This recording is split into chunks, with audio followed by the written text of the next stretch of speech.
ministered to Xiaohe. He sat on the couch, and before long, he began to feel a sense of drowsiness. Gratefully, he looked towards Xiaoying. I have a friend who is a psychologist. Would you like me to arrange a meeting when he is available? Xiaoying offered. Xiaohe, having lived under the oppressive weight of his childhood environment, was further traumatized by witnessing the tragic death of a Baojun owner beneath the wheels of a car he pursued. The loss of his mother had inflicted severe emotional wounds as well. The sleeping pills prescribed by Xiaoying posed significant side effects with prolonged use. Thank you, Xiaohe replied. Observing his exhaustion, Xiaoying lowered her gaze slightly and gestured towards the room whereby Xiao had once stayed, saying, "You may rest there." As Xiaoying prepared to ascend the stairs, Xiaohe called out to her, "Xiaoying." She turned, asking, "Is there something else?" He shook his head slightly, "No." At school during lunch, Xiaohe suddenly engaged Xiaoying in conversation. "Sister, do you know about HackerX?" Xiaoying raised an eyebrow in response. "You know of him?" Xiaohe replied. "He is the most formidable hacker in the world, with a chasm-like gap between his skills and those of the second best."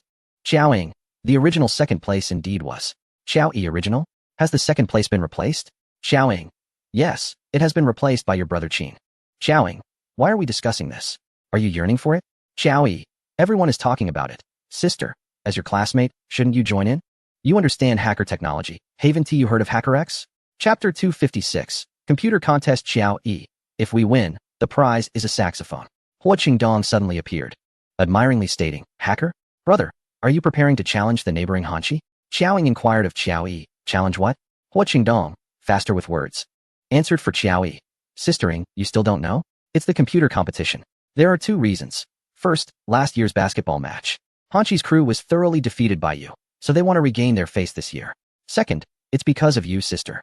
You are now a prominent figure in our university's recruitment. In past years, Hanshi couldn't out-recruit us, and this year is even less likely. Hence the creation of this computer contest to salvage their reputation." Xiaoying looked at Xiaohe. "Do you plan to participate?" Xiaohe shyly smiled. "It seems this is not for our freshman year. Moreover, this year, Hanshi has a mixed-race freshman who lived abroad and reportedly has a master hacker mentor. Having learned quite a bit of technology, he should be quite formidable. I am no match for him. The school is being quite cautious, with numerous upperclassmen signing up, and they are currently undergoing exams to qualify for the competition." Xiaoying, a master hacker? Is he more formidable than HackerX? Xiaohe undoubtedly replied. "How could that be possible?"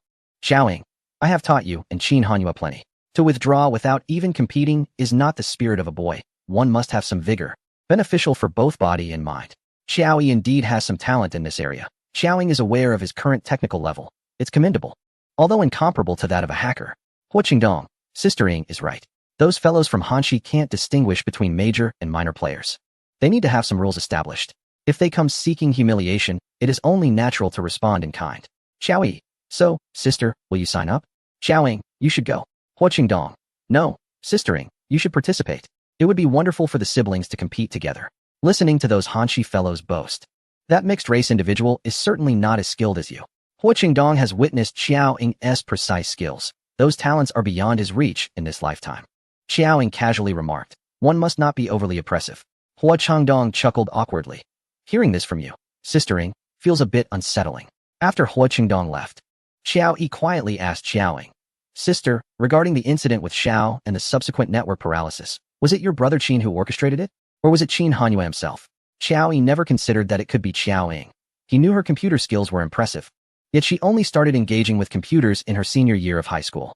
Even if she had secretly studied, time constraints would apply, no matter how talented. It would be inconceivable to achieve such a feat. This was not merely about infiltrating one or two systems. It caused nationwide upheaval, likely even attracting the attention of the government. At the time, classmates were alluding to such. This could not possibly be the work of just one or two individuals. Qin Hanyu's strength and age seemed more plausible. Though he was unaware of Qin Hanyu's true prowess, there was no doubt that it was formidable, perhaps even rivaling that of professional hackers. Xiaoying, what do you think? Her enigmatic smile left Xiaohe in a state of confusion. Nevertheless, Xiaohe decided to enroll. As a freshman embarking on her journey into the realm of computer science, she triumphed over a multitude of upperclassmen, securing her spot in the competition. Xiaohe made her mark at Jing University. Principal Zhang, while professing that friendship was paramount, maintained a cordial rapport with Principal Hanshi, feigning camaraderie. However, after bidding farewell to the competitive Principal Hanshi, he promptly sought out Xiaoying, hoping she would bring glory to the school. One must admit, despite his age, his competitive spirit remained quite robust. Upon learning that Xiaohe had earned her place in the competition, Zhang Qingyong felt a sense of relief, thinking to himself that if his sister was so capable, her brother could not be lacking. Even if he did not prevail, he would not embarrass himself excessively. It was evident that Zhang Qingyong had also heard whispers of a formidable new student next door. On the day of the competition, a considerable number of Jing University students gathered to cheer on Xiao Yi and her peers, their voices echoing with encouragement. Given the proximity of the two institutions, Xiaoying opted not to attend, instead sending Sak along for support. This was Xiao Yi's first time participating in such a large-scale competition, and the cacophony of the audience heightened her anxiety. Sak reassured her, "What is there to be nervous about?" Xiao Yi felt a surge of disappointment akin to a bucket of cold water being splashed on her, muttering under her breath, "Can't you offer some encouragement?" Unbeknownst to her, Sak, with his keen hearing, caught her words. He merely shrugged, choosing silence. As the competition commenced, and it was Xiao Yi's turn to take the stage, Sak awkwardly relayed a message. "Your sister wants you to do well." There was no need for a proxy. Xiao Yi was not foolish, and she chose not to expose Sak's discomfort. Cradling her laptop, she exclaimed, "If I win and earn a prize, I'll give it to you." Before Sak could respond, a derisive laugh interrupted, followed by a brash male voice declaring, "Dream on, don't hurt your tongue." A mixed-race boy brushed past Xiao Yi, jostling her shoulder as he advanced to the stage with his laptop, clearly claiming precedence. The brash words were not his, but rather those of his sycophant, who didn't he even spared Xiao Yi a glance, his arrogance palpable. Sak furrowed his brow, casting a disapproving glare at the pair. It was unclear whether Hanshi University had intentionally chosen the indoor basketball court as the venue for this computer competition, but it seemed a metaphor for rising from where one has fallen, seeking to reclaim lost dignity. "Brother, go for it." Outside the basketball court, Hua Chengdong brandished a red banner, his voice booming louder than those wielding megaphones, his enthusiasm so fervent that it brought a blush to Xiao Yi's cheeks. The competition featured 4 participants from each side, seated in a row at random, with the countdown timer positioned in the center. Xiao Yi occupied the farthest seat, the sole freshman among her 3 upperclassmen teammates. The competition was straightforward. Both sides would pose questions to each other within a stipulated time, identifying and rectifying vulnerabilities. Once all questions had been posed, they would be randomly assigned to the opposing team. After the equipment underwent a thorough inspection by professionals, the competition commenced. Within the stipulated time, Xiao Yi hastily completed a string of erroneous code, subsequently acquiring the code from his opponent. In the initial round, he did not face the mixed-blood competitor, successfully advancing by eliminating 2 students who either failed to perform or took the longest time. The arena was left with 3 competitors on each side. The sound of clattering keyboards echoed throughout the venue, creating an atmosphere of fervor. The audience, comprised of students, remained silent, holding their breath. Xiao Yi continued to progress without encountering the mixed-blood individual, ultimately showcasing his prowess as he advanced to the finals, where he finally faced off against him. In the final showdown, it was a one-on-one contest between Xiao Yi and the mixed-blood competitor. The students from Peking University were filled with enthusiasm, surprised that a freshman had made it to the finals against the formidable mixed-blood contender. Xiao Yi, blessed with striking looks and the status of being Xiao Ying's younger brother, had been under the spotlight since the first day of school. He had carved out a space for himself on the forum and the confession wall, making it difficult for anyone not to know him. The students rallied behind Xiao Yi, speculating that with such an accomplished sister, he too must possess hidden talents. Both competitors evidently reserved their best tactics for the final round. After exchanging questions, they commenced a silent battle. Upon receiving Xiao Yi's code, the mixed-blood competitor smirked disdainfully. In the previous 3 rounds, he had consistently been among the first to finish, exhibiting an astonishing speed compared to the others. Upon analyzing the opponent's code, Xiao Yi quickly recognized the disparity in their abilities. He was no match for him. The mixed-blood competitor leisurely tapped away at the keyboard, raising his gaze only to arrogantly remark, "It's not shameful to concede now." In a moment of anger, Sokka nearly clashed with someone, while Xiaoying urged, "Don't let him get to you, keep going." The defeated upperclassman encouraged Xiao Yi, ignoring the provocation. Xiao Yi placed his hands on the keyboard, meticulously searching for vulnerabilities. However, as time passed, he lost his focus and direction, becoming somewhat at a loss, and beads of sweat began to form on his forehead. In stark contrast, the mixed-blood competitor appeared utterly relaxed. As Xiao Yi concentrated, struggling to think, he suddenly heard his opponent declare, "It's over." Taken aback, Xiao Yi turned to see the opponent turning his computer screen towards him while crossing his arms, his gaze brimming with contempt. Did we lose? It seemed the rumors had not exaggerated. This mixed-blood student was indeed formidable. Could his hacker mentor possibly be the renowned X? What a joke! Can a hacker like X take on disciples? Would he accept someone so arrogant? Don't tarnish the image of my idol. Indeed, comparing the likes of Hacker X to Hacker Y was one thing, But this kid was nothing more than a big fish in a small pond. Despite the anticipation of defeat, it was still disappointing. Many had believed in Xiao Yi's potential. He is already quite impressive, especially as a freshman, outshining 3 upperclassmen. The audience at Peking University sighed in disappointment, while Han Shi celebrated, reveling in the moment of vindication. Xiao Yi merely stared at his opponent for a brief 2 seconds before returning his focus to the screen, undeterred by the audience's reactions. Observing Xiao Yi's determination, the mixed-blood competitor scoffed, "Don't waste your effort embarrassing yourself. You won't find it." Xiao Yi's hands moved incessantly. It is not shameful to lose. The true essence of failure lies in one who, upon encountering insurmountable obstacles, retracts their efforts immediately. The mixed-blood youth remarked, "Truly, one does not shed tears until faced with the coffin, unable to bear defeat, yet you laud the spirit of perseverance. This aspect of you Chinese is most irksome." Sak coldly warned, "Be silent, do not disturb him." The mixed-blood youth glanced towards Sak, standing a short distance behind Xiao Yi, then rose, disdainfully stating, "Am I wrong? Who is unaware that China's computer technology ranks globally as such?" The mixed-blood youth chuckled, raising his pinky finger. "Damn it, I long to rush over and strike that fellow. Though we are from the same school, he has insulted my motherland, and I cannot endure it." The onlooking students were incensed. Hua Chengdong withdrew the banner in his hand. "Watch your mouth. Keep it clean. You wretched hybrid. How dare you harbor a sense of superiority? As for China, are you not of South African mixed heritage? Neither yellow nor black. How absurd. You are like a river shrimp that, upon touching seawater, considers itself a seafood delicacy, disregarding its ancestry. If you look down upon us so, why come to study in China? If you disdain it so much, return home, find a bucket, and drain the Chinese blood from your body. You think you're something special?" The mixed-blood youth's face turned pale from Hua Chengdong's barrage of insults, some of which he did not fully comprehend, yet he understood they were undoubtedly harsh. He gritted his teeth and retorted, "In May of this year, your nation's internet collapsed, causing immense economic loss across the country, with no one capable of resolving it. This jest is known globally." Hua Chengdong replied, "And what of it? Did you cause it? Do you possess the capability to bring a nation's internet to its knees?" "That was the work of Qin Hanyue, a pure Chinese." The mixed-blood youth scoffed. "Oh, so impressive? Has he made it onto the hacker leaderboard? From what I know, none of the top 10 hackers globally are from your country. Rubbish is simply rubbish." Sak interjected, "I told you to stop bothering him." Sak's expression turned grim, his gaze fierce and brimming with intent to kill. This time, his warning was a full-throated roar.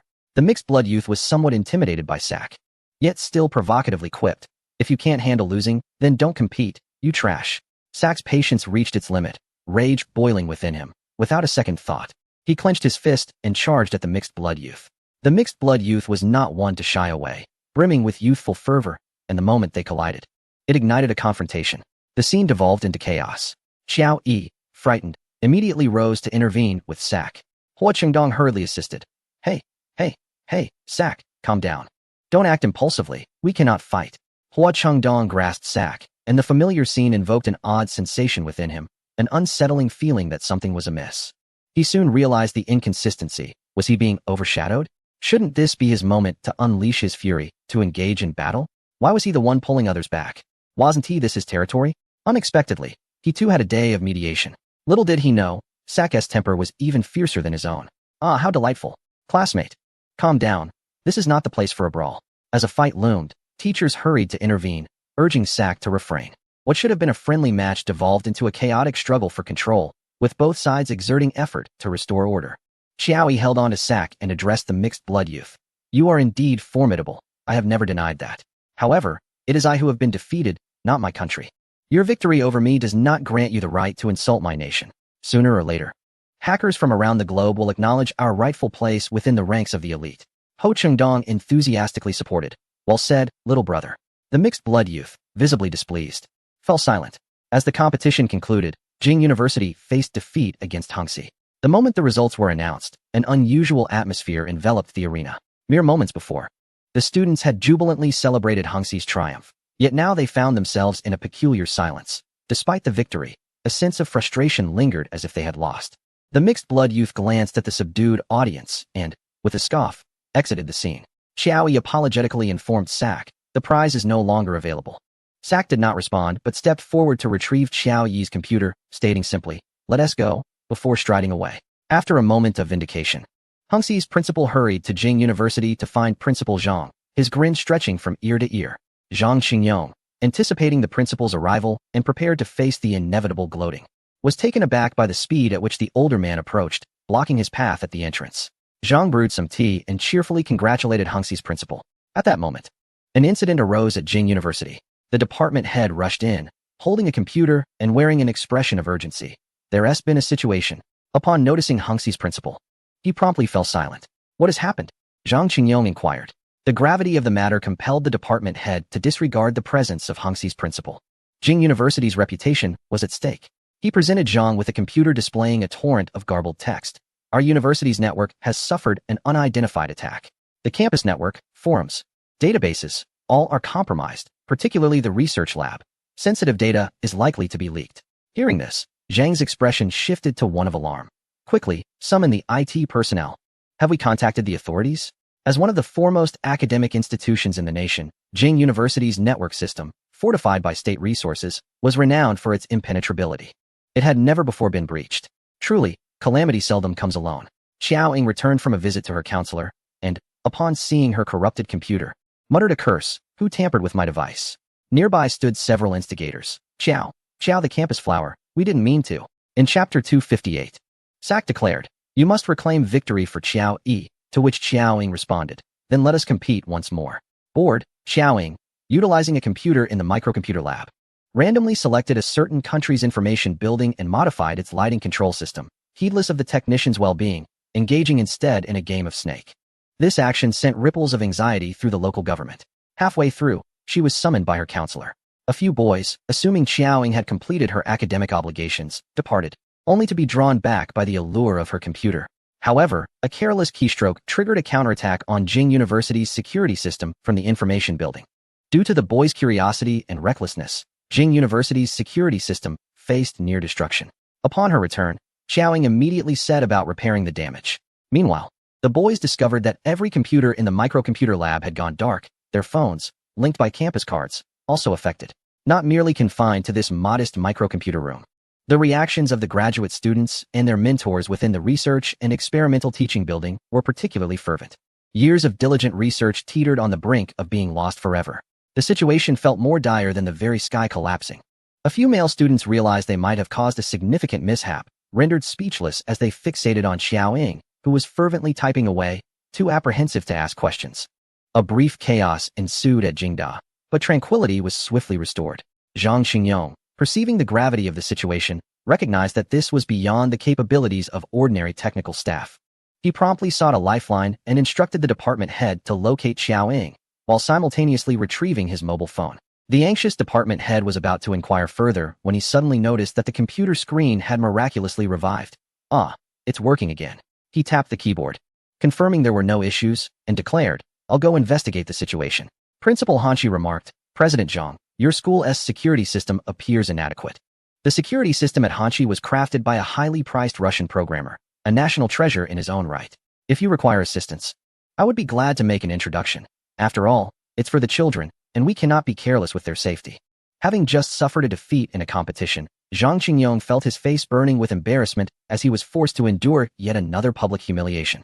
There has been a slight issue at my school. I must attend to it, so I'll have to excuse you, he thought, eager to dismiss the visitor.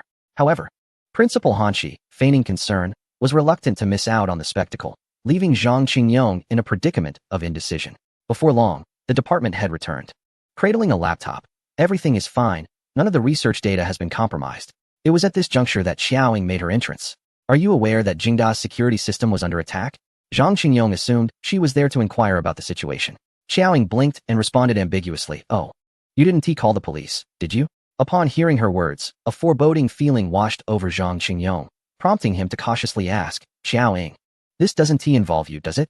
Noticing the presence of guests, Xiao Ying replied, of course not, before casually taking a seat. She lowered her voice to confide in Zhang Qingyong. The security system at Jingda was hacked. I discovered it promptly and managed to avert disaster. Zhang Qingyong found her words somewhat dubious. Xiao Ying then took a sip of her tea, partially obscuring her face, and added, I'll be more careful next time. Zhang Qingyong, wide-eyed, stared at her, perplexed. What does that mean? Xiao Ying wished to convey that she wasn't solely to blame. The male students had acted recklessly, and the computer configuration in the microcomputer room was woefully inadequate. If it had been her own computer, the opposing party would have been unable to breach her firewall. let alone trace her. So what exactly transpired? Zhang Qingyong pressed. As I said, the system was hacked, Xiaoying reiterated. As Zhang Qingyong grappled with his astonishment, he felt a profound shock. The security system at Jingda was state-provided. If it had indeed been compromised by hackers, it spoke volumes of their capabilities, and by extension, the prowess of Xiaoying who had thwarted them. Suddenly, Zhang Qingyong recalled the nationwide network paralysis incident in May. Could it have been Xiaoying's doing? He suppressed the tumultuous waves of his thoughts and quietly remarked, Xiaoying, while I have always been curious about your computer skills, I did not wish to witness your capabilities in such a manner. He nearly suffered a heart attack. Xiaoying remarked, as compensation, I shall enhance the security system and firewall of Peking University. Principal Hanshi scrutinized Xiaoying while listening to the hushed whispers between the two. From the moment Xiaoying entered, Principal Hanshi had been observing her, instantly recognizing her as the student who had caused their entire Hanshi to lose face the previous year. It was due to Xiaoying that this year's computer competition was even held. Principal Hanshi addressed her, you must be Xiaoying, correct? Xiaoying glanced at him. And at that moment, her phone vibrated. Upon checking, she saw it was a call from Sak. Xiaoying answered, what's the matter? Sak hesitated, are you busy? Xiaoying replied, not at all. After a brief silence, Sak suddenly asked, could you win back for Xiaoyi? Xiaoying raised an eyebrow. Is that a euphemism for having lost? She teased him, sure, but only if you call me by name. After a moment of inner turmoil, he retorted with considerable emotion. He is not even my brother. Then he hung up. Xiaoying was left both amused and exasperated. At that moment, she gleaned from Principal Zhang's address that the man before her was indeed Principal Hanshi. Thus, Xiaoying inquired, does our school have a computer competition with Hanshi? Why didn't you allow me to participate, Principal Zhang? Playing along, she feigned surprise as if she had just learned this news from her phone. Her remark interrupted the conversation between the two principals. Principal Zhang was about to respond. Didn't I ask you to participate? I was nearly begging you. Xiaoying shot him a look, and he immediately grasped her meaning. That's not like last year's basketball game, where your actions were a bit harsh, causing considerable psychological distress to Hanshi. We are neighbors. Family harmony is paramount. If you go again this year. Principal Zhang gestured dismissively at Principal Hanshi. It wouldn't be appropriate. Principal Hanshi, unable to contain himself, interjected, what do you mean? Are you implying that Peking University deliberately lost to us? Principal Zhang replied. It's a friendly match. After all, the emphasis is on participation, as long as you, Principal Hanshi, are pleased.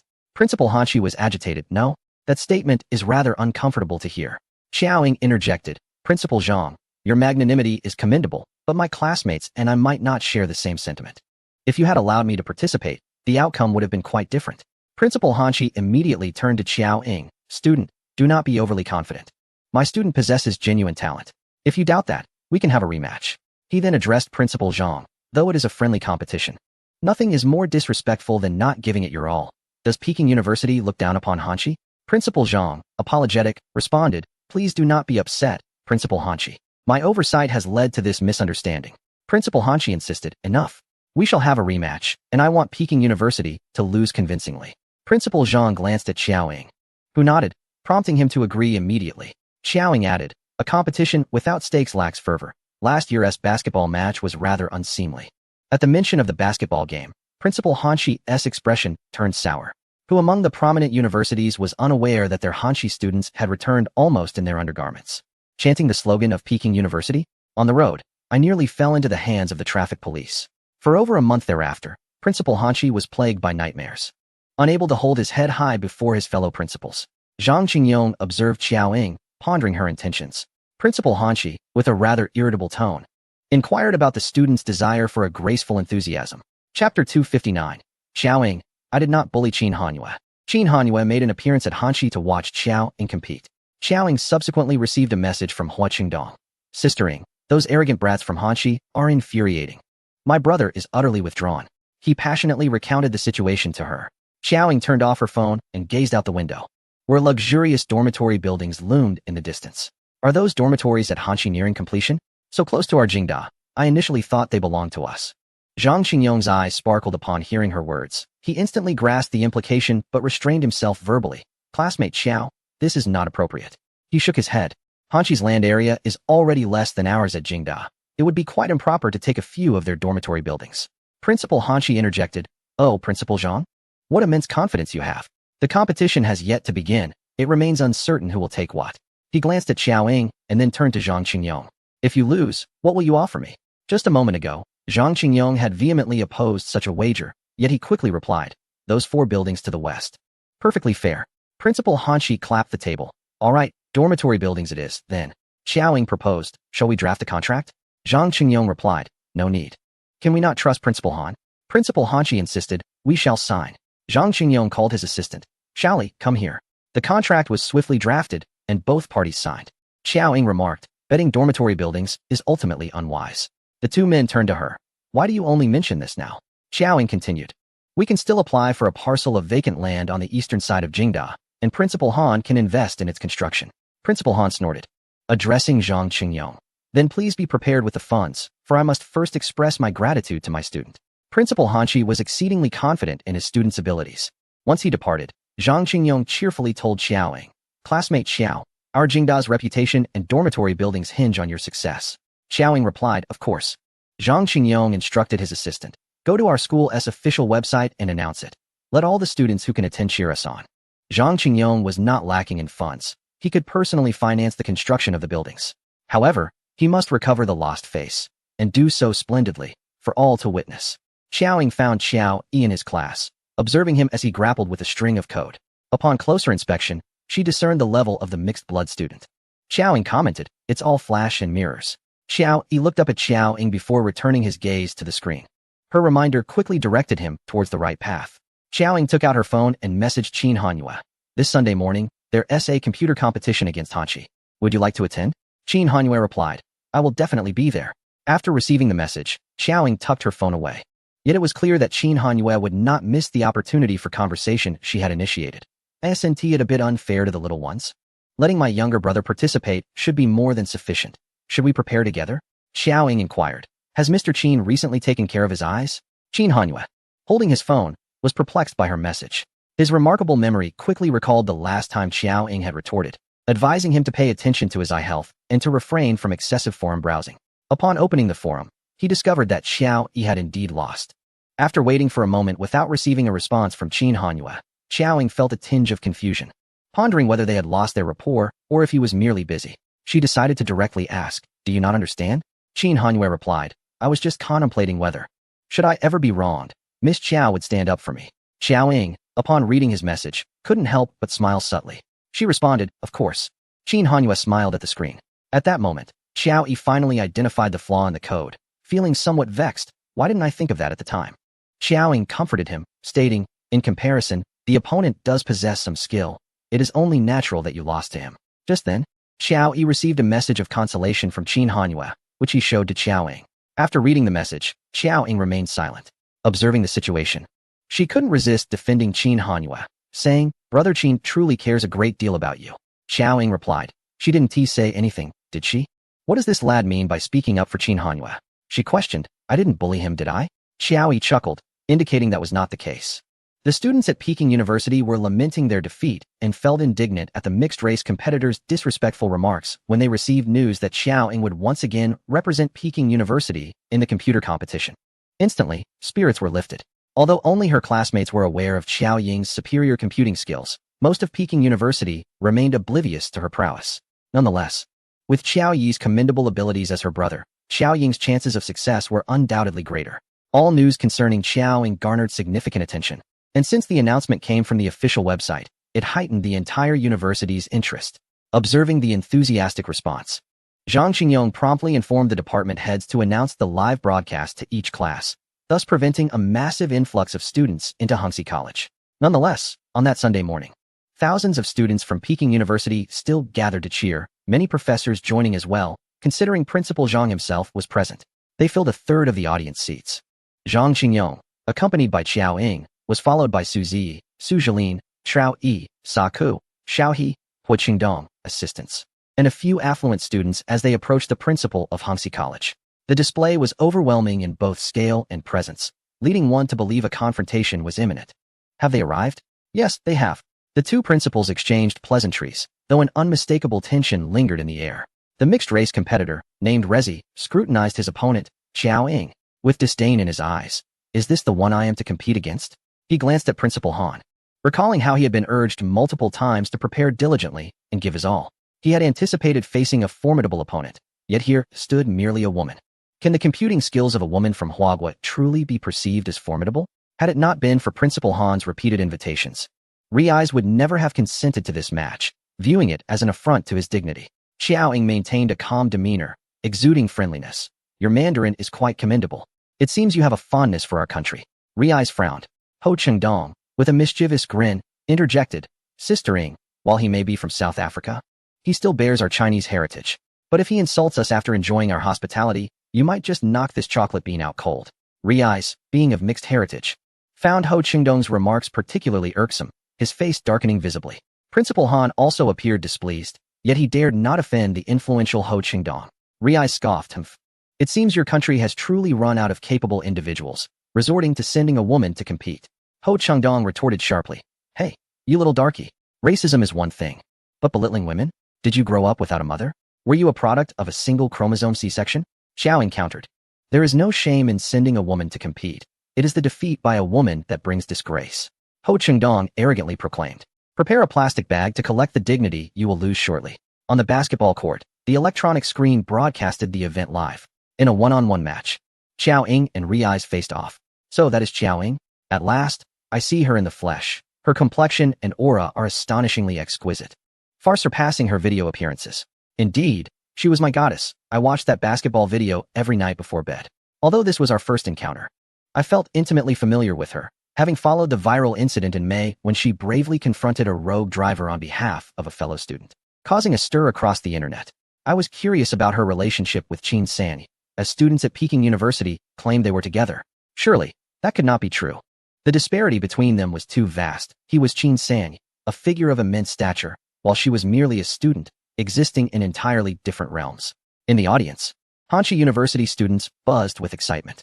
At that moment, a tall man in a sleek black suit quietly entered the basketball court, his attire starkly contrasting the predominantly white environment. His mere presence captured the attention of everyone present. Is that really Qin San? Students gasped in astonishment. Chapter 260. Riai's is soundly defeated by Xiao Ying. Xiao Ying observes Qin Hanyue, a bit simpleton. Qin Hanyue arrived discreetly, yet still managed to incite a commotion. Almost all eyes were drawn to him, and the audience erupted in whispers, turning their cameras toward Qin Hanyue, who stood at the perimeter of the court. It's Qin San. He has come to our school, exclaimed students in awe. What a remarkable face, height, and demeanor. His lineage and abilities are impressive, and he is undeniably handsome. What sort of woman could possibly be worthy of him? Even I, a man, find myself enamored. If I could exchange a single word with Qin San, I would boast about it for a lifetime.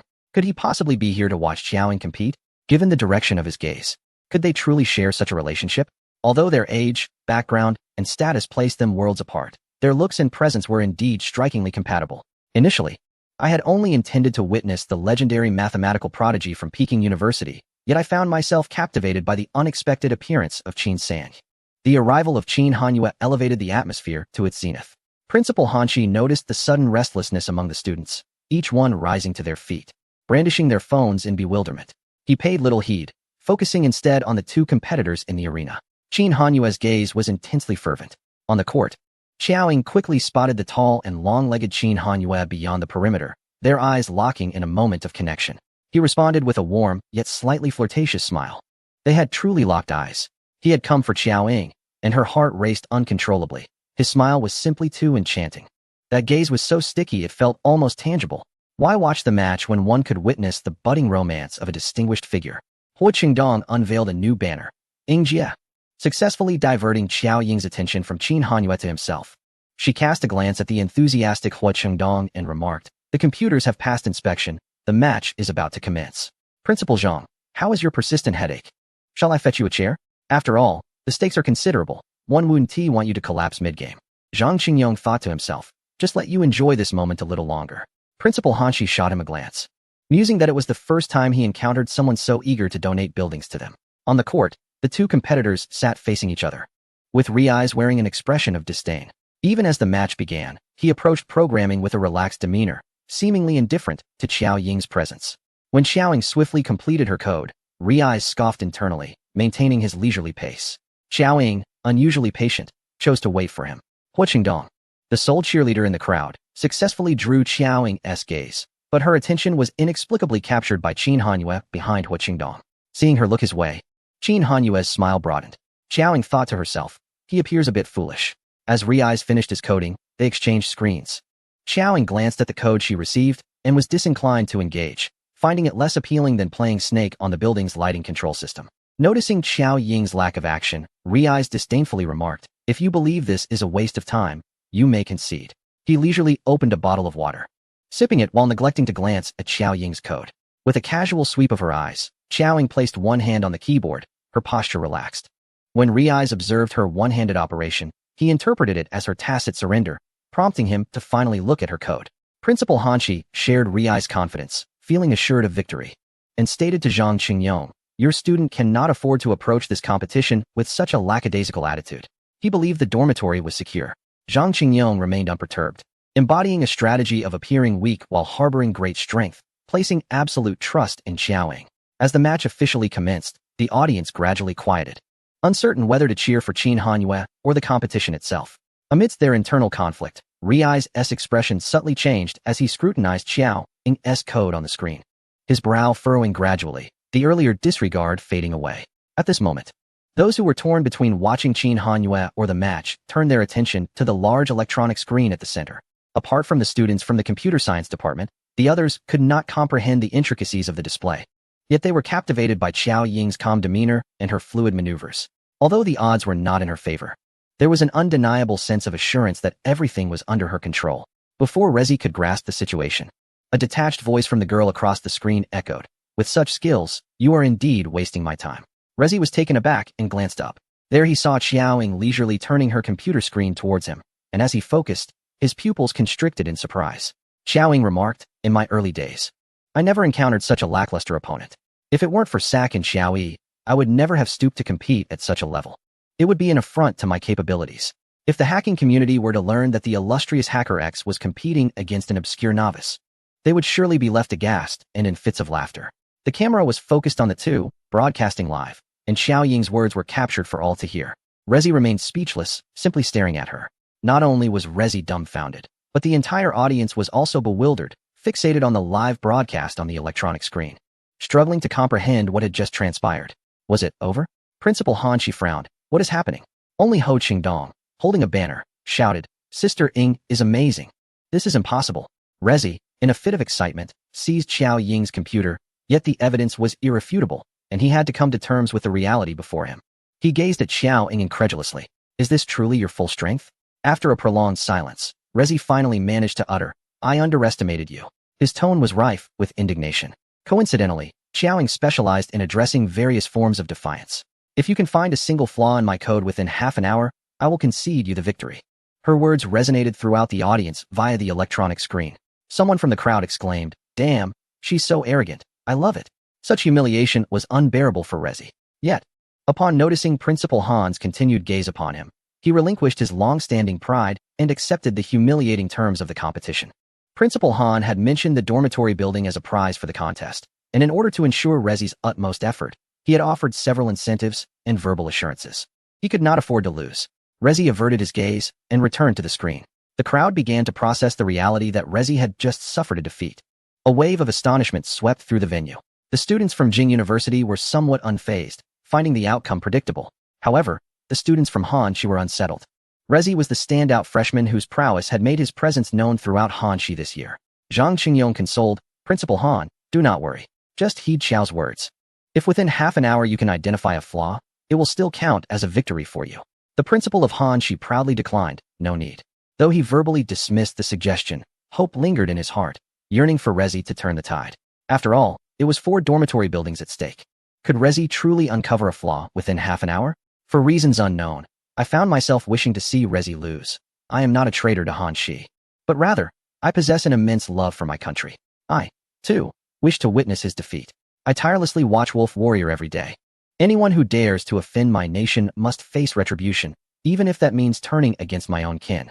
I sincerely hope that Xiaoying can triumph. My patriotism is pure, untainted by the allure of Qin Sanyi's striking appearance. All eyes are glued to the grand screen, tension palpable in the air. However, their anxiety does not stem from a hope that Riaz can turn the tide. As Riaz finds himself at a loss, some spectators secretly rejoice. A sudden surge of national pride and collective consciousness ignites among the crowd. Amidst Riaz's mounting frustration, the students from Hanshi inadvertently shift their allegiance to Jing University. leaving only the principal and administrative leaders of Hanshi to silently cheer him on, their palms slick with sweat from anxiety. Chapter 261. Xiaoying. Is there no hacker from Huahua on the leaderboard? I regret to inform you that there is more than one. Official announcement. 5 minutes have elapsed. And Riaz has struck the keyboard merely twice. 10 minutes pass, and his fingers remain frozen on the keys. 15 minutes go by, and the room falls utterly silent. All eyes fixed on the perspiring Riaz. He swallows repeatedly, and in a haze of confusion, begins to strike the keys erratically, akin to a headless fly. After 2 or 3 minutes of this, he suddenly deflates, the tension dissipating in an instant. He finally concedes defeat, slumping in his chair, pallid and gasping for breath. As beads of sweat trickle from his forehead into his eyes, causing a sharp sting, the principal of Hanshi feels a heavy thud in his heart. They have lost. Riaz casts a glance at Xiaoying, his eyes brimming with resentment. How long have you studied computer science? He seeks an excuse for his failure that he can accept. Xiaoying, infuriatingly, replies, I only began to touch computers in my senior year of high school. Outside the arena, Qin Hanyue lets out a low chuckle. Qinyan, a heartless blow? Let me jot down a little diary. Today, the weather is fine, but alas. My idol continues to perform steadily. Such an opportune moment begs for the revelation of an alter ego. Wouldn't it be splendid to shock them with an unexpected reveal? Qin Yan is quite eager to witness this. In the near future, Qin Yan's wish will be fulfilled, and when reflecting back on this moment, he will deem it unworthy of his idol's formidable alter ego. Riaz, overwhelmed by emotion, exclaims, this is impossible. Xiaoying counters, the young boy you faced a few days ago is my younger brother. He began learning about computers in his sophomore year, and if you calculate, he has only studied seriously for this past summer. Xiaoying attributes Riaz's defeat to his late start. Given another summer, with her and Qin Hanyue as mentors, he would easily triumph over that little dark-skinned boy. This revelation strikes Riaz, who has been acquainted with computers since elementary school and has even learned from a formidable mentor. Deeply, Xiaoying suddenly becomes curious. Who is your mentor? Riaz retorts, you are not qualified to know.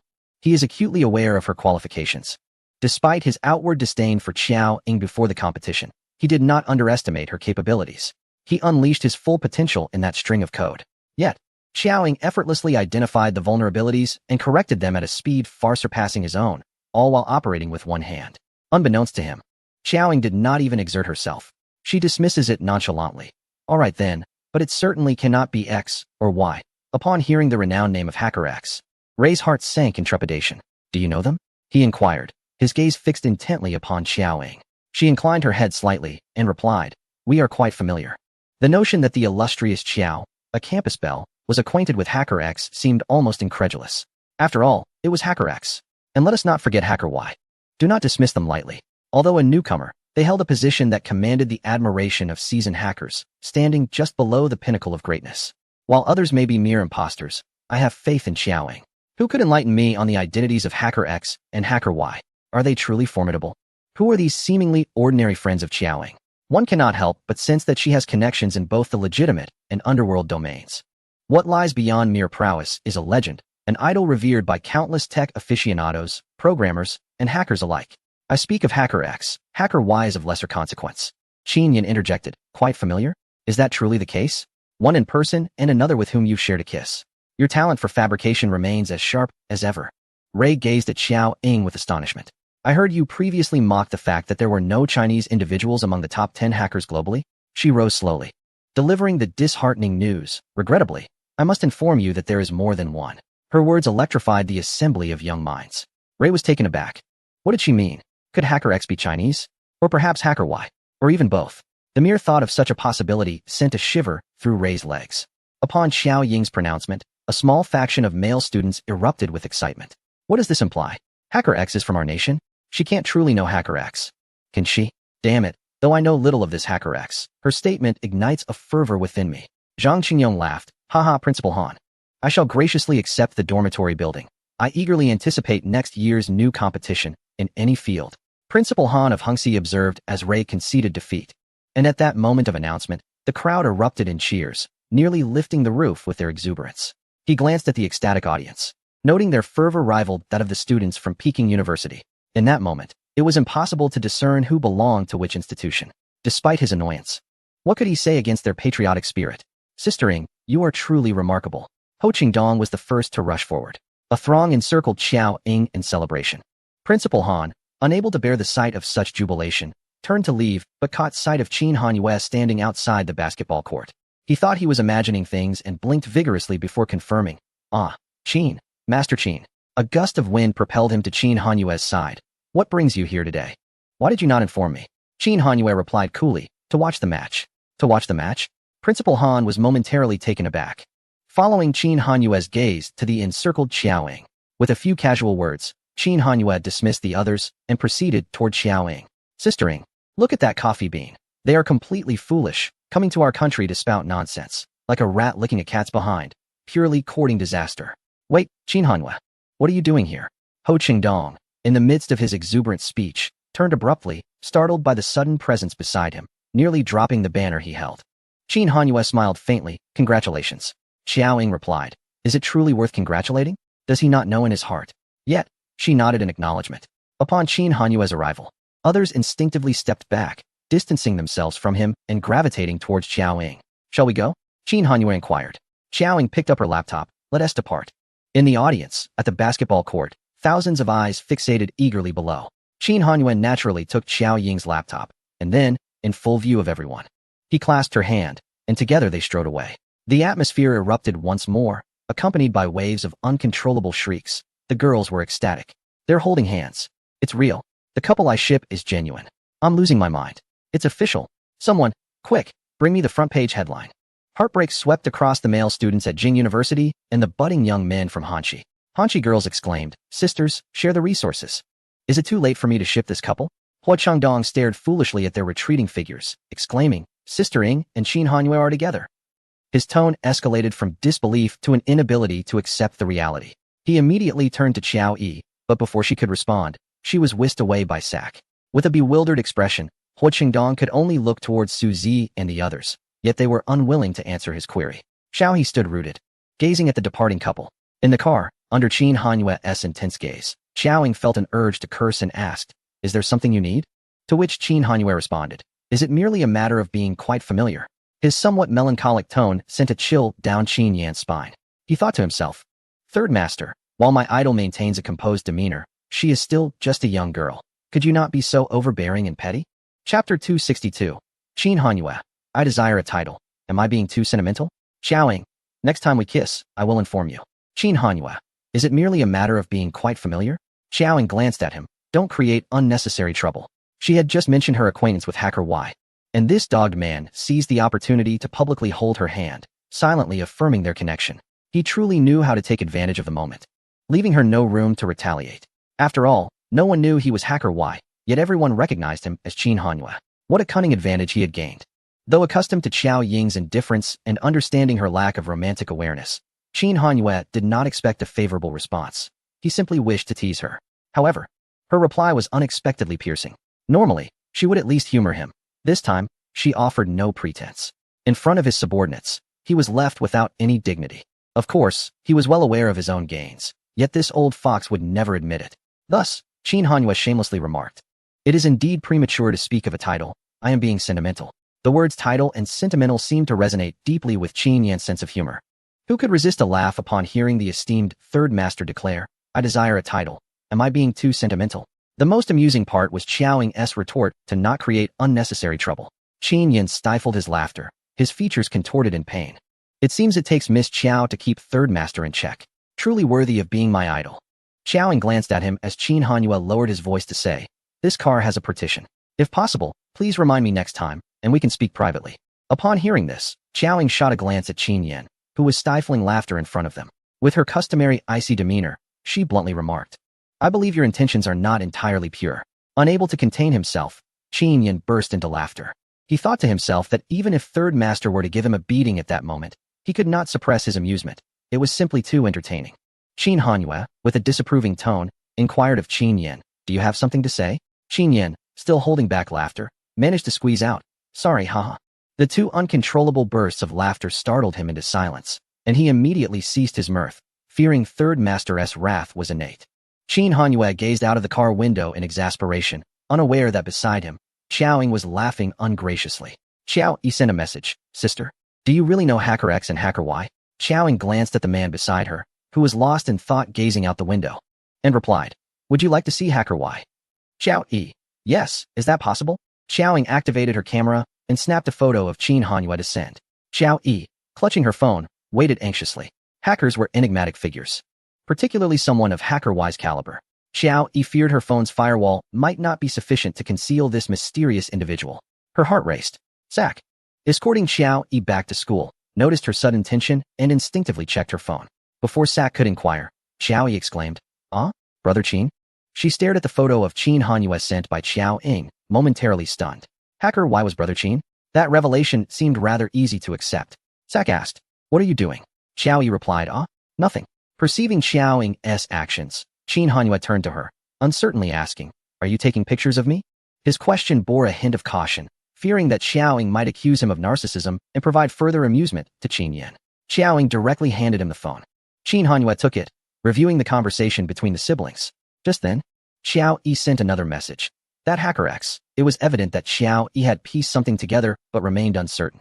Qin Hanyue, holding the phone, asked Xiao Ying, "Can I reply?" Xiao Ying glanced at the screen, paused, and simply advised, "Take it easy." Take it easy? This caused Qin Hanyue to temper his bold instincts. He contemplated for a moment before composing a message. "I'm with her right now." Xiao Yi, who had just been daring to speculate whether Hacker X might be Xiao Ying, now found herself confused by this response. Hacker X was with his sister? That seemed unusual. After all, Hacker X had risen to fame over 8 years ago. How old was his sister back then? It seemed implausible. Just then, another message from Xiao Ying arrived. "I am your brother Qin."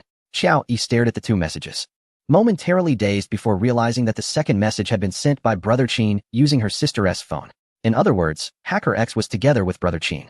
Upon hearing this, Xiao Yi gasped in astonishment, her eyes widening in disbelief. Hacker X is her sister? This revelation is simply too preposterous. Could it be that the information she received was erroneous?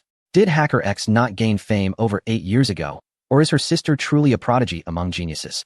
Xiao Ying took a glance at the phone that Qin Hanyue had returned to her. Indeed, he had made such a statement. "Qin Hanyue, why do you look so exhausted?" Xiao Ying lowered her head and sent a message to Xiao Yi. "Top secret."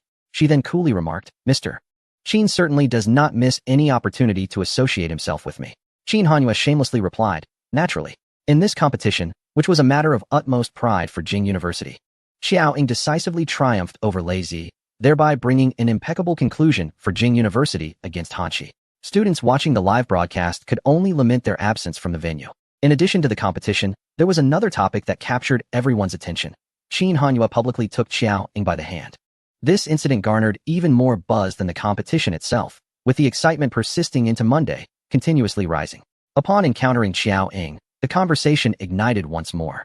Hua Chengdong picked up Xiao Ying's desk and sat down with a serious expression. "Sister Ying, are you truly with Qin Hanyue?" Xiao Ying replied, "It's merely holding hands." This response left Hua Chengdong utterly astonished, as if he had never encountered such a situation before. Is he the one being unfaithful? Or are you the one being unfaithful to him? Xiao Ying, is there a difference? Hua Chengdong, oh, there is a significant difference. If you betray him, I would wholeheartedly support you. But if he betrays you, you must not be swayed by that old man's looks. Xiao Ying looked at him. Why not? Hua Chengdong, Sister Ying, are you part of a beauty association? Xiao Ying, do you have any objections? Hua Chengdong, none at all. Hua Chengdong's emotions were complex. And after a moment, he tentatively asked, Sister Ying, it's still just holding hands, right? Although their relationship had long been ambiguous, if possible, Hua Chengdong wished for Xiao Ying to use Qin Hanyue as a mere tool.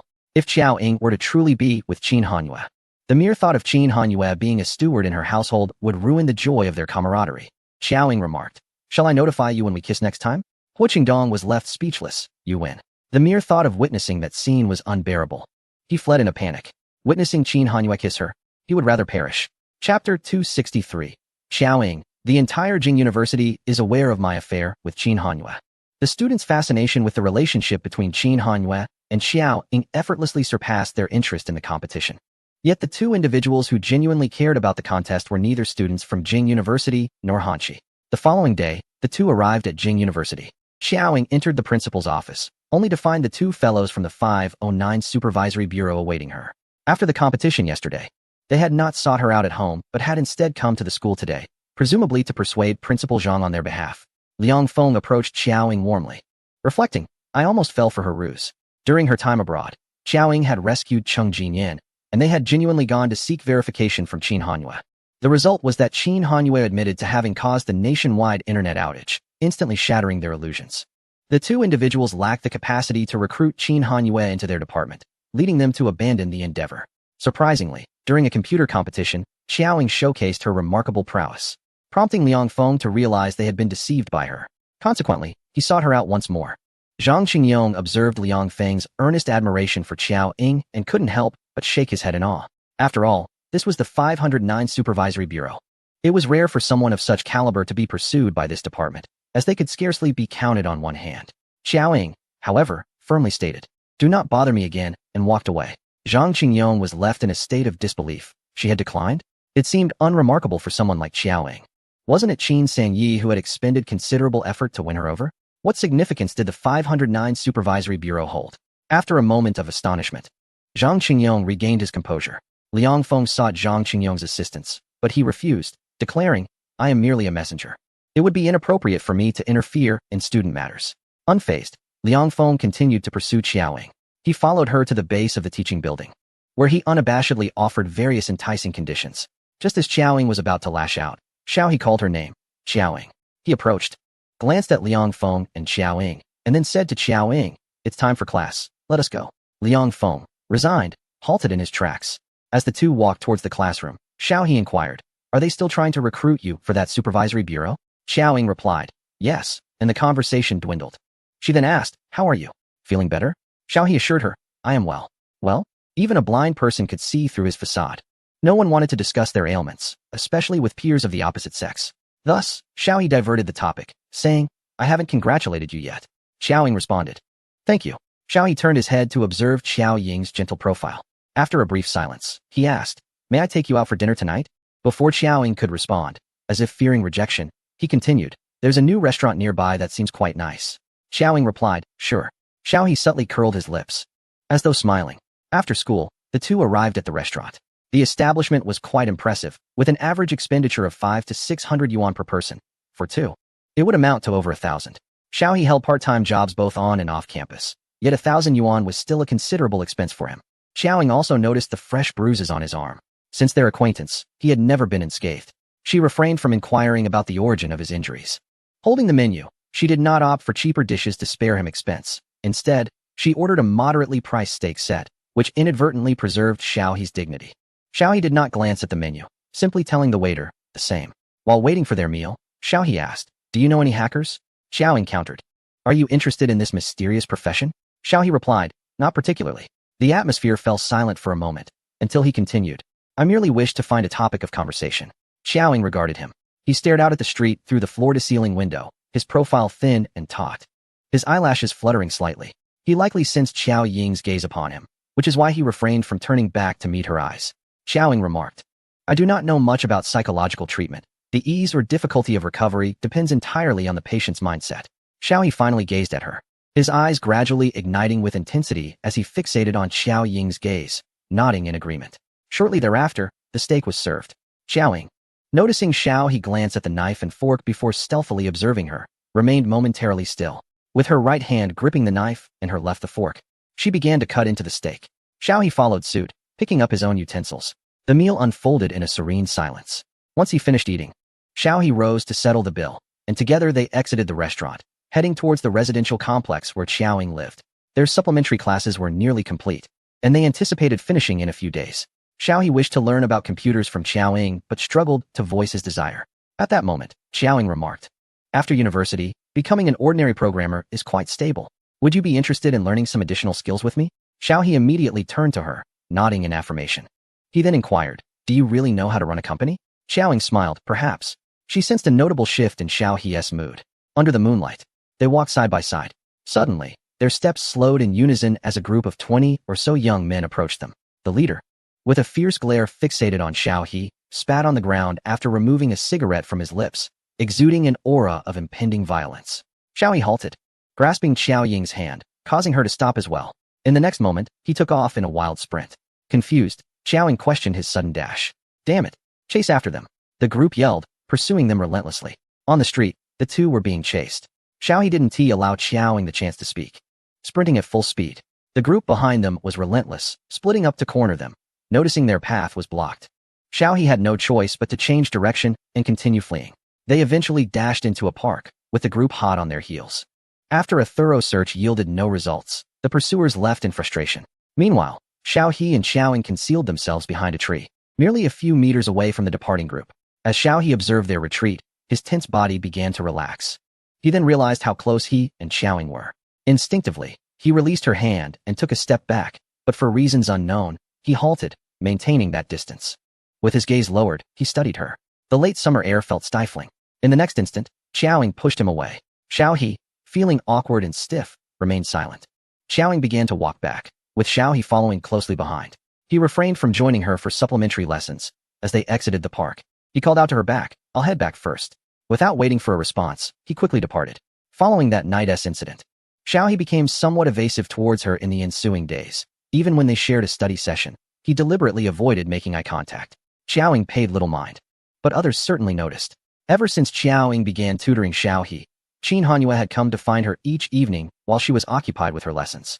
Even Instructor Ho, who came to administer acupuncture to Xiao Ying, appeared perplexed. The dynamics among the trio did not escape Qin Hanyue's attention. On one occasion, in front of Xiao He, Qin Hanyue asked Xiao Ying, "Haven't you finished yet?" "Xiao Ying, I have completed it. And I am teaching him how to use the computer." Qin Hanyue glanced at the two of them for a moment before he tossed out a remark. "Take your time teaching. I shall take my leave." It was evident to anyone that Qin Hanyue was displeased. Xiao Ying remained silent, her gaze fixed on the doorway, until Xiao He spoke up. "I apologize." Xiao Ying looked at him, her tone indifferent. "What are you apologizing for?" Xiao He tentatively responded, "It's about you and him." And he continued to speak to himself, "It's because of me." Xiao Ying stood up. "Remember to turn off the lights when you leave." Xiao He also stood up, calling out to Xiao Ying as she ascended the stairs. "Xiao Ying." She turned around. "Is there something you need?" Xiao He looked at her, seemingly hesitating and conflicted. Before finally saying, "I have something to discuss with you." Xiao Ying replied, "You're not going to say that you like me, are you?" Xiao He was momentarily taken aback, but his gaze gradually grew resolute.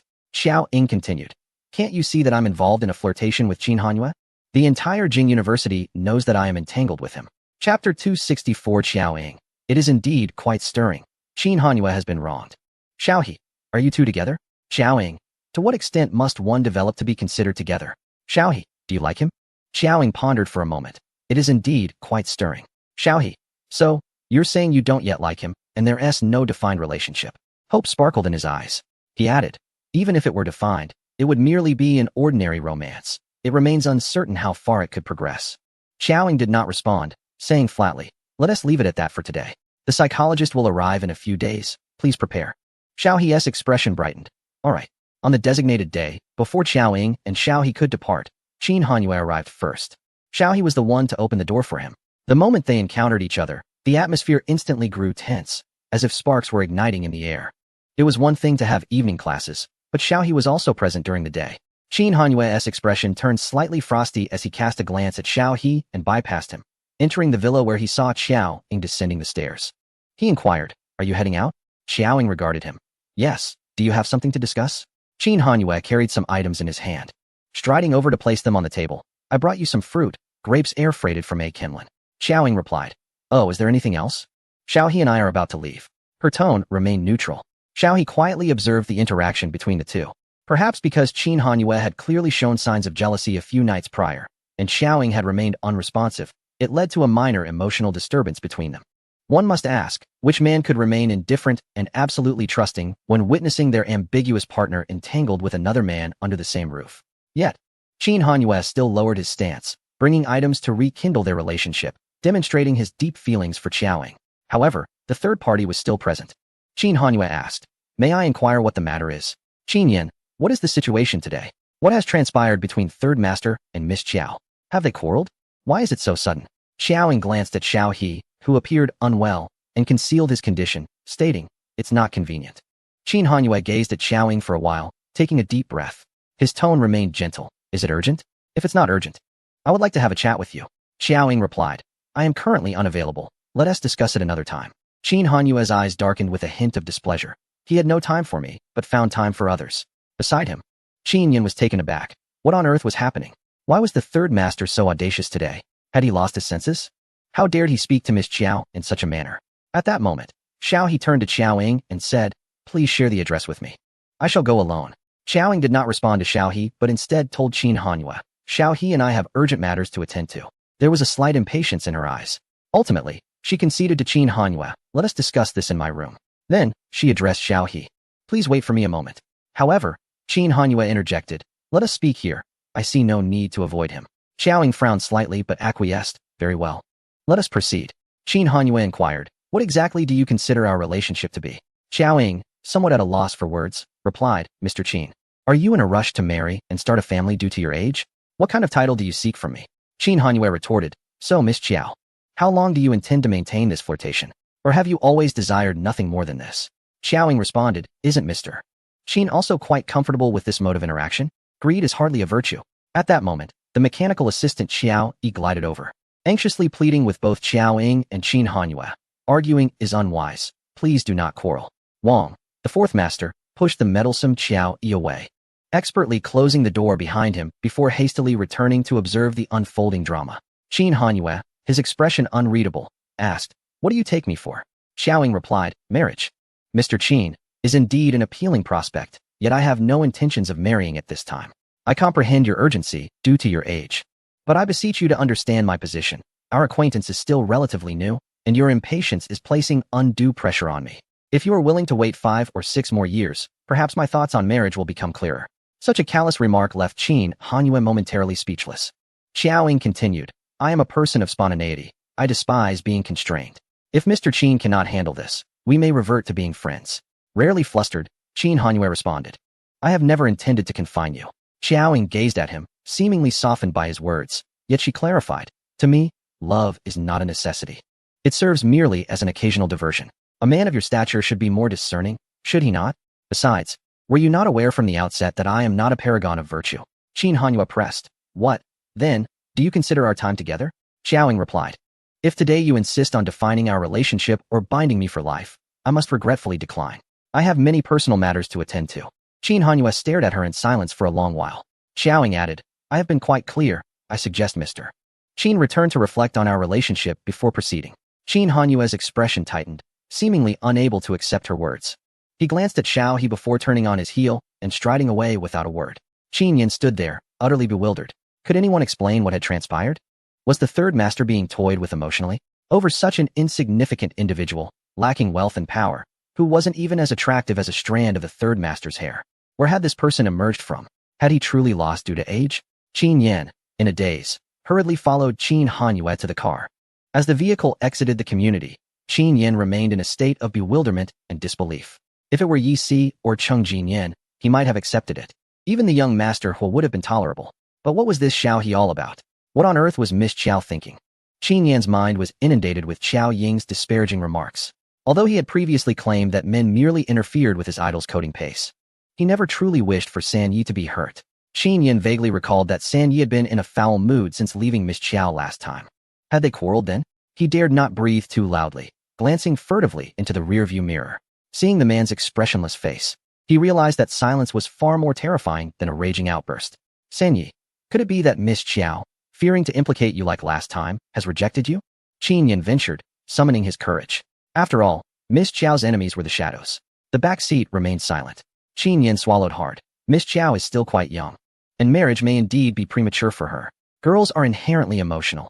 It's perfectly normal for a young girl to have shifting thoughts day by day. Moreover, girls experience those few days each month when their mood may falter. He incessantly sought reasons to comfort himself. At this moment, Xiao Ying's idol image teetered precariously in his mind. Qin Han continued to ignore him, observing the situation. Qin Yin found it more painful than his own heartbreak from a failed relationship. The nascent seed of love for San Yi was still sprouting, and now it seemed it would be uprooted before it could flourish. Meanwhile, Xiao Ying took Xiao He to see a psychologist. As Xiao He observed the calm demeanor of Xiao Ying, who drove with one hand, concern crept into his mind. Would offending him lead to trouble? Xiao Ying remained silent. After passing a traffic light, she finally replied, we are all adults, and besides, he hasn't been wronged. She refrained from elaborating on her friendship, noticing her less than cheerful mood. Xiao He chose to remain quiet, though his thoughts wandered elsewhere. Before long, they arrived at a private hospital. Xiao Ying led him upstairs, where Cheng Jinyan was already waiting. Chapter 265. A Rift. Cheng Jinyan, you are indeed incompatible. Dressed in a white coat and donning half-frame glasses, Cheng Jinyan transformed from Lawyer Cheng to Dr. Cheng. He greeted with a friendly handshake. Xiao he introduced himself. Xiao Ying, I leave him in your capable hands, she stated. Cheng Jinyan observed her with concern, asking, "What's wrong? You seem a bit off. Is something troubling you?" "Nothing," Xiaoying replied. Cheng Jinyan ushered Xiao He into the consultation room, instructing, "Please take a seat." He turned to pour Xiao He a glass of water, smiling reassuringly. "No need to be nervous. You are a friend of Xiaoying, and thus, a friend of mine." Xiao He accepted the glass and sat down, surveying the consultation room dominated by white hues, devoid of color. Xiaoying seldom makes friends. "It seems you hold a unique place in her life," Cheng Jinyan remarked, taking a seat at his desk. "Has she discussed my situation with you?" Xiao He inquired. Cheng Jinyan smiled lightly. "Which aspect are you referring to? Your relationship with her, or your condition?" "Well, it seems both have been mentioned," Xiao He replied. Cheng Jinyan nodded. "Indeed, she has shared certain details with me." Cheng Jinyan initiated the conversation in a casual manner, striving to form a bond with the patient to help them relax. Gradually, he broached the subject. "Could you share your story with me?" Cheng Jinyan held a steel pen in his hand, as a gentle breeze stirred the white curtains. Xiao He gazed at him, seemingly at a loss for words, struggling to articulate his thoughts. He was silent for a considerable time. The psychological consultation extended for 3 to 4 hours before they finally emerged from the consultation room, encountering Xiaoying, who had been waiting in the lounge. Cheng Jinyan was taken aback. "Have you been waiting here all this time?" Xiaoying rose to her feet, inquiring, "How did it go?" The initial psychological consultation had not gone smoothly, and the progress towards therapy was non-existent. Cheng Jinyan could only respond, "It's all right, there's no rush. This is indeed a long-term endeavor. We will strive harder next time." His tone was gentle, offering a reassuring smile to Xiao He. He then turned to Xiaoying, asking, "Shall we go for a meal together?" Xiaoying nodded in agreement. The trio arrived at a restaurant, where Cheng Jinyan engaged in light conversation with Xiaoying. "How have things been with Qin Hanyu lately? Any signs of development?" Unintentionally broaching a sensitive topic, Xiaoying replied, "Not particularly." Cheng Jinyan raised an eyebrow. "Oh?" Xiaoying, appearing somewhat agitated, retorted, "That's a bit too much to ask." Cheng Jinyan inquired, "Him? Or me?" Noticing Xiaoying's silence, he felt relieved. "It seems it's not me. Given the age difference and his inclination towards a stable life with a wife and children, you may not be suited for him. Friendship may be more appropriate." Xiaoying nodded. Cheng Jinyan then turned to Xiao He, asking, "Do you have a girlfriend, Xiao He?" Xiao He glanced at Xiaoying before lowering his gaze. "No?" Cheng Jinyan chuckled. "With your looks and talents, you will certainly not be lacking in suitors." Xiao He responded, "Talented?" Cheng Jinyan reassured him. There's no shortage of quality among Xiaoying's friends. After their meal, Xiaoying drove Xiao He home. The night was serene. In the villa, Xiaoying ascended the stairs, munching on freshly washed grapes. Qin Yin was restless, unable to sleep, grappling with the disbelief that his favored couple was to part ways. In his heart, Xiaoying had already become the future matriarch of the Qin family. This blow was insurmountable for him, let alone for the third master. Qin Yin contemplated reaching out to Xiaoying but was too timid to muster the courage. The following day, during lunch, Xiao Yi sought out Xiaoying. Noticing Xiao He was present as well, he hesitated, contemplating whether to avoid Xiao He. When Xiaoying asked, "Have you eaten?" Xiao Yi replied, "Yes. I finished classes early today." Xiaoying inquired, "Do you need something from me?" Xiao Yi took a seat beside her, lowering his voice, "Sister, did you have a quarrel with Brother Qin?" Xiaoying responded, "Did Qin Hanyu tell you that?" Xiao Yi called to inform me. And he also mentioned that the fourth master had confined him and sought his help. Hua Qingdong, with his booming voice, exclaimed, "A quarrel? Did you truly give him the cold shoulder, sistering?" He eagerly sat down opposite Xiaoying, pushing Xiao He aside, his eyes gleaming with curiosity. Xiaoying glanced at the ever-punctual Hua Qingdong, somewhat exasperated. "Do you have so many classes in your senior year?" Hua Qingdong flashed a bright smile. "That is not important. My brother just said you quarreled with Qin Hanyu. That old man is bold. What gives him the audacity to argue with you?" Xiaoying clarified, "It wasn't a quarrel. We merely clarified some matters." Xiao Yi asked, "What matters?" Xiaoying replied, "Why does a child concern himself with such things?" Hua Qingdong, "Sistering, I am not little. Speak to me." Xiaoying, "Do you wish to know?" Hua Qingdong nodded fervently, "Yes. I am exceedingly curious. Does Qin Hanyu still argue? What does he sound like when he quarrels? Does he use foul language?" Xiaoying, "Ask him yourself." It was hard for Xiao Yi to believe that someone as good-natured as Qin Hanyu would argue with his sister. He glanced at the opposite Xiao He, vaguely suspecting something. Once Xiaoying finished her meal, Xiao Yi pulled her aside. "Sister, is your conflict with Brother Qin related to Xiao He?" Xiaoying hesitated before responding. "If not him, it would be someone else." Xiao Yi, "So this time it is indeed him?" Xiaoying did not deny it. Xiao Yi, puzzled, asked, "Sister, why are you so kind to Xiao He, especially when he is in conflict with Brother Qin? Aren't you two together?" Xiaoying, "My relationship with Xiao He." She found it difficult to explain the intricacies of Feng Ying's situation to Xiao Yi. Subsequently, Xiao Yi noticed a rare expression of frustration on Xiao Ying's face and patiently remarked, "In any case, Xiao He is very important to me. I will tell you more later." Since that incident, Qin Hanyue had not sought out Xiao Ying again. Previously, he would visit at least once a week. Yet 2 weeks passed without a glimpse of him. It was not a cold war. Their relationship seemed to have reached an impasse. It felt somewhat sudden but not entirely hard to accept. As Cheng Jinyan noted, the two were mismatched in both age and temperament. During this time, Xiaohe had visited Cheng Jinyan's office twice more. Cheng Jinyan remarked that Xiaohe found it challenging to open up, as revealing one's wounds is a feat few can manage, resulting in little progress in therapy. However, Xiaohe observed that Xiaohe had become notably more cheerful.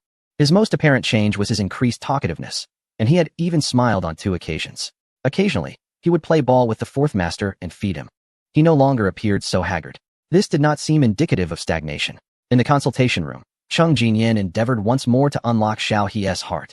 With a pen in hand and his leg crossed, he casually doodled while engaging Xiaohe in conversation. "Do you like Xiaoying?" "Xiaohe, yes." Cheng Jinyan, "I thought so. Otherwise, your situation wouldn't have improved, especially since I have yet to do anything." Unexpectedly, Xiaohe took the initiative to ask, "I recall that Dr. Cheng is a lawyer." Cheng Jinyan looked at him, his hands continuing their motion. "It appears that you truly have an affection for Xiaoying. I lectured at Jing University last year, and you only just enrolled this year. Is it to learn more about her, digging up old news?" Xiaohe remained silent, merely observing him. Cheng Jinyan, "I am a lawyer and also a psychologist, with credentials to prove it, not just a half-hearted practitioner. Of course, this hospital is not mine. It belongs to a classmate of mine, and I am borrowing it. After all, I initially studied psychology to better analyze opponents' minds in court, never intending to become a doctor." He paused, tore off the doodle, and handed it to Xiaohe. Xiaohe accepted it. The drawing depicted 2 little boys chasing butterflies, radiating innocence. Holding the drawing, Xiaohe asked, "Is this your method of treatment, Dr. Cheng?" Cheng Jinyan chuckled, "You're overthinking it. I simply doodled." He continued, "Why don't we discuss Xiaoying this time?" Xiaohe replied, "I was just thinking I'd like to learn more about her." Cheng Jinyan nodded. "What would you like to ask?" In chapter 266, Xiaohe urged Cheng Jinyan, "Tell me where Blood Shadow is." Xiaohe took a sip of water, his gaze faint, and opened up. "How long have you known Dr. Cheng and Xiaoying?" Cheng Jinyan reflected, "I have known her formally for less than 2 years. We hit it off due to a rather peculiar lawsuit in Yun City." Recalling the absurdity of that case brought a myriad of expressions to Cheng Jinyan's face. Xiaohe inquired, "Formally acquainted?" Cheng Jinyan explained, "How should I put it? Don't you know that Xiaoying's special care for you is because of a friend of hers?" Xiaohe nodded slightly. "So Dr. Cheng's close relationship with Xiaoying is also due to that friend?" Cheng Jinyan affirmed with a nod. Xiaohe remarked, "It's evident that her friend holds great significance and is indeed special to her." Cheng Jinyan nodded again. Xiaohe added, "I saw on the forum that Xiaoying has another close friend, a silver-haired mixed-blood man." Cheng Jinyan teased, "Is it possible that Xiaohe is so petty as to be jealous of expired vinegar?" Cheng Jinyan adjusted his posture. Xiaoying and Qin Hanyue's quarrel stem from Qin Hanyue being overly controlling. Xiaoying cherishes her freedom above all else. If Xiaohe wishes to pursue her, he must avoid the same mistakes as Qin Hanyue. Xiaohe acknowledged, "I understand." Cheng Jinyan reassured, "You need not regard that fellow as a rival. He is merely a reckless playboy by nature." Xiaohe inquired, "Could you tell me more about her, Dr. Cheng? Although I feel a connection with Xiaoying, our time together has been rather short, while I was closer to her late friend." Xiaohe added, "She must be a remarkable and extraordinary girl, just like Xiaoying." Cheng Jinyan responded, "Your brother's friendship with her surely indicates he was not an ordinary person. At least, he lived well during his time. It's a pity that your mother named you Xiaohe, which signifies reunion, yet both have departed." Xiaohe fell silent for a moment, reflecting. "I believe his life was worthwhile. Even if it spanned only a brief 20 years, it was certainly more meaningful than my entire existence."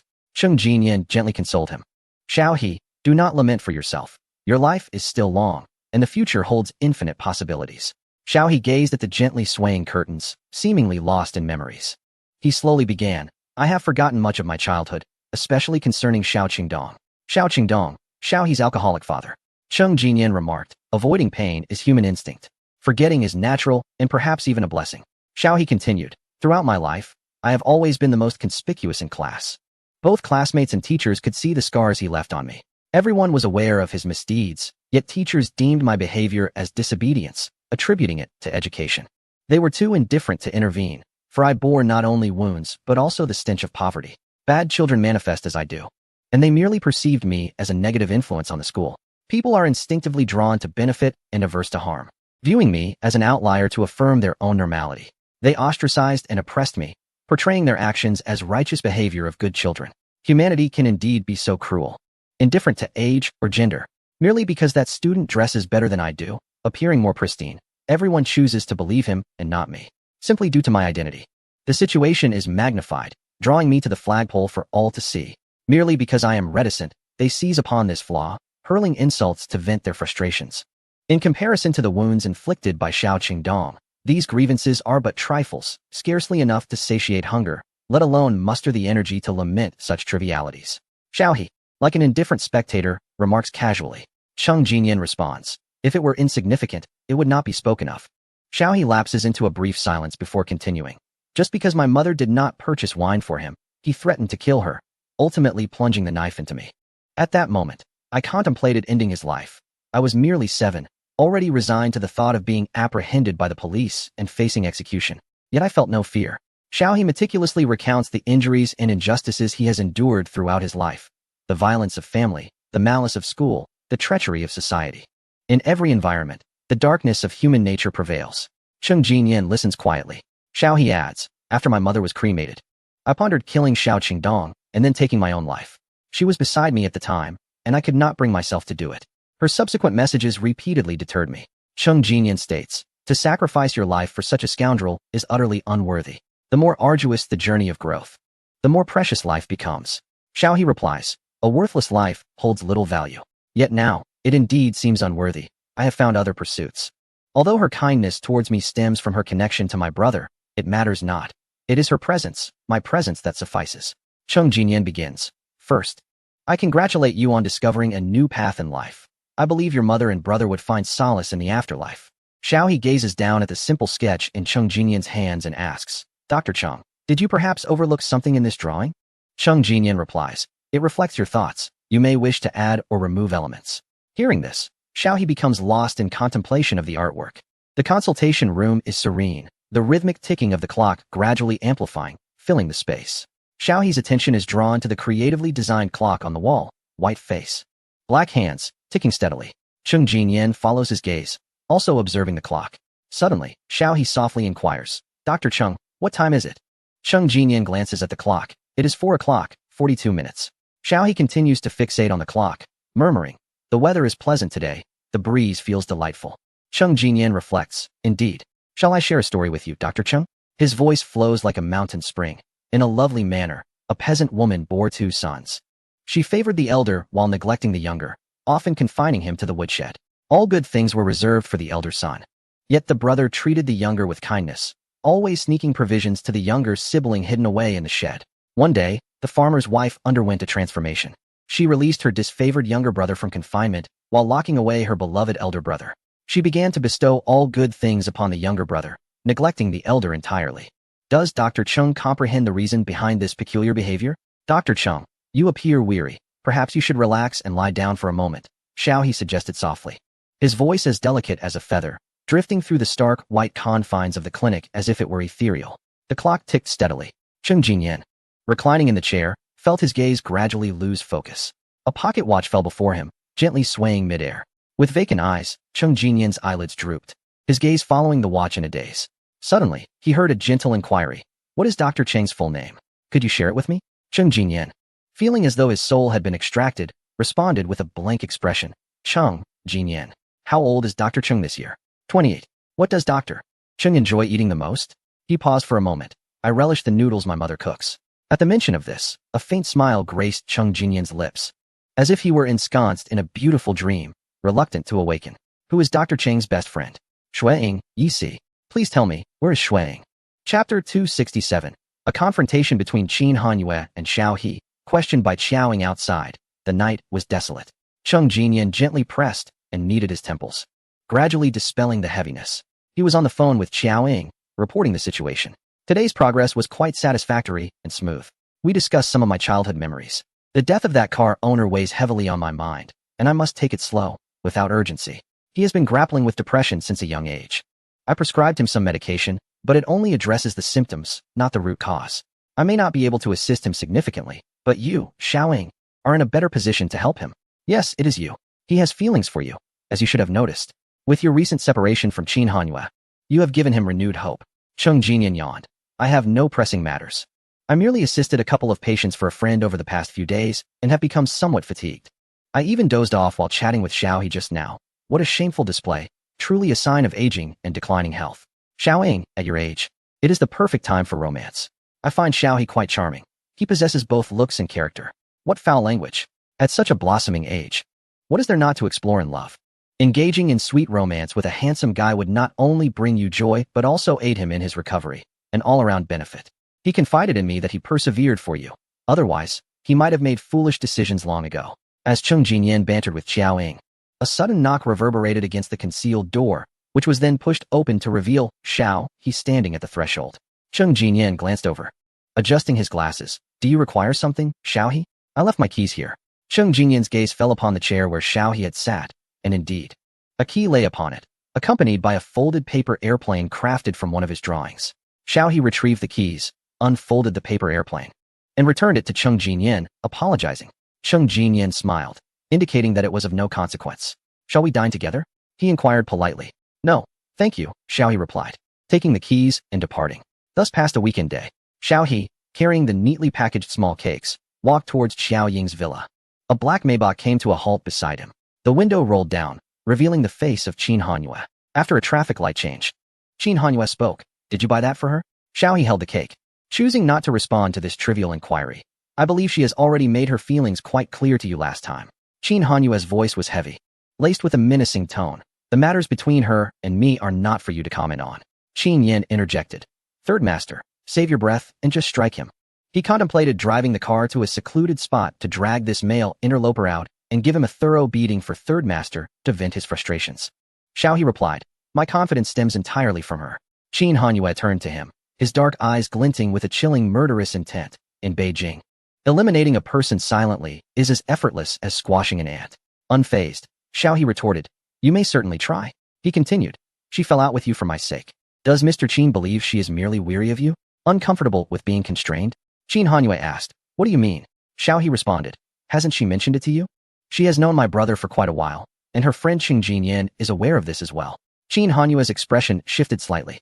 Qin Yan remarked, well, I suspected there was more to this. I underestimated this kid from the start. Qin Hanyue's jaw tightened. And what of it? Xiaohe declared, to her, I am far more significant than you. The tension between the two men was palpable, a confrontation imminent. Qin Hanyue's patience was indeed extraordinary, riding on your brother's coattails. What do you amount to? Xiaohe replied, but I can ride that coattail for a lifetime, and that is more than sufficient. For someone of Mr. Qin's stature, to cling so desperately is rather demeaning and quite bothersome. Perhaps you should maintain your dignity. Qin Yin gripped the steering wheel tightly, tempted to wrench it off and strike him with it. Qin Hanyue's fingers interlocked, his face contorted with unprecedented displeasure. The car entered the neighborhood, swiftly arriving at the villa, thus averting what could have been an irrational act.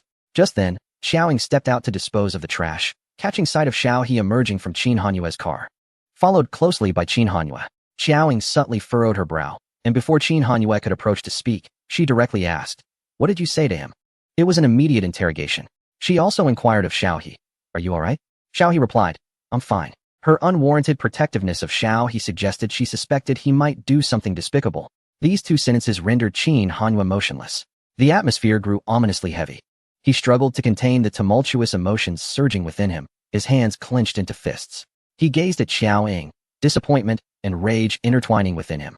His breath quickened, teeth nearly grinding in frustration. He cast a deep glance at Xiaoying, uttering not a word, before turning abruptly and striding back to the car, slamming the door with force as he departed. Xiaoying watched the car leave impassively, sensing perhaps that she had overstepped. Her expression revealed a flicker of irritation. Disposing of the trash, she turned and entered the villa. How did he come with you? Xiaoying inquired. We ran into each other on the way, Xiaohe answered. Did he give you a hard time? Xiaoying asked. Xiaohe pondered for a moment and replied, not really. However, even if you were to do something to me, it would be quite normal. Xiaoying became increasingly annoyed. Xiaohe, not lacking in wit, deftly diverted the conversation. I bought you a cake. Would you like to have some? Xiaoying retorted, I don't eat sweets. Xiaohe inquired, what do you like? I'll bring it next time. Xiaoying dismissed him, no need. After a brief pause, she seemed to have a change of heart, her tone softening. Just put it in the fridge. I'll eat it later. Xiaohe brightened at her response. All right. Following this exchange, Xiaoying and Qin Hanyue's relationship had reached a definitive breaking point. Hu Qingdong, with his loose lips, had already spread the news throughout their household. And soon half of the Beijing circle was aware that Qin Hanyue had been dumped by a girl barely in her teens. That evening, after receiving a beating and threats from Hua Qingdong, Xiao Qingdong, who had been absent for a considerable time, stealthily returned home. Upon arrival, he began rummaging through drawers in search of money, leaving the house in disarray, clearly having lost more than he could bear while out. His face bore signs of the beating he had endured. As Xiao He entered the house, he encountered Xiao Qingdong. "You little brat, with your mother gone. You hoard all the money for yourself. Hand it over now, or I swear I'll beat you to a pulp." Xiao Qingdong cursed angrily. Noticing that Xiao He was ignoring him completely, treating him as if he were invisible, Xiao Qingdong, incensed, moved to grab Xiao He and raised his hand to strike him. "You little brat, have you grown wings and now dare to disregard me?"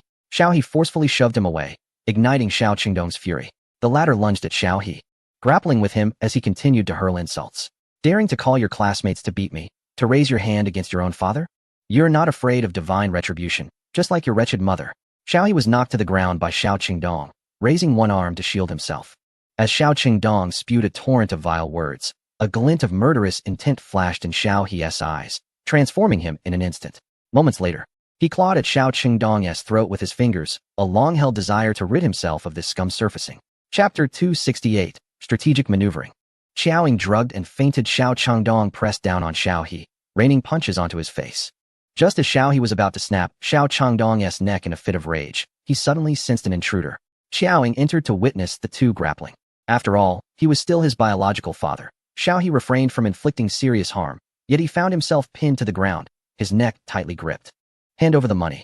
Otherwise, I'll strangle you, you worthless spawn." Xiao Qingdong had completely lost his sanity. Xiaoying stepped forward and kicked Xiao Qingdong off. He groaned in pain, struggling to rise, only to be met by the sight of a beautiful young girl. Xiaoying commanded, "If you wish to live, get out of my way. You little brat, you've grown some skills, haven't you? Sleeping with women now? What a fortunate lad you are. Looking so lovely and seemingly affluent. You truly are lucky." Xiao Qingdong was still contemplating how to extract money from Xiaoying. Yet, it was something he said that incited Xiao He's fury. Previously restrained, Xiao He suddenly erupted, springing up and charging at Xiao Qingdong, delivering a punch to his face. In a fierce confrontation, the inebriated Xiao Qingdong proved no match for the youthful and vigorous Xiao He, who was forced to flee, clutching his head. As Xiao Qingdong reached the doorway, he dared not pause and fled in haste. Exhausted, Xiao He collapsed onto the floor, the room echoing with the sound of his labored breaths. Xiaoying offered, "I will go fetch some medicine for you." Xiao He remained silent. Having once again been exposed to his most humiliating moment, his pride shattered. With the pretext of acquiring medicine, Xiaoying sought to preserve his dignity. However, once she departed, Xiao He, head bowed, wiped the corner of his mouth with a hand, lifting his face to reveal an expression devoid of emotion, his cold gaze betraying no hint of turmoil.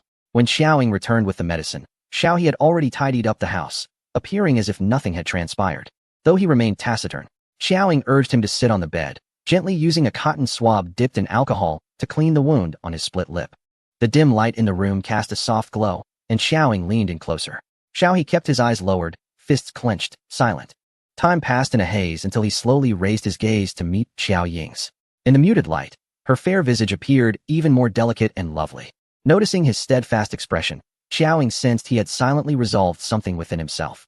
Xiao He took a few days off, his activities shrouded in mystery.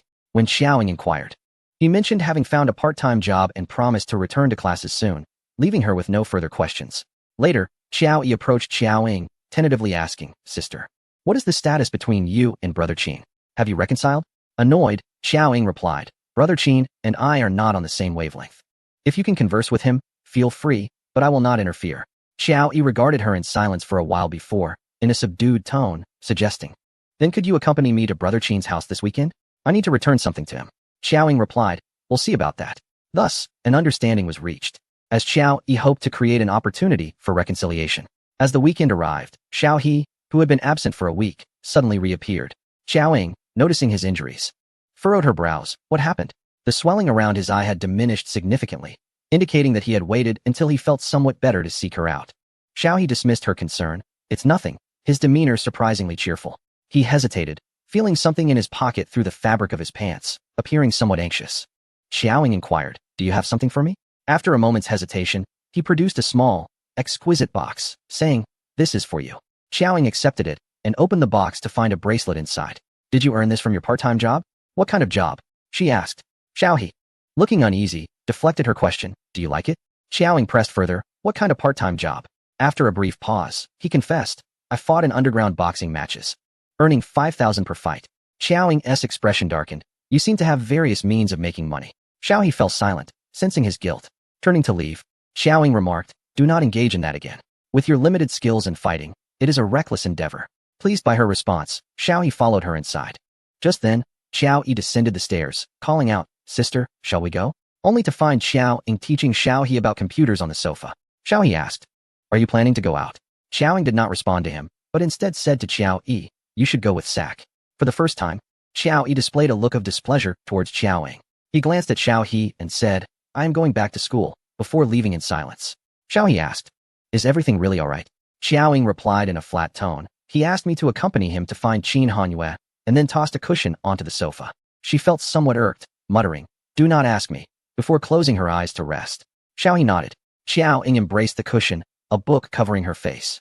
Reclining on the sofa for a nap, Xiao He lightly tapped on the keyboard, striving to keep the noise to a minimum. The two of them, one sitting and the other reclining, maintained a respectful silence. With a soft thud, the book covering Xiao Ying's face fell to the ground. Yet she showed no intention of picking it up. Sitting on the single sofa, Xiao He leaned forward to retrieve it, but when he straightened up, his movement momentarily faltered. Sunlight streamed through the floor-to-ceiling window, bathing the girl in a golden glow, her fair complexion appearing as if gilded. Xiao He gazed at her with a gentle expression. When Xiao Ying awoke, dusk had already settled. Hearing sounds from the kitchen, she followed the noise and found Xiao He busily preparing food at the stove. She asked, why are you the one cooking? Xiao He turned to look at her, saying, I sent the auntie home. Xiao Ying said nothing and went to wash her face. After Xiao He finished cooking, he stood at the sink meticulously washing the dishes, his fingers gliding over the edges of the bowls and chopsticks. Once everything was ready, he called out, it's done, let us eat. Xiao He served the food. Xiao Ying sat at the dining table, surveying the spread. It all comes from my mother's teachings, Xiao He remarked. The presentation may not be exquisite, but the taste should be decent. She picked up her chopsticks and suddenly asked, shall we drink? Without waiting for Xiao He's response, she set down her chopsticks, retrieved a bottle of wine and a corkscrew, and upon returning, realized she had forgotten the glasses. Muttering, the glasses, she was about to make another trip. I'll go. Xiao He offered, bringing back the glasses. Xiao Ying opened the wine and poured 2 glasses before finally starting her meal. How is it? Is it too salty? Xiao He's gaze was fixed on her, eagerly anticipating her feedback. It's all right, Xiao Ying replied. A smile crept onto Xiao He's lips as he served her a bowl of soup. As Xiao Ying ate, she inquired, do you have a therapy session scheduled for tomorrow? Xiao Ying nodded, yes, at 4 in the afternoon. Xiao Ying replied, no rush, take your time. Xiao He added, Dr. Chung is quite skilled. Xiao Ying, with a good appetite, quickly finished her bowl of rice. That guy is professional, so he is naturally reliable, she stated. Xiao He remarked, your friends are all impressive. Xiao Ying retorted, except for Hua Chengdong. Xiao He chuckled silently, he is quite amusing. The two continued their meal, enjoying a pleasant and harmonious atmosphere. As Xiao Ying was eating, she suddenly felt her eyelids grow heavy. Shaking her head, she quickly realized something was amiss and turned to look at Xiao He, who was still eating. Before she could speak, an overwhelming wave of dizziness engulfed her. With a thud, Xiao Ying collapsed onto the table. Xiao He calmly set down his utensils, chewing slowly. His cold, tranquil gaze fell upon the motionless Xiao Ying. Chapter 269. Xiao Ying, acting with you is truly exhausting, killing a younger brother. The food on the table remained warm. In the living room, a solitary wall lamp illuminated a small area. The moonlight seeped through the glass window, bathing the room in tranquility. As the pocket watch swung gently, the girl on the sofa, her hands shackled, appeared devoid of soul, resembling a mere walking corpse, her gaze vacant and unseeing, subject to manipulation. Tell me, what is your name? Xiao He's voice resonated ethereally, echoing through the vast living room, now distant, now near, like a fleeting whisper. The girl, her eyelids half closed, spoke hesitantly, as if a marionette under control. Xiao Ying. Xiao He inquired, what is your brother's name? Xiao Yi, she replied. What is Chung Jinyan to you? A friend. She answered. Did you kill the Ace of Spades and the King of Hearts? Yes. Xiao He observed her, then asked, what is the name of the person you love? Tell me. The girl seemed to lack an answer, remaining silent for an extended moment. Why confront the shadows? Blood Shadow. Where is Blood Shadow? Guess. Xiao Ying's voice was playful, imbued with a mischievous laughter. Xiao He was momentarily taken aback, but in the next instant, he found himself locked in her bright, clear gaze. Sending a shock through him, he reacted swiftly. However, Xiao Ying's kick was swifter still, launching him and the chair he occupied across the room. The chair splintered, and Xiao He crashed heavily to the ground, a mouthful of blood escaping him as 2 ribs fractured. He nearly succumbed to unconsciousness from the blow. With that kick, he comprehended Xiao Ying's formidable strength. In disbelief, he clutched his chest and struggled to rise from the floor, not in haste to flee. Xiao Ying, poisoned and shackled, was poised to escape at any moment. With languor, Xiao Ying propped one leg up, seemingly indifferent to the cuffs on her wrists. With remarkable ease, as if she had done it countless times before, she snapped her thumb with 2 audible cracks and effortlessly removed the handcuffs, her brow unwrinkled. Under Xiao He's astonished gaze, she expressionlessly restored her thumb. Stunned, he stared at Xiao Ying on the sofa. The handcuffs were custom-made, a size smaller than ordinary. Forged from a material as hard as iron, impervious to any means of unlocking save for the key. Xiao He steadied his mind. When did you realize my presence? He ruminated carefully, unable to pinpoint any slip on his part, save for the possibility that it was Cheng Jinyan. Could it be that his previous hypnosis of Cheng Jinyan had aroused suspicion? Impossible. His hypnotic prowess was unrivaled in the realm of death, never having failed. From the moment you appeared, Xiao Ying declared. In contrast to the cunning old fox Qin Hanyue, who thrived in the cutthroat business world, Xiao Ying, having danced on the brink of life and death, encountered countless villains, and was herself a master of stealth and assassination, was inherently more suspicious. She did not trust even the dead. In a world rife with coincidences, how could she not question Xiao He's frequent appearances before her, flaunting such a face? Initially, she doubted the authenticity of his visage, yet upon verification, she found Xiao He unmasked. This face bore no signs of alteration. He was simply as he appeared. Xiao He, ever cautious, personally delivered his computer to him, utilizing it solely for superficial tasks. It was evident that Shadow was aware she would not be easily swayed, yet. Shadow relied on Xiao He's visage. Leveraging this face, so akin to Feng Ying's, and Xiao He's true identity, it was presumed she would not act against him lightly. A glint of icy murderous intent flickered in Xiao Ying's eyes, directed at Shadow. She remarked, playing this charade with you is both exhausting and tedious. Engaging with that old man, Qin Hanyue, is far more entertaining. Xiao He inquired, have you been acting all along, including with Qin Hanyue? Xiao Ying replied, if you do not make a move soon, he might genuinely become jealous, and my patience is wearing thin. It was, of course, an act. After the second scene, Qin Hanyue, on his way home, expressed some dissatisfaction via message. Must you really bring age into it? Xiao Ying responded, why delve so deeply into the role? Qin Hanyue replied, it is, after all, a fact. One cannot help but become immersed. Xiao Ying remarked, I Haven T complained about you. At that moment, Qin Yan, trembling with anxiety, consoled Qin Hanyue, fretting over their predicament, while Qin Hanyue secretly reveled in Xiao Ying's messages. He queried, did I perform adequately? Xiao Ying replied, your lines were rather melodramatic. Qin Hanyue countered, your lines were too harsh. I shall improve next time. Xiao He asked, what about Cheng Jinyan? Xiao Ying replied, he mentioned your hypnosis skills are commendable. Little did Xiao He realize, while he had been eavesdropping outside the door, Cheng Jinyan had been on the phone reporting his situation to Xiao Ying, even attempting to facilitate a connection between them. Truly a commendable doctor. However, just as he intended to dispel his doubts and leave with the key, Cheng Jinyan later remarked to Xiao Ying, this lad's hypnosis is indeed impressive. I almost fell under his spell, so be cautious. Xiao Ying's suspicion of him was entirely reasonable. He had initially believed that after she had struck him with a steel pipe as a test, he had alleviated a portion of her doubts. Thus, when Xiao Ying later mentioned her special consideration for him due to Blood Shadow and Xiao He's brother, as well as other matters, Xiao He accepted a fragment of that trust.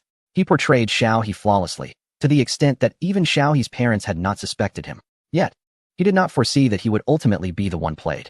Even her brother, Xiao Yi, and Hua Qingdong, all those around her, were convinced that she had severed ties with Qin Hanyue. Xiao Ying remarked, this is the first time I have encountered a member of the Death Gate. Their hypnosis indeed possesses great prowess. Within the Shadow Organization, the Death Gate stands as the most enigmatic. Their assassins seldom venture forth to execute tasks and rarely appear before other assassins of Shadow. Death Gate cultivates them to pry open the sealed lips of their targets, stealthily uncovering secrets unbeknownst to others. Shadow conceals them deeply. Even in her previous life as Blood Shadow, she had never located the true headquarters of Death Gate. Shadow would never permit her to seek it. Her disinterest in the troublesome art of hypnosis was evident. Had she been intrigued, the allowance to search would not have been determined by Shadow. Xiao He remarked, it seems my face indeed holds a unique significance for you. What is your connection to Blood Shadow and Feng Ying? Xiao Ying, lacking the time to engage in such discourse, stood abruptly. Her tone frigid. Where is the real Xiao He? Xiao He responded, Naturally, he has been killed. Xiao Ying's expression faltered. You killed Xiaohe? Xiaohe, is it strange for a killer to take a life? Xiao Ying gazed at the indifferent facade of the false Xiaohe, as if he had crushed an ant beneath his heel. Her teeth clenched tighter with each passing moment. For the first time, her usual calm demeanor shattered, revealing the prominent veins on her fair neck, and Xiao Ying erupted in fury. You scoundrel! He is your own brother. A wry smile crept across Xiaohe's hardened face. Brother? Are you jesting? Xiaohe's elder brother, Feng Ying, had long since perished. The shadows had dispatched him to eliminate Xiao Ying, instructing him to masquerade as Xiaohe. And naturally, they had informed him of Feng Ying's relationship as Xiaohe's brother. Furthermore, Feng Ying shared a close bond with Shui Ying, who was inexplicably connected to the girl before him. Xiao Ying, unable to contain her rage, retorted, Fool, do you truly believe your resemblance to Xiaohe is merely coincidental? Chapter 270. Twins. He killed his brother. He killed his mother. Xiaohe dismissed Xiao Ying's words with indifference. How was I to know I had this connection to Feng Ying? Xiao Ying clenched her fists, intent on silencing him. Xiaohe is your twin brother. Feng Ying is your biological elder brother. While attending to Xiaohe's mother in the hospital, Xiao Ying, during a moment of conversation, learned from her that Xiaohe was indeed a twin. Xiaohe's mother had 3 sons, Feng Ying, Xiaohe, and the man before her. A killer from the dead door. Feng Ying had been abducted, while Xiaohe's twin brother was taken away by their biological father, Xiao Qingdong, and sold shortly after birth. Upon discovering this, Xiaohe's mother had been devastated, wanting to report Xiao Qingdong to the authorities, yet he nearly beat her to death. Had it not been for her youngest son, she might have succumbed to despair. This son, sold by her husband, became the greatest source of anguish for Xiaohe's mother, a pain she preferred to keep buried, even from the true Xiaohe. The shadows had not disclosed this to the false Xiaohe, hence he remained oblivious. Upon hearing this, Xiaohe fell silent. After a moment, he replied coldly, and what of it? His resemblance to Xiaohe was so striking that even their parents could hardly distinguish between them. He had indeed pondered this before. Yet, for one who had grown up in the shadows, with memories filled solely with brutal training, where falling behind by even a heartbeat could result in death, these familial ties, never before encountered, stirred no ripples within him. He had never been curious about his origins, nor had he questioned whether he was abducted or abandoned. Nor did he yearn for kinship, family, friends, or a normal life. In his eyes, there existed only the shadows, only training, and the will to survive. The edicts of the shadows were akin to sacred decrees. Even when faced with curiosity and doubt, he complied without question. To him, Xiaohe and his mother were merely targets. Their identities held no significance beyond that. Xiao Ying suppressed her murderous intent and anger. I obtained your DNA alongside Xiao Qingdong's and Yang Yan's for a paternity test. They are your biological parents. When the false Xiaohe first appeared, Xiao Ying had hacked into the Shadows database to extract Feng Ying's DNA and Yang Yan's for verification. At that moment, she had entertained the thought that this might all be a ploy orchestrated by the Shadows, leading her to doubt the authenticity of Feng Ying's DNA in the database. Thus, she could not fully ascertain whether Feng Ying was indeed a child of the Xiao family, until she learned from Zhao's mother that Xiaohe was a twin. Xiao Ying, familiar with the ways of the Shadows, began to form a series of hypotheses and conjectures. Consequently, she conducted paternity tests for Zhao's mother, Xiao Qingdong, and the false Xiaohe. It was confirmed that the individual before her was indeed the biological son of the Xiao couple. Xiaohe, with an expressionless countenance, declared, I have no family. To me, they are merely strangers with an additional layer of blood relation. What about the mother who has cared for you all this time? Is she just another stranger linked by blood?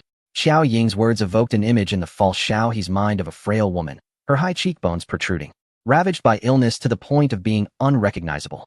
That pitiful, weak woman, stripped of her former brilliance, gazed at him with unwavering tenderness, laced with guilt and hope. In her youth, she must have been strikingly beautiful. She was frail, unable to protect her own children or stand against Xiao Qingdong. Yet, she was not selfish. She had repeatedly urged him to leave the city and escape Xiao Qingdong. Even after losing 2 sons, she was willing to endure the anguish of separation once more, simply hoping he might lead a better life. She had no intention of leaving with him. Xiao Qingdong would not relent in his pursuit, seeking them relentlessly until he found them. She chose to remain in that loathsome household while secretly wishing for the day her lost sons would return. Her speech was labored, often grating to hear, yet when she spoke to him, her tone was always gentle. When Xiao Qingdong berated him, she would transform into a fierce protector, vocally defending him and threatening Qingdong to leave him be. She would hold his hand, smile at him, inquire after his well-being, and weep for the injuries on his face and hands. With little to eat at home, she would forego her own share to ensure he was fed, not offering much, but hoping he would be satiated. Nights of torment from her ailments robbed her of sleep, yet she stifled her discomfort so as not to disturb his rest. Though rising from bed was a challenge, she would, without hesitation, drag her ailing body from the sheets to rescue him when he was embroiled in conflict with Xiao Qingdong.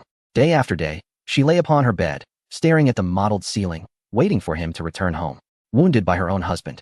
The only beauty she could perceive seemed to emanate from her son. He was her sole pillar of strength, the reason for her survival. To avoid being a burden to him, she would unhesitatingly sacrifice her own life. Had she not lost her 2 other sons, she would surely have cherished them just as dearly as she did Xiaohe. Yet, she remained oblivious until her last breath, unaware that the son she had loved for over a decade had long since been replaced. She was also unaware that the one who had harmed her children was another child she had yearned for and awaited for years. No, she was aware. She knew she was not Xiaohe. As she lay on the brink of death, she gazed at him for a long time before uttering, "My child, you have grown so much." Did she realize? Xiaohe's face tightened, and his breath grew dark as he clutched his broken ribs, adeptly masking his turmoil. "Do you think I would believe that?" he retorted, recalling the 2 little boys depicted in Cheng Jingyan's painting. It was not Feng Ying and Xiaohe, but rather he and Xiaohe. Xiaoying inquired, "Are you frightened?" At that moment, within Cheng Jingyan's consultation room, the tribulations and sufferings he recounted were the very experiences endured by Xiaohe. That boy, barely 18, who had just faced the gauntlet of college entrance examinations, had never received the kindness of life. He grew up stumbling through hardships, and on a day filled with toil, he walked home on an empty stomach, only to be brutally slain by his estranged elder brother in this cold world. One can imagine Xiaohe, emaciated, perhaps trudging home on a frigid winter night, clad in tattered garments, numbly braving the biting wind, while the city's opulence stood in stark contrast to his plight. For over a decade, he struggled at the bottom rungs of society, never once experiencing warmth, and it was clear that such warmth would forever elude him. He fought to survive, yet met his demise on a frigid street corner. No one knew, and no one came to his aid. The true Xiaohe died without comprehending the motive behind his murder or the identity of his killer. That frail yet inherently resilient youth may still have harbored hope amidst his dismal existence. Had he encountered her sooner, perhaps the notion of enduring hardship for eventual joy would have been rendered obsolete. Yet, the malevolence of the man before her extended far beyond this. Xiaoying regarded him coldly and stepped forward. "Do you feel guilt or regret? Your mother's death was also precipitated by your actions." Her words began to fracture the taut facade of Xiaohe's face. All these years, Yang Yin had persevered, bolstered by Qiao Ying's support and the assistance of Principal Zhang and Elder Ming, with everything seemingly progressing towards a favorable outcome. How could she suddenly contemplate death without waiting for her other 2 sons? It was him. In Chapter 271, Xiaoying experienced her first emotional outburst. Still yearning to save the counterfeit Xiaohe, it was he who, while Yang Yin fretted over exorbitant medical bills, deliberately concealed Qiao Ying's support from her. This was something Xiaoying had overheard at the hospital entrance. It was he who, upon discovering Yang Yan's hidden medications and her suicidal intentions, feigned ignorance, callously disregarding her escalating agony. In her suffering, he merely awaited her demise. It was he who, after receiving the hospital's call, intentionally delayed his journey, arriving only in time for her final breath. He brought the injuries he had inflicted directly before Yang Yan. The true Xiaohe would have concealed such wounds, yet he presented them to her, knowing full well the toll it would take. All of his calculated and inadvertent actions transformed into the overwhelming pressure that led Yang Yin to relinquish her life for him. He drove Yang Yin to despair solely to elicit greater sympathy from Qiaoying, seeking to draw closer to her. That pitiable woman was indirectly slain by him. The son she had longed for over a decade ultimately took her life. His expression was frigid, devoid of color in the dimly lit living room, his gaze fixated on Qiaoying. "I will not believe you." Suddenly, a sharp pain surged through his abdomen, shattering the icy mask he had maintained. Dark blood trickled from the corner of his mouth as he clutched his agonized belly, casting an incredulous look toward Qiaoying. He suddenly recalled that despite Qiaoying consuming so much, she should have succumbed to the poison by now, yet she appeared utterly unaffected. In a moment of folly, he made the most elementary of mistakes, attempting to appear nonchalant as he proactively fetched a wine glass for Qiaoying, deliberately removing the poisoned utensils from his line of sight. It was during this very moment that Qiaoying made her switch. Xiaohe had barely taken a few bites. Otherwise, he would have already displayed the symptoms of poisoning. However, Qiaoying was not in the mood to mock him at that juncture. With the cautious nature of the Shadow, who always preferred to keep a contingency plan, she considered that they would not truly murder Xiaohe, a mere ordinary person. Perhaps they would imprison him, keeping him as leverage, which is why she had refrained from acting hastily. Yet, she had not anticipated that this individual before her was also the brother of Feng Ying, and for the Shadow, retaining this leverage was more than sufficient. The most repugnant tactic employed by the shadow was their penchant for transforming individuals into deranged and frenzied beings. Instances of someone like the counterfeit Xiaohe, who had been compelled to kill their own kin during a mission, were not uncommon among the assassins of the shadow. Much like this fellow before her, they employed every ounce of cunning and means to fulfill their objectives, even if it meant ending the lives of their closest relatives. Among them were those who, like him, had spent a year and a half or even longer in the company of their own kin during their missions. In the midst of shared laughter and joy, they would mercilessly pull the trigger. Some, upon completing their tasks and grappling with the truth, could not bear the weight of reality and subsequently became targets of the shadow's wrath. Others schemed to return and exact revenge on the shadow, though the outcomes of their vengeance can only be imagined. More often than not, there were those who, upon learning the truth, remained indifferent, as if nothing had transpired. These were the madmen cultivated by the shadow, their most favored killing machines. A steady stream of dark blood flowed from Xiaohe's lips as he clutched his abdomen, retreating step by step while casting a glance at Xiaoying. Then, he turned and fled the villa. Xiaoying did not pursue him. She stood still, gazing at the wide-open door, her visage pale with despair. She regretted not informing Xiaohe that she had covered the cost of his mother's treatment. Perhaps, had he known, he might not have embarked on this tragic path. Yet, while she could fight to preserve her own life, others would not extend the same courtesy. With Xiaohe dead and his mother perished, both at the hands of a loved one, Xiaoying's brow furrowed further as she witnessed the unfolding tragedy. The night breeze swept in through the ajar door, and she remained motionless in the empty hall, her eyes swirling with a tempest of emotions that she desperately tried to suppress, yet they surged with an uncontrollable ferocity, indicating her mood had plummeted to the depths of despair. Suddenly, she pivoted and ascended the stairs with urgency, bursting into her room to retrieve her acupuncture bag before rushing out of the villa. Xiaohe, she called, pursuing the direction he had taken. Xiaohe. She clutched the acupuncture bag tightly, but all that responded to her were the rustling winds and the distant hum of an approaching vehicle. She shouted in fury, Xiaohe, come out. Show yourself. The car came to a halt before her. Qin Hanyue hurriedly exited and approached Xiaoying. Since their acquaintance, he had never witnessed her in such a state. The calm demeanor she once possessed had vanished. Her emotions were palpably heightened, her eyes and nose reddened. Under the streetlight, tears glimmered in her eyes, and her voice, hoarse and choked, betrayed her anguish. Yet, an all-consuming rage coursed through her veins, leaving Qin Hanyue utterly bewildered. The scene left Qin Yin utterly astonished, unable to fathom what had transpired to evoke such a reaction from Xiaoying. Who exactly was this brother of Xiaohe? Qin Hanyue gazed at Xiaoying with growing concern. If Xiaohe's so-called brother truly existed, then Xiao Ying's profound reaction could only be attributed to him. Without delving deeper, Qin Hanyue inquired, did Xiaohe flee? As he scanned the surroundings, Cheng Jinyan interjected, did you let him go? Upon hearing this, Qin Hanyue glanced at Cheng Jinyan, realizing that the latter possessed far greater knowledge than he did. He looked back at Xiaoying and instructed Qin Yan, immediately send someone to find Xiaohe. Xiaoying clenched her teeth, staring into the empty distance, and after a long pause, exclaimed, no need to search. He deserves to die. Qin Yan, who was just about to make a call to summon reinforcements, silently set down his phone, utterly bewildered. What had caused such sudden animosity? In the villa, Cheng Jinyan sat on the sofa, stooping to pick up the customized handcuffs from the floor, letting out a soft sigh. The sound prompted Qin Hanyue, who stood facing the staircase, to turn his head towards him. With his eyelashes slightly lowered, Qin Hanyue returned his gaze to the staircase. Qin Yin quietly tidied the disarrayed chairs, noticing drops of black blood on the floor, and his imagination began to conjure an elaborate narrative. Cheng Jinyan tossed the handcuffs onto the table, lazily remarking, no need to fret so much, just sit for a while. After a brief silence, Qin Hanyue asked, she won't be in danger, will she? If it were Yi Si sitting there, Qin Hanyue would not have posed the question. Cheng Jinyan had previously asserted that he held no romantic feelings for Xiaoying, but Yi Si was a different story. He could not possibly seek insight from a rival. Compared to Yi Si, Cheng Jinyan appeared far more benevolent. He nodded. Of course, she is likely busy attacking the security system of the Shadow headquarters, systematically dismantling the firewall. Qin Hanyue was taken aback. Is she retaliating, venting her anger? Cheng Jinyan removed his glasses, holding them in his hands, his long arms stretched out over the sofa.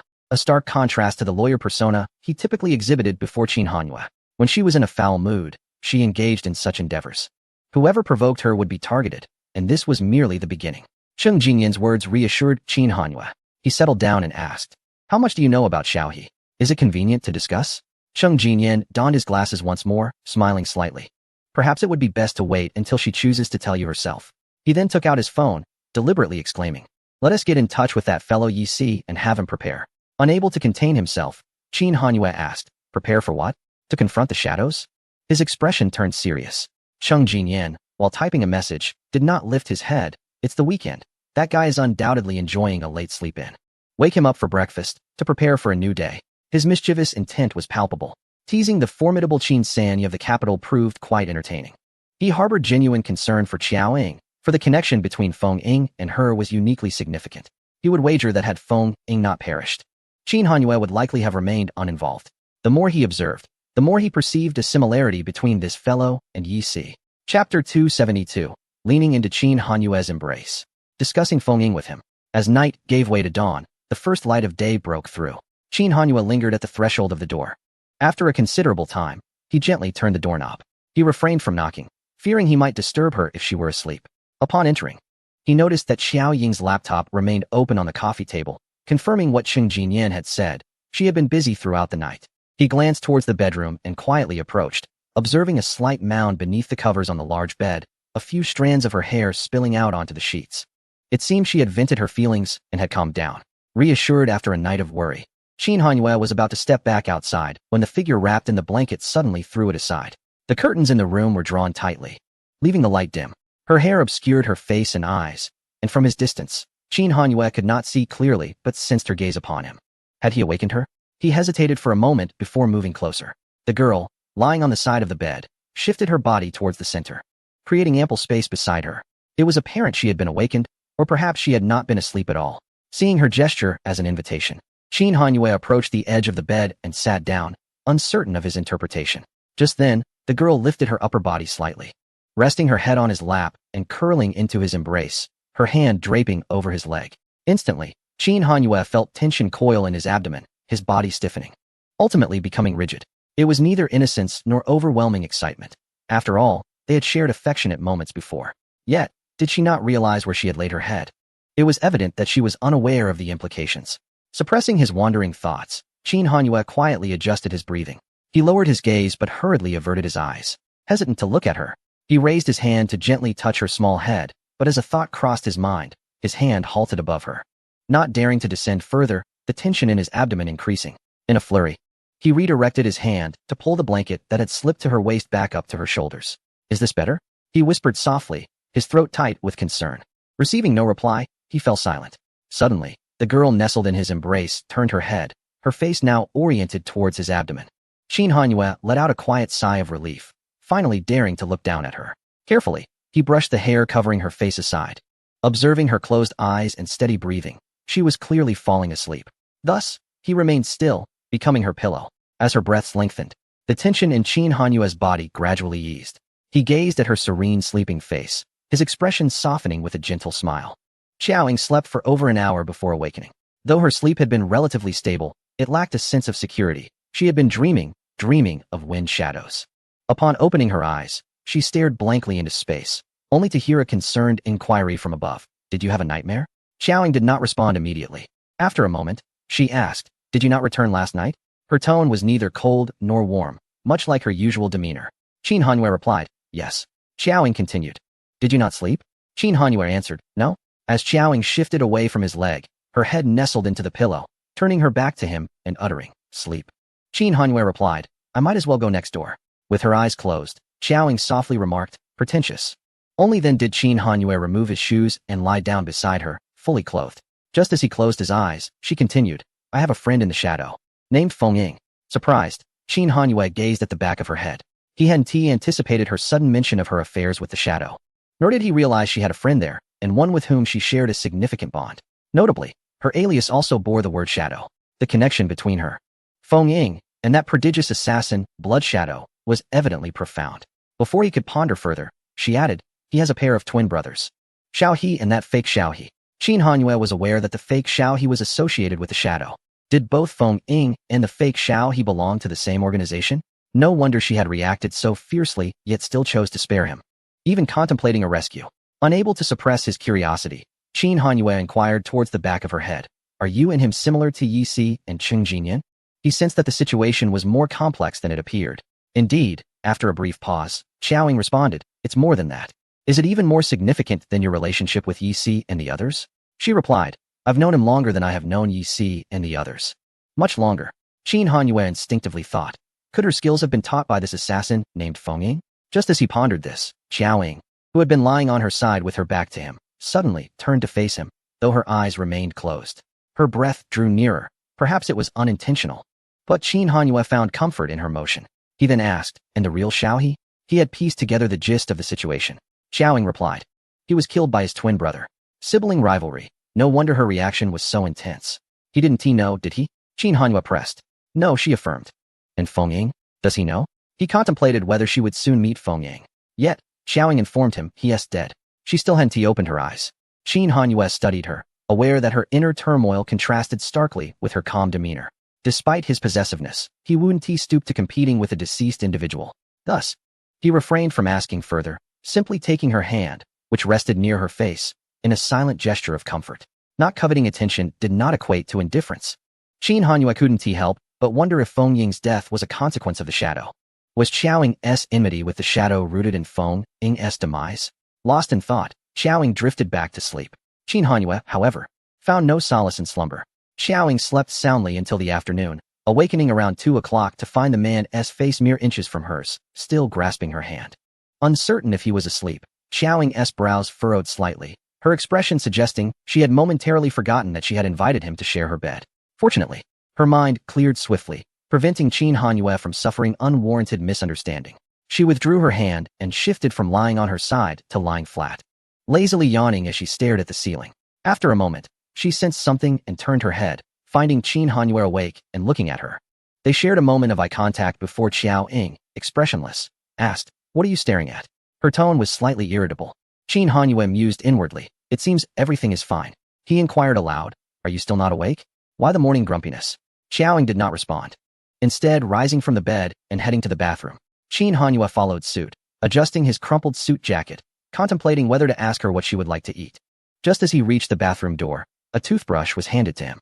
With a smile, he accepted it and stood beside her, in front of the sink.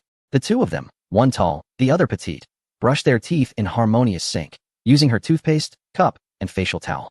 After washing his face, Qin Hanyue turned to see Xiao Ying wiping her face with her hand, droplets cascading onto the floor. Unable to suppress his laughter, he reached for a towel to help her, but instead leaned in, playfully rubbing his face against hers like a large golden retriever, soaking up the warmth and softness of her damp cheeks. Xiao Ying shot him a slightly displeased glance. Chapter 273. Qin Hanyue hints at Xiao Ying's responsibility. Xiao Ying fiercely reprimands Xiao Qingdong. In the living room on the first floor, Qin Yin was on a phone call discussing work. Upon seeing the couple descend from upstairs, he noted their expressions were quite normal. Just as Xiao Ying reached the bottom of the staircase, she was approached by the fourth master. Xiao had incapacitated Xiao Yi and knocked out the fourth master, locking him in a room prior to their altercation yesterday. The pampered prince from a royal lineage was unaccustomed to such indignities, persistently nudging his head toward Xiao Ying, seeking comfort. Qin Hanyue brought a cup of warm water to Xiao Ying, who was crouched by the stairs petting the dog, to soothe her stomach. Perhaps due to having touched the dog, Xiao Ying did not take the water. Instead, she drank directly from the cup held by Qin Hanyue. He bent lower, elevating the base of the cup to feed her a few sips.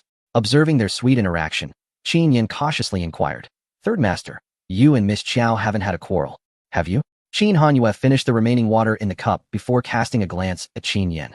Recalling how much he had been concerned about his relationship with Xiao Ying lately, he replied begrudgingly, "I am not ill."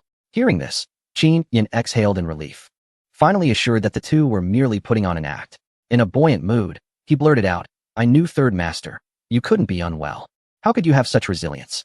Noticing the man's disapproving glare, Qin Yin quickly composed his expression, smiling and retorting, "What I mean is, my idol is upright and responsible." How could he be irresponsible? Upright and responsible? Xiao Ying.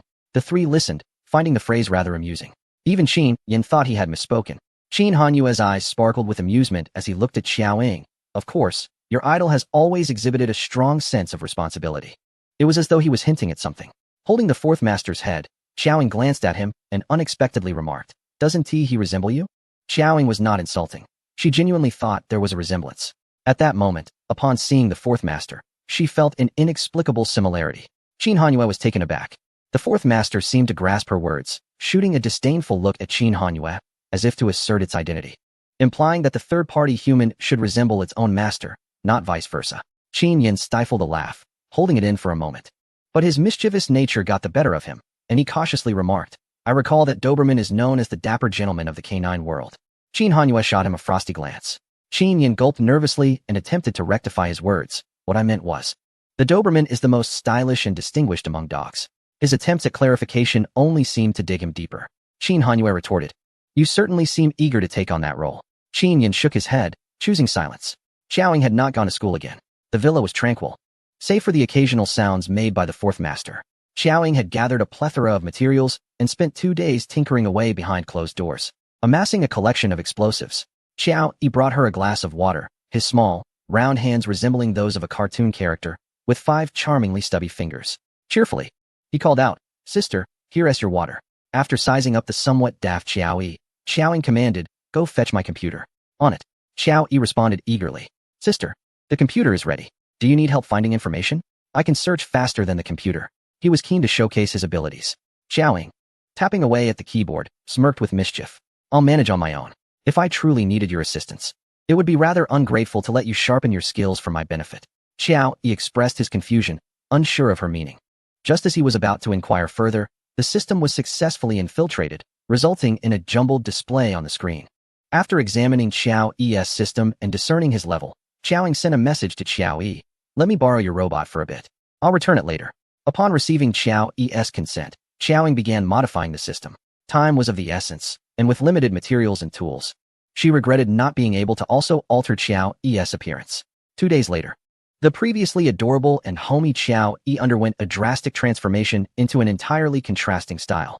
After rebooting the system, Xiaoying was about to test it when she heard Xiao Yi's clueless voice. Sister. The sound was genuinely silly. After a brief moment of contemplation, she had an idea and grabbed her phone to message Qin Hanyu. Send me a voice message. Without a second thought, Qin Hanyu complied, clearing his throat before sending her a message. Just as Xiaoying had finished changing the voice system and was about to test it, she received a call from the police station. They informed her that someone had reported a missing son, and they had traced his last whereabouts to her home, prompting their visit to gather information. Where is he? Xiaoying inquired. The reporting party is on their way. We'll wait for him to arrive before proceeding. The officer replied. Xiaoying took a seat on a bench, awaiting the arrival of Xiao Qingdong. Minutes later, a heavily intoxicated Xiao Qingdong arrived. Upon seeing Xiaoying, he pointed at her and declared to the police, it's her. My son has been hanging out with her. She must know where he is. He is my only child, and I've raised him with great effort, relying on him to support me in my old age. The police glanced between the two before instructing, please come with us to discuss this matter. Xiao Qingdong trailed closely behind the police officer, asserting, Officer, she came to my home last time and inexplicably kicked me, leaving me unable to stand upright for days. Oh, and these injuries on my face were also inflicted by her. Can I seek compensation from her? This woman looks wealthy. I could certainly extract a sum. With this greedy thought, Xiao Qingdong rubbed his hands together. Upon hearing this, the police officer turned to examine Xiao Qingdong's battered face before glancing back at Xiaoying, inquiring, did you inflict these injuries on him? With her hands buried in the pockets of her coat, Xiaoying replied nonchalantly, indeed. Xiao Qingdong was taken aback by her admission, a flicker of amusement igniting within him as he pointed at her, exclaiming, Officer, you heard that. She confessed. It was evident that this girl shared a peculiar connection with that rascal. The officer instructed, accompany me to file a report. Eagerly, Xiao Qingdong followed, contemplating whether he should feign pain after completing the report, planning to lie in a hospital bed for 10 days or so, then demand a sum of 100,000 or 80,000 from her. While he pondered this scheme, suddenly a hand seized his shoulder. Before he could react, he was thrust into an adjacent office, and the sound of the door being locked echoed behind him. With no one else present in the office, Xiaoying single-handedly dragged a table piled high with documents to block the door, casting a cold gaze at Xiao Qingdong, who was groaning on the floor. The officer turned back only to find that the person he had been escorting had vanished. A chilling scream erupted from the office, prompting him to rush over to investigate. However, he discovered the door was locked, leading him to pound relentlessly on it, demanding, open the door. I said open it. You inside. Unlock the door immediately. Screams continued to reverberate, with Xiao Qingdong shouting for help, only to be kicked forcefully against the table obstructing the door, causing it to shake violently. Hurry. Fetch the keys to unlock the door. Chapter 274. The massacre begins, a cataclysm. Qin Hanyu. My wife is fierce. The anguished cries resounded throughout the police station. Xiaoying observed the barely conscious Xiao Qingdong on the floor, discarding the leg of a chair onto the ground. Amid the police officer's attempts to intervene with threats, she leisurely retrieved her phone to call Qin Hanyu. The keys were finally procured, and the door was forcefully burst open. Don't move. Raise your hands. 7 or 8 firearms suddenly aimed at Xiao Ying. The officers startled as they glanced at the nearly lifeless Xiao Qingdong on the floor. They rushed forward to assess his condition. He had completely lost consciousness, his limbs broken, and it was likely his internal organs were severely damaged. At his age, survival was uncertain. Even if he were to be saved, he would undoubtedly be bedridden for life.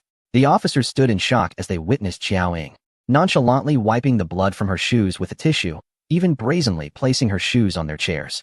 It was unimaginable that such a young, seemingly delicate girl could inflict such violence within a police station.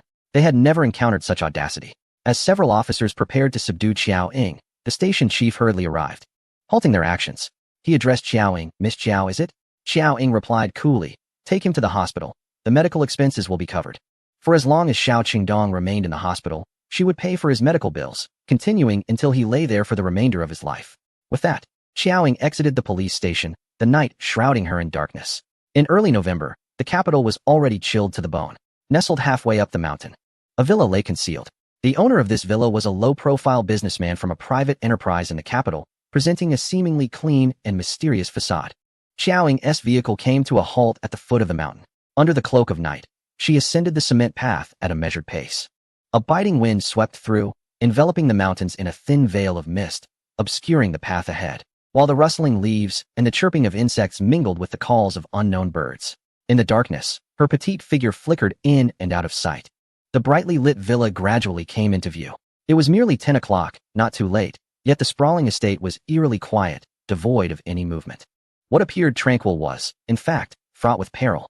Shadows lurked in the dark, waiting for the opportune moment to strike. Xiao Ying silently infiltrated the villa, and soon after, the power was sabotaged, plunging the entire estate into darkness. The concealed occupants within the villa became aware of the intrusion. In an instant, everyone sprang into action. The seemingly empty villa was suddenly teeming with figures.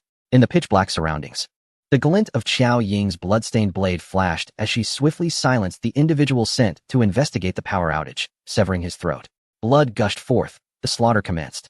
On the surface, this villa served as the residence of a private enterprise owner, yet it was, in reality, a den of thieves belonging to a powerful faction known as the Shadow. This division, previously overseen by Mu Ying and Fei Ying, had caught the attention of Hong Xink, who sought to clandestinely recruit them. Following the demise of Mu Ying and Fei Ying aboard the cruise ship, the division had been taken over by new leadership.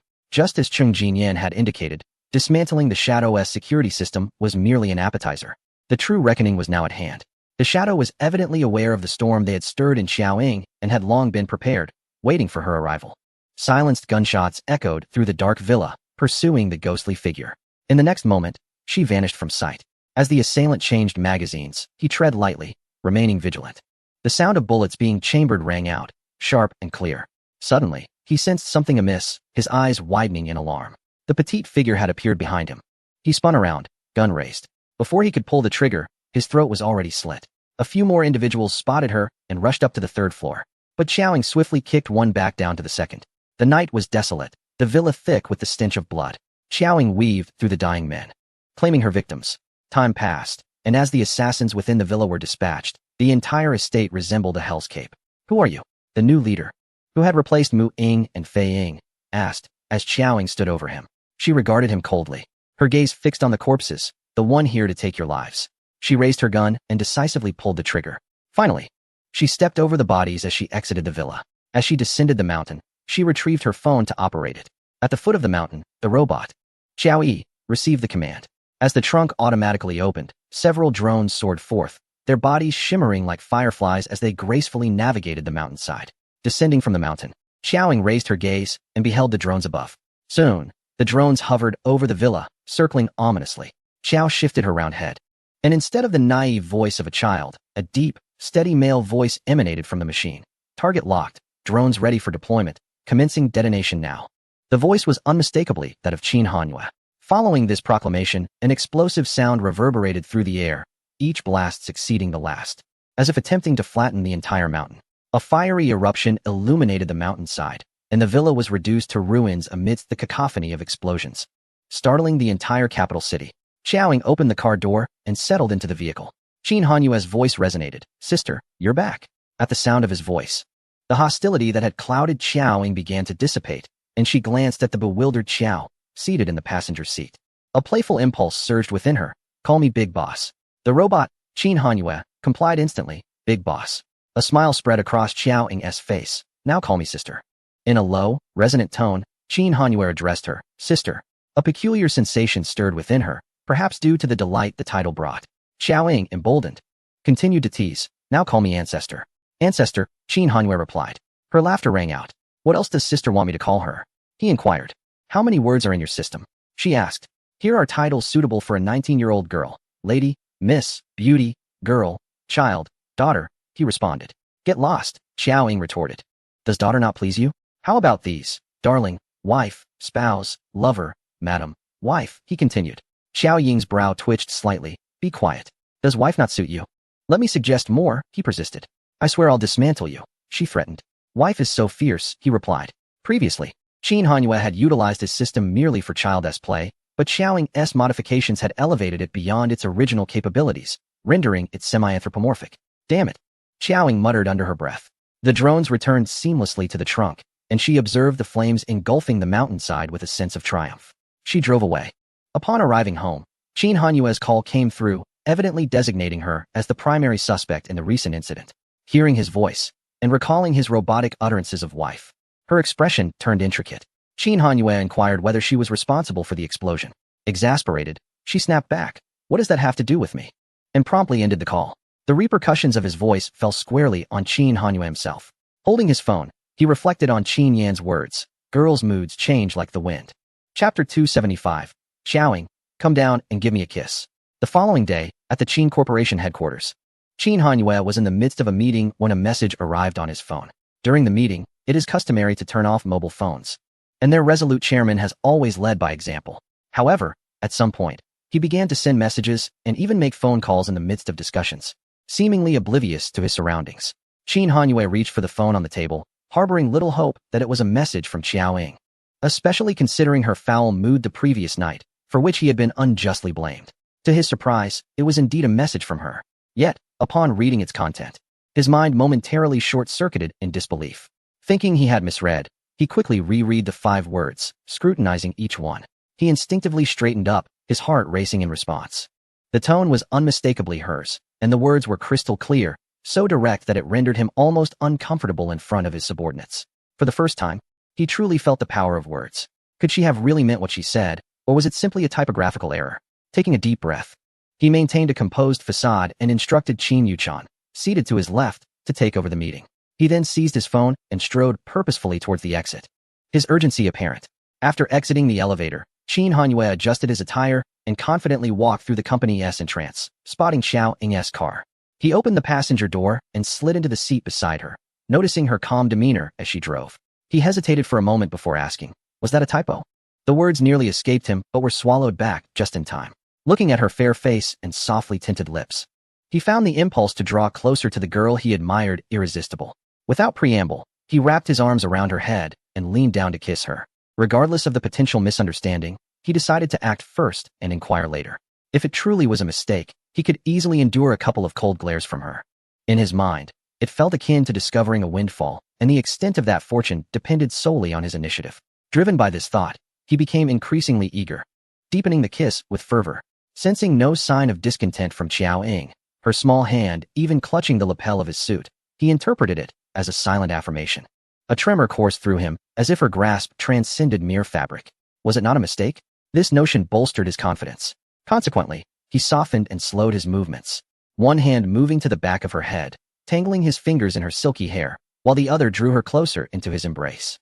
With his eyes closed, he surrendered himself to the moment, savoring the gentle intertwining of their lips, lost in the intoxicating blend of their emotions. For both of them, this seemed to be the most profound way to express their fervent feelings. After what felt like an eternity, Qin Hanyue gradually released her, resting his prominent nose against her warm cheek. He did not immediately withdraw, but instead tenderly brushed his lips against hers in a soothing caress, lingering in the intimacy before finally pulling away. Xiao Ying turned her face aside, grasping the steering wheel once more. Apart from a slight flush on her cheeks and her breath still uneven, she appeared remarkably composed as she said, "You can go back in now." Her clarity, coupled with her words, left Qin Hanyue momentarily at a loss, uncertain whether to laugh or cry. Once used, Cast aside, how can one be so charmingly wasteful? Qin Hanyue, are you truly asking me to come down just for a mere kiss? Xiaoying raised an eyebrow slightly. Is that unacceptable? Qin Hanyue, I would be most delighted. It is something I desire greatly. Xiaoying, then what else do you wish for? Qin Hanyue, nothing. I am quite content and deeply touched. Xiaoying, then shall we not depart? Qin Hanyue, however, your special trip to satisfy a personal desire seems rather unworthy. Xiaoying glanced at his handsome visage, her sincerity tinged with a hint of feigned nonchalance. With your looks, Mr. Qin, it is hardly a loss. Qin Hanyue chuckled softly. In that case, I believe such mutually beneficial arrangements could be frequent. If the distance is a hassle for you, I would be more than willing to come to you at any time. Xiaoying remarked. What boundaries can a self-funding canary possess? Upon finishing his words, Qin Hanyue gently placed a hand on her neck, planting a kiss upon her forehead, followed by a tender peck on her cheek. His voice, sensually enticing, declared, I must return to work, drive safely. He descended the vehicle with a sense of fulfillment. As the meeting had yet to conclude, Qin Hanyue re-entered the conference room, whereupon the attendees exchanged glances. Although their chairman maintained an impassive demeanor, they could perceive the warmth emanating from him, suggesting that his spirits had lifted after his brief excursion. A person in joyous circumstances is invigorated. Given the chairman's usual composure, the cause of his elevated mood must be significant indeed.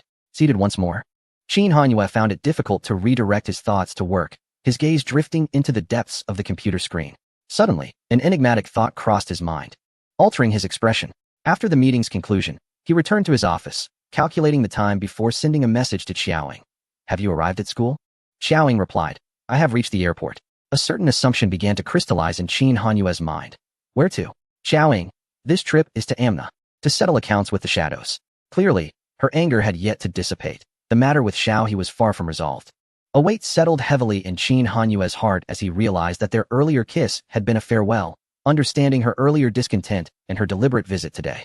Qin Hanyue, are you settling the final accounts? Xiaoying, I would prefer to storm the Shadows' headquarters directly. However, it is not so easily breached, and the leader of the Shadows will not be waiting for me there. But I have ample time to wear them down, first crippling their limbs, then demanding their heads. Reading Xiaoying's message, Qin Hanyue mistakenly believed her animosity towards the Shadows stemmed from Feng Ying, but at that moment, he was more concerned for her safety than harboring jealousy. Yet, it was evident that Xiaoying had once again left him to guard the fort. It was certain that the location she had detonated last night was one of the Shadows' territories. She had endeavored to eliminate as many threats as possible before her departure. Qin Hanyue sent her a number. I have contacts in Amna. Should you require arms or personnel, reach out to him. Qin Hanyue was the largest arms dealer in Amna. Xiaoying promptly responded. Indeed, having a capable partner is not without merit. Upon reading her message, a slight smile graced Qin Hanyue's lips, providing him with a modicum of solace. Qin Hanyue, waiting for your return. The oasis in the Amuna Desert, renowned as the grander version of Peru's Wakakina, is indeed far more expansive, akin to the size of an entire county. Amidst the sea of golden sands, Xiaoying navigates a sleek black four-wheel drive vehicle, weaving through the dunes towards the solitary oasis nestled within the desert. Dust swirls around, and the tracks left by the tires are swiftly concealed by the shifting sands. In the distance, a procession of camels ambles by, while a few reckless vehicles pursue her, emitting a cacophony of sounds. This is not a tranquil locale.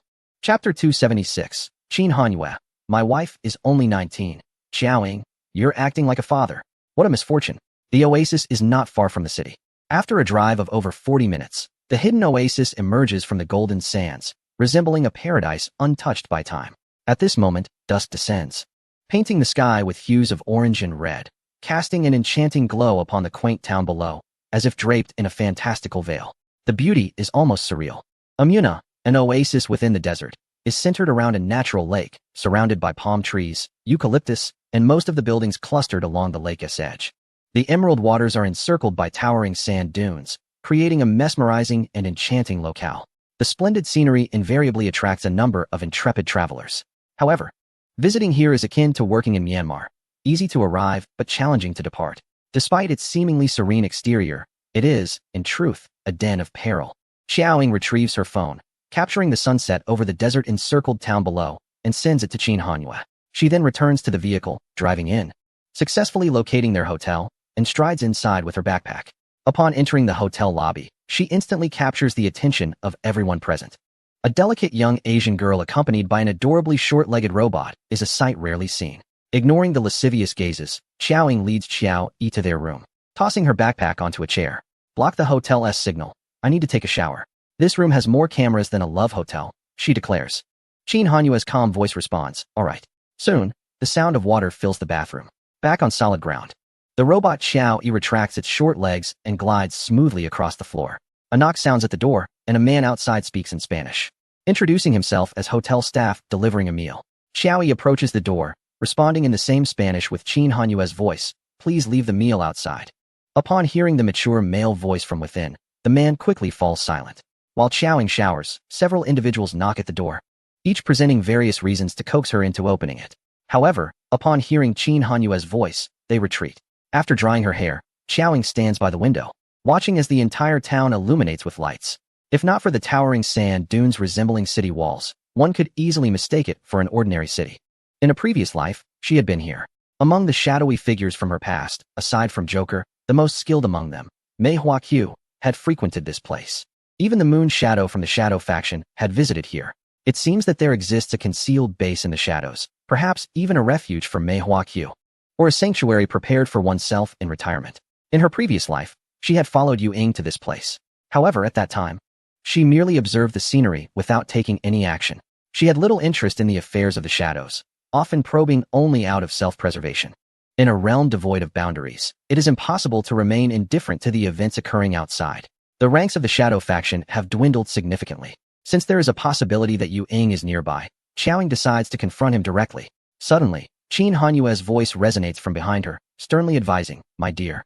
There are many nefarious individuals here. Exercise caution. Xiaoying, momentarily taken aback, halts her hand which was drying her hair, not out of fear, but surprise. Turning around, she begins to comprehend. Xiaoying, so you cannot refrain from calling me that? Qin Hanyue. However, my dear is one of the most intimate terms between individuals of the opposite sex without blood relations in modern times. Xiaoying, I wouldn't mind if you called me mother. Qin Hanyue, but my dear, you are merely 19, while I am 30. With a stoic expression, Xiaoying dangerously commands. Fetch my computer. Qin Hanyue, ever perceptive, responds, sister. In a playful manner, Xiaoying tosses the damp towel from her hand onto his head.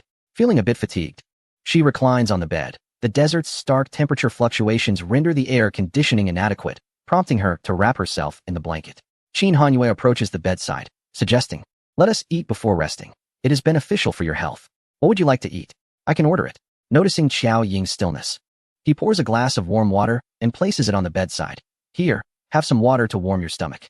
Xiaoying gazes at him, extending her legs from beneath the blanket, her fair feet playfully resting on his face as if stepping upon Qin Hanyue himself.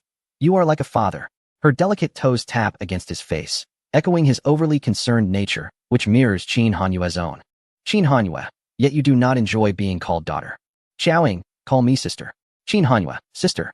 A smile graces Xiaoying's lips. Each time she hears sister, it brings her joy, tainting her heart with a peculiar delight. She wonders if there will ever be a chance for that older man to call her sister directly. Likely not. Even with his lack of boundaries, he would not stoop to such a level. Xiaoying, you are an old man. Qin Hanyue, I could tell sister that. But based on human lifespan calculations, I am not. Despite merely utilizing words, the similarity and emphasis on age is strikingly alike. Xiaoying, when we return, I will dismantle you. Qin Hanyue, I would be reluctant to part with my sister. She has yet to give me a name. May I use the name of the sole emergency contact? Qin Hanyue? Xiaoying takes her phone. Go ahead. Qin Hanyue, thank you, sister. Over half an hour ago, Qin Hanyue had responded to her sunset photograph with a picture of the sunrise outside his bedroom. After viewing it, Xiaoying tosses her phone aside. Qin Hanyue, are you about to sleep? Xiaoying, turn off the lights. Qin Hanyue, all right. The robotic Qin Hanyue promptly extinguishes the lights and returns to her bedside. Sleep well, I shall keep watch. The voice softened, evoking in Xiaoying a sensation as if Qin Hanyue himself were present. After a brief slumber, Xiaoying awoke, had breakfast, and stepped out of the hotel, only to discover that her car had been stolen. Seeking assistance from the hotel seemed impractical, as she still required lodging there and lacked the time to find an alternative. Thus, she temporarily set aside her concerns regarding the vehicle. A rugged vehicle approached, and the driver inquired if Xiaoying needed a ride. She accepted. In the southeastern direction lay a modest oasis town, home to an underground boxing arena. In her previous life, she had witnessed Yu Ying enter. She had refrained from following then, but now intended to assess the situation. The driver, a handsome Spanish man named Fidel, whose lengthy name lacked his parents' surnames, endeavored to engage her in conversation, asking numerous questions. When he realized Xiao Ying was unresponsive, he shifted the topic to the boxing arena. It seems the overseers there are also of Asian descent, Fidel remarked in Spanish. You don't happen to know them, do you? Or are you one of their fighters? I've never seen you around here before. Xiao Ying replied. They appear to be of Asian origin. Fidel continued. They are quite enigmatic. I've been here for 12 years and have yet to decipher their secrets. The arena buzzes with activity daily, and victors receive substantial rewards. Yet I have not encountered those champions since. Their whereabouts remain a mystery. Xiao Ying remained silent. Just then, a black four-wheel drive vehicle approached. Fidel leaned out, calling to the driver, Hey, buddy, where did you get that new ride? It's fantastic. The other driver, with a smug grin, replied, I don't know whose misfortune it is. Fidel expressed envy. You lucky fellow. I can't chat now. I have work to do. I'll check out your new car later. He retracted his head. Xiao Ying asked, Is that your friend? Fidel responded, We work in the same crew. As the vehicle traversed the sandy terrain, the pace was leisurely, swaying gently, a sensation Fidel relished. What connection do you have with the boxing arena? He queried. Xiao Ying replied, I'm uncertain about my ties to the arena. But I have a significant connection to your colleague's new vehicle. He turned to look at her. In a swift motion, Xiao Ying grasped Fidel's head and forcefully slammed it against the steering wheel, incapacitating him instantly. She then opened the driver's door and kicked him out of the vehicle. Congratulations on becoming the latest unfortunate soul, she declared, slamming the door and driving away. Chapter 277. You're too fierce to have a boyfriend. Xiao Ying, your boss is my boyfriend. The boxing arena was modest, featuring only a central ring. The facilities and environment could be described as rudimentary, shrouded in darkness without lighting. During the day, the arena was nearly deserted, with only a few individuals resembling staff present. A palpable silence enveloped the venue. What significant operation is the organization planning? Why the urgency in recruiting lately? Those two individuals from last night would have previously only been suited for the outermost ranks of the organization. I've caught wind of some rumors. It seems both the King of Spades and the King of Hearts have perished, likely having crossed paths with someone formidable. On the second floor, within the narrow and pitch-black corridor, two staff members from the boxing arena spoke in hushed tones. How is this possible? Those are the esteemed Black Ace and Red King.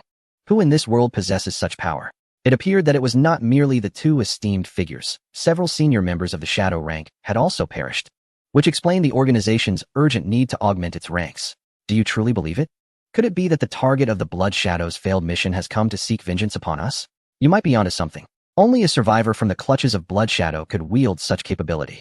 If even Blood Shadow fell at their hands, does the organization possess the strength to contend with them? Who exactly are they? Enough speculation. We must remain vigilant. Lord Moon Shadow has expressly instructed us to exercise caution, for something may transpire. Unbeknownst to them, a shadow concealed in the darkness listened intently to their conversation before slipping away silently. Upon exiting the boxing arena, Xiao Ying drove aimlessly through the quaint town. Suddenly, a vehicle similar to Fidel's off-road car trailed closely behind her, evidently a colleague from Fidel's team. That vehicle summoned others with ease. Before long, 6 or 7 off-road vehicles followed closely in her wake, rendering a chase inevitable. In this dusty locale, Xiao Ying, who harbored a slight aversion to dirt, was unwilling to emerge disheveled. She deftly evaded her pursuers and returned to the hotel.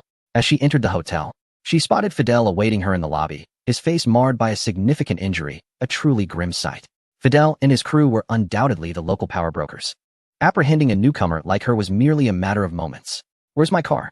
And what about the medical expenses for this injury? Fidel's temper remained surprisingly restrained. He did not confront Xiao Ying directly and appeared to harbor little anger.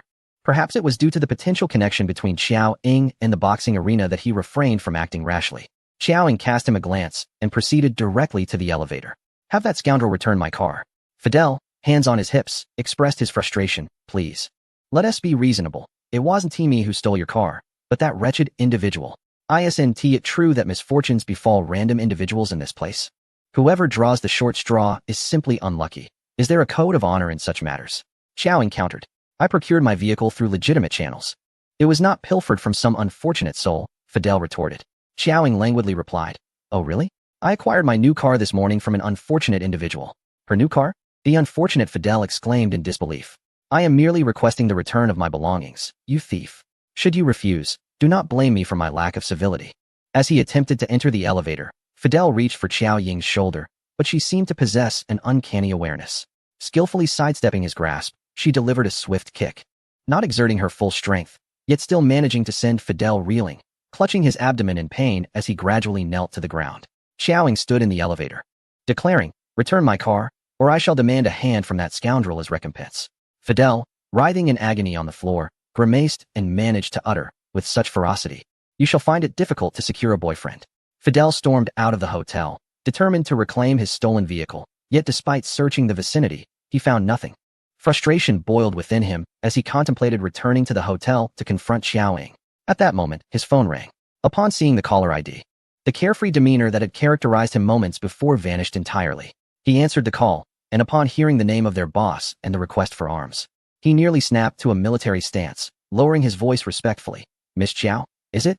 The temperature dropped swiftly, and soon dusk settled in. In a small tavern near the boxing arena, Fidel sat by the window waiting for someone when he spotted Xiaoying arriving in her new car. He touched the bruise on his face and muttered, "She must have some connection to the boxing ring." Unfortunately, he had pressing matters to attend to and couldn't afford to settle scores with her at that moment. To his surprise, the car thief approached the tavern and directly walked towards him. Their eyes met. Xiaoying thought, "It really is this guy."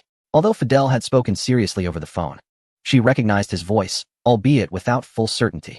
This man was, after all, one of Qin Hanyue's subordinates. Meanwhile, Fidel pondered whether this young lady had taken a liking to him. The moment that thought crossed his mind, he felt a surge of confidence. Believing himself to be irresistibly charming, his gaze towards Xiaoying transformed. He assessed the girl seated across from him. Despite her fierce demeanor, she was appealing and her character aligned with his preferences. Regrettably, he was occupied with more pressing concerns. "I don't have time to discuss the car or the medical expenses right now. However, we can arrange a meeting for another day," he stated. Xiaoying replied, "What about the items I requested?" "What items?" Fidel inquired. "My surname is Chiao." Fidel's expression shifted, and he straightened his posture, staring at Xiaoying in disbelief. Momentarily dumbfounded and slightly flustered, he stammered in precise Mandarin, "You are Miss Chiao?" Xiaoying replied, "You can speak Chinese?" Fidel nodded, still in a daze, "Yes." Xiaoying pressed, "Where are the items?" Fidel hesitated briefly before pushing a black leather suitcase towards her. He was still processing the situation. Xiaoying opened the suitcase slightly, peering inside. You are so young?" Fidel remarked. Xiaoying looked at him. I thought you were a woman." Xiaoying clarified, "I didn't expect you to be such a young girl." He had anticipated a more formidable figure akin to a black widow. "Are you in charge of all the business dealings here for Qin Hanyue?" Xiaoying queried. After a moment's contemplation, Fidel responded truthfully, "No, I do not handle the business. I manage people." He thought to himself, surprised she would refer to their boss so casually. Xiaoying scrutinized him closely. "Manage people?" Fidel quickly clarified. "The individual who stole your car is not one of us. The convoy merely serves as a guise for my identity." He continued, "I will ensure your car is returned to you, intact, by tomorrow. No, this very night." Xiaoying acknowledged, "How considerate." Fidel exhaled in relief and smiled. "May I dare to ask, are you a business partner of our boss?" "You need not answer if it is inconvenient. I am merely curious." "My boss instructed me to regard you as he does and to follow your commands." He inquired with remarkable subtlety, aware that their relationship was undoubtedly extraordinary. Xiaoying, an unmarried man and an unmarried woman, a relationship brimming with infinite possibilities for the future. Just moments ago, Fidel had fancied that Xiaoying might harbor feelings for him, and he had contemplated embarking on a romantic escapade reminiscent of Amna to infuse a splash of color into his life. Alas. Chapter 278. Fidel, wishing you a century of harmony and early progeny. He kicked Yuing off the stage. Fidel feigned ignorance, apologizing. "I'm afraid my command of Chinese is not thorough. I find it rather difficult to comprehend." He hastily redirected the conversation. "Would you care for a drink? Or do you have any other instructions?" Clearly, the grudging Xiaoying was not inclined to let him off so easily. In a nonchalant tone, she remarked, "You mentioned at noon that I am too fierce to find a boyfriend. Rather unfortunate, for I not only have one, but he is your boss. What do you have to say?" Wishing you a century of harmony and early progeny, Fidel offered his blessing, swallowing hard. "There is a saying in Huagua, ignorance is no crime." Xiaoying retorted, "I have never heard that saying." Fidel, addressing her as boss lady, pleaded for a chance. The boxing arena during the day and night presented entirely different spectacles. At this moment, the relatively small venue was packed to the brim, with fervent spectators exuberantly shouting, their cheers deafening. Xiaoying, donning a cap that obscured half her face, stood at the back of the crowd, the dim lighting above rendering her nearly invisible. Considering Fidel's earlier words in the car and the conversation between two staff members at the boxing arena, it was not difficult to surmise that in past years, the champions born here had been absorbed into the shadows. The skills of these individuals merely served to fill numbers, leaving them without opportunities for actual missions. The second floor, which was not open to the public, occasionally saw staff passing through. These individuals, akin to logistical workers within a company, were beneath Xiao Ying's notice. There was no need for her to engage in conflict with them. Her goal was to locate Yu Ying and Mei Huaqiu, unbeknownst to anyone. A petite figure quietly departed the boxing arena after leaving some items behind. The boxing matches continued until 1 o'clock in the morning before finally subsiding. The spectators, still yearning for more, gradually dispersed, leaving only the staff to complete their follow-up tasks. They were extending olive branches to the two champions of the day, eager to recruit them. Those lingering in such a place were mostly aware of the Shadows, the foremost assassin organization. To gain entry into the Shadows was an unparalleled honor for them, a symbol of status. They envisioned a bright future. Yet in the next moment, their dreams were shattered by a colossal explosion that reverberated throughout Amna. Great plumes of yellow sand cascaded down the hillside, and the Emerald Lake rippled with wave after wave. The very ground trembled, dust swirling. The boxing arena, a venue for emotional release, was instantaneously reduced to rubble, forever vanishing from Amna. Fidel and his subordinates, alerted by the commotion, rushed outside to investigate. It's the boxing arena. Who could have done this? They truly dare, for these individuals are not to be trifled with. His subordinates murmured. Fidel gazed at the towering flames in the southeast, his heart filled with dread. He instinctively touched his neck, feeling that his safe emergence from the tavern was indeed a stroke of luck bestowed by the boss. He presented Xiao Ying with a black leather suitcase, which was nearly filled with explosives. Indeed, the most beautiful and seemingly innocuous objects often conceal the most dangerous individuals. The hotel where Xiao Ying resided was quite distant from the boxing arena, one situated at the town's entrance and the other at its far end. Both felt the tremors resulting from the explosion. The robot, Qin Hanyue, stood by the window assessing the situation. The massive explosion could potentially trigger quicksand, cautioning his wife to be vigilant. Lying on her bed, Xiao Ying was drowsily caught between sleep and wakefulness. Be quiet. A message arrived on her phone from Qin Hanyue. It is my negligence that has harmed our own. He was incessantly seeking a connection with her.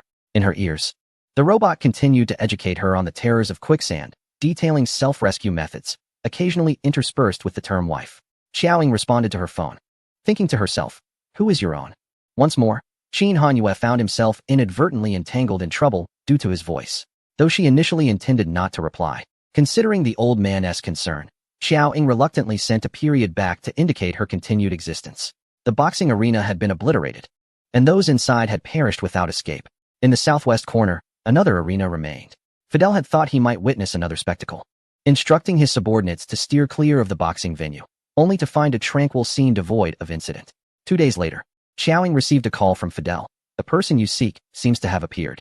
The boxing arena in the southwest corner was somewhat concealed, compared to the destroyed venue. This one was magnificently adorned, resembling a high-end entertainment club, making it difficult to conceive that violent and bloody entertainment unfolded within. In her previous life, Xiao Ying had merely visited this place and left, unaware of its existence until Fidel mentioned it a couple of days prior at the tavern. That night, the Moon Shadow made his appearance at the arena. It was indeed several tiers more upscale than the demolished venue, with patrons inside dressed impeccably.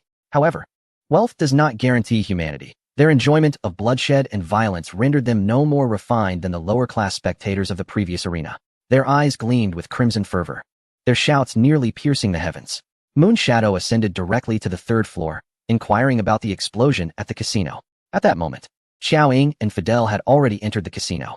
The crowd was substantial, with the 1st and 2nd floors packed, as if they might burst through the barriers at any moment.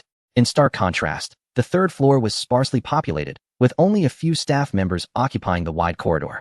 When Fidel turned around, he found that Xiao Ying had vanished. As one by one the staff on the 3rd floor fell, in an instant, Xiao Ying stood before Moon Shadow. Upon seeing her, Moon Shadow exhibited no surprise, yet felt a twinge of trepidation. In Country C, he and Bamboo Shadow together were no match for her. Xiao Ying regarded her former training partner. Where is that old codger, Plum Blossom Q? Where is Xiao Yi? The younger brother of Wind Shadow, the twin brother of Xiao He, was originally named Xiao Yi. He had not been named when sold by Xiao Qingdong. This name was given by Zhao's mother in hopes that her child might lead a more fortunate life. Moon Shadow replied, since you are so well acquainted with the Shadow organization, you must understand how tight-lipped the assassins bearing the Shadow mark can be. The girl, with an expressionless face, casually uttered, I take great pleasure in prying open people's mouths. On the 1st floor, 2 boxers were engaged in a fierce contest, their abilities drastically mismatched, leading to a swift conclusion devoid of excitement. The victor raised his robust arm in a display of provocation, awaiting the next challenger. After a considerable pause with no one daring to step forward, the audience's enthusiasm began to wane. Just as the winner prepared to claim his throne, an unexpected object descended from above. A dark figure plummeted from the third floor, crashing onto the ring and striking the victor squarely. With a resounding thud, he was rendered unconscious on the spot. As the crowd focused intently, they noted the appearance of an additional person on the stage. They instinctively looked upward, realizing that this individual had been forcibly thrown down. A figure leaped from the third floor, confirming their suspicions. Fidel was searching for Qiao Ying amidst the throng when he turned at the commotion, witnessing Qiao Ying descend from the third floor and land on the ring. Yu Ying stood up, wiping the blood from his lips, his gaze icy as he regarded Qiao Ying. One of his arms was already numb, trembling uncontrollably, making it difficult for him to form a fist. Chapter 279. Qin Hanyue. My dear, who are these two men? She perished at the hands of the shadow. The ring was surrounded by an eager crowd, and the sudden arrival of Yu Ying and the girl caused a stir among the spectators. The previously disinterested audience was instantly invigorated. A petite Asian woman, exquisitely beautiful and fair-skinned, had never before graced the presence of Amna. Was she the one who had kicked him down? Truly remarkable. Was a fight about to ensue? What odds could be wagered on this? Such a tender and delectable young woman. One could hardly bear to see her harmed amidst the boxing match. Qiao Ying coldly regarded Yu Ying. Will you take the initiative to lead the way, or shall I compel you? Yu Ying remained silent. He was acutely aware that he was no match for her. Resistance would undoubtedly lead to his demise. Yet, surrendering without a struggle was entirely out of the question. Thus, Yu Ying lunged towards Qiao Ying, initiating the attack with a direct assault aimed at her vitals. As Qiao Ying effortlessly countered Yu Ying's lethal strike, the spectators were left in awe and excitement. In terms of both speed and skill, Yu Ying paled in comparison to the formidable individual before him. However, subduing him swiftly was no simple task. Thus, the two engaged in a fierce contest. Historically, boxers were often seen as muscle-bound brutes, with audiences frequently witnessing two bulls clashing in a display of raw power. While a few bouts could captivate, excessive repetition rendered them tiresome. Yet, the two figures on the stage now, viewed from any angle, were anything but typical boxers. Their movements were distinctly different from those of the usual brawny fighters. The spectators struggled to comprehend the speed of their exchanges, as dozens of strikes were exchanged in the blink of an eye. Few have had the privilege of witnessing a confrontation between two elite assassins. This was a rare opportunity for the uninitiated to witness such prowess. The audience was so enthralled that they scarcely had time to be excited, their eyes fixated on the two combatants, eager not to miss a single thrilling moment. Yu Ying's powerful punch aimed at Qiao Ying's face was once again intercepted by her, the force causing her to take half a step back. As the moonlit shadow seized the opportunity, it swiftly advanced, lifting a leg to strike at Qiao Ying's abdomen. Strangely, this girl, who held a close connection with Blood Shadow, seemed to possess an intimate understanding of his skills. In an uncanny synchronization, she raised her leg at the same moment, preemptively landing a fierce knee strike against his elevated thigh, successfully neutralizing his attack. Moon Shadow retaliated immediately with a desperate move that risked significant self-harm, momentarily forcing Qiao Ying back, and the two separated, though he had suffered a broken arm in the process.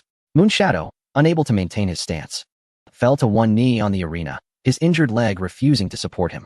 He braced himself with one hand on the ground, his breath ragged and disheveled. Fidel watched in awe as Qiao Ying displayed extraordinary combat prowess, feeling a surge of gratitude for his own survival. How fortunate it was that she was the boss lady. Had she been an enemy, he would have met his demise long ago.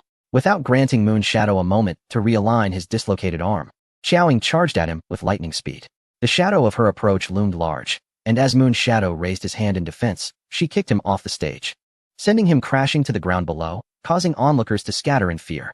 He coughed up blood, gazing up at Qiao Ying, who towered over him, remarking disdainfully, "Unappreciative fool." In an instant, darkness enveloped him, and he succumbed to unconsciousness. The hidden shadow assassins, witnessing Moon Shadow's defeat, were simultaneously astonished and enraged. Leaping onto the stage to confront Qiao Ying, she deftly evaded their flying projectiles and calmly instructed Fidel below, "Bind that man." Then, she commenced the elimination of the shadowy attackers. Upon witnessing a murder, the crowd promptly fled the scene, unwilling to remain in this perilous place. Once the area was deserted, Qiao Ying was free to act. Just as Fidel finished securing Moon Shadow, he turned to find Qiao Ying had already cleared the area, revealing several corpses scattered on the ground. The desert night was chilling, yet an unknown fire provided warmth to the people of Amna, illuminating the entire southwestern corner. 2 days later, yet another arena was consumed by flames. Fidel swallowed hard as he observed the buildings engulfed in fire through the rearview mirror. Pondering the magnitude of enmity that must exist, Fidel, leading the bound Moon Shadow, strutted confidently behind Qiao Ying back to the hotel. The hotel staff merely glanced at them. For such occurrences were commonplace in Amna, especially when the man in question was a familiar face like Fidel's. Xiaoying used the room key to unlock the door. Darling, you're back. The robot Qin Hanyue immediately approached, asking, are you thirsty? Shall I pour you some water? Fidel, trailing behind, was taken aback by the calm male voice and quickly looked up to see inside the room, exclaiming, boss? Yet, there was no sign of his boss within. The robot Qin Hanyue inquired, darling, who are these two men? Fidel gazed in astonishment at the source of the voice, incredulous. Was this truly how his boss's voice was being used? He couldn't help but admire the audacity of the boss lady. Xiaoying narrowed her eyes at Qin Hanyue, her expression a mix of annoyance and disbelief. She raised her hand and gave the robot's round head a couple of playful taps. Darling, why are you hitting me? The robot protested. I just wanted to see if you were hiding inside him. Be gentle, dear wife, lest you hurt your hand. Go fetch some water. This mechanical dog, convinced that wife is the most intimate term between us, refuses to change its ways despite the risk of system modification. Good wife. A day later, the off-road vehicle traverses the endless expanse of the yellow desert, delving deeper into its heart. In the back seat, Yueying's complexion is ashen, his upper body tightly bound by a nylon rope as thick as a finger, the arm that Xiaoying severed yet to be reattached. Half of his body has lost all sensation. His legs, seemingly free, remain immobile, rendered mere decorations by a few needles from Xiaoying. Beside him, Xiaoying sits with arms crossed, eyes closed in a semblance of meditation. Yueying remarks, Blood Shadow understands the human acupoint system. No response emerges from the person beside him. Blood Shadow is nurtured by the organization, a glory of the shadows that cannot be replaced. I once believed you to be a friend of Blood Shadow, yet you have killed her mentors. Are you an enemy of Blood Shadow, or of the shadows themselves? What grudge do you bear against them? Fidel raises his eyelids. Shadows? Blood Shadow? The proprietress knows the legendary assassin. Is this fellow one of the shadows? Yueying continues, Blood Shadow's mission failed, and I have always been curious about the nature of that mission, one even she could not complete. You know, do you not? After all, I am destined to die? So revealing it should pose no harm. Xiaoying, finally responding from her contemplative state, states coolly, speak of Blood Shadow's failed mission again, and I shall kill you. Yueying, taken aback, exclaims, isn't that so? She is not dead. The desert air is parched, and Xiaoying takes a slow, deep breath, changing her tone. She then opens her eyes and turns to face Yueying, her gaze fixed on this former training companion, as oblivious as the rest. Her voice remains steady and devoid of emotion. She died at the hands of the organization to which you have pledged your loyalty. Yueying immediately counters, impossible. Chapter 280, The Shadow's Clone Blood Shadow. Xiaoying, do I have to help you with your pants when you need to relieve yourself? Fidel is astonished. The shadows have destroyed their most exceptional creation? Why? Xiaoying casually offers an explanation for both of them. The island in Nanyang is a laboratory for extracting human genes. Blood Shadow was studied there for over 7 months. 228 days, she gazes calmly ahead. Yueying, incredulous, displays emotion on his previously icy face. Are you implying cloning? Fidel interjects, the shadows clone Blood Shadow? What a colossal secret. The proprietress knows this too?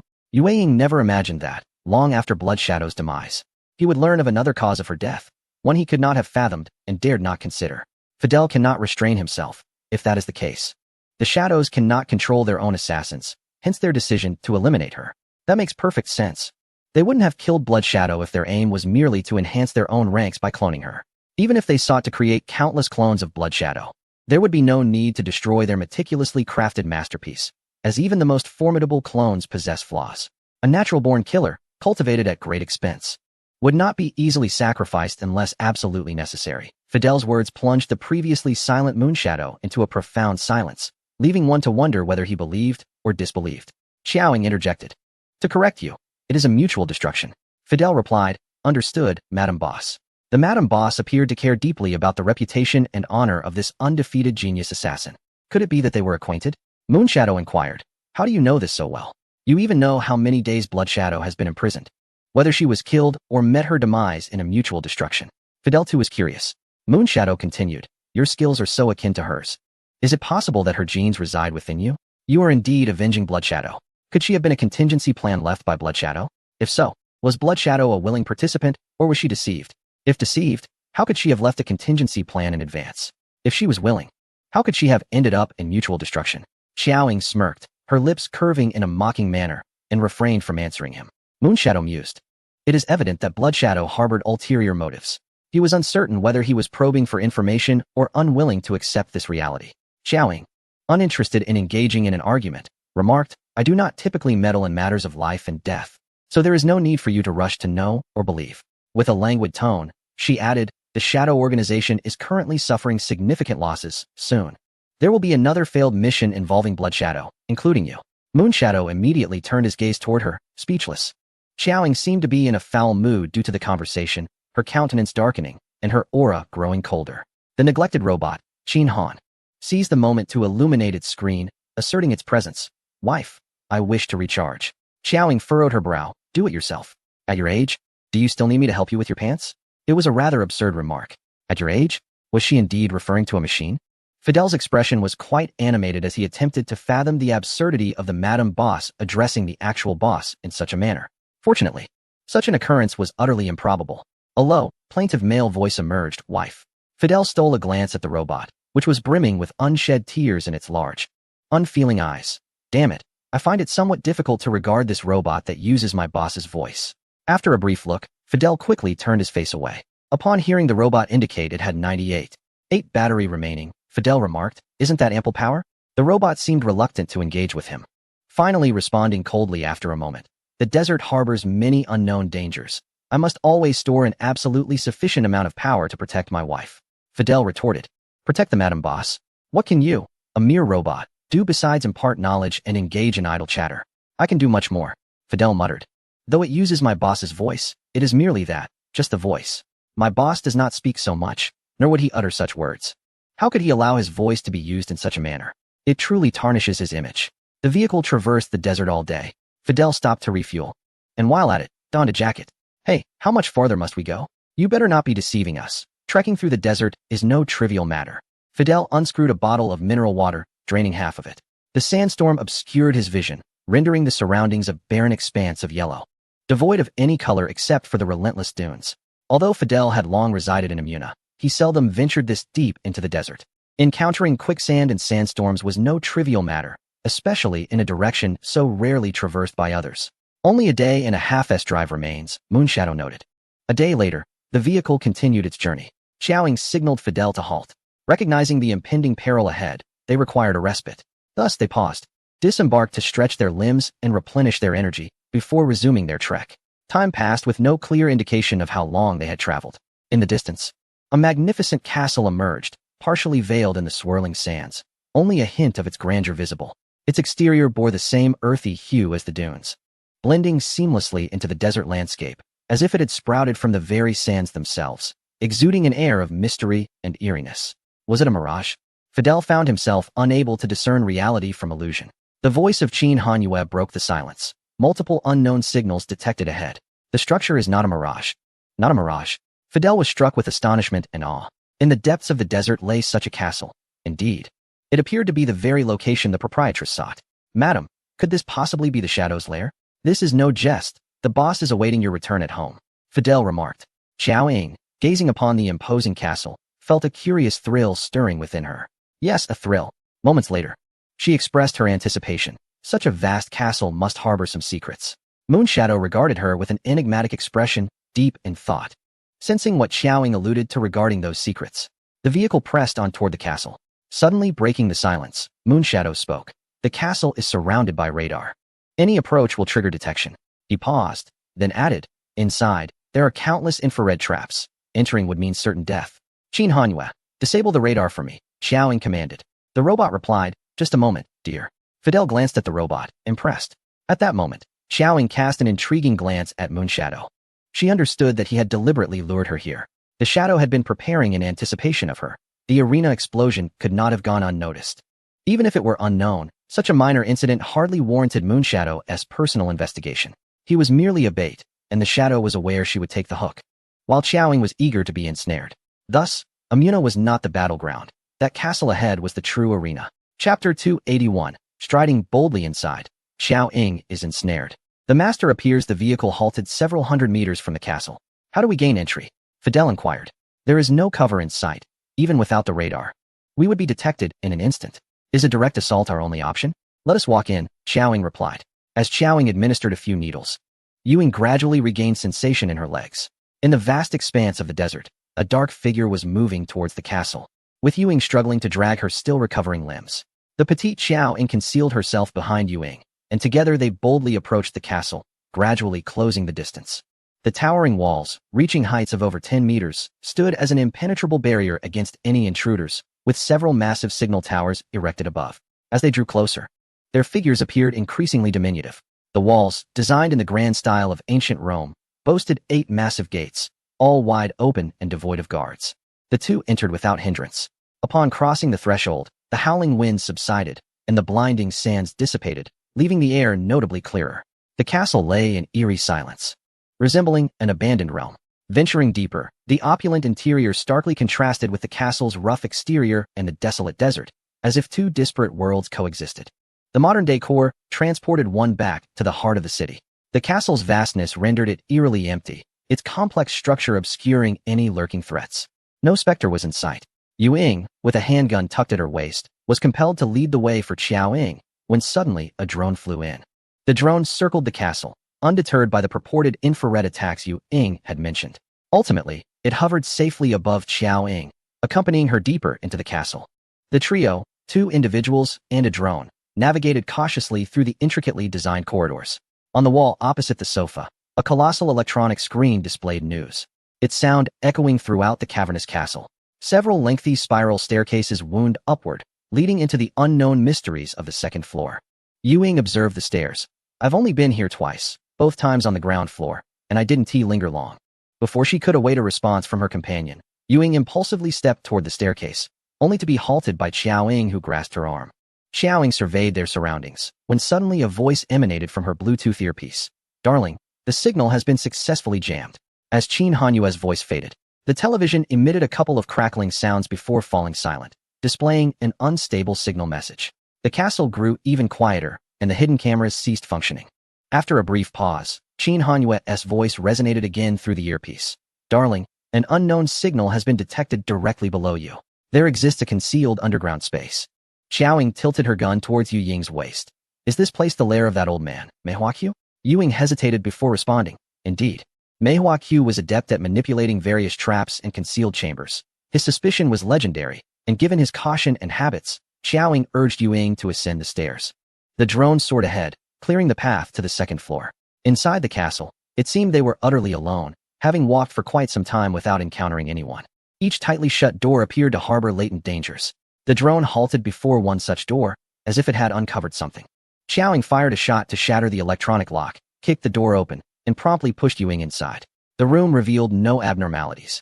Xiao Ying followed suit. The room was spacious and exquisitely decorated, adorned with numerous high-tech devices. Xiao Ying wandered about, and suddenly, she lifted a painting from the wall and tapped on the wall behind it, finding nothing unusual. Ying surveyed the room, questioning whether this was truly an adult's domain, then glanced at Xiao Ying, who was still searching for something. After a few minutes, Xiao Ying approached the desk and finally sat down, perhaps fatigued from her search. Before her lay a nearly concluded game of Go. The white pieces were under siege by the black ones, creating a seemingly hopeless situation. Xiao Ying's gaze fell upon the board, enveloped in a silence that was almost palpable. Ying observed her curiously. Moments later, Xiao Ying reached out and moved a white piece, swiftly altering the game's trajectory and transforming a deadlock into a lively contest. As the white piece settled into its new position, a mechanism within the chessboard was triggered, causing the wall opposite the office to part, revealing a pristine silver metal door. Ying stared in astonishment and glanced back at Xiao Ying, who had risen and approached the door. The metal door was equipped with 2 intricate rotary combination locks. Xiao Ying retrieved a modified pair of headphones from her backpack. The headphones featured a special metal apparatus along the wire, which flickered with red lights intermittently. The USB port resembled a stethoscope's chest piece. Xiao Ying donned the headphones, positioning the chest piece near the lock on the metal door, and began to slowly rotate the lock. The sound of gears turning inside the lock resonated clearly through the headphones. A drone hovered in the air, monitoring Ying on Xiao Ying's behalf. The drone's camera allowed Fidel to witness the unfolding events within the room. Will this work? Fidel inquired. I have faith in my wife, Qin Hanyue replied. Fidel, somewhat uneasy, thought to himself that he did not particularly wish to hear the term wife repeated incessantly by his boss. He looked at the screen, where Xiao Ying was unlocking the door. Has your wife mentioned what she is looking for? Is she searching for something? What secrets does this hidden chamber hold? Qin Hanyue replied dismissively, foolish humans. Fidel was taken aback. Are you actually insulting me, robot? My wife has stated that there are secrets within, Qin Hanyue responded. Fidel recalled. It seems we have yet to encounter any specters. This is quite unsettling. I have a feeling something is about to happen. Before he could finish his thought, Xiaoying halted her movements on the lock. In the next moment, the heavy metal door swung open, and just as Fidel was about to express his delight, a billowing cloud of white smoke erupted from the crevice of the door. Xiaoying instinctively held her breath and stepped back, but it was too late. With just a slight inhalation, her vision faded to black. Qin Hanyue's voice echoed in her Bluetooth headset. Wife, what has happened? Wife? There was no response.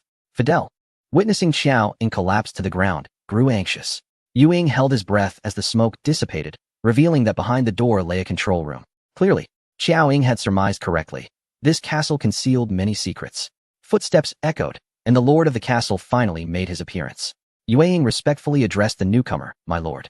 The ropes binding him were swiftly severed, and a drone hovering above was shot down, crashing to the ground near Xiaoying. The scene abruptly halted, intensifying Fidel's anxiety. The lord's gaze shifted from the now open secret chamber to the unconscious Xiaoying on the floor. Chapter 282. Imprisoned within a great iron cage. Extracting Xiaoying's genes, the grand edifice of the castle loomed over the desert like a colossal beast of the sea. When Xiaoying opened her eyes once more, she found herself ensconced within a vast black iron cage, her slender wrists and ankles shackled by electronic cuffs. Thick iron chains binding her entirely within the confines of the cage. The effects of the tranquilizer rendered her body weak and limp, suspended by the chains from her wrists. The harsh red marks left by the restraints were a chilling sight. Before her lay a large laboratory, its walls fortified with copper and iron, cluttered with a plethora of scientific instruments, where white-coated researchers busily attended to their tasks. This was the subterranean space of the castle. The scene was all too familiar to Xiaoying. In her previous life, she had been a subject in such a laboratory. However, the specialized facility crafted for her in Nanyang had descended into the depths of hell along with her. Now, it seemed she had once again become a mere lab rat, at least as suggested by the chains binding her. Before the iron cage stood several individuals. With great effort, Xiaoying turned her gaze forward. The first thing she noticed was a wrist entwined with chains. There was no need to see the face, for she immediately recognized who stood before her. The lord of the castle, Plum Blossom Q, had finally mustered the courage to reveal himself. Xiaoying strained to lift her drooping head and looked at him. Plum Blossom Q was the youngest among a group of elderly men. In his 40s, his years of martial training rendering him more vigorous and youthful than his peers. The slender chain wrapped around his wrist was no mere ornament, but a weapon, the end adorned with a deadly blade. You are quite clever. Having found the secret chamber and opened it, within lies the control room, the very switch that unlocks this underground laboratory.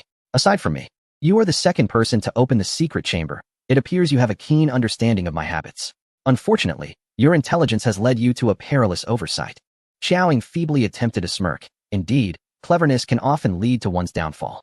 Her long hair obscured her eyes, which held a profound meaning. Hearing the self-deprecation in her tone, Plum Blossom Q failed to discern the underlying implication of her words. However, even if he had, he would not have taken it seriously. Given her current predicament, he doubted she possessed the means to escape right under his nose. I must admit, I am truly fortunate. Whatever I lack seems to be conveniently provided, even rare human genes. Upon hearing the phrase human genes, Ying, standing behind Plum Blossom Q, cast a subtle glance at Xiaoying. Blood Shadow is dead, and I have mourned his loss deeply. He was my most prized and flawless creation, without exception. Had it not been for the overwhelming power of Blood Shadow, a power that rendered them incapable of control, they would have genuinely been reluctant to see their most cherished child meet a demise in the South Seas. No matter how many Blood Shadows may arise in the future, none could compare to the original. Xiaoying gazed mockingly at Mei Hua Q, who wept crocodile tears.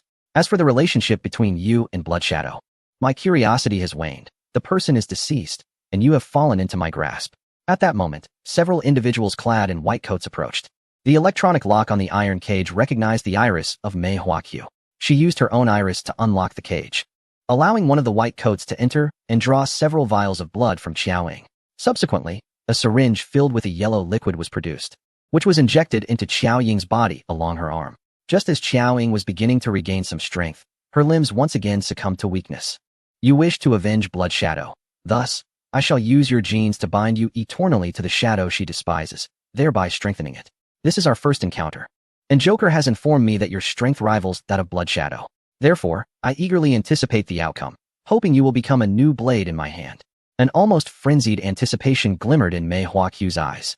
He instructed the white coats to cease their current work, declaring that she was now the most crucial genetic specimen in the laboratory. Within 3 months, I demand you extract 100% of her genes. I expect to see the latest data in 2 days. With these words, Mei Huaqiu cast a satisfied glance at Xiao Ying before turning to depart. Yu Ying observed Xiao Ying in the cage and the laboratory he had first encountered. He then followed Mei Huaqiu. Upon returning to the surface, a subordinate reported, "My lord, the radar and signals have been restored, and the vehicle outside has departed." Mei Huaqiu responded, ascending to the upper floor. Yu Ying, following closely behind, spoke, "My lord, are you extracting her genes to clone her?" Mei Huaqiu replied with a question, "Are you interested?" Yu Ying responded, "I have only heard of this technology. This is my first encounter. Is she the first test subject?" Mei Huaqiu answered with caution, "What do you wish to know?"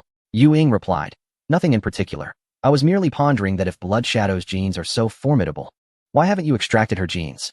If you had, perhaps both of you lords and Mu Ying would not have perished." Mei Huaqiu remarked, "Blood Shadow is my most beloved and proud child. How could I bear to lay a hand on her?"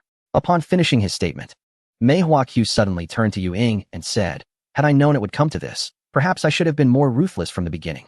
Now, Old K, Old A, and Blade Shadow are all dead. The Shadow has suffered considerable losses and is beginning to decline." He expressed his regret.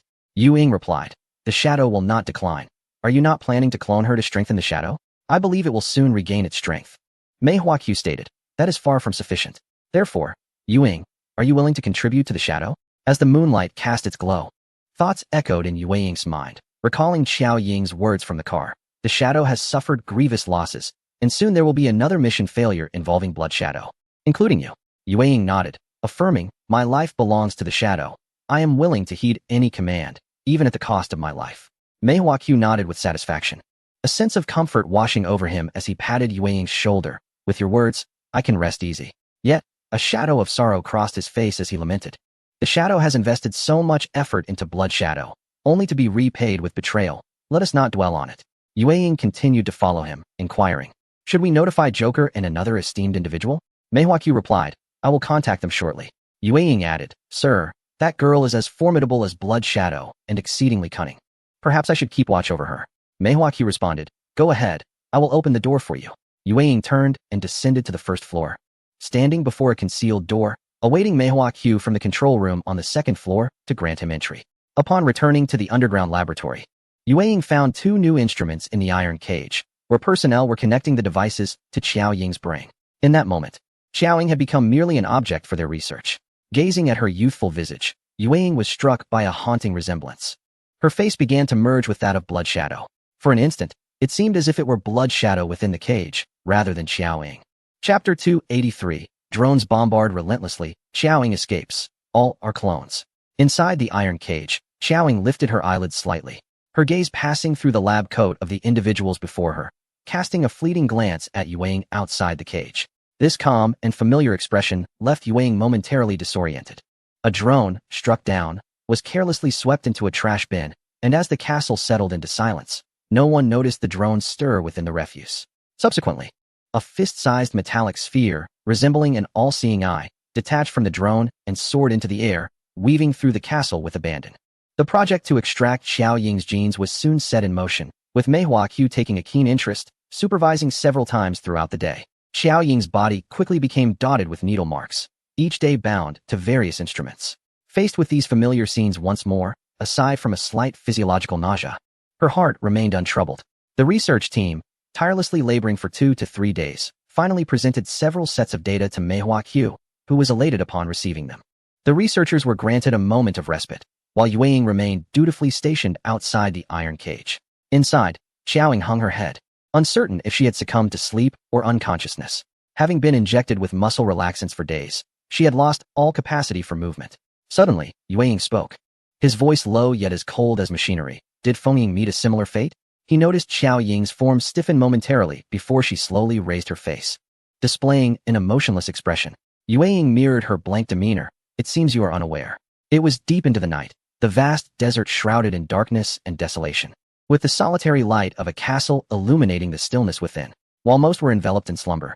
A sudden flickering of crimson points reminiscent of fireflies emerged in the pitch-black sky. These luminous dots swiftly approached the castle, prompting an immediate response from those inside as the radar detected the intrusion. A fleet of drones, gleaming with red lights, rapidly converged upon the castle. one of which locked onto its target and collided with the signal tower. The resounding explosion echoed through the night, obliterating both the drone and the tower, casting a brief yet brilliant glow over half of the castle.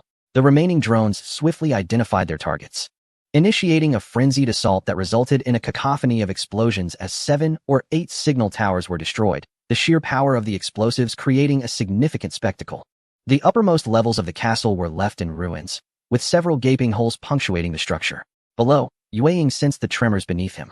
He cast a glance at Xiao Ying, confined within an iron cage, before ascending to assess the situation. Just as he departed, a small orb resembling an all-seeing eye emerged, scanning the expansive laboratory with purpose. It quickly located the large iron cage and hovered before Xiao Ying. A voice emerged from the orb, that of Qin Hanyue. "My dear." Weary, Xiao Ying replied, "I thought you wouldn't make it in time." "Hurry, I was planning on waiting." As she spoke, a silver needle materialized between her fingers, which she promptly pierced into her palm. The orb commenced its task, a small aperture glowing with a soft blue light as it exited the cage and conducted a comprehensive scan of the entire iron enclosure. Once the location was confirmed, the orb emitted a crimson laser, slicing through the iron shackles on Xiao Ying's wrists and ankles with precise efficacy, followed by the severing of 2 iron bars from the cage itself. In the aftermath of the relentless bombardment, Meihua Q swiftly entered the surveillance room to investigate the state of the underground laboratory. However, the monitors were entirely destroyed, leaving him oblivious to the circumstances below, compelling him to descend post-haste. After a few injections, Xiao Ying gradually regained some mobility. The underground laboratory, vast in scale, housed the researchers who had been residing there. Upon hearing the commotion, their concern for the data drew them from their chambers to inspect the laboratory, only to find the iron cage brutally cut open. Its occupants vanished, leaving behind only chains and shackles. Amidst their panic, the girl who should have been imprisoned within the cage appeared silently behind them. The subterranean level comprised several laboratories, and for the past 2 days, Xiao Ying had been confined in the main hall. Having observed them for 2 days, she seized the most pivotal figure among them and brought him before a sturdy metal door, compelling him to unlock it. The man resolutely refused, clearly demonstrating that these deranged researchers had lost their humanity, consumed solely by their obsession with research and results. In a swift motion, Xiao Ying twisted his arm, the acute agony forcing him to snap awake, his eyes wide with terror.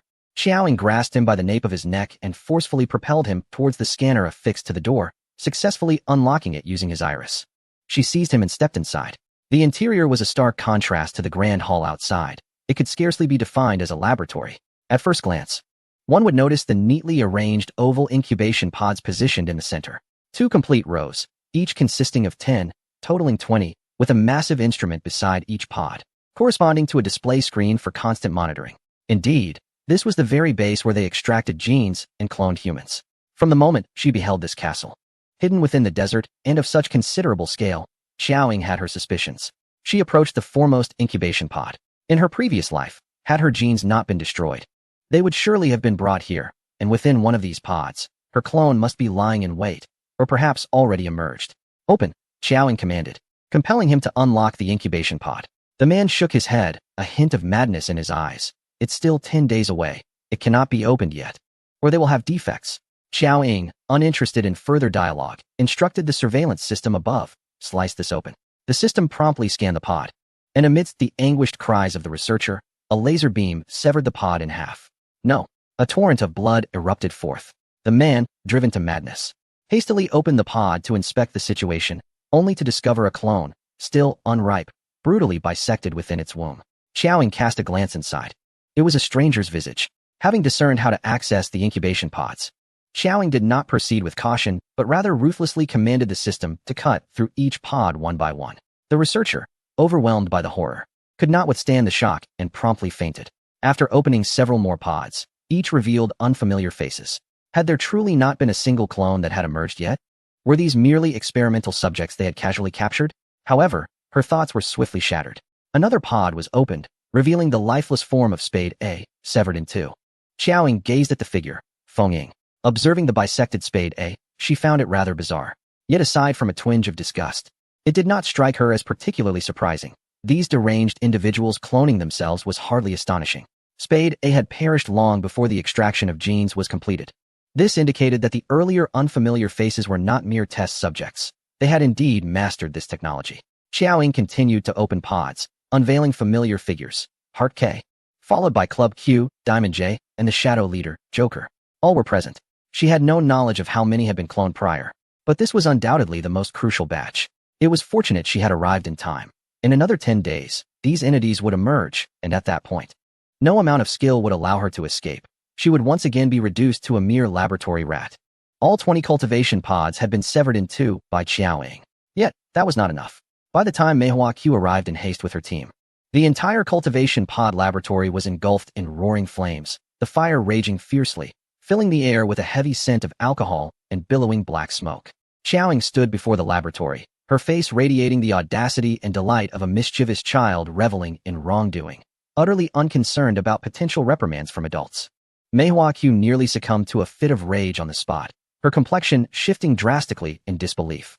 It was undoubtedly the first time in her life she had lost her composure. Xiaoying languidly addressed Meihua Q, remarking, "Indeed, cleverness can often lead one to be outsmarted." She mocked Meihua Q, asserting that she had not fainted nor been captured, allowing her to enter this place with such ease and save herself considerable trouble. The shadowy dog could not change its nature, and with so many elites perished, how could they possibly allow her to escape with genes comparable to blood shadows within her? Realizing she had been manipulated, Meihua Q felt a surge of murderous intent. Yet, she refrained from acting impulsively, as Xiaoying held the doctor, master of this technology, in her grasp. As long as the doctor remained unharmed, everything could begin anew. Thus, Meihua Q swiftly regained her composure, suppressing her murderous rage and indignation, negotiating, "Release him, and I shall allow you to leave." She recognized she had underestimated Xiaoying. Xiaoying readily acquiesced, agreed. Meihua Q then gestured for her subordinates to lower their weapons and clear a path for Xiaoying to exit. The doctor, having been forcibly awakened by Xiaoying, was in a state of shock, overwhelmed by the trauma, as Xiaoying shielded him while retreating step by step towards the exit. A small hovering robot, the Sky Eye, floated above Xiaoying's head. Meihua Q instructed her subordinates, "You all, hurry and extinguish the fire. Save whatever you can, if the flames spread. All other laboratory data and equipment will be lost as well." Xiaoying continued to back away towards the exit with the doctor in tow. Meihua Q's hand tightened around the lethal chain hidden within her sleeve, following closely behind Xiaoying, waiting for the opportune moment to strike. She yearned to hurl her weapon at once and end Xiaoying's life. The Sky Eye robot cleared the way for her. As they approached the exit and were about to ascend to the surface, the Sky Eye suddenly emitted a danger alert, detecting infrared rays, signaling peril. Xiaoying abruptly halted, peering from behind the doctor to meet Meihua Q's darkened expression. Gritting her teeth, Meihua Q, after a brief moment, produced a remote control to deactivate the infrared rays serving as a barrier. Subsequently, the group returned to the surface. Meihua Q inquired, "Can we release him now?" However, Xiaoying countered, "Where is Xiao Yi?" Meihua Q replied, "Xiao Yi? You mean Feng Ying's brother?" It was his and Joker's idea to have Xiao Yi pose as Xiao He. "I never anticipated Xiao Yi would prove so ineffectual." Xiaoying insisted, "Hand him over. I wish to see him alive or his corpse." Meihua Q retorted, "He is not with me. You should seek Joker." Xiaoying pressed, "Where's the death gate?" Meihua Q observed as Xiaoying relaxed her grip around the doctor's neck, and the doctor, finally regaining a semblance of awareness, struggled for breath. Meihua questioned hidden in the western waters of the Bering Sea. Xiaoying, the precise coordinates. Meihua's overwhelming murderous intent was becoming increasingly difficult to contain. He glanced at the doctor, whose face had turned a disturbing shade of purple, and ultimately disclosed the information to Xiaoying. He then warned ominously, "I shall say this one last time, release the hostage." Xiaoying responded with a chilling smile, "Very well." Her demeanor abruptly shifted as she tightened her grip around the doctor's neck. In an instant, with a sickening crack, she snapped his neck, leaving him lifeless on the ground. Unable to utter even a whimper of despair, Meihua Q watched in horror as the doctor's body was discarded like refuse by Xiaoying, his expression transforming into one of malevolent fury. Unfazed by the loss of her hostage, Xiaoying taunted Meihua Q, "Merely relying on luck is not necessarily advantageous. My fortune has always been founded on strength." She added, "I am here to end your life." There was no need for him to allow my departure. With a month of shadow and the presence of Meihua Q, her confidence surged to 60%. If she were in her past life's body, that certainty would soar far beyond 60%. Meihua Q slowly raised his gaze, his cold eyes fixated on Xiaoying like venomous daggers. "You wretched creature. I shall flay you alive, making you pay dearly for your foolish actions, ensuring you regret ever coming here. I swear it." His rage reached a boiling point, muscles in his face twitching violently. Xiaoying smirked slightly, her strength fully restored. "Then let us see what you are capable of." As Meihua Q glared at her, seemingly ready to strike, He suddenly spoke into the air. Come forth. It is time for you to showcase your abilities. No sooner had he spoken than a dart whistled through the air. Sensing the danger, Xiaoying swiftly evaded, the dart whizzing past her, embedding itself into the wall. Xiaoying cast a glance at the dart lodged in the wall, her eyes narrowing slightly. Though the distance obscured her vision, a sense of familiarity washed over her. Hesitantly, she turned towards the direction from which the dart had come. When her gaze fell upon its thrower, she was momentarily stunned. The figure was slender, with a gaunt face and sharp features, sporting short hair and an expression of cold indifference, dressed perpetually in black. He bore a striking resemblance to Xiao Yi, yet he was not Xiao Yi. In disbelief, Xiaoying murmured, Feng Ying. She could never mistake that face. Yu Ying, witnessing the emergence of Feng Ying, was also taken aback. Feng Ying had clearly perished. How could this be? He instinctively glanced at Mei Huaqiu, having never encountered a cultivation chamber before. Yu Ying began to accept Xiao Ying's claims that Blood Shadow had not died due to mission failure, but rather perished in a laboratory in the South Seas due to the cloning incident.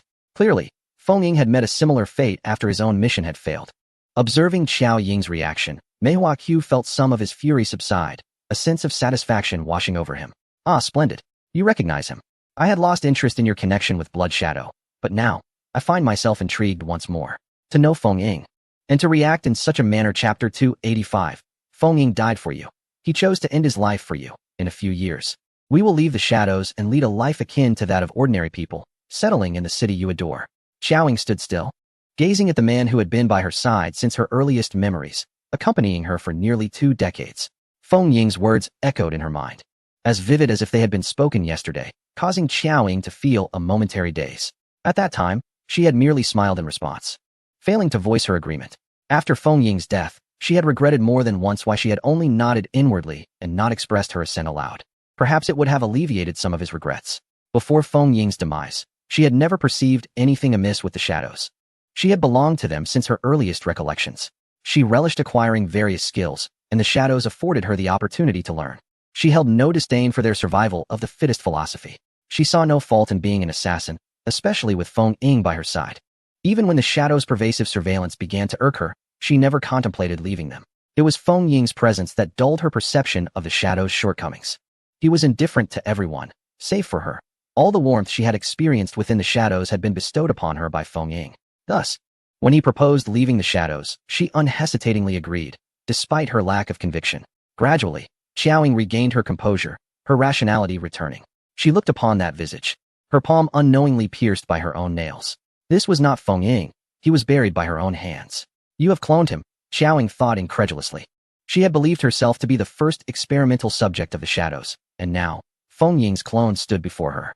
When confined within the iron cage, Yu Ying had asked, did Feng Ying die in the same manner?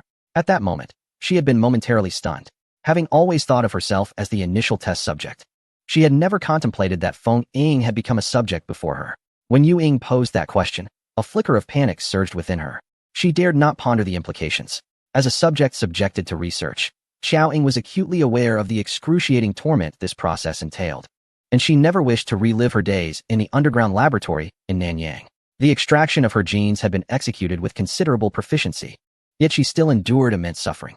Thus, she could not fathom the extent of the harm Feng Ying would have faced, becoming a test subject ahead of her amidst the immature technology of various instruments. Until this very moment, Xiaoying murmured, when did it happen? Mei Huaqiu smiled softly. Naturally, it was before Blood Shadow. In that underground laboratory in Nanyang, Feng Ying had already undergone the experience prior to Blood Shadow. It was far easier to make Feng Ying comply than to command Blood Shadow. Within the shadows, who did not know that Blood Shadow was Feng Ying's Achilles heel. He never had the opportunity to take Blood Shadow away, and even if he did, he would not dare to do so directly. They would forever live under the relentless pursuit of the shadows, unable to enjoy a moment of peace. She reflected on the timeline. Feng Ying frequently undertook missions, often absent for 2 to 3 months at a time. So, when precisely had it occurred, and why had she remained oblivious? She recalled that 1 year prior to the incident involving Feng Ying was the year she spent the least amount of time with him. During the first half of that year, she had not seen Feng Ying for 4 months. When they finally reunited, he had lost considerable weight, prompting her curiosity about the task that had taken such a toll on him. He said nothing, but in the 2 days following his return, he seemed particularly attached to her, following her wherever she went, his gaze towards her markedly different than it had ever been before. Her memories of that time were hazy. Xiaoying felt a tumultuous pressure in her chest. It was the height of summer, yet he wore long sleeves. She found it odd at the time, but now realized he was concealing the needle marks on his skin. It wasn't long before he received another mission and departed again, this time for an even longer duration. Throughout both missions, Zhao Ying and he had completely lost contact. When he returned, winter had set in. He had spent a full 9 months confined in a laboratory, and she had never once doubted that. Later on, the Shadow sent her on a mission, and Feng Ying insisted on accompanying her. Upon reaching their destination, they split up to carry out their tasks. Xiao Ying, if one day I don't return from a mission, you must leave the Shadow immediately and run, all right? Just before they parted, Feng Ying suddenly embraced her, whispering those words in her ear. Did he somehow know he would not return from that mission?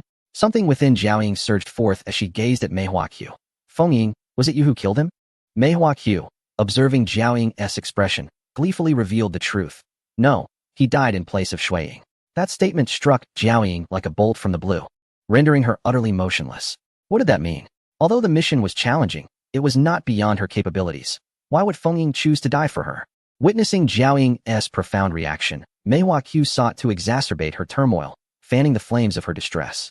Feng Ying, that fool, took himself far too seriously, daring to negotiate with the Shadow in a bid to spare Shui Ying, to protect Shui Ying from the torment of gene extraction and from being replaced by clones. He had claimed to us that he was the one harboring intentions of leaving the Shadow. How laughable, Mei Huaqiu scoffed. Once Feng Ying's clone was released, it wouldn't be long before a clone would take his place. A man with ulterior motives could never be permitted to remain in the Shadow. He was doomed to die. His life held no value to us, and yet he foolishly believed he could bargain. He understood Shui Ying's temperament. He dared not disclose the existence of the clones to Shui Ying, aware that we would never allow the latter to escape. Thus, facing inevitable death, he resorted to a foolish scheme, sacrificing himself to compel Shui Ying to leave the Shadow voluntarily. They had planned to depart the Shadow together. With his death, Shui Ying would have no ties left and would surely follow through. Mei Huaqiu observed Zhao Ying's pale complexion. Having achieved his aim, a sensation of vindictive pleasure surged within him. He smiled, articulating the cruel truth with deliberate clarity. After assisting Shui Ying in completing the mission, he took his own life. Boom. It was as if thunder had struck Zhao Ying, her ears ringing incessantly. Why had she agreed to the Shadow's gene extraction in the first place? Not solely out of gratitude for the nurturing she received from Shadow, but also in a desperate bid to sever all ties with it. She sought to exchange her clone for a complete disconnection from Shadow. As long as she drew breath and as long as Shadow existed, a total escape from its grasp would forever remain an impossibility. As Mei Huaqiu aptly noted, no matter where she ventured, she would perpetually live in the shadow of its pursuit. Even the ancient figures of Shadow could not truly retreat into obscurity. To lead the normal life Wen Shadow desired, and to definitively cut all connections with Shadow, she forged an agreement with it. She disregarded Wen Shadow's urgent command to depart at once and journeyed to the southern seas, permitting the existence of her clone. Wen Shadow would remain oblivious until death. Unaware that Blood Shadow, in a bid to fulfill his hopes and to completely sever ties with the loathed Shadow, willingly walked into that laboratory. Similarly, Blood Shadow in her past life remained ignorant to the end, as even her suicide failed to liberate her from that laboratory, where she ultimately met her demise. Chapter 286. I want you to accompany him in death. How tragic for the ill-fated couple. That fool Wen Shadow, until the end, could not protect what she wished to safeguard, perhaps unable to rest in peace in the afterlife. Mei Huaqiu's mocking laughter echoed throughout the castle. A crimson glint filled Xiao Ying's eyes, rendering her already pallid visage even more ghostly white. A fierce murderous intent emanated from her, warping the space around her. As her bloodthirsty gaze locked onto Mei Huaqiu, each word she uttered dripped with ferocity. I demand you to accompany him in death. Mei Huaqiu observed the flustered Xiao Ying, having achieved his aim, began to fantasize about how he would exact revenge once she was captured. He nonchalantly commanded, Wen Shadow, go and kill her. The clone on the second floor received the order, leaping down to stand before Xiao Ying. He regarded her with the cold detachment of a machine, devoid of any semblance of human emotion. Yet, this automaton was flesh and blood, particularly as it bore the genetic makeup of Wen Shadow. Wen Shadow would never regard her with such a gaze. As Xiao Ying faced the clone, both familiar and foreign, she wasted no words, charging at clone Wen Shadow with the intent to resolve the matter swiftly. In the realm of shadows, Wen Shadow's prowess was second only to Blood Shadow's, and their combat styles were strikingly similar, true practitioners of the same school. Each was acutely aware of the other's capabilities. In her wrath, Xiao Ying exhibited astonishing explosive power, executing each move with ruthless precision, overwhelming clone Wen Shadow. Although he lacked the strength of Blood Shadow, he compensated with his emotional detachment, maintaining an unwavering composure unaffected by external influences. As the two clashed, the battle was fiercely contested. Yet, ultimately, Xiao Ying's superior strength prevailed. She evaded Clone Wind Shadow's attack with a sidestep and followed with a powerful lateral kick, sending him staggering back several paces. Wind Shadow regained his footing and drew a dagger as a weapon, gripping it tightly as he advanced toward Xiao Ying once more. Mei Huaqiu observed for a moment. Realizing that Xiao Ying's movements mirrored those of Blood Shadow, their similarity akin to that of the original and its clone. No wonder Joker insisted on investigating the connection between Xiao Ying and Blood Shadow at all costs. Such resemblance piqued their curiosity. Watching the unfolding battle, Mei Huaqiu spoke in a low voice. Yu Ying, why are you still hesitating? Go assist her. The Moon Shadow gazed at the dominant figure of the shadow of the bridge, pausing for a moment before slowly drawing the short blade from his side, responding, indeed. Beneath his frigid gaze lay a complex array of emotions. After a brief hesitation, he joined the fray, teaming up with the Wind Shadow to confront the Bridge Shadow. The sudden addition of Moon Shadow tilted the scales against the previously dominant Bridge Shadow, creating a tense 2-on-1 scenario. With both Moon Shadow and Wind Shadow armed, the Bridge Shadow found herself at a disadvantage, unarmed and quickly sustaining injuries as the battle raged on. The three combatants became entwined in a fierce struggle. She dodged an attack from Moon Shadow, kicking away the blade he thrust at her, executing a mid-air spin that sent him flying while evading the Wind Shadow's onslaught. Upon landing, she caught the falling blade and engaged the Wind Shadow, swiftly landing a strike that temporarily pushed him back. Clutching her short blade, the Bridge Shadow glanced at the Moon Shadow, who was clutching his chest on the ground, her blade poised with a murderous intent that threatened to overwhelm her reason. At that moment, the retributive assassins surged up from the subterranean laboratory. In terms of numbers, the Bridge Shadow appeared outnumbered. After a brief silence, the massacre resumed. While restraining both Wind Shadow and Moon Shadow, she began to eliminate the other assassins. As they fell one by one beneath her blade, the scent of blood began to permeate the castle. The Bridge Shadow fought valiantly, akin to a demon emerging from the depths of hell. Eventually, the scenario reverted to a 2-on-1 once more. However, the Bridge Shadow, already at a disadvantage in stamina, felt her strength rapidly depleting. What once was an easy match against Wind Shadow and Moon Shadow was now becoming increasingly arduous. She took the initiative, temporarily incapacitating the Moon Shadow. Yet, Wind Shadow seized the opportunity, relentlessly attacking her and gradually exhausting her energy. Each strike was lethal, delivered without a hint of hesitation, as if he sought to claim her life with every blow. Observing this, the Moon Shadow was engulfed by an inexplicable sensation. In that instant, he perceived not a clone and the Bridge Shadow, but rather the Wind Shadow and Blood Shadow. Everyone within the Shadow ranks understood the bond between Wind Shadow and Blood Shadow. They would never betray one another, even amidst treachery. The voice of Plum Blossom Q resonated gravely. Moon Shadow. Roused from his stupor, the Moon Shadow, despite his injuries, rejoined the battle. Another flurry of combat ensued, with the Bridge Shadow once again pushing Moon Shadow back, only to be met with a heavy knee strike from Wind Shadow to her abdomen. She stumbled backward in disarray, and in that fleeting moment, a silver chain, poised and lethal, launched forth like a venomous serpent, targeting the Bridge Shadow with deadly precision. As the sound of steel-piercing flesh echoed, blood sprayed forth as the chain's end drove into her shoulder, penetrating deeply. Wind Shadow seized the moment, swiftly advancing and delivering a powerful kick that sent her sprawling, forcibly extracting the weapon from her shoulder and returning it to Plum Blossom Q. The chain, adorned with barbs, tore away large sections of flesh as it was wrenched from her body. The Bridge Shadow crashed violently against the wall, collapsing to the ground and spewing forth a torrent of blood, her clothing soaked through. She appeared pale and breathless, drenched in cold sweat, in a state of unprecedented disarray. The clone of Wind Shadow relentlessly pursued her. Had Wind Shadow known that one day his clone would use his very genes to ruthlessly slay the one he vowed to protect at all costs, he would have surely died with unfulfilled regret. Ultimately, a clone remains merely a clone. It inherits all of its progenitor's attributes, yet lacks the profound emotions that Wind Shadow harbored for Blood Shadow. Xiao Shadow struggled to rise from the ground, preparing to confront the advancing Wind Shadow once more. She never engaged in endeavors without assurance, and even when brimming with strength and confidence, she often retained a contingency plan. However, the emergence of the clone Wind Shadow caught her entirely off guard.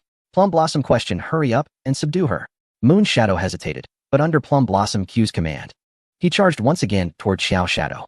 Just before Moon Shadow reached her, Xiao Shadow seized the moment and plunged her dagger into Wind Shadow's chest. Wind Shadow grimly clutched the hand that held the blade, preventing it from penetrating further, while simultaneously launching a dart toward Xiao Shadow's neck. At that moment, Plum Blossom Q swung her chain anew, the weapon's sharpened tip rapidly enlarging in Xiao Shadow's vision, poised to pierce her eye. Before Xiao Shadow could react, a hand emerged, seizing the weapon before her. The tip halted just shy of her cornea. Moonshadow, what are you doing? Plum Blossom Q demanded, her voice laced with fury. The hand that grasped the weapon belonged to none other than Moonshadow. Plum Blossom Q's gaze turned frigid. Let go. Moonshadow remained silent, steadfast in his grip. Chapter 287. Initiating self-destruct sequence. Trapped in quicksand. Moonshadow. Plum Blossom Q seethed with rage. Moonshadow's palm was lacerated by the weapon's barbs, blood trickling down his fingers. Yet he refused to release his hold. He slightly turned his head towards Xiao Shadow and whispered, look for an opportunity to escape. Afterward, he charged at Plum Blossom Q. His body battered and bruised. Foolish creature. Plum Blossom Q retorted. Xiao Shadow lifted her knee to create distance between herself and Wind Shadow. Both were drenched in blood. Xiao Shadow leaned against the wall, barely sustaining her weight. The kick from Wind Shadow had sent her crashing against the wall, fracturing bones that pierced her insides. If this continued, she would succumb to internal bleeding without any further intervention. Injured, Moonshadow was no match for Plum Blossom Q, and within moments, he was struck down.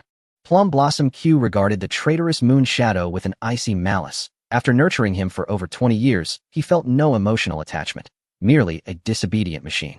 He coldly pronounced, since you choose to betray the shadows, I shall personally escort you on your final journey.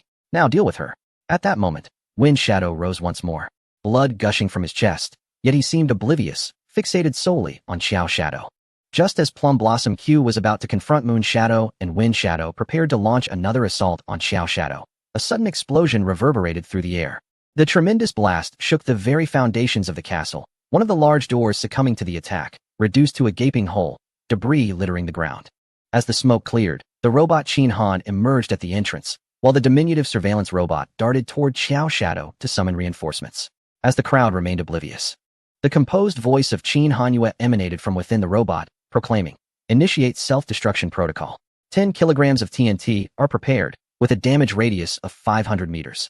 Countdown begins. 10, 9, 8. Mei Hua Q's pupils constricted suddenly, prompting her to pivot and flee, sliding deftly into the underground laboratory. The clones, Feng Ying and Yue Ying, hastily followed suit. In the vast hall of the castle, Qin Hanyue's cold, emotionless countdown echoed. 5, 4, 3, 2, 1. The countdown concluded, and the castle fell silent. The anticipated cataclysm did not materialize. Instead, the robot launched 2 smoke bombs. By the time Mei Hua Q realized she had been deceived and returned to the surface, the hall was shrouded in smoke, devoid of Qiao Ying's presence. Outside the castle, a black SUV sped away, disappearing into the distance, quickly reduced to a mere speck. Fidel cast a glance in the rearview mirror. Madam? How are you holding up?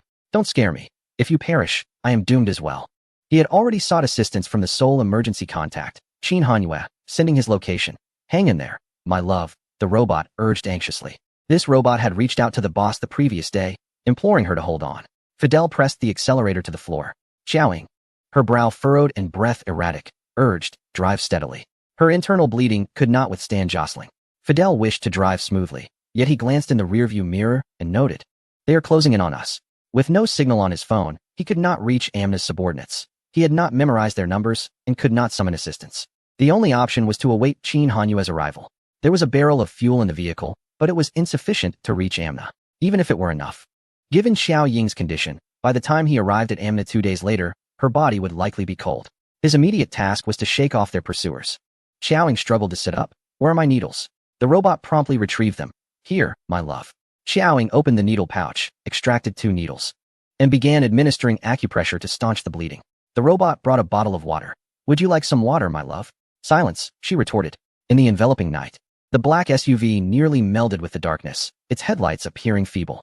To evade their pursuers, Fidel disregarded direction, and the vehicle soon became lost in the vast desert. Suddenly, the car came to a halt and the engine sputtered to silence. Fidel attempted to restart it repeatedly, growing increasingly frustrated. Cursing as he pounded the steering wheel, I knew this would happen. At critical moments, everything falls apart. My luck has never been good. Madam, you too are unfortunate. Grabbing the toolkit, he glanced back at Xiaoying, startled by her condition. Yet, the calm demeanor she exhibited quelled his panic. Fidel silently mused. She resembles the boss. He hurriedly exited to repair the vehicle. The robot followed suit, assisting with illumination and assessing the situation. With tools in hand, Fidel worked on the car. Inside, Xiao Ying's condition appeared dire. Her eyes were closed, multiple silver needles piercing her body, her breath fluctuating between steady and erratic, her pallor alarming. As Fidel was diligently repairing a vehicle, he was suddenly startled by an unusual sound. What could it be? The robotic Qin Hanyue immediately directed the light toward the source, revealing a dozen figures emerging from beneath the sand, clad in black bodysuits reminiscent of ninjas from a distant island. Fidel swiftly drew his sidearm and softly called out, "Madam." The vehicle's occupant, Xiao Ying, gradually opened her eyes, gripping the short dagger belonging to Yue Ying with a fierce glint in her gaze. In the vast desert, an inevitable melee ensued. Fidel fired the first shot, his marksmanship commendable, yet his subsequent attempts were deftly evaded by the adversaries. This is it, he thought. Sensing the gravity of the situation, in an instant, a shadow lunged forward. Before Fidel could react, Xiao Ying had inexplicably exited the vehicle, transforming into a streak of lightning as she dashed forward. With a well-executed leap, she delivered a powerful knee strike to the shadow's chest, sending the assailant flying several meters. Momentarily stunned, Fidel regained his composure and turned to retrieve weapons from the trunk, grabbing a submachine gun. Unfortunately, after a volley of bullets, the weapon was knocked from his grasp by the advancing shadow. Despite Fidel's commendable skills, he found himself at a disadvantage against these professional killers. Self-preservation was feasible only in the presence of a singular opponent. Crimson splatters decorated the sand, quickly absorbed by the grains, leaving behind deeper shadows in the night. The petite figure of Xiao Ying weaved through the darkness, engaging in combat with her attackers. Severely injured and internally bleeding, she could hardly move. After dispatching 7 or 8 adversaries, her fleeting recovery of strength was swiftly depleted, rendering her nearly exhausted. In the chaos, Xiao Ying was kicked down a slope, tumbling from a height of several meters and landing on the sand. For a brief moment, darkness enveloped her vision. With no time to catch her breath, she struggled to rise, only to feel the sand beneath her feet sinking. It was quicksand, and the more she struggled, the deeper she sank. Chapter 288, a critical moment. Qin Hanyue and Cheng Jinyan arrived trapped in the quicksand. The grains soon reached her knees. Xiao Ying steadied her breath and called out into the pitch-black night. Qin Hanyue. Quicksand. Darling, grab hold. A series of mechanical sounds echoed, followed by the emergence of a long mechanical arm. Xiao Ying grasped it firmly. The quicksand clung tightly to her legs, yet the battle-hardened Xiao Ying remained composed.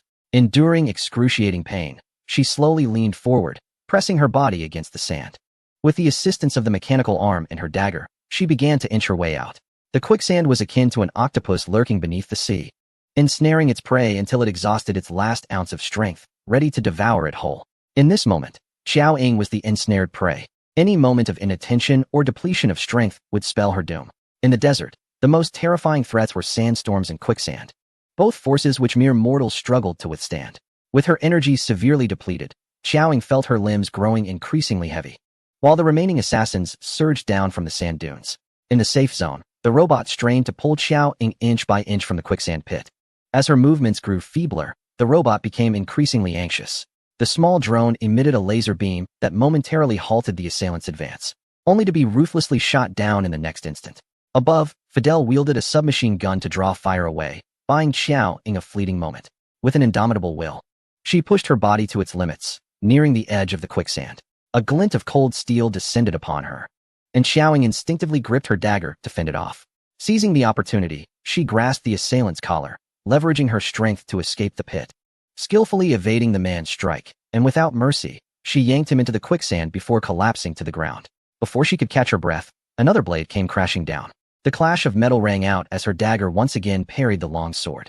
Xiao Ying delivered a kick to the assailant's abdomen, propelling herself backward several meters, only to fall onto the sand, blood spilling from her mouth. Shadows moved like harvesters of the night, launching another assault. Xiao Ying's hand twitched around her dagger, intense hatred rekindling her spirit. She knelt on one leg as the shadows closed in rapidly. The sound of gunfire erupted, sending sand and debris flying. Several off-road vehicles burst forth from the darkness, their occupants firing machine guns at the assailants, who, sensing the shift in momentum, retreated into the sand, vanishing from sight. Yet the danger was far from over. Dizziness enveloped Xiao Ying as she beheld the man stepping out of the vehicle, Teng Yan. Earlier, at Cheng Jinyan's residence in Southeast Asia, Teng had cryptically warned her to be cautious in her associations, referring to the false Xiao He. This man had been surveilling her all along. With a momentary reprieve, Xiao Ying slumped back onto the ground. Teng approached, lifting the disheveled Xiao Ying into the vehicle, instructing his subordinates to take her away. Just then, a shadow emerged from the sand, swiftly dispatching 2 of Teng's men before disappearing back into the earth. Before anyone could react, 2 more of Teng's subordinates fell. The desert was akin to an ocean for these figures, who moved through it with the grace of fish. Teng quickly shut the vehicle door, snatching a machine gun from his subordinate, and opened fire at the shadow, while the others directed their weapons towards the ground in a chaotic barrage. The off-road vehicle, carrying the gravely injured Xiao Ying, sped away from the scene. However, they had not traveled far when suspicious vehicles appeared behind them. The driver glanced at the sudden influx of cars, recognizing that their numbers were substantial, clearly not belonging to their employer, Teng Yin. These were the very pursuers from the castle. The driver slammed the accelerator, but the pursuing vehicles spread out, closing in from all directions to encircle and constrict them. After a harrowing chase, the distance between them dwindled. In a moment of distraction, a vehicle approached from the left. The driver swerved violently, but was unable to evade the collision.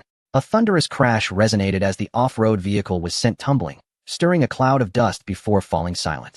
The convoy surrounded the overturned vehicle, searching for survivors, yet they found only the gravely injured driver. Xiao Ying had vanished without a trace. Soon, someone discovered a trail of blood beneath their feet. Following the trail, a shadow concealed by the night receded into the distance. She is there. Pursue. The assassins returned to their vehicles, hastily giving chase. The roar of engines quickly intensified as a dozen desert vehicles, akin to ravenous wolves, encircled their prey. With heavy feet, Xiao Ying stumbled and fell to the ground. A buzzing filled her ears, rendering her almost deaf to the sounds around her. As the approaching vehicles drew near, she found herself unable to grip the short knife in her hand tightly. Her eyes were filled with a sense of unwillingness. In a moment of daze, she perceived something flash overhead. In the next instant, a shell fell from the sky, precisely obliterating the vehicle at the forefront. Xiao Ying felt a searing wave of heat wash over her, narrowly escaping the blast's destructive force. She was powerless to move her body. Above the night sky, several helicopters appeared. Shells rained down, sending the ground vehicles scattering in terror. In the blink of an eye, they were mostly destroyed. The target was too large, prompting the assassins to abandon their vehicles. The rotor blades stirred the ground sand into a swirling dust storm as a helicopter descended nearby. A tall figure emerged from the chaotic yellow haze, running swiftly toward her. Xiao Ying lay there, drenched in blood, teetering on the brink of life and death. The moment Qin Hanyue laid eyes on her, his breath hitched, his limbs froze in icy rigidity as he carefully cradled the girl in his arms. Xiao Ying. He dared not touch her. At that moment, Xiao Ying was barely breathing, her condition perilous. Calmly, she informed him, internal injuries, bleeding, need surgery. Qin Hanyue's face, pale from the sight of blood loss, tightened in alarm. I will take you to the hospital immediately. He lifted her and hurried toward the helicopter. Cheng Jinyan descended from another helicopter and boarded theirs. Upon seeing the bloodied Xiao Ying, his face drained of color.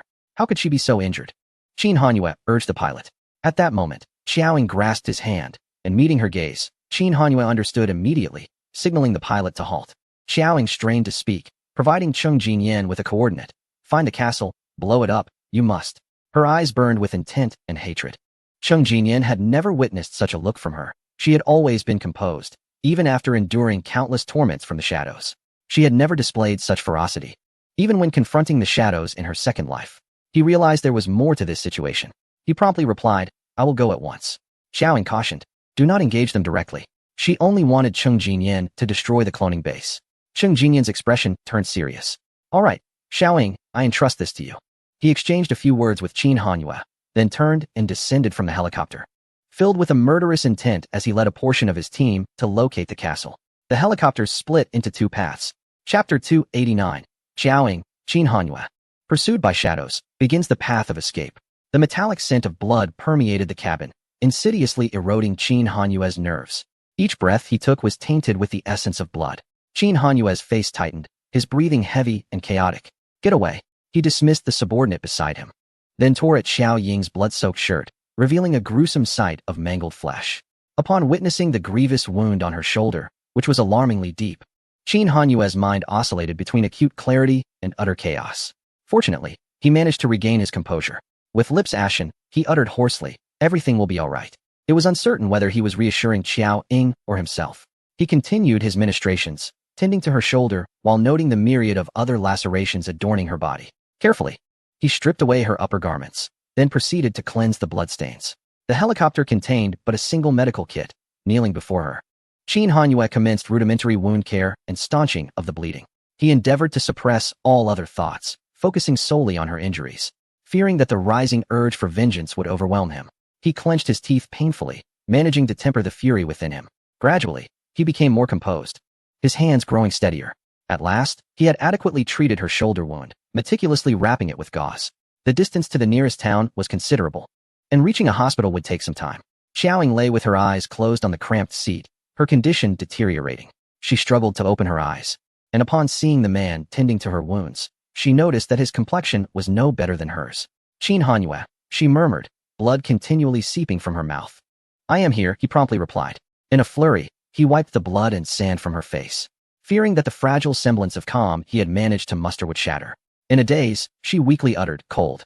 Qin Hanyue hurriedly removed his outer coat and draped it over her, then instructed a subordinate to fetch a blanket. He gently embraced her, lowering his head to press against her icy, pallid face, attempting to impart some warmth. "Are you feeling better?" he inquired, though a profound dread enveloped him. She parted her lips, but could not muster a response, her breath reeking of iron. Pressing his face closer to hers, he fought to maintain his composure. Before her body could warm, Xiaoying succumbed to unconsciousness. The helicopter hastened towards the city. Outside the emergency room, Qin Hanyue awaited anxiously. Halfway through the surgery, a subordinate rushed to inform him. "Third Master, you spotted several helicopters approaching from the desert. They are not Mr. Cheng's, but rather those pursuing us." Xiaoying was gravely injured, presenting an ideal opportunity for her assailants to strike. It was evident what kind of relentless pursuit the shadows would unleash against her. Qin Hanyue gazed at the sealed emergency room, aware that the shadows were a professional assassin organization, with few capable of evading their lethal grasp. He pondered strategies to counteract the impending threat. Soon, a palpable air of menace enveloped the city. The shadows arrived, commencing a thorough search of all hospitals. However, they discovered traces of Qin Hanyue and his entourage at each location. His helicopter was stationed on the rooftops of various hospitals, accompanied by a substantial police presence that curtailed their movements. Yet, this intricate web would not hinder them for long.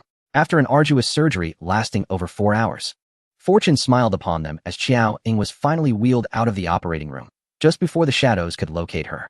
She was promptly transferred to the intensive care unit. The doctors cautioned that she must remain bedridden, unable to rise. Meanwhile, the shadows continued their relentless search for Xiaoying across hospitals and even small clinics. In West City, 2 hospitals and clinics had undoubtedly been thoroughly searched. It would not be long before they discovered this location, his subordinate informed him. Qin Hanyue gazed at the unconscious Xiaoying on the hospital bed.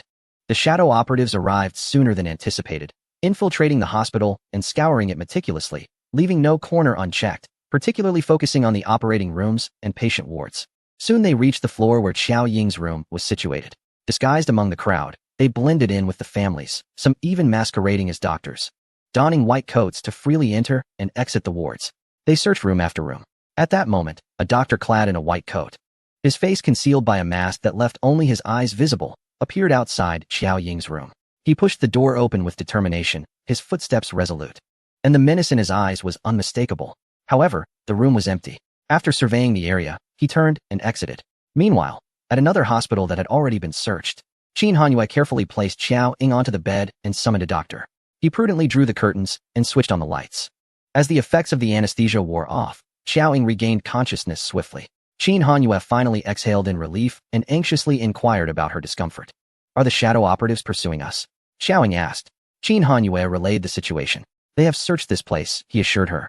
Yet, Xiaoying understood that they could not remain here for long. She was all too familiar with the shadows, knowing that they would soon launch a counterattack. "We must relocate," she insisted. "The doctor said you cannot move," Qin Hanyue replied. "I can," she countered. He contemplated whisking her away by helicopter, but she interjected that it was no longer a viable option. With their helicopter stationed on the rooftop, it would be impossible for the shadows to refrain from taking action. They could easily detonate it as soon as they boarded. Such rudimentary methods of assassination were second nature to the shadows. Given her condition, Xiaoying could hardly endure the jolting of a vehicle. Qin Hanyue grew increasingly concerned about her well-being, yet remaining here posed imminent danger if the shadows found them. Death was certain. "I will make arrangements," he proclaimed. Moments later, countless identical vehicles dispersed throughout the city, heading in various directions, ultimately exiting the city towards unknown destinations. The shadows quickly took notice. However, confronted with this multitude of vehicles, they found themselves at a loss as to how to pursue. A day later, at a private hospital, after a tumultuous journey, Xiaoying was immediately admitted to the intensive care unit, remaining in a state of unconsciousness. By nightfall, She developed a high fever. Qin Hanyue stood vigil outside the ICU, his nerves taut, fearing the shadows might suddenly appear. His vigilant gaze fell upon the doctors, nurses, and family members passing by, remaining ever alert. While Xiaoying received intravenous fluids, her fever persisted for hours, but eventually, signs of abatement emerged, and she regained consciousness for a fleeting 2 minutes. Upon waking, she demanded Qin Hanyue to hastily take her away from the hospital, her tone resolute. Reluctantly, he complied, escorting her to a modest hotel nearby to evade attention. He settled her onto the bed, securing the door and drawing the curtains shut, fearing that an ambitious target might attract too much attention. Qin Hanyue chose to sacrifice his subordinates, believing their presence would be of little consequence against the shadows. Left alone with only Xiao Ying by his side, he found himself in a precarious situation. In Chapter 290, Xiao Ying murmured, "Feng Ying, hold me," to which Qin Hanyue replied, "All right."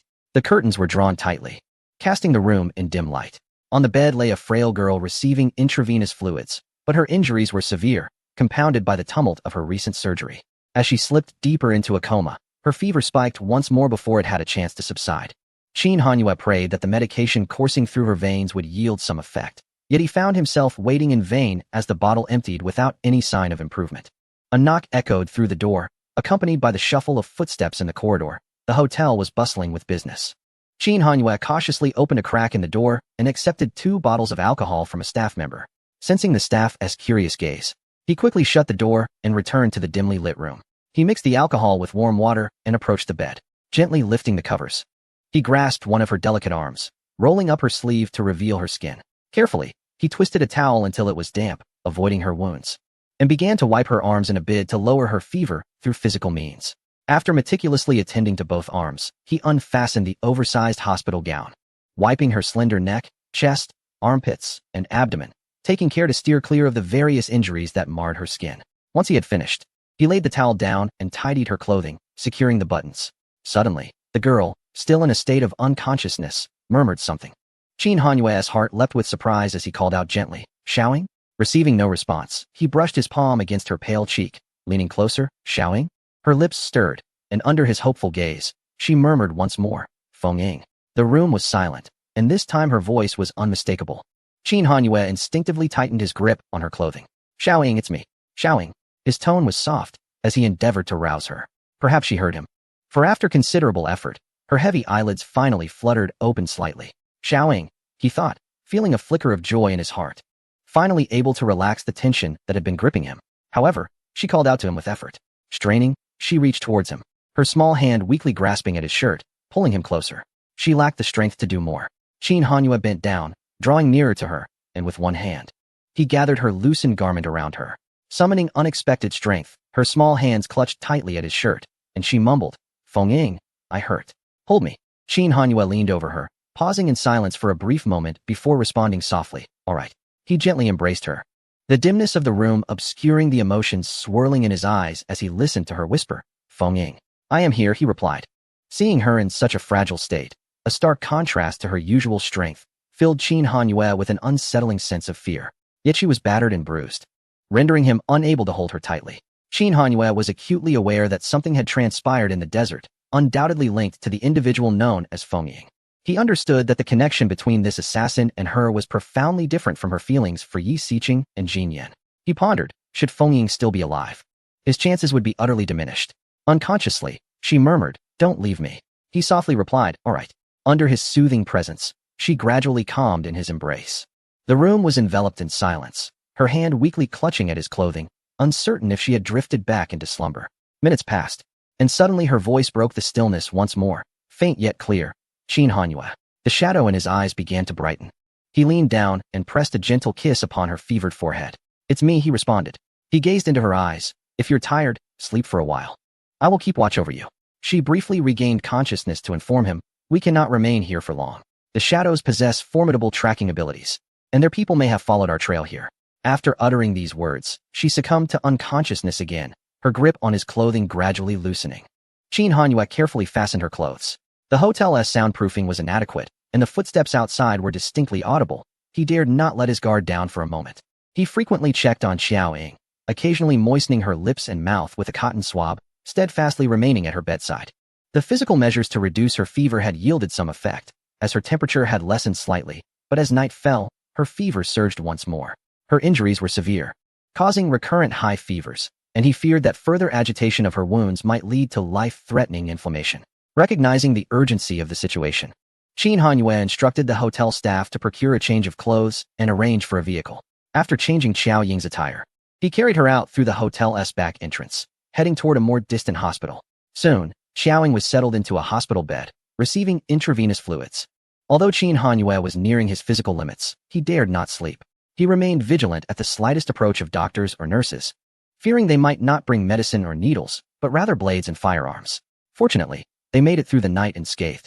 Xiao Ying had yet to break her fever, but her temperature was no longer as alarming as the previous night. She remained unconscious. As morning faded into midday, Qin Hanyue initially intended to wait until nightfall to leave with Xiao Ying, but he received word from his subordinates that members of the shadows had arrived in their city. Without hesitation, Qin Hanyue departed with Xiao Ying. When the doctor came for a round, they found the room empty.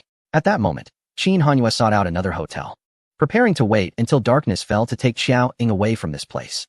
With the gravely injured and unconscious Xiao Ying in his care, Qin Hanyue was left with no choice but to hide and evade, continuously changing locations to shake off their pursuers. If fortune were to turn against him, and he encountered someone with the prowess of the assassin known as Dao Ying, it would only take one to spell their doom. Qin Hanyue dared not return to the capital with Xiao Ying. Let us not dwell on the arduous journey ahead. Rather, consider how one might return unscathed. Even if he safely reaches the capital, no matter how fortified the Qin family's defenses may be, evading the shadowy assassins will prove exceedingly difficult. Once they ascertain Xiao Ying's whereabouts, the hidden assassins will possess innumerable methods to carry out their lethal intent. The night envelopes the entire city, and Qin Hanyue's silhouette flits between the doorway and the bedside. He then approaches the window, cautiously lifting the edge of the curtain. At that moment, a figure stealthily infiltrates the hotel. The front desk clerk dozes off, and the surveillance inexplicably ceases to function. The figure searches the hotel intently, soon arriving at the door of Qin Hanyue's room. Standing before the electronic lock, the intruder employs an unknown method, and within moments, the door yields effortlessly to him. He quietly enters the room, where Qin Hanyue cradles the unconscious Xiao Ying in a corner. As the intruder crosses the threshold, he swiftly carries her down the stairs. In Chapter 291, Qin Hanyue confronts two adversaries, skillfully catching a blade with his hand. He hurriedly descends the stairs, cradling Xiao Ying. A vehicle, arranged by the hotel for transport, awaits at the rear entrance. Qin Hanyue hurriedly enters the car, but just as the door is about to close, a hand firmly grips it. An instant later, a figure leaps onto the roof of the car. Qin Hanyue reacts swiftly, kicking the hand away from the door, forcing the intruder to retreat, and promptly shuts the door. Drive, he commands. The driver barely starts the engine when the assassin on the roof appears at the front, aiming a gun through the windshield at Xiao Ying. Terrified, the driver abandons the vehicle and flees. Qin Hanyue instinctively shields Xiao Ying, ducking to evade the incoming bullets as the windshield shatters, sending shards flying. Seizing a blanket from the adjacent seat, he throws it at the windshield to obscure the assassin's line of sight, then leaps from the back seat to the front. Delivering a kick to the assailant on the hood, the assassin leaps off the car. Acting swiftly, Qin Hanyue pulls shut the driver's side door. The previously driven back assailant attempts once more to open the rear door, but Qin Hanyue anticipates him, locking it just in time. As he prepares to drive away, a dark, menacing gun barrel appears outside the window. Qin Hanyue leans back, narrowly avoiding a bullet that shatters the window, while the outside assassin punches through the broken glass. Qin Hanyue seizes the intruder's wrist, intent on breaking it, but the assailant counters with deft agility. They engage through the shattered window, the cramped confines of the vehicle severely restricting Qin Hanyue's movements, yet simultaneously impeding the assassin's assault. At that moment, the passenger door swings open, revealing an attacker wielding a short blade, placing Qin Hanyue in a precarious position. The assassin outside the driver's side, gun in hand, repeatedly seeks to pull the trigger. Yet Qin Hanyue denies him the opportunity. With the assailant behind him poised to strike, Qin Hanyue presses the hand of the gunman against the window, momentarily restraining him. In a swift motion, he pulls the trigger, the bullet erupting from the chamber, grazing his shoulder as it strikes the assassin behind him, who is poised to deliver a fatal blow. All unfolds in the blink of an eye. The assassin leaned half of his body into the car, and in the confined space, he found himself unable to evade in time. Nevertheless, fortune favored him, as the bullet merely grazed his shoulder. Qin Hanyue attempted to wrest the firearm from the assailant's grip, but the latter swiftly retreated. Seizing the opportunity, Qin Hanyue locked the passenger door and restarted the vehicle, only to hear the sound of gunfire as a bullet punctured a tire. With determination, Qin Hanyue exited the driver's seat. He struck with ferocity, targeting critical points. This assassin was evidently of a lower caliber than the Shadow, yet still superior in skill compared to mercenaries from M-Continent. They were not to be trifled with. Their objective was Qiao Ying, and upon realizing Qin Hanyue's resilience, they were reluctant to squander time on him. The wounded assassin, with a powerful elbow strike, shattered the rear window, and just as he was about to open the door, Qin Hanyue placed a hand on the engine hood littered with shards of glass, leaping over and delivering a kick to the assailant attempting to enter. Despite his injury, the assassin found himself at the mercy of Qin Hanyue's relentless assaults on his shoulder. When the adversary faltered under the speed of his strikes, Qin Hanyue executed a swift and elegant elbow jab to the assailant's face, leaving him dizzy and retreating. The armed assassin spat blood as he approached the front of the car, aiming his weapon at the unconscious Qiao Ying in the back seat. Just as he was about to pull the trigger, a hand suddenly appeared, lifting his gun hand upward. The bullet shattered the car window, and Qin Hanyue's knee struck the assassin's abdomen with force. Taking advantage of the pain, Qin Hanyue swiftly disarmed him, firing without hesitation. A click signaled the absence of bullets. The handgun spun in his grasp as he forcefully smashed the butt of the gun against the assailant, quickly neutralizing his attack before pressing the man's head back 2 steps and slamming it into the wall, blood splattering. The rear door swung open, revealing a gleaming dagger raised high, poised to stab into the throat of the unconscious Qiao Ying. Just as the blade was about to pierce her skin, a hand reached out, grasping the descending blade. The tip of the knife halted precariously above her neck, droplets of blood trailing down the blade and staining Qiao Ying's skin. The night was as dark as ink, and while the city appeared tranquil, turbulent undercurrents roiled beneath the surface. When calm finally returned, the hotel's rear entrance was left with 2 lifeless bodies. A pristine limousine departed from the hotel. Inside, Qin Hanyue gripped the steering wheel with one hand, using the other to bite down on a strip of cloth, wrapping his bleeding palm. He needed to leave this place swiftly. The last time Qiao Ying had killed an assassin from the shadows in his villa, there had been a chemical agent capable of dissolving metal on the table. He suspected these assassins were equipped with listening devices and tracking chips. Reinforcements would undoubtedly arrive soon. He glanced frequently at the rearview mirror, anxious about Qiao's condition. Before dawn broke, Qin Hanyue arrived in the next town with Qiao Ying. He wrapped her in his overcoat, carried her from the car, and strode purposefully towards the hospital. Unceasing in his steps, he lowered his head, pressing his lips gently against her forehead, feeling the heat radiating from her skin. The bandage on Qiao Ying's shoulder was removed, revealing a somewhat torn wound that oozed blood. After reapplying the medication, she was once again administered in 4. Qin Hanyue's palm bore a deep laceration that required stitching. The doctor instructed him to attend to his injuries on both his hand and shoulder. However, Qin Hanyue dared not step away, and ultimately, the doctor tended to his wounds at Qiao Ying's bedside. The shoulder wound, grazed by a bullet, was not as grave, and Qin Hanyue opted not to have it treated, sending the doctor and nurse away. Observing Qiao Ying's pallid complexion, he felt a pang of guilt for failing to protect her. Haunted by the memory of the knife from the previous night, he gently grasped one of her hands and kissed it tenderly, grateful that she had not been harmed. Qin Hanyue remained seated at her bedside, holding her hand, his eyes closed in repose. Time passed, and suddenly, Qiao Ying, still unconscious, murmured in her sleep. Qin Hanyue instantly opened his eyes, hearing her call for Feng Ying. A bittersweet feeling washed over him, yet he found solace in hearing her voice, responding softly to comfort her. Darkness enveloped them once more. After a prolonged slumber, Qiao Ying finally opened her eyes, finding herself in a modest yet relatively clean inn. The curtains were drawn tightly shut. She noticed someone at her bedside, holding her hand. As her fingers involuntarily stirred within his grasp, Qin Hanyue awakened. Qiao Ying. His heart swelled with mixed emotions upon seeing her awake. She was exceedingly weak, unable to utter a word, her mind clouded, and the pain from her injuries tugged at her nerves, causing tears to well up in her eyes. She wished to inquire about their whereabouts and whether the shadow had pursued them. Qin Hanyue turned on the bedside lamp and, with genuine concern, asked, "Would you like some water?" He discreetly concealed his injured hand. Unable to respond, she watched him pour water for her, supporting the back of her neck. He gently helped her drink. However, after a sip, she could no longer continue. Reluctantly, he ceased and reassured her, "It is safe here for now. You should rest well." Chapter 292. Qin Hanyue lightly brushed her cheek, asking, "What are you smiling about?" Qiao Ying, having regained consciousness momentarily, soon drifted back into a deep sleep. Later that night, she awoke again, slightly more alert. The innkeeper, a Spaniard, had been generously compensated by Qin Hanyue to prepare a bowl of hot porridge, and he busied himself reheating the nearly cooled water. Returning to her side, he carefully supported her neck, elevating her pillow, and began to feed her the porridge in small spoonfuls. He blew on a spoonful to cool it before offering it to her. unable to mask his injury any longer.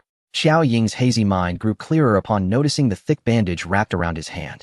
She fixated on it, her own hand beneath the covers lifting slightly, though lacking strength. Realizing he could no longer conceal the truth, Qin Hanyue brought his hand before her, reassuring her. I encountered some of the shadows people the day before yesterday and last night. Do not worry, it's just my hand, and it's not serious. With fatigue weighing upon her, she gazed at him, and his bandaged hand tenderly caressed her colorless face. The process of feeding her kanji proved to be quite arduous. She struggled to take it in, and it took a considerable amount of time before she managed to force down a meager dozen spoonfuls. Qin Hanyue set the bowl aside, gently wiped her mouth, and then fetched a glass of warm water. From his pocket, he retrieved her medication. Knowing she lacked the strength to swallow the pills, he meticulously ground them into powder, opened the capsules, and mixed the contents with water to administer it to her. This time, there was no sugar added. It's all right, he reassured her softly. The room was enveloped in silence, his voice low and gentle, tinged with weariness, resonating in the dim, cramped space, bringing an inexplicable sense of comfort to both of them. Qin Hanyue wished to converse with her, even though she lacked the energy to respond. He feared that she might slip into unconsciousness again at any moment. Seeing her successfully swallow the medication eased his worries considerably. He went to the bathroom, filled a basin with warm water, and returned to the bedside, deftly wetting and wringing out a towel to wipe her cheeks and neck. If you're tired, rest. I'll stay by your side, he murmured, his hands continuing their gentle ministrations. Xiaoying slightly parted her lips, attempting to convey to him. We cannot return to the capital. To go back would mean exposing themselves entirely to the watchful eyes of the shadows, essentially courting death. She was acutely aware of the shadow's strength and assassination techniques. Each one was a master of stealth, and one could perish in a crowd without ever knowing how. Even if she hid underground, they would find her. Returning would also endanger Xiao Yi and the others. I understand, Qin Hanyue replied. Xiao Yi, Xiaoying added. Before I came to find you, I had already contacted Shangguan Qingmo. I believe the shadows would not dare to offend the military lightly. She seemed to find some reassurance in his words and fell silent, merely gazing at him. After a moment, she softly called his name, Qin Hanyue. He quickly inquired, Are you feeling unwell? He touched her forehead and cheeks, finding she still had a slight fever. The medicine you just took contains antipyretics. Once it takes effect, you won't feel so uncomfortable. He spoke in a tone reminiscent of soothing a child. She was drenched in sweat, and Qin Hanyue hesitated before asking, Would you like me to help you wash up? It might make you feel better.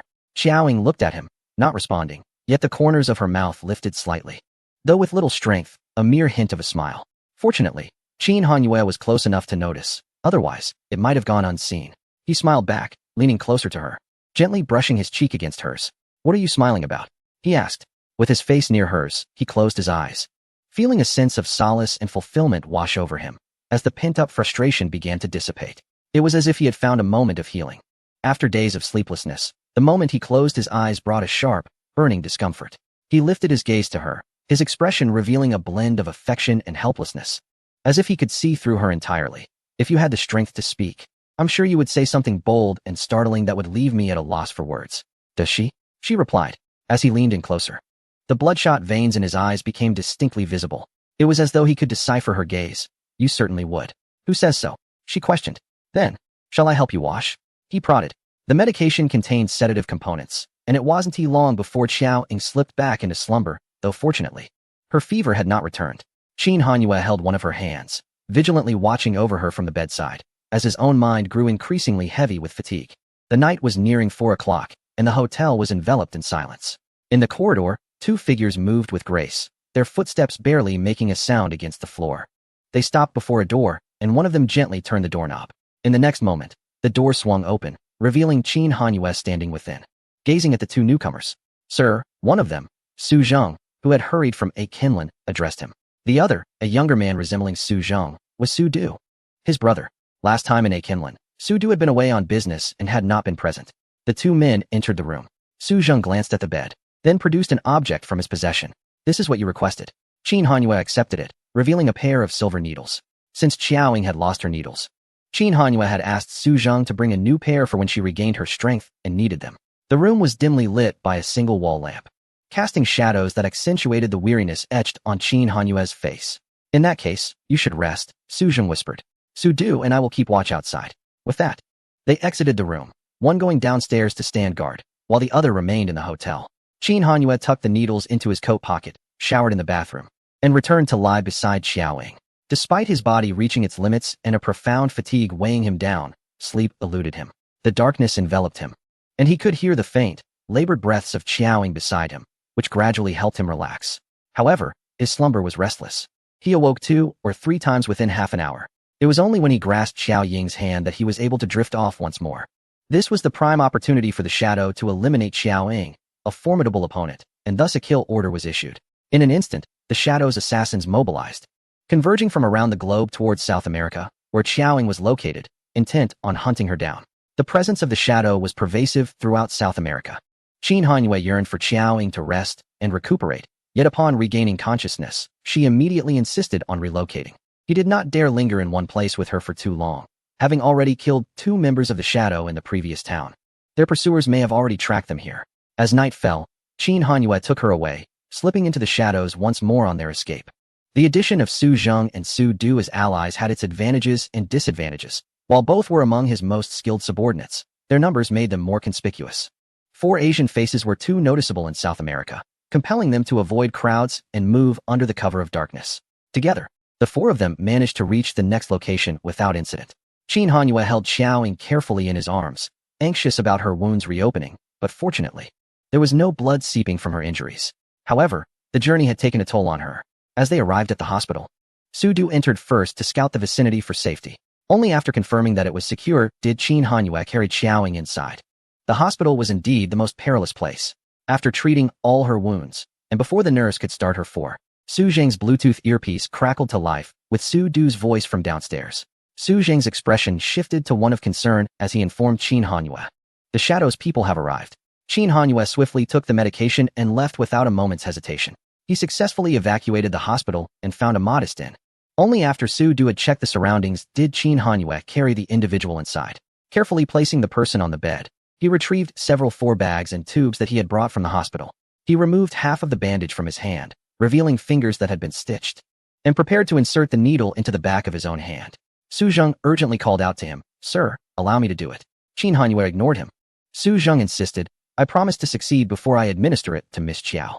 Reluctant to let him proceed, Qin Hanyue attempted the task himself, leaving Su Zheng to hold a cotton swab nearby to staunch the bleeding. Before long, both their hands bore multiple needle marks. Though he had succeeded, seeing Qin Hanyue's hand slick with blood, Su Zheng worriedly suggested, "Shall I fetch a nurse from a nearby clinic?" Did he even know if that was feasible? Did it require questioning Qin Hanyue? Su Zheng, realizing the futility of his words, fell silent. Qin Hanyue possessed a remarkable ability to learn. For him, this was no daunting endeavor.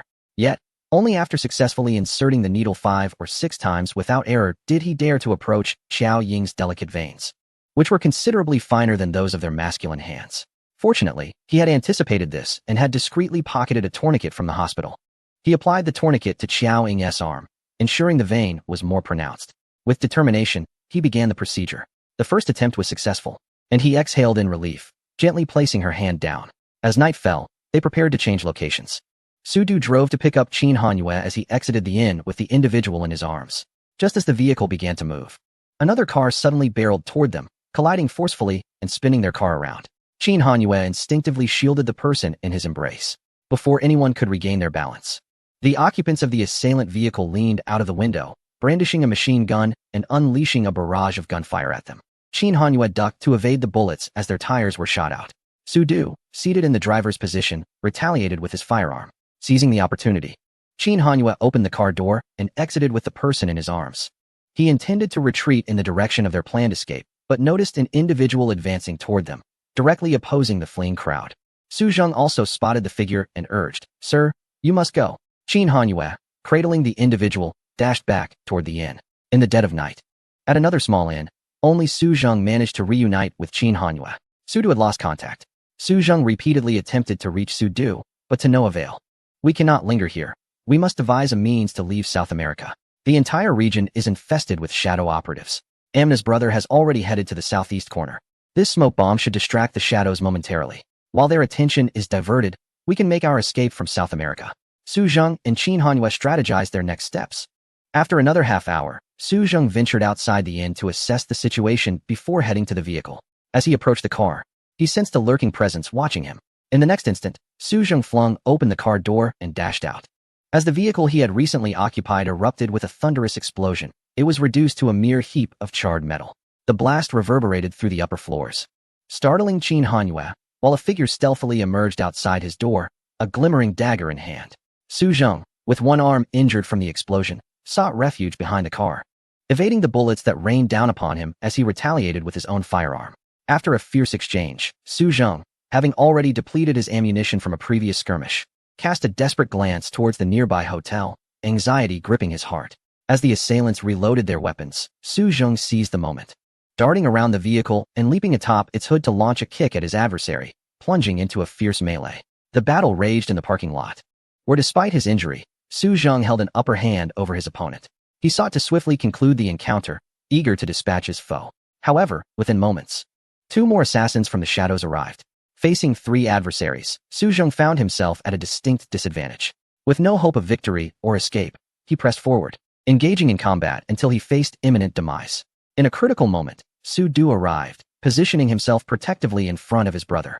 Su Zheng, frustrated, exclaimed, "What brings you here?" Su Du replied, "I couldn't reach our contact." A sudden alarm flickered in Su Zheng's mind. The 3 adversaries wasted no time, charging at the brothers. Amidst the chaos of their struggle, an unknown gunman opened fire, and the 3 assassins fell victim to the overwhelming barrage. The brothers turned to see a group of armed individuals, their diverse appearances suggesting they were mercenaries. Su Du, breathless and wary, regarded them with caution. Su Zheng's attention was drawn to a striking figure with silver hair. Yi Si demanded, "Where the hell is Qin Hanyue? Where has he hidden our target?" His voice seethed with fury. Su Zheng recalled his brother's mention of being unable to contact Qin Hanyue and quickly led his group towards the small hotel. Upon entering, they were greeted by the acrid scent of blood. A corpse lay sprawled on the floor, and as the lights flickered on, evidence of a violent struggle became apparent. Su Zheng turned the body over while Su Du picked up a shattered phone from the ground, exclaiming, "It's our contact's phone." Yi Si, consumed with rage, declared, "That bastard Qin Hanyue deceived me, leading me to believe he was in the northwest corner, using me as bait, while I'm left to deal with the fallout. I will make him pay." Having received word from Cheng Jinyan, Yi Si hastened to the scene. Qin Hanyue had directed Cheng Jinyan to the northwest corner. Both Yi Si and Cheng Jinyan were acutely aware of the danger posed by the shadows, and had initially feared that their direct approach might attract unwanted attention. Nevertheless, Qin Hanyue urged them to proceed.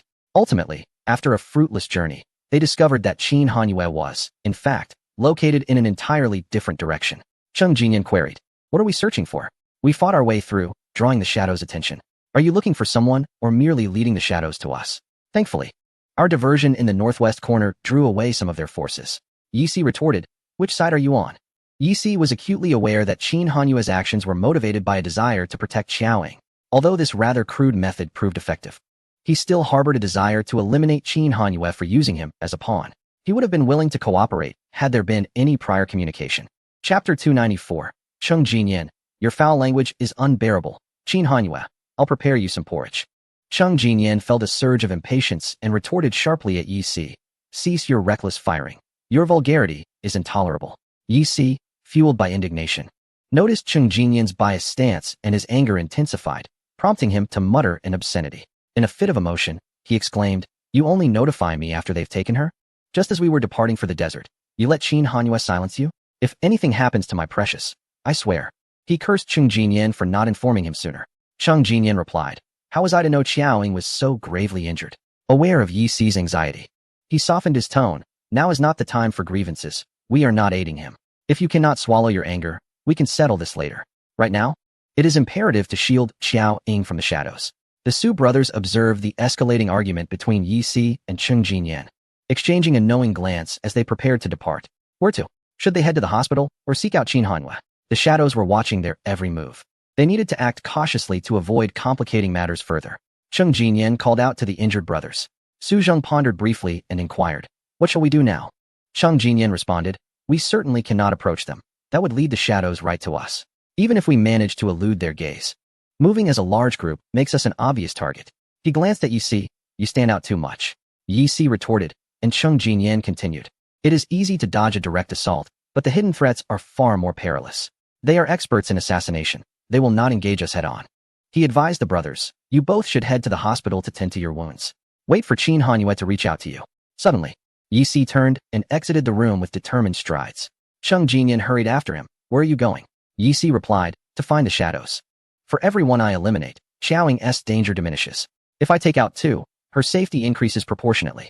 As he walked, he pulled out his phone, intending to summon reinforcements. If they were to create a commotion, they would do so in grand fashion. They would wait until Xiaoying was in better condition and could regain her mobility.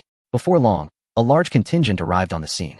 The forces of Yi Si, Cheng Jinyan, Qin Hanyue, Xiaoying, and the shadows engaged in a cat-and-mouse chase across the landscapes of Peru, South America. The arrival of Yi Si and Cheng Jinyan's group effectively concealed the whereabouts of Qin Hanyue and Xiaoying, complicating matters for the shadows. The shadows were compelled to exercise greater caution. The identities and backgrounds of these two were anything but ordinary. Unless absolutely necessary, they had no desire to expend energy in a confrontation, let alone risk their elite forces at their hands. Their primary target was Xiaoying. Now, the shadows not only had to locate Xiaoying but also remained vigilant against an encounter with Yi Si and his allies. In anticipation of Qin Hanyue's proactive communication, Yi Si insisted on keeping the Su brothers close. However, after waiting in vain, no news from Qin Hanyue materialized. However, the shadow operatives have yet to withdraw, indicating that their mission remains unfulfilled and Xiaoying is safe. What Yi Si does not realize is that on two separate occasions, he and Xiaoying were perilously close. Yet fate allowed them to pass each other by. Yi Si is consumed with anxiety. Qin Hanyue is undoubtedly enduring a greater torment. After encountering the shadows in the hotel and successfully turning the tables, he and Su Zheng separated, with Qin Hanyue now concealing Xiaoying as they continue to evade capture. They have navigated through numerous cities and towns, weaving through the vast expanse of Peru, continuously evading the shadows. The arduous journey has inflicted considerable suffering upon Xiaoying. Just as her wounds began to show signs of healing yesterday, they ruptured again today, with her fever spiking anew before the previous one had even subsided. The injury on her shoulder has started to fester and deteriorate. After enduring this relentless ordeal for over 10 days, Qin Hanyue, witnessing Xiaoying's persistent unconsciousness, feels his own mental fortitude wavering before she can even succumb to her plight. At this moment, Qin Hanyue is driving, with Xiaoying, recently stitched up, lying in the back seat, as he seeks a place to hide. The vehicle rolls into yet another small town. Qin Hanyue intends to take Xiaoying out of Peru and into Colombia, hoping to find a way to escape South America altogether. Suddenly, the car stalls and comes to a halt. Qin Hanyue repeatedly attempts to restart the engine. Just as he diverts his attention to the vehicle, a red dot crosses the windshield, aiming at Xiaoying's head in the passenger seat. Qin Hanyue is momentarily dazzled by the reflection of a scope. Alarmed, he realizes the imminent danger. The sound of a silenced gunshot rings out, and Xiaoying is shot in the head. Qin Hanyue swiftly ducks down. The bullet shatters the car window, penetrating the hoodie, and continues through to the plastic head, breaking through the glass on Qin Hanyue's side of the car. Instantly, he leaps to the back seat, cradling Xiaoying as he exits the vehicle. Fortunately, he had prepared a decoy to distract their assailants. The hidden sniper realizes it is a ruse and promptly signals his accomplices to converge on the location while simultaneously engaging in a shooting spree. Qin Hanyue, sheltering Xiaoying behind the car, dares not expose himself. With little cover around, and unaware of the sniper's exact position, he seizes the opportunity presented by a blind spot to decisively shoot out the car's fuel tank. As the explosion ensues, he takes refuge inside a small shop. The shadow operatives soon arrive, trapping Qin Hanyue within the store. Just when hope seems lost, Yi Si and his team arrive on the scene. The hidden sniper is discovered by Su Zheng, while Yi Si's men confront the assassins attempting to enter the shop, leading to an eruption of gunfire. Qin Hanyue peeks out to assess the situation and locks eyes with Yi Si across the street. Without hesitation, he embraces Xiaoying and hastily departs. Yi Si, watching Qin Hanyue's retreating figure, yearns to pursue and ascertain Xiaoying's condition, but ultimately restrains himself. Days later, Xiaoying awakens from a rickety bed, her surroundings revealing a dilapidated ceiling, a far cry from the disrepair of her former home in the Qiao household. The air carries an indescribable peculiar odor. She finds herself in a vast slum. Before she can examine her surroundings further, a kiss lands on her forehead, and a man's brow presses against hers. His voice, filled with relief, whispers in her ear, "Thank goodness, you have finally awakened." Xiaoying slowly turned her head, still reeling from the overwhelming surroundings. Upon looking at Qin Hanyue, she was struck by the stark contrast of his elegance against the backdrop of the slum. The slum, a perfect hideaway, had once been a refuge for her during her previous life, where she had endured far worse conditions to complete her missions. It was a challenge for Qin Hanyue, the pampered young master, to share this squalor with her. Xiaoying weakly inquired, "Are we still in Peru?" "Yes," Qin Hanyue replied. "I had intended to take you to Colombia before leaving South America, but your health can no longer withstand the strain. If this continues, you may perish on the road before the shadows find us. At that moment, a knock came from outside the door. Xiaoying instantly became alert. But Qin Hanyue reassured her, "It's all right," before proceeding to open the door. A filthy little boy slipped a small bag of rice through the crack. Qin Hanyue exchanged money with the boy and spoke a few words in Spanish before returning to the room. In the corner of the cramped space stood a small stove. With the rice in hand, Qin Hanyue busied himself around the stove. The diminutive room accentuated his nearly 6-foot stature, making him appear almost giant-like as Xiaoying lay on the bed, observing his activity. "What are you doing?" she asked. Turning back, Qin Hanyue replied, "Making porridge." To her surprise, he was indeed preparing porridge for her. Chapter 295. May I hold you while we sleep? Qin Hanyue asked. "Give it a try," Xiaoying responded. Soon, Qin Hanyue arrived at her bedside with a bowl of freshly cooked porridge. Knowing her selective palate and slight obsession with cleanliness, he assured her, "I have washed the utensils thoroughly. They are clean." As he blew on the porridge to cool it down, he began to feed it to her. After a couple of bites, Xiaoying remarked, "It's not cooked." Qin Hanyue paused, considering that making porridge required no particular skill, and since it was flavorless, he refrained from asking if she liked it. He was taken aback that something as simple as porridge could go awry. He tasted a spoonful himself, only to discover that the rice was still undercooked. "I'll cook it a bit longer," he stated. "No need," she replied, then inquired, "What will you eat?" "I made plenty." "After you finish, I will eat," he replied. "Then cook it a bit longer," she suggested. With a smile, Qin Hanyue agreed, "All right." After adjusting the mixture, he finally managed to get it cooked, albeit slightly burnt. Upon tasting it, he frowned. This little stove required half an hour to prepare another batch. He carefully ladled the top layer into a bowl, avoiding the scorched bottom, and brought it to Xiaoying. After one bowl, Xiaoying regained some strength and took her medication. Qin Hanyue finished the remaining porridge and then heated water to wash her face, hands, and feet. Once she had drifted back to sleep, he kept vigil by her bedside. After several days of relative safety, the wounds on Xiaoying's shoulders, which had been torn multiple times, began to heal gradually, and her spirits lifted, though she remained exceedingly weak. Qin Hanyue prepared hot water and brought it to her bedside, intending to wash her hair. Noticing the bandaged hand he held, she did not wait for him to speak. Qin Hanyue preemptively said, "I can manage with one hand, though it may take a little longer." He carefully lifted Xiaoying, repositioning her so that her head rested against the edge of the bed, and began to wash her hair. As Xiaoying gazed at the serious countenance of the man above her, once Qin Hanyue caught her gaze and their eyes met, she remarked, "Your clothing is quite unappealing." Qin Hanyue chuckled in response, "Yours is not much better." A faint smile graced the corners of Xiaoying's lips. "Yet you are charming," Qin Hanyue added, eliciting a deeper smile from her. With utmost care, he washed her hair. "Have you been in touch with Qing Jinyan? Did he manage to blow up the castle?" Xiaoying inquired. "I lost my phone. The castle has indeed been destroyed," Qin Hanyue replied. "I see." He glanced at her, curious about what had transpired in the desert castle, yet it was evidently not the moment to inquire. After a brief pause, Xiaoying suddenly asked, "What date is it?" "The 18th. Why do you ask?" He answered. "Nothing," she replied. "What would you like for dinner tonight?" He continued. "Whatever is available, just try not to go outside," she suggested. "I understand." The food delivered to Qin Hanyue was brought by a boy of about 13 or 14 years. An orphan. He had grown up rummaging through trash in the slums, and this dilapidated house was a legacy from his late grandfather. Qin Hanyue had purchased it from him at a price, providing temporary shelter. That evening, as Xiaoying lay in bed, she heard the boy return with food for Qin Hanyue. Peeking through the crack of the door, the boy curiously asked, "How is your wife?" "She is recovering from her illness," Qin Hanyue replied. The boy continued, "Is your wife going to have a baby? We have doctors here. Would you like me to fetch one for her?" The woman next door nearly lost her life while giving birth, as she could not afford a doctor. "No need." Qin Hanyue dismissed, sending the boy away and closing the door. "What did he say to you?" Xiaoying inquired. "He asked if I needed a doctor," Qin Hanyue answered. "Anything else?" Xiaoying's eyebrow arched slightly. "Perhaps not," he said, his gaze momentarily evasive. "Perhaps?" she challenged, her expression suggesting, "Are you certain? You can understand Spanish, right?" Qin Hanyue asked. "For specialized terms like wife and giving birth, not really," she replied in fluent Spanish. After a brief moment of hesitation, Qin Hanyue calmly stated, "If you wish to learn, I can teach you. I know it all." "Mr. Qin is quite impressive," Xiaoying remarked. "Thank you," he replied, somewhat emboldened. In a few days, Qin Hanyue had learned to cook. Though his dishes were simple and not particularly palatable, they were commendable nonetheless. Despite the apparent safety of their surroundings, he remained vigilant, unwilling to consume any outside food, opting instead to prepare meals himself. His porridge turned out quite well, and he even mastered the art of making lean meat porridge. As night fell, after giving Xiaoying a brief wash, Qin Hanyue tucked her in. "You should go to bed," she suggested. For the past few days, he had been sleeping in a chair beside her bed, hardly getting any rest. The bed is too small, he replied. It gets cold when I sleep alone, she countered. He reached under the covers to check, finding little warmth. Her hand was cold to the touch.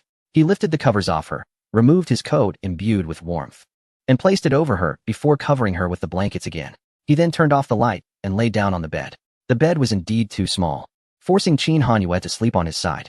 Qin Hanyue inquired, "May I embrace you while sleeping?" Xiaoying replied, "Give it a try." Qin Hanyue responded, "I shall."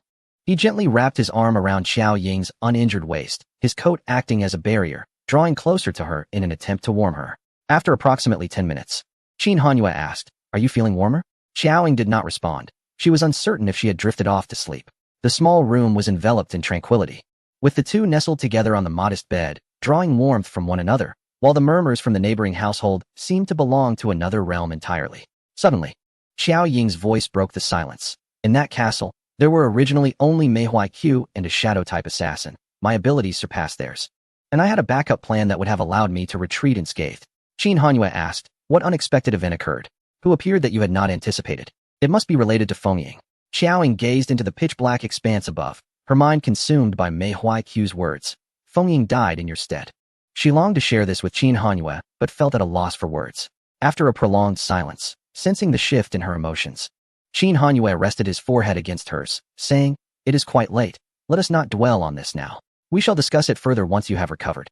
As Xiaoying slowly turned her face towards him, their gazes intertwined in the darkness. Qin Hanyue gently kissed her forehead. Xiaoying averted her gaze, looking back up, her tone laced with a subtle sarcasm. "I have heard much about Mr. Qin's innocence. I had assumed you would be the more passive one in matters of the heart." After all, she had been the one to take the initiative on their first two encounters, including the kiss before her departure to Amna. With a peculiar tone, she remarked, "You certainly seem to be growing more proactive." Qin Hanyue chuckled softly, retorting, "I had thought Miss Qiao emotionally mature. Little did I know you possess such innocence." Xiaoying exclaimed, "Innocent?" Qin Hanyue continued, "Miss Qiao's initiative is rather limited. I believe I must take the lead, for it is my duty to guide you, especially as you are still quite young." Xiaoying replied, "Mr. Qin need not constantly remind me of my youth, lest it adversely affect your health and well-being, leading to accelerated aging." Qin Hanyue, "Xiaoying, it is time for sleep." Chapter 296. Xiaoying asked, "Do you like it?" Qin Hanyue responded, "I did not see clearly." The following day, Qin Hanyue had a young boy deliver a new blanket. The blanket was not thick, but it was certainly warmer and more comfortable than the one Xiaoying had been using. Groggily awakening, Xiaoying saw Qin Hanyue enter with the blanket, while the boy peered through the wide-open door and exclaimed, "Your wife is truly beautiful." Qin Hanyue replied, "Indeed." The boy seemed eager to say more, but Qin Hanyue promptly closed the door. Turning around, he found Xiaoying wide awake, staring at him. Caught in the act, he felt a tinge of fortune. However, Qin Hanyue appeared much more composed this time as he extracted the blanket from the bag, stating, "I have brought you a new one." Xiaoying, feeling weak, seemed too fatigued to protest, simply saying, "Next time, don't take such risks. It's quite conspicuous for a child from the slums to buy a blanket." Qin Hanyue replied, "I understand." Qin Hanyue gently changed her bedding and poured a glass of water for her to drink. "I have prepared chicken soup to nourish your body." The small stove in the corner was working fervently, and Xiaoying, inhaling the rich aroma of the chicken soup, uttered a single word, "Fishy." Qin Hanyue detected the same unpleasant scent. If my phone hadn't fallen, I could have looked up a better cooking method. Perhaps it would have turned out better. As a novice in the kitchen, he had relied solely on trial and error over the past few days. After the chicken soup was ready, Qin Hanyue tasted it cautiously, having adjusted the seasoning numerous times, yet it still left much to be desired. Holding the bowl, his expression was slightly complicated. "It's somewhat unpalatable. Would you care to try?" Xiaoying asked, "How unpalatable?" Qin Hanyue took another sip, finding it indescribable. Observing the subtle nuances of his expression, Xiaoying felt an urge to laugh. "Do give it a taste." Without hesitation, Qin Hanyue brought the bowl closer, feeding her a spoonful. "How is it? Is it truly that bad? If you can't eat it, just spit it out." He held his hand near her lips to catch it if necessary. Xiaoying swallowed. "It tastes like sewage." Her bold words were shocking. She acknowledged its unpleasantness, but likening it to sewage was a bit extreme. Qin Hanyue, who had always excelled in various aspects, felt his pride wounded. He fell silent. Xiaoying remarked, "It must be a water quality issue." Qin Hanyue replied, "I share your sentiment." His spirits lifted with her reassurance, and he quickly sought to restore his dignity. "Once we return to our homeland, I will cook for you using local water and ingredients. It will surely be different." Suddenly, a flurry of footsteps and voices erupted outside. Qin Hanyue promptly moved to the door. The small dwelling, constructed from stones and mud, had a rickety wooden door. Peering through a crack above the door, he noticed several children gathered outside. Returning to Qiaoying, he commented, "They must have been drawn in by the aroma of the chicken soup. People here often go hungry, rarely managing a full meal in a month, let alone meat." Qin Hanyue continued, "We shall leave as soon as you are able to get out of bed." Though the slum provided ample cover, their presence was starkly out of place, making them conspicuous even without stepping outside, regardless of how he disguised himself or shed his expensive attire. Another day passed without incident. As night fell, the expansive slum was illuminated only by a few dim lights, with everyone retreating early behind closed doors. Qin Hanyue heated water to cleanse Qiaoying. Observing that he had injured his hand, she hurried to assist him. When he brought the water to her bedside, he lifted her blanket and began unbuttoning her clothing. Just as he managed to unfasten one button, Qiaoying quipped, "How many times have you seen me like this?" The room was dimly lit. The small bulb above had aged, perhaps witnessing the passage of several generations. To avoid embarrassment, Qin Hanyue, after setting down the water, continued without hesitation, determined to undress her. Yet, Qiaoying always seemed to provoke him at the most critical moments, her words startling. As his fingers grasped the button at her chest, he glanced at her, subconsciously counting in his mind how many times he had undressed her. Yet he replied, "What?" Qiaoying locked her gaze upon his eyes. "Do you like it?" Qin Hanyue swallowed hard, his expression stiffening as he struggled to formulate a response. She was right. Had she the ability to speak more, she would certainly leave him at a loss for words. Clearing his throat, he stammered, "I didn't see clearly. What else could I say?" Qiaoying's expression remained subtly indifferent, with only a hint of teasing and mischief discernible in her gaze, suggesting a lack of allure. Qin Hanyue immediately countered, "Not at all." Qiaoying raised an eyebrow slightly, inquiring, "Then what is it?" Qin Hanyue responded, "In such a situation, if I were to harbor any other thoughts, it would be rather beastly." Qiaoying queried, "So should we take a good look this time?" Qin Hanyue retorted, "Can we even continue this bath?" He had just sought her consent. Qiaoying replied, "I have not retracted my agreement." Qin Hanyue, fingers poised on the button, hesitated, with her gaze fixed on him. How could he proceed? Her scrutiny made it difficult for him to maintain his composure while attending to her. Noticing his prolonged inaction, Qiaoying compassionately turned her face away. Avoiding eye contact, Qin Hanyue steadied his thoughts before continuing. She wore only a light garment, revealing several deep knife wounds, particularly severe on her shoulder, rendering the wearing of undergarments inconvenient. As he unfastened the button at her chest, a glimpse of pristine white was unveiled. The previously dim lighting that might have obscured the view now added an air of ambiguous allure, reminiscent of a veiled beauty. During their last encounter, she had been far from her current state of awareness. He had been preoccupied with her well-being.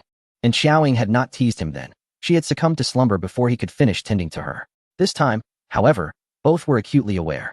Though faced with someone he admired, Qin Hanyue's self-control was not so fragile. Had Qiaoying refrained from her playful antics, his limbs would not have become so clumsy. Nor would his thoughts have spiraled into a tumultuous frenzy. The warm, damp cloth carefully avoided her injuries as he meticulously wiped her skin, his fingers inevitably brushing against her smooth form. The sensation at her chest was particularly soft. Even through the thick towel, Qin Hanyue could distinctly feel its fullness. He dared only to hastily pass over the area, refraining from lingering. Within the small room, the only sounds were the occasional rush of water and the gradually audible rhythm of the man's breathing. The depths of his dark eyes revealed a glimpse of whiteness, causing his gaze to heat. Without words, time slowed to an extraordinary crawl. Unable to avert his gaze, Qin Hanyue forced himself to concentrate solely on the task at hand. This was undoubtedly a formidable challenge for him, almost requiring the recitation of calming mantras to resist temptation. His fervent palm gently encircled her waist, cautiously lifting slightly to wipe her lower back with the towel. This trial concluded amidst Qin Hanyue's perspiration. He exhaled, somewhat flustered, as he dressed her anew. One button after another concealed the springtime glow, his movements somewhat stiff yet efficient.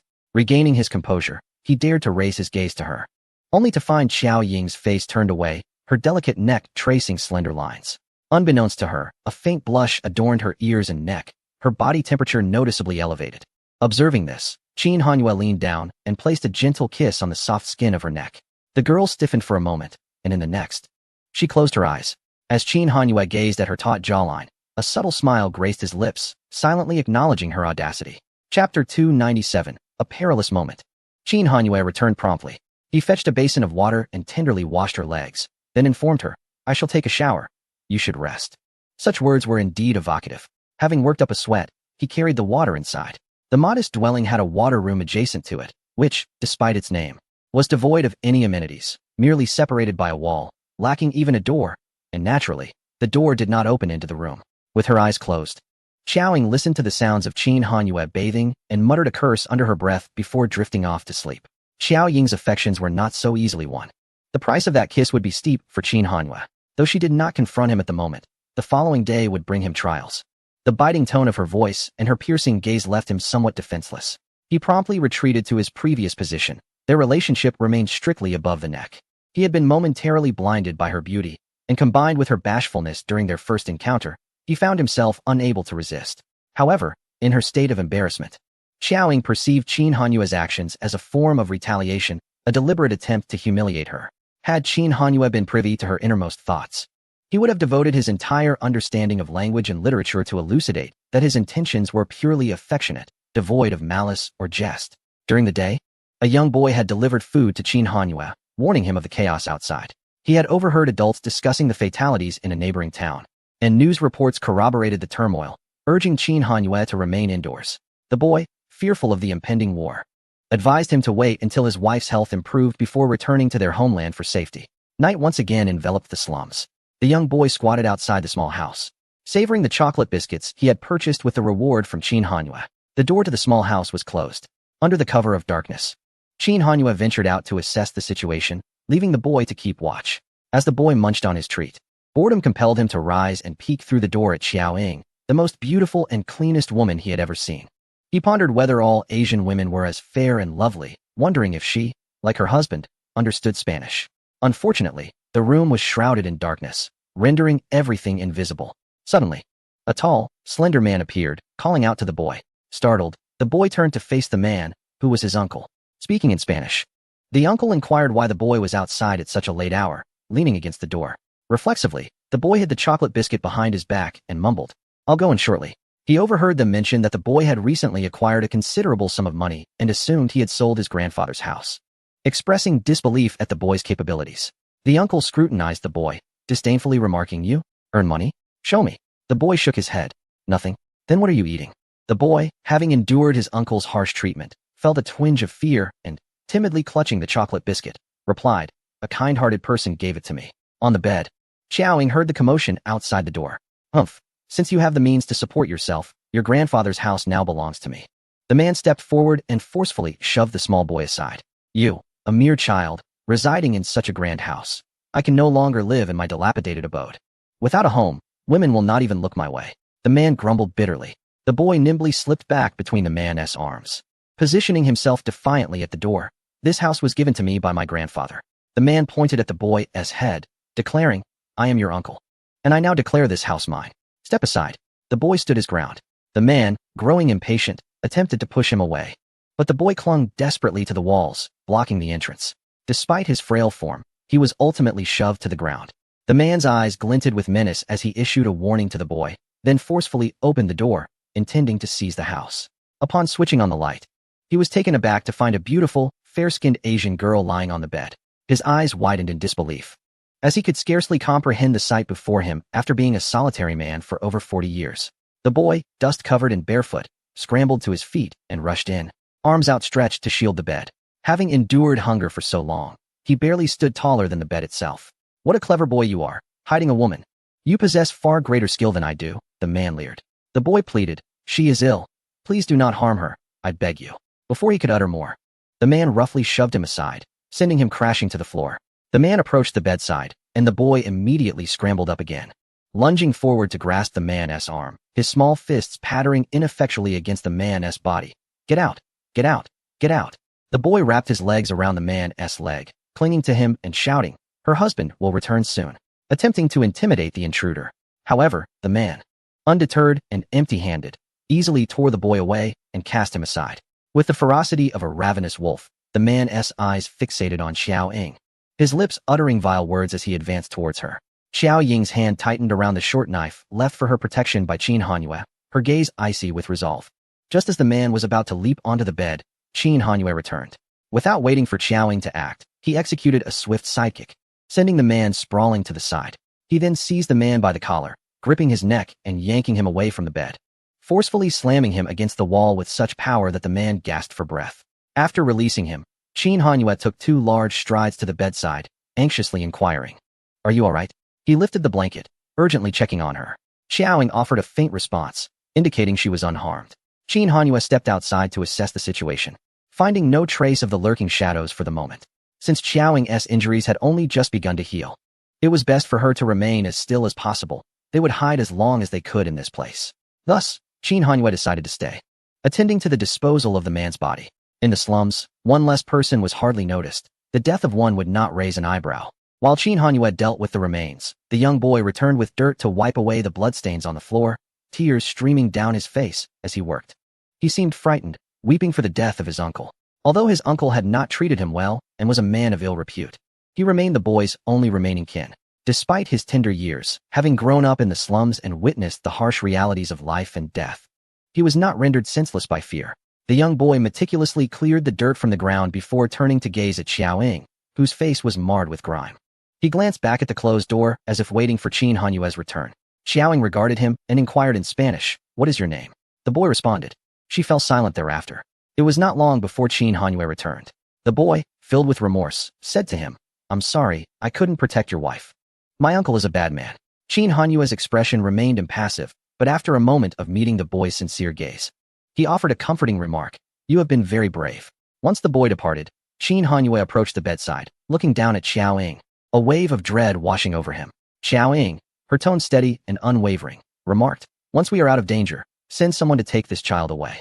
Qin Hanyue replied, "All right, I will heed your wishes." Chapter 298. The boy, "Is your husband asleep?" Xiaoying, "He cannot sleep." Inside the small house, the boy relished a bowl of noodles as if they were a gourmet feast. His freshly washed face was fair and endearing. Crouching obediently against the wall with his bowl, he watched as Qin Hanyue fed Xiaoying, his dark eyes gleaming with curiosity. "When did you marry your wife?" the boy asked, speaking with a precocious air. Qin Hanyue first glanced at Xiaoying before responding. "We have not yet wed." The boy continued, "Is your wife expecting a child?" Qin Hanyue looked at Xiaoying again, meeting her somewhat stern gaze, and hesitated to respond. "No." The boy bombarded him with questions. "When will you marry? When will you have children? Will you have a boy or a girl? Will the girl be as beautiful as your wife?" None of these queries had a straightforward answer for Qin Hanyue. Xiaoying interjected, "At such a tender age, why are you so intrigued by marriage and children? Don't you have other aspirations?"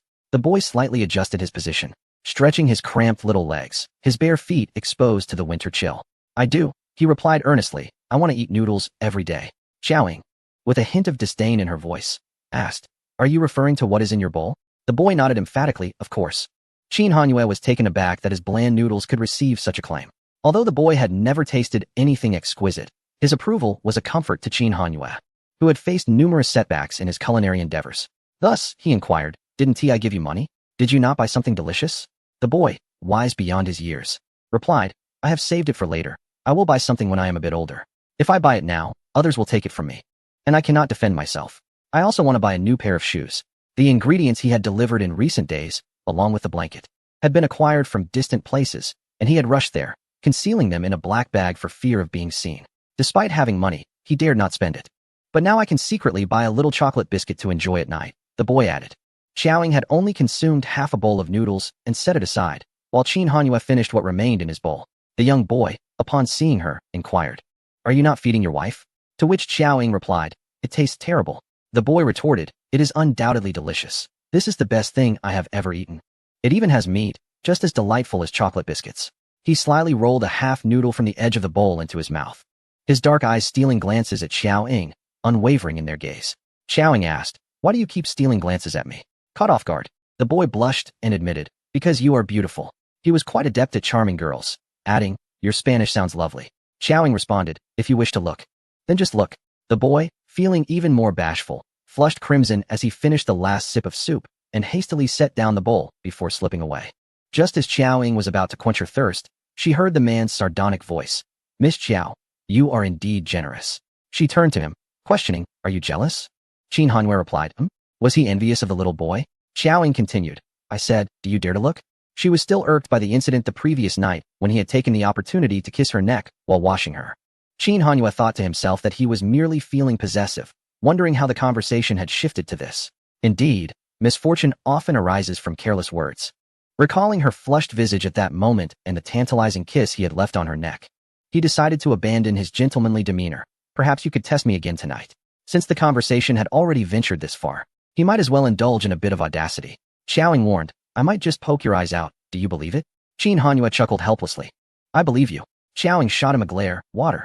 Instantly, he fetched the water, cradling the back of her head as he offered it to her. Be careful. In the evening, the young boy returned. He intentionally leaned toward the edge of the bed, furtively glancing at what Qin Hanyue was preparing for dinner. Oscillating between the bed and Qin Hanyue, testing the waters. As he inched closer to the bed, he suddenly produced a simply wrapped chocolate biscuit and placed it on Xiao Ying's bedside, saying, I bought this for you. Qin Hanyue turned to look, observing the boy attempting to please Xiaoying.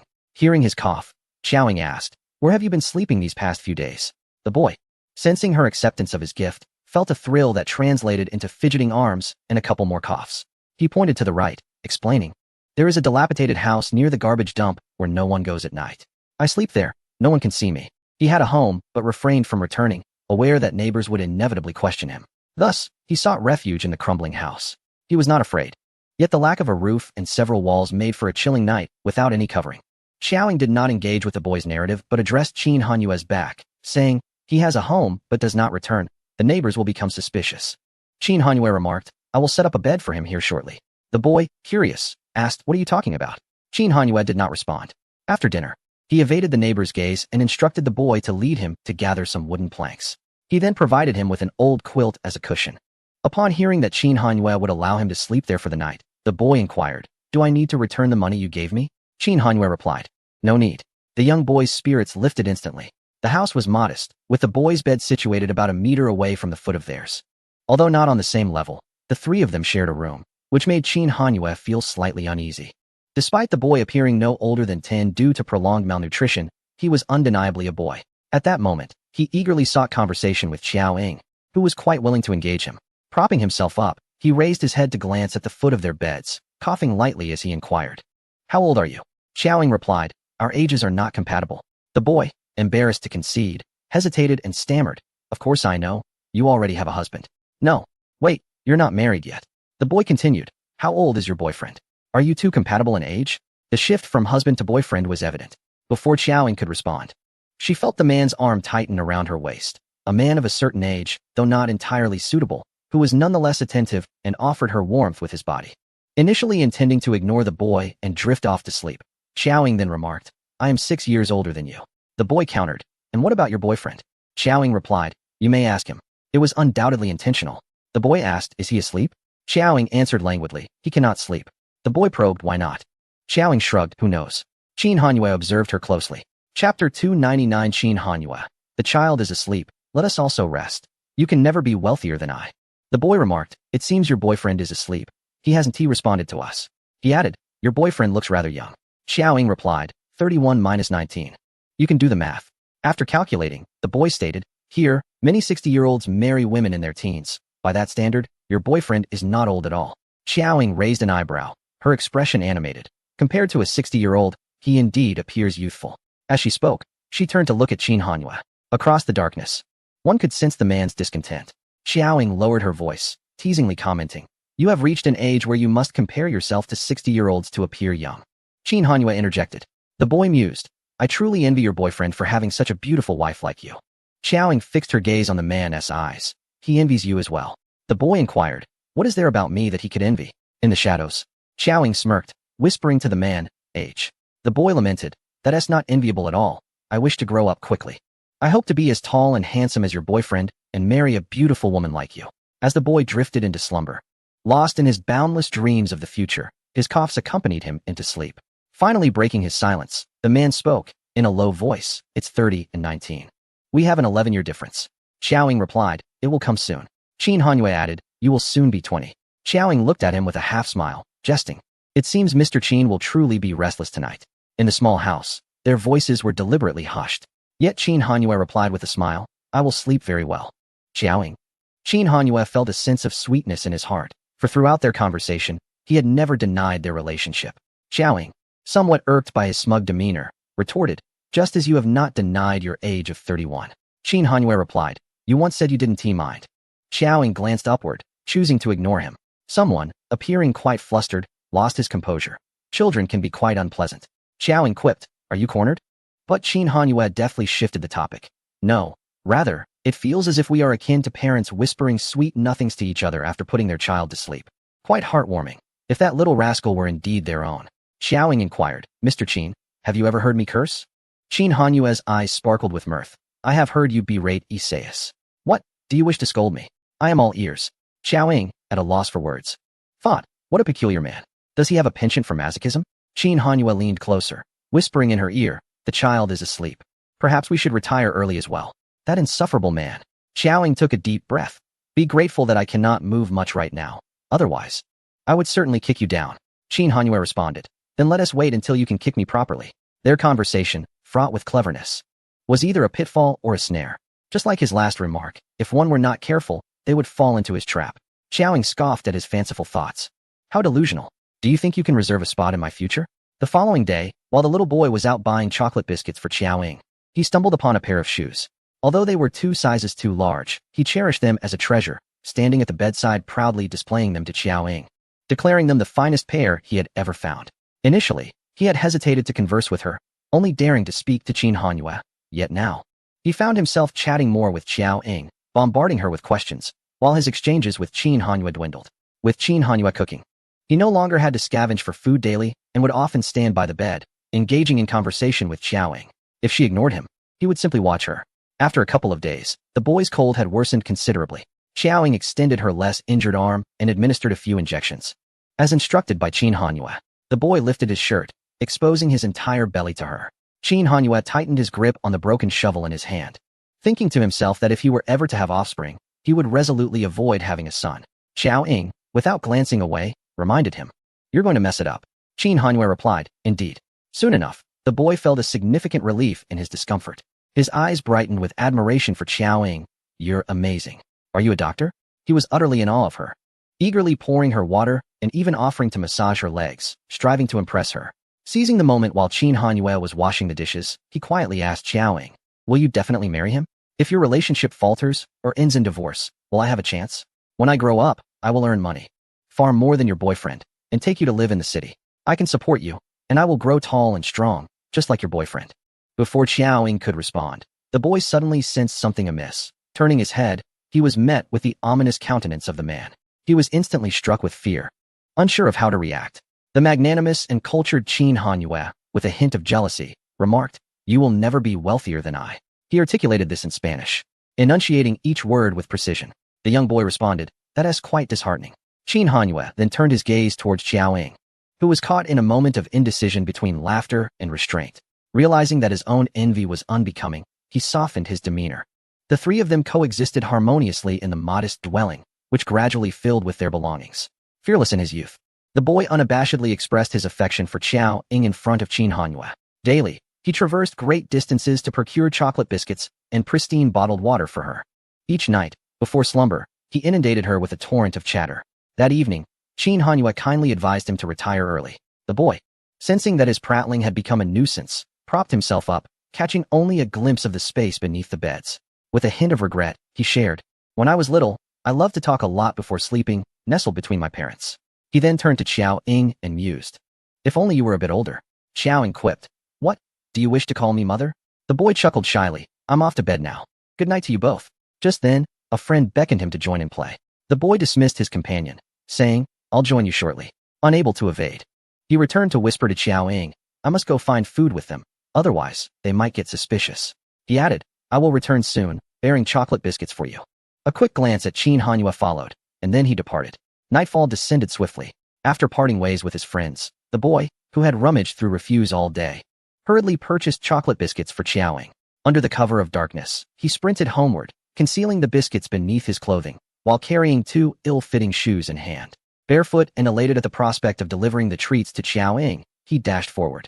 In his eagerness, he collided with someone, stumbling backward and landing on the ground. Apologizing swiftly, he scrambled to retrieve the fallen biscuits, brushing off the dust. Upon looking up, he found himself face to face with an Asian man clad in black attire, whose gaze fixated on the 2 chocolate biscuits in the boy's grasp. Chapter 300. Qin Hanyue. I provide paternal love, while you offer maternal affection. The boy lay motionless on the ground. In the distance lay prosperity, beneath him, desolation. The slum was shrouded in a long night, densely populated yet dimly lit. With doors shuttered early, The dilapidated alleys were strewn with refuse, and the foul stench of sewage wafted from the darkened gutters. The boy, dragging his mismatched shoes, passed by numerous homes, his little hands, meticulously cleaned, clutching the 2 chocolate biscuits he had purchased from the market. Gripping them tightly, one shoe suddenly slipped from his grasp, causing him to falter. He was reluctant to part with the precious shoes. Stopping, he extended his foot backward to reclaim it, casting a fearful glance over his shoulder. Upon witnessing the weapon in the man's hand, he clutched his chocolate biscuit with greater intensity, gripped by fear. He shuffled forward, the sound of his footsteps echoing in the stillness. A towering shadow trailed him, enveloping the young boy entirely in darkness. The surroundings were eerily silent, with only the occasional murmur from the homes they passed. Yet, throughout the journey, the boy encountered no other soul. The shadow persistently followed him towards a small house. Qin Hanyue meticulously cleaned Xiao Ying's hands and feet, his heart aching at the sight of her gaunt face. "Tomorrow, I shall send that little rascal to fetch some meat for a nourishing soup," he declared. Xiaoying did not even glance at him, silently thinking it would be better not to stir things up. Qin Hanyue fully grasped her silence, his tone light and playful. "It will surely be tastier than the chicken soup from the past few days." Xiaoying cast a sidelong glance at him. He continued, "So, little rascal, do you plan to keep him close?" Xiaoying countered, "Are there any better places for him?" "Naturally, there are, but I must seek your counsel first," Qin Hanyue replied. With a knowing smile, Xiaoying inquired, "What is your true intention, Mr. Qin?" Qin Hanyue candidly remarked, "This little rascal may be small, but his ambitions are grand. In 3 or 4 years, he could act on them." The boy was already attempting to win Xiao Ying's favor. The thought of investing time and resources into raising this child, providing for him daily, only to have him yearn for an opportunity to come between him and Xiao Ying, was infuriating. He pondered the absurdity of nurturing a rival for the affection of the girl he cherished. Although the boy was slight, he possessed striking features, a fair complexion, and a knack for charming girls with straightforward compliments. Xiao Ying, fully aware, interjected, "What actions are you referring to? This child is merely a little brat, hardly capable of harboring jealousy." Qin Hanyue, somewhat exasperated, responded, "Miss Xiao, you are quite astute. Do you require my reminder?" Xiao Ying continued, "This afternoon, when he went out to play, he mentioned bringing you a chocolate biscuit as well. I have no desire for his biscuit. Besides, are you certain he isn't bringing you too?" Qin Hanyue retorted, "This child craves affection. If you were to nod in approval, he would likely be more than willing to call you father," she replied. Qin Hanyue chuckled, his words veiled yet suggestive. "If you are inclined to compensate for his lack of maternal love, I could acquiesce." Given Xiao Ying's youth, he refrained from directly suggesting that she assume the role of the boy's mother, deeming it inappropriate. Thus, his future can be easily arranged, he concluded. Xiao Ying remained silent, but slightly extended her hand from beneath the covers, revealing a glint of a short knife. The flash of steel caught Qin Hanyue's eye, and he found himself amused yet bewildered by the unspoken warning. Gazing at Xiao Ying's delicate visage, he mused on her endearing charm. With sincere intent, he ventured, "May I propose a request?" His gaze was earnest, yet Xiao Ying regarded him with an impassive expression. "Qin Hanyue, you are unlikely to agree, so saying this." He leaned in and swiftly kissed Xiao Ying on the cheek. "I am willing to bear all consequences." From that night, when he had kissed her neck, Qin Hanyue realized that he would have to forego intimacy with her for a long time. He had prepared himself to endure her indifference. However, the sudden emergence of a bold little spirit professing affection truly startled him, leaving him with a pang of jealousy that lingered for several days. Suddenly, his heart raced, disrupted by the girl he adored, and Qin Hanyue found it impossible to restrain himself, risking everything just to seek a semblance of solace. "Xiao Ying, you really are not afraid of death." For the first time, Qin Hanyue felt invincible, not afraid. He gazed at her with calm assurance. Noticing her eyes seemed to waver, contemplating whether to strike him, he smiled knowingly, awaiting her judgment. Xiao Ying averted her gaze from his face, ignoring him. Instead, she turned to the dilapidated little window, stating, "That little spirit hasn't he returned yet?" Qin Hanyue slowly retracted his smile, saying, "I will go look for him. Xiao Ying, let us go together." Xiao Ying was already able to get out of bed, as long as she was careful not to tear her wound. She could move around moderately. Qin Hanyue cautiously helped her up, slipping her shoes on. They turned off the light and stepped into the darkness. Qin Hanyue held her hand, walking half a step ahead to guide her. In the night, 2 silhouettes cautiously navigated the silent slum. Just as they departed, a figure emerged outside the small house. The slum was extensive, and Qin Hanyue, leading her, headed towards the market, yet they encountered no one even as they neared the outskirts. Both sensed that something was amiss. Xiao Ying turned to look to her right. Their gazes met in the darkness, thoughts synchronizing. To the far right of the slum, or rather the east, lay a vast garbage dump, a favorite haunt for the children of the area. The refuse had been rummaged through countless times by them before Qin Hanyue's arrival. The little boy would spend most of his days there. Even from a distance, the overwhelming stench was unmistakable. Not far from the dump stood a cluster of collapsed houses. For several days, the little boy had been sleeping in one of these houses, which had not crumbled too severely. It still retained some semblance of structure. Lacking a roof and a few walls, Qin Hanyue led Xiaoying towards the house that barely sheltered them from the cold wind. As they drew near, he noticed a mismatched shoe lying at the entrance. This was the little boy's prized find after an afternoon spent digging through the trash, which he had proudly presented to Xiaoying. Qin Hanyue hesitated, a foreboding thought taking root in his mind. Xiaoying released his hand and strode forward. Qin Hanyue hurried to catch up with her. Inside the dilapidated little house, the floor was strewn with mud and debris from the collapsed roof. The only intact triangular section held a piece of cardboard, the little boy's bed for the past few days. In front of that makeshift bed, the little boy lay motionless on the ground, one shoe still on his foot. The scent of blood beneath him was masked by the odor of garbage. Clutched tightly in his small hands were 2 chocolate biscuits, one of which was intended for Qin Hanyue. Chapter 301. Xiaoying rushed towards the small house. He was called Adrian. Find him and kill him. Xiaoying took 2 steps forward, quickly crouched down, and reached out to feel the pulse in the little boy's neck. There was no sign of life. No doctor knew better than she did whether the boy was alive or dead at this moment. Xiaoying's hand left the boy's neck but did not withdraw. Instead, she desperately grasped the boy's emaciated hand, searching for his pulse. In the darkness, Xiaoying remained silent, her jaw tightening gradually, a fierce anger brewing in her eyes, almost taking on a tangible form of terror. Within this collapsed house, there was not a single item worthy of the boy's effort to venture here for 2 precious chocolate biscuits. With such a valuable treasure in hand, he should have hurried back to the small house left to him by his grandfather, where he would be safe. In that small house, there was also Xiaoying, the one he cherished and wished to marry. He would have delivered the chocolate biscuits to her at the earliest opportunity. Even in death, he should have perished near his home, not in a location so diametrically opposed to it. Even having lived in a filthy environment since childhood, even having witnessed Qin Hanyue murder his wicked uncle, he must have been terrified when confronted by the threats of the villains. His heart was filled with dread, and he could foresee the consequences of deceiving the villains. Yet he endured the fear and brought them here. A swift death. The sharp blade severed his throat, and beneath him were traces of his struggle, yet he clutched the chocolate biscuits tightly in his hand.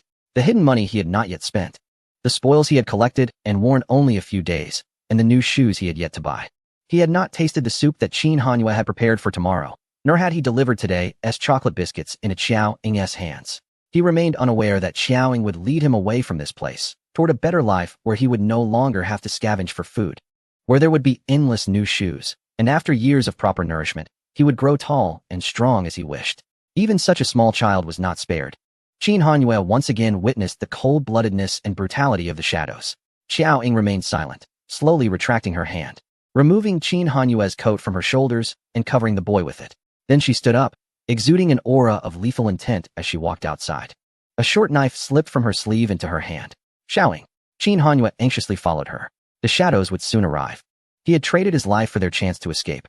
Qin Hanyue said quickly, but she paid no heed, suddenly quickening her pace and racing towards the small house, her figure quickly disappearing from sight. Meanwhile, the shadows, having received the news, were hastening towards them. From several dozen meters away from the small house, Qin Hanyue spotted Xiaoying's silhouette. However, before he could reach her, he saw the shadowy figure searching for them. The man held a short knife, stained with the little boy's blood. There was more than one assassin. Shortly, another figure appeared from a different direction. 2. There were surely more nearby. Qin Hanyue's expression turned grave as he glanced at Xiaoying, who was hiding behind a wall just 7 or 8 meters away, refraining from making any rash movements. The icy gaze of Xiaoying fell upon the face of the man wielding the knife. Under the moonlight, a small mole was visible on his chin. Xiaoying etched this visage into her memory. Qin Hanyue felt his heart leap to his throat, fearing Xiaoying might rush out, while simultaneously preparing himself for the worst outcome. Yet, even after the 2 assassins departed, Xiaoying remained still. Qin Hanyue let out a quiet sigh of relief. She was far more rational and composed than he had anticipated. More and more assassins flooded into the slums from all directions. The 2 narrowly evaded the shadows of their pursuers, brushing past them time and again, hastily making their way out of the impoverished area. In a modest inn, Xiaoying sat on the bed while Qin Hanyue gingerly unwrapped the bandages from her shoulder. The wounds, which had only just begun to heal, had seeped blood due to her vigorous movements. In 2 or 3 hours, dawn would break. After daybreak, Qin Hanyue took the risk of venturing out to a pharmacy. returning with medicine and fresh bandages to tend to Xiao Ying's injuries. She remained silent on the bed throughout. Once the wounds were dressed, she suddenly stood up. "Where are you going?" Qin Hanyue inquired. "To make a phone call," Xiao Ying replied, descending the stairs to borrow the innkeeper's phone. Earlier that morning, having learned of the shadow's movements, Yes was on his way to the slums when he received Xiao Ying's call. Hearing her voice filled him with a mixture of joy and sorrow. He hurriedly asked, "Darling, how are you? Is your injury better?" Xiao Ying's tone was devoid of inflection. "I'm fine." However, Yes instantly sensed something amiss, but before he could inquire further, Xiao Ying continued. "In the easternmost dump of the slums, there's a collapsed house with the body of a little boy. Please give him a proper burial." She added, "His name is Adrian." Without waiting for Yes to respond, Xiao Ying stated, "Find the assassin with a mole on his chin, who stands around 175 centimeters tall, and kill him for me." She concluded with a cautionary note, "Be careful." Then she hung up and left the inn with Qin Hanyue. Yes arrived at the collapsed house, uncovering a jacket surrounded by flies, revealing the serene form of a small boy lying peacefully. The blood beneath him had already congealed. Yes clenched his teeth, exclaiming, "Damn it, beasts." Having always known of the shadow's brutality, witnessing it firsthand left him unable to restrain his outrage. Su Zheng collected the shoes from the entrance, which Cheng Jinyin took from him, dressing the little boy in them and covering him with his own clean jacket before lifting him gently. It was clear that Xiao Ying had hidden here for several days, aided by this child. That night, Xiao Ying lay in bed, gazing at the pitch-black ceiling. Qin Hanyue lay beside her, hesitant to disturb her. Since the previous night, she had spoken scarcely a word. "His name is Adrian," she suddenly whispered, her voice barely audible. She had seldom called the boy by his name, leading him to believe she might forget it, despite having repeated it to her multiple times. Qin Hanyue turned to her, replying softly, "I know. He told me when I first met him. I should not have sought him out," Qin Hanyue confessed. Even if Adrian were to spend his entire life scavenging in that slum, enduring a wretched existence, at least he would still be alive. After a moment of profound silence in the room, Xiao Ying suddenly turned towards him, startling Qin Hanyue, who immediately pivoted. "Be careful of your injury." He instinctively reached out to assist her. Yet, she unexpectedly wrapped her arms around his waist, burying herself in his embrace. Qin Hanyue, mindful of her shoulder injury, gently encircled her, lowering his head to nuzzle her hair. He, too, felt an overwhelming sense of guilt and could deeply sense the turmoil within Xiao Ying at that moment. Understanding that she did not require empty words of comfort or psychological guidance, he said, "Once you have healed, we shall seek him out. We will find him and exact our vengeance." Chapter 302. Xiao Ying, you are so ugly. Qin Hanyue, I shall prick you with my beard, for the sake of the little boy's revenge. More than half a month later, the morning market was vibrant and bustling. The town's marketplace was constructed with large tents, with various stalls crowded together, filled with the warmth of the winter sun and the aroma of street food. At a small breakfast stall, a girl sat at a low table, her legs casually stretched out. The gentle sunlight slanted in, illuminating her fair face, casting a languorous and comfortable aura. It added a touch of humanity to her otherwise cool demeanor. The girl observed the ebb and flow of the crowd, leisurely listening to the calls of vendors. Much like the other patrons enjoying their breakfast, she withdrew her gaze from the market and turned to the man across from her, standing at nearly 6'3". He appeared quite imposing beneath the low tent, his calves towering above the table. When her eyes met the expanse of his beard, she suppressed a smile, pressing her lips together. Rather than feeling embarrassed by the teasing, the man adjusted the edges of his beard, pressing it closer to his face, and readjusted his sunglasses. The girl remarked, "You should tear it off." Qin Hanyue replied, "Keep it on. I find it rather useful." Despite his conspicuous appearance, his face was not so recognizable that it would draw immediate attention. A little ugliness was inconsequential. Xiao Ying was draped in a local shawl, rich in color and adorned with intricate patterns, which complemented her beautifully, providing warmth and a sense of belonging. "You are so ugly," she teased. Qin Hanyue merely gazed at her in silence. Had he possessed a phone at that moment, she would undoubtedly have taken a photo to commemorate the occasion, perhaps even setting it as her wallpaper. In truth, he was not ugly. His features and demeanor were quite appealing. There was a slight incongruity, but with Qin Hanyue's countenance, even a layer of dogskin plaster would still look good. After a moment's hesitation, he said, "Safety is paramount." Xiao Ying retorted, "I was jesting." In the face of shadows, such childlike disguises are hardly effective. Qin Hanyue acknowledged, "I am aware." During these past weeks, despite her injuries, Xiao Ying moved with remarkable agility.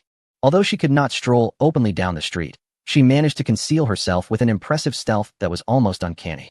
She was even more elusive than the shadows themselves. Had Qin Hanyue not known of her close ties with two assassins from the shadows, he might have suspected she herself was a trained assassin with the highest caliber of training. For over half a month, The shadows have been utterly unable to trace their whereabouts. The artifice of sticking on false facial hair is certainly unnecessary. Xiaoying remarked. I know you still want to wear it. Qin Hanyue responded, better than nothing, I suppose. Besides, when I bought it just now, I noticed you seemed quite eager to see me in it. You even smiled. At that moment, 2 bowls of noodles were served. Qin Hanyue handed her a pair of chopsticks, urging her to eat. Xiaoying gazed at him and began to say something when Qin Hanyue interjected. She continued. I could also help you disguise yourself beautifully. The effect would be quite effective, completely deceiving others. Even Qin Yin would not dare recognize you. Qin Hanyue replied. So it's that he wouldn't dare recognize me, not that he wouldn't be able to. Very adept at seizing upon words, Xiaoying teased. Go on. Tell me more. She pointed towards a clothing stall in the distance, that red ankle-length skirt and that teal shawl. And from another stall, she selected a hat for him. That pink and white hat with the veil would complete the ensemble. Mr. Qin would look exceptionally charming in women's attire. After surveying the 3 selected items, Qin Hanyue felt a chill run down his spine. Her taste was clearly aimed at absurdity. If he were to don such an outfit, Qin Yin would indeed not dare recognize him. Are you certain that a woman of my height and stature would not stand out in Peru? My height, as a man, is already quite conspicuous. He expected her to continue weaving fanciful tales to persuade him to wear it, but instead, she candidly admitted, of course, it would be conspicuous. If it weren't sufficiently eye-catching, what would there be for me to observe? This request posed a genuine dilemma for Qin Hanyue. He could only respond. If I were to wear a skirt and encounter the shadows, my hands and feet would be bound. I wouldn't even be able to run. What do you mean run? You could simply laugh them to death. Although they are professionally trained and typically wouldn't laugh, who could resist such a magical attack?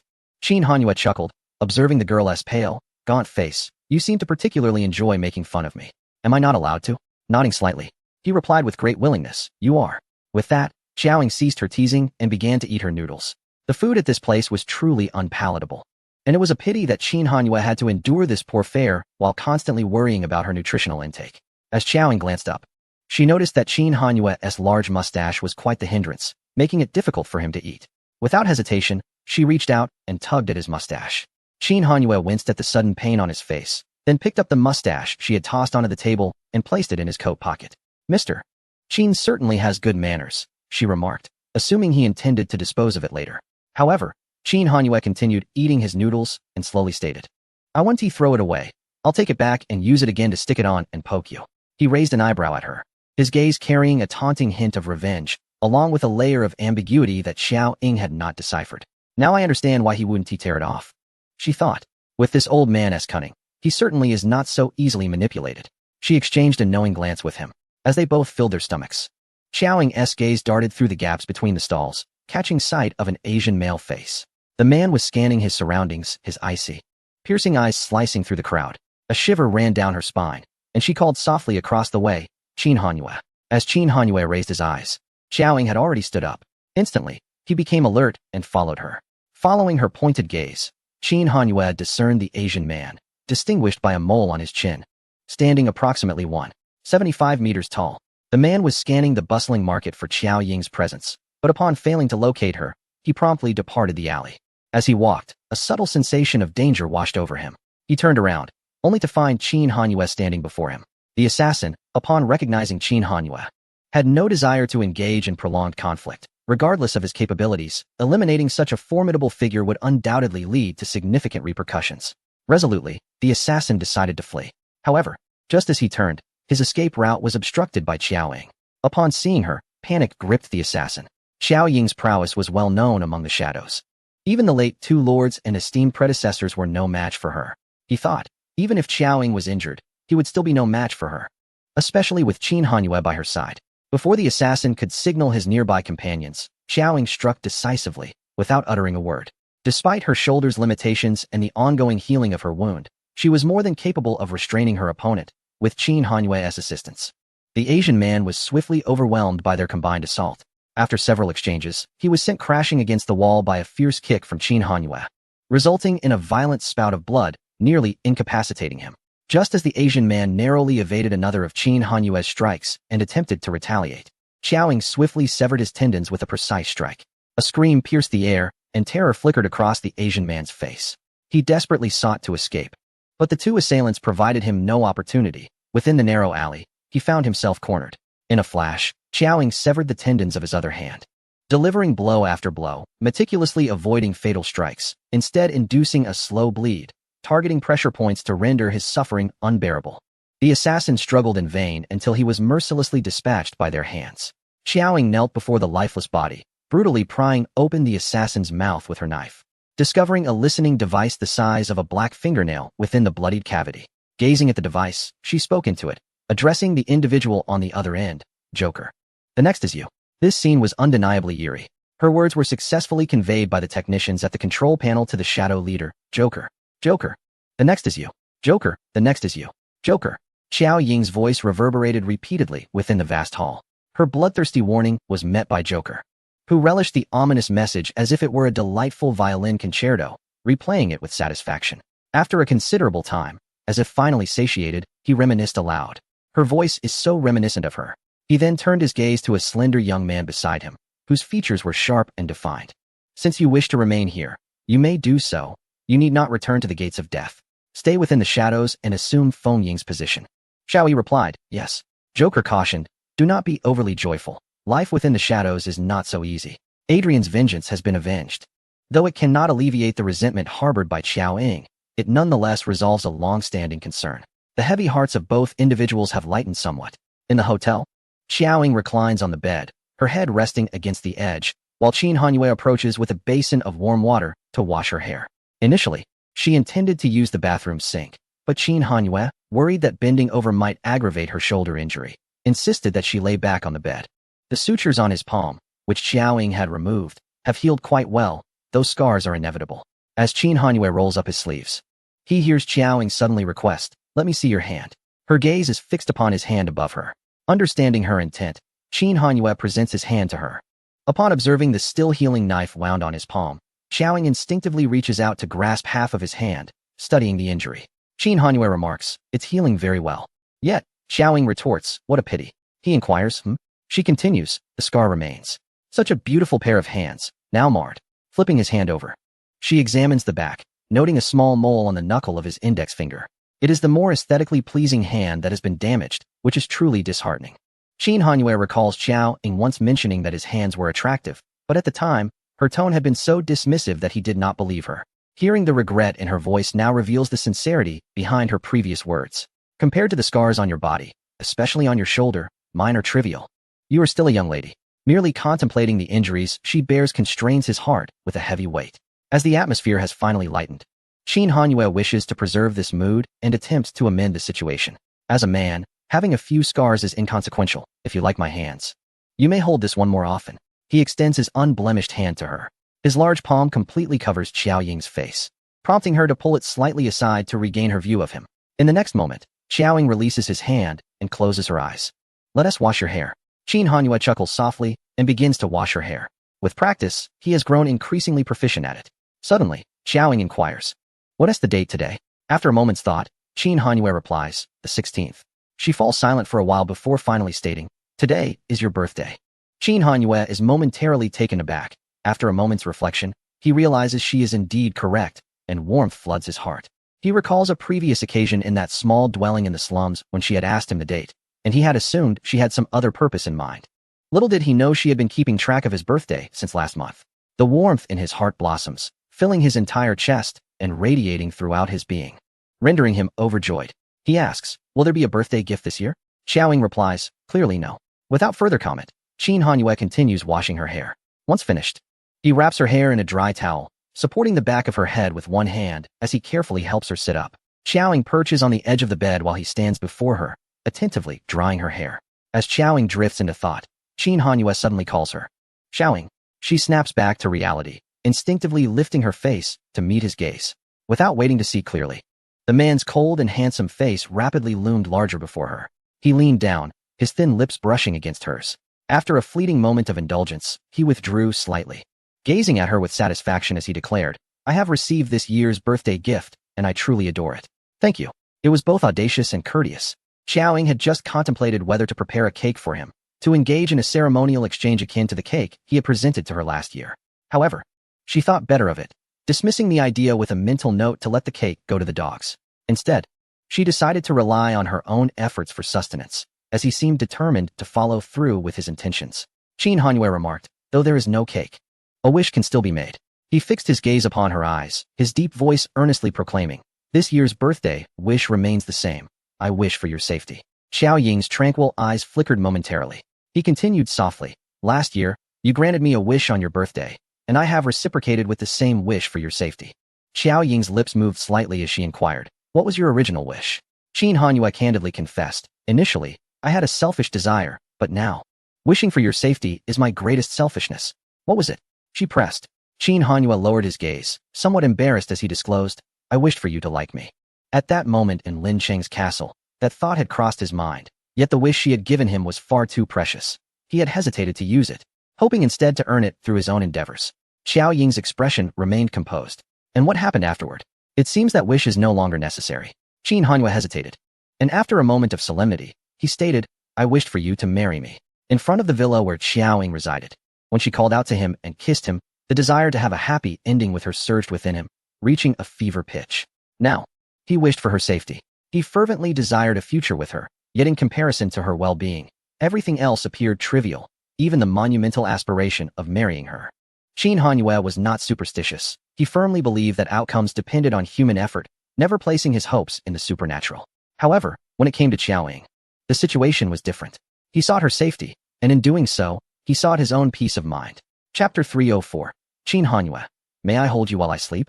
Moonshadow. Collaboration. Xiao Ying lay in bed, listening to the sound of Qin Hanyue showering in the bathroom. She stared at the ceiling, lost in thought. Once he finished his shower and returned to the room, towel in hand, he noticed Xiao Ying with her eyes closed. He moved quietly to the bedside, gently adjusting the blanket over her, and sat down beside her, gazing at her serene, sleeping face. He paused in drying his hair, captivated by her presence. A yearning stirred within him. He longed to kiss her, but feared waking her or causing her displeasure, so he restrained himself. He couldn't help but wonder how she perceived his earlier declarations, so clearly articulated. Would it burden her mind? Previously, in front of the false Xiao He, their performance had been spontaneous, devoid of a script. When she claimed she had no thoughts of marriage, that her emotions served merely as a diversion. Were those words spoken from the heart? Qin Hanyue swiftly gathered her thoughts, realizing that this was not the time to dwell upon romantic entanglements. There was no need to burden herself with unnecessary worries. She was not particularly astute when it came to matters of the heart, and her own feelings should not trouble her excessively. Thus, she chose to dismiss any errant thoughts. Placing the towel back in the bathroom, she returned to the bedside, turned off the light, and cautiously slid under the covers. Just as she was about to close her eyes, Xiao Ying's voice unexpectedly broke the silence. "Mr. Qin, it seems you have become quite adept at getting into bed." She had not yet fallen asleep. Qin Hanyue turned to her, noticing her eyes still closed. Had she been aware of his furtive glance? Rather than feeling embarrassed, he found her feigned slumber to be rather endearing, and he was relieved he had not acted inappropriately. With composure, Qin Hanyue replied, "I would gladly sleep on the sofa, but as you can see, it hardly accommodates my frame. Should Xiao Ying be uncomfortable, he would completely respect her wishes and rise from the bed." However, she did not respond, allowing him to remain. He inquired with genuine concern, "Are you cold?" To which Xiao Ying retorted, "Why not just ask if you can hold me while we sleep?" She had completely discerned his intentions. He boldly asked, "May I hold you while we sleep?" After a brief pause, Xiao Ying turned onto her side, presenting her back to him. Observing this, Qin Hanyue cautioned, "Just be careful not to aggravate your injury." Her tone was neither warm nor cold as she replied, "Be quiet and go to sleep." Thus, the two awaited Xiao Ying's recovery amidst what felt like a survival scenario. Yet, it resembled more of an adventure led by Xiao Ying, as she simultaneously tended to her wounds. In any case, Qin Hanyue did not suffer during their time together, were it not for the lingering danger requiring constant vigilance. He might have mistaken it for a honeymoon. Of course, he would never dare jest about such matters with Xiao Ying, reserving such thoughts for moments of private amusement. 2 days prior, they had arrived in the city, and now Xiao Ying had brought Qin Hanyue to mingle amidst a grand concert. She seemed to enjoy the music, displaying none of the disarray one might expect in a situation of peril, while Qin Hanyue felt a palpable tension. "Relax, the shadow's target is me," Xiao Ying encouraged. He leaned closer, lowering his voice, "Precisely because they are targeting you, I find it impossible to relax." "I have experience," she replied confidently, "and it is extensive. Out of 10 missions, at least 8 involved assassinations of notable figures or politicians. How often do I escape without being pursued for 10 days or more? Encountering a national manhunt is truly exhilarating." Xiao Ying adhered to the principle that the most dangerous places often provide the greatest safety. On numerous occasions, after completing a task, she would lead her pursuers on a wild chase, misdirecting them before returning to the scene of the incident, all while enjoying a drink and watching as they searched for her below. This time, however, was different. It would not do to venture near the stronghold of the shadows. Qin Hanyue glanced at her, curious. Where did you acquire such experience? Xiaoying lifted her face, playfully raising an eyebrow. Guess. How could he possibly guess? Prior to knowing her, he had not heard a whisper about her exploits. Given her capabilities, she should have been a household name, stirring the entire nation. Yet, her upbringing, her family, and the fact that both Qin Yuqin and Qin Yin claimed she had never left Yunqing before turning 18 painted a different picture. After the concert concluded, the two followed the crowd as they departed. Outside, the rain fell steadily, cold and damp. Qin Hanyue removed his coat and draped it over her shoulders, meticulously adjusting the scarf around her neck, concealing half of her delicate face. He then opened an umbrella, naturally wrapping an arm around Xiao Ying's shoulders as they stepped into the downpour. Taxis were scarce in the vicinity, but the hotel was not far away. They walked forward, the sound of rain pattering around them, while pedestrians hurried by. The two did not rush. The architecture here was strikingly unique, appearing even more splendid under the veil of rain. Qin Hanyue thought once more how fortunate it would be if the damned shadow that could appear at any moment were absent. They turned into a secluded corner where few people were present. As they strolled, Xiaoying suddenly halted, coldly addressing the air. Come out. Qin Hanyue immediately became alert. After a moment of silence, a young man holding a black umbrella emerged from a nearby alley, his Asian features unmistakable from the icy glare in his eyes. Qin Hanyue sensed danger and instinctively shielded Xiaoying behind him. The chilling intent radiating from the man confirmed to Qin Hanyue that he was a killer associated with the shadow, undoubtedly a formidable figure within that realm. Yet, he did not resort to ambush. He approached them openly, clearly recognizing Xiaoying. Her question confirmed his suspicion. What do you want with me? Xiaoying's tone was frosty. The man, known as Moon Shadow, remained silent. Xiaoying continued with a tone that suggested amusement. Are you being pursued by the shadow? In the castle, Moon Shadow had assisted her, but she could easily interpret his actions as self-preservation. He had no choice. Should she perish, the shadow's greatest adversary would vanish. And in its quest for dominance, the shadow would continue its inhumane experiments, inevitably leading to clones of Moon Shadow lying in cultivation chambers.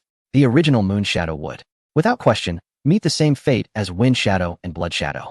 Finally, Moon Shadow spoke. The shadow is currently too preoccupied to concern itself with me. They are all focused on hunting you down. Xiaoying retorted, what do you seek from me? After a brief pause, Moon Shadow replied, collaboration. Xiaoying understood. She was not devoid of empathy or gratitude, but rather, she comprehended the situation perfectly.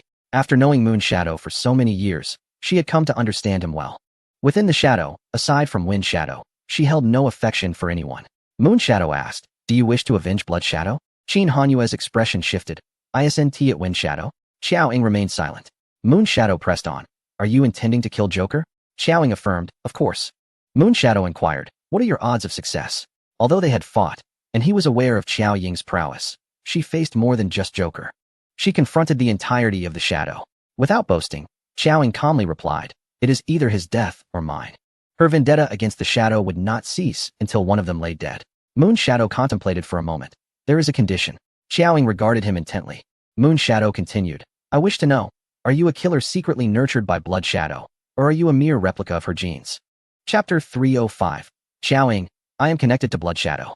Qin Hanyue, I will carry you. Moon Shadow fixed his gaze upon Xiaoying's eyes. Though their eyes were distinct, the expressions mirrored each other. Even the aura surrounding them was strikingly similar. It was exceedingly peculiar. Aside from her appearance and height, which proved she was not a clone of Blood Shadow, everything else suggested to Moon Shadow that she might very well be one. Moon Shadow's words detonated in Qin Hanyue's mind, leaving him incredulous as he gazed at Xiaoying. A killer cultivated by Blood Shadow? A genetic replica of Blood Shadow? Yet, Xiaoying simply remarked, I have agreed to cooperate with you. Moon Shadow replied, while my strength may not match yours, I am undoubtedly exceptional in the realm of shadows, and it would be challenging for you to find a guide more knowledgeable about the shadows than I am. He considered himself quite valuable, believing that any intelligent individual would not refuse his offer, unless they possessed absolute certainty. Then they could disregard his existence. Should you be able to eliminate the shadows, I would be immensely grateful. Xiaoying regarded him, their eyes meeting through the curtain of rain, her voice drowned out by the downpour. I have ties with Blood Shadow. Both Moon Shadow and Qin Hanyue fixated on her, the tension palpable, only for Xiaoying to state, you will never know. Even Qin Hanyue remained in the dark. What was Moon Shadow in comparison? Forcing her to divulge her secrets? She could choose whether to cooperate or not, and Xiaoying had clearly dismissed him as inconsequential. Moon Shadow's approach to her ensured that he would be the one at a disadvantage. Having chosen defection, Moon Shadow had no option but to collaborate with her to eliminate Joker, unless he wished to spend his life scurrying like a rat in the sewers, hiding in the shadows, provided he could manage to conceal himself. If discovered, the consequences were predictable. Moon Shadow perceived Xiao Ying as arrogantly overconfident. Yet she had effortlessly eliminated the Ace of Spades and the King of Hearts. She possessed that capability. This only served to heighten Moon Shadow's sense of familiarity. Xiao Ying's audacity extended further as she remarked, "I will reach out to you when I find a use for you." Moon Shadow countered, "I recall that you have a good rapport with Lu Ying." Xiao Ying, with an air of nonchalance, replied, "Do not pry into my relationship with her." Moon Shadow scrutinized her for a moment before stating, "I will seek him out." He promptly set off to find Lu Ying, believing that additional allies would enhance his chances of success, contingent upon his ability to sway them. Moon Shadow's figure quickly vanished into the streets. Xiao Ying withdrew her gaze, saying, "Let us go." Qin Hanyue glanced at her, his mind racing with myriad thoughts, yet he refrained from asking further questions. Xiao Ying did not afford him the opportunity. He wrapped an arm around her and continued in the direction of the hotel. After a short while, Xiao Ying halted once more. Qin Hanyue's nerves, still taut, sprang back into alertness. "What is it?" he asked, scanning their surroundings with caution. Xiao Ying simply stated, "I do not wish to walk, it is dirty." She looked ahead, the heavy rain having soaked the pavement, which, in truth, appeared quite clean, devoid of litter or standing water. It was merely a 7 or 8-minute journey to the hotel. "I will carry you," Qin Hanyue offered. He crouched slightly in front of Xiao Ying, tilting the umbrella back to ensure she remained sheltered beneath it. At that moment, he crouched low, the umbrella mostly shielding her from the rain. "Give me the umbrella," Xiao Ying requested. "I can manage," Qin Hanyue replied, as she climbed onto his back. He hoisted her up, one hand holding the umbrella while his arms securely supported her, as he made his way towards the hotel. Xiao Ying's legs draped over his waist, her arms finding a comfortable position upon his shoulders. The instant she settled on his back, she felt a refreshing chill emanating from his coat, which he had generously offered her. Dressed in light attire, Qin Hanyue drew warmth from Xiao Ying, and such intimate contact greatly soothed his heart, especially since it was Xiao Ying who initiated it. When he offered to carry her, she said nothing but naturally reached for the umbrella, making it clear that she wished for him to carry her. Fortunately, he was not foolish enough to suggest taking a taxi. Suddenly, Xiao Ying, perched on his back, spoke close to his ear. "That person is a killer from the shadow, named Moon Shadow." Qin Hanyue, "He betrayed the shadow?" Xiao Ying, "Yes." Qin Hanyue tilted his head slightly. "Can this be trusted? The shadow is cunning, and every member is a master of disguise. Could this be a trap?" Their breaths mingled closely. Xiao Ying, "Remaining with the shadow is a dead end for him." Qin Hanyue, puzzled, asked why. Xiao Ying, "The shadow has mastered the technology of clones. The castle I had Chung Jinyan blow up in the desert was a breeding ground for clones." Qin Hanyue was taken aback. "Clones? So the leader of the shadow intends to clone all its assassins? To kill their original selves?" Xiao Ying, "Clones are easier to control than the originals, are they not?" Following the thread of conversation, Qin Hanyue inquired, "Why do they say you have a connection with Blood Shadow? Just now, that Moon Shadow claimed you are a replica of Blood Shadow's genes. Why would he say that? Is there a hidden truth behind Blood Shadow's death? Otherwise, how could there be talk of revenge?" Xiao Ying spoke lightly, as if discussing what to have for dinner. "Because I resemble Blood Shadow." Qin Hanyue, "In what way?" Xiao Ying leaned on his shoulder, gazing at him. It seemed she perceived his inner anxiety and panic. Feeling this, Qin Hanyue turned his head towards her, nearly touching her face. Noticing her silence, he reined in his thoughts. Speaking gently, "It's all right if you don't wish to share." Xiao Ying reassured him, "I am a living person, what is there to fear?" All of Qin Hanyue's unease was soothed by her words. Yes. In that instant, clarity dawned within him. Who she was mattered little. "Xiao Ying, I am hungry. Let us move quickly." Qin Hanyue lifted her slightly and smiled. "All right." The two returned to the hotel for a meal before departing. The rain had persisted for several days, showing no signs of abating. They had just found a new place to stay, moving from one end of the town to the other, spending 2 days in the hotel before stepping out for fresh air. As the rain ceased, the ground was damp. Xiao Ying walked slowly, eventually coming to a stop. She turned to Qin Hanyue and said, "I want to eat grapes." Qin Hanyue replied, "There's a fruit shop on the street we just came from. Shall we go now?" Xiao Ying, "You go." Qin Hanyue, "Aren't you coming with me?" Xiao Ying, "I'm lazy." Qin Hanyue, "I'll carry you." Xiao Ying, "You go." Qin Hanyue looked at her, hesitating to move. Xiao Ying's expression remained unaffected. "Go on." After a moment of indecision, Qin Hanyue said, "Then wait for me. I'll be back quickly." Xiao Ying, MHM. Upon hearing her agreement, Qin Hanyue set off. He walked briskly, quickly disappearing from sight. Once he was gone, Xiao Ying also began to move. As she arrived at this unfamiliar place, She ventured towards a less populated area until she found an empty corner. Xiaoying, come out. A solitary figure emerged, gaunt in stature, with sharp features and a gaze devoid of any semblance of human emotion. It was neither Xiao Yi nor Feng Ying, but rather the aberration, the clone of Feng Ying. Chapter 306. The clone of Feng Ying. Xiaoying, I am Blood Shadow. Dark clouds loomed over the city, and the air was thick with the humidity that follows a torrential downpour. The puddles on the ground mirrored the pair, standing opposite each other. The clone of Feng Ying revealed a murderous intent in his eyes, with glinting darts poised in his hand, ready to strike. He was in a state of taut readiness, his focus seemingly fixed solely on Xiaoying. In stark contrast, Xiaoying casually tucked her hands into the pockets of her coat, her gaze towards her adversary lacking the urgency and sharpness of a battlefield encounter, as if the figure before her was not an enemy, but an old acquaintance. The emotions radiating from her eyes only served to affirm this notion, as if she were looking through the clone to perceive another person entirely. The clone appeared to grasp something from her penetrating gaze and did not rush into action. Xiaoying, are you truly willing to embrace death alone, knowing you cannot prevail? The clone, though devoid of emotion, was not a mere machine. Such disregard for life was perplexing. Her voice was soft, as though she were conversing with an old friend. Yet, it was evident that her final words were not directed at the clone, but rather at its original. Feng Ying regarded her silently, without a word of acknowledgement. Xiaoying, can clones not speak? Before Feng Ying could respond, she laughed lightly, continuing her soliloquy with increasing nonchalance. Then let us remain silent, as that has always been your nature. Gradually, she composed herself, withdrawing her hands from her pockets to reveal a short blade. Let us commence. At that moment, the sky unleashed a deluge of rain, the cold wind whipping her garments, the raindrops striking her face. Feng Ying's gaze sharpened, and with a swift movement, he lunged towards Xiaoying. The rain intensified, and the sounds of combat around the street grew increasingly fervent, the clash of weapons resounding sharply. Amidst the chaos, a weapon fell, and the puddles on the ground were stained crimson, an unknown bloodshed. The battle concluded more swiftly than anticipated. Xiaoying's strikes were more decisive and ruthless than ever before. She disregarded her still healing wounds, pressing forward without a moment's pause. Even when a dart struck her arm, she did not falter, embodying the very essence of a relentless killing machine. If not for the absence of hatred in her eyes, one might have believed her to harbor a deep-seated vendetta against the individual before her. Instead, it seemed she feared her own inability to act, daring not to hesitate for even an instant, for such hesitation would only seal her own fate. Feng Ying collided heavily with the wall, blood trickling from his lips. His forearms rendered powerless, his body sagging forward. He did not collapse onto the ground, but fell into the arms of the advancing Xiaoying, who caught him with a steady hand. His bloodied chin rested against her slender shoulder as he heard the voice of his target softly beckon. Speak, and I shall spare your life. Her tone was gentle, reminiscent of a parent soothing a child. The surroundings were enveloped in silence, the faint sound of Wind Shadow's struggle for survival resonating in her ears. She implored softly, call out to me, little Shadow. The instinct to survive compelled him to speak.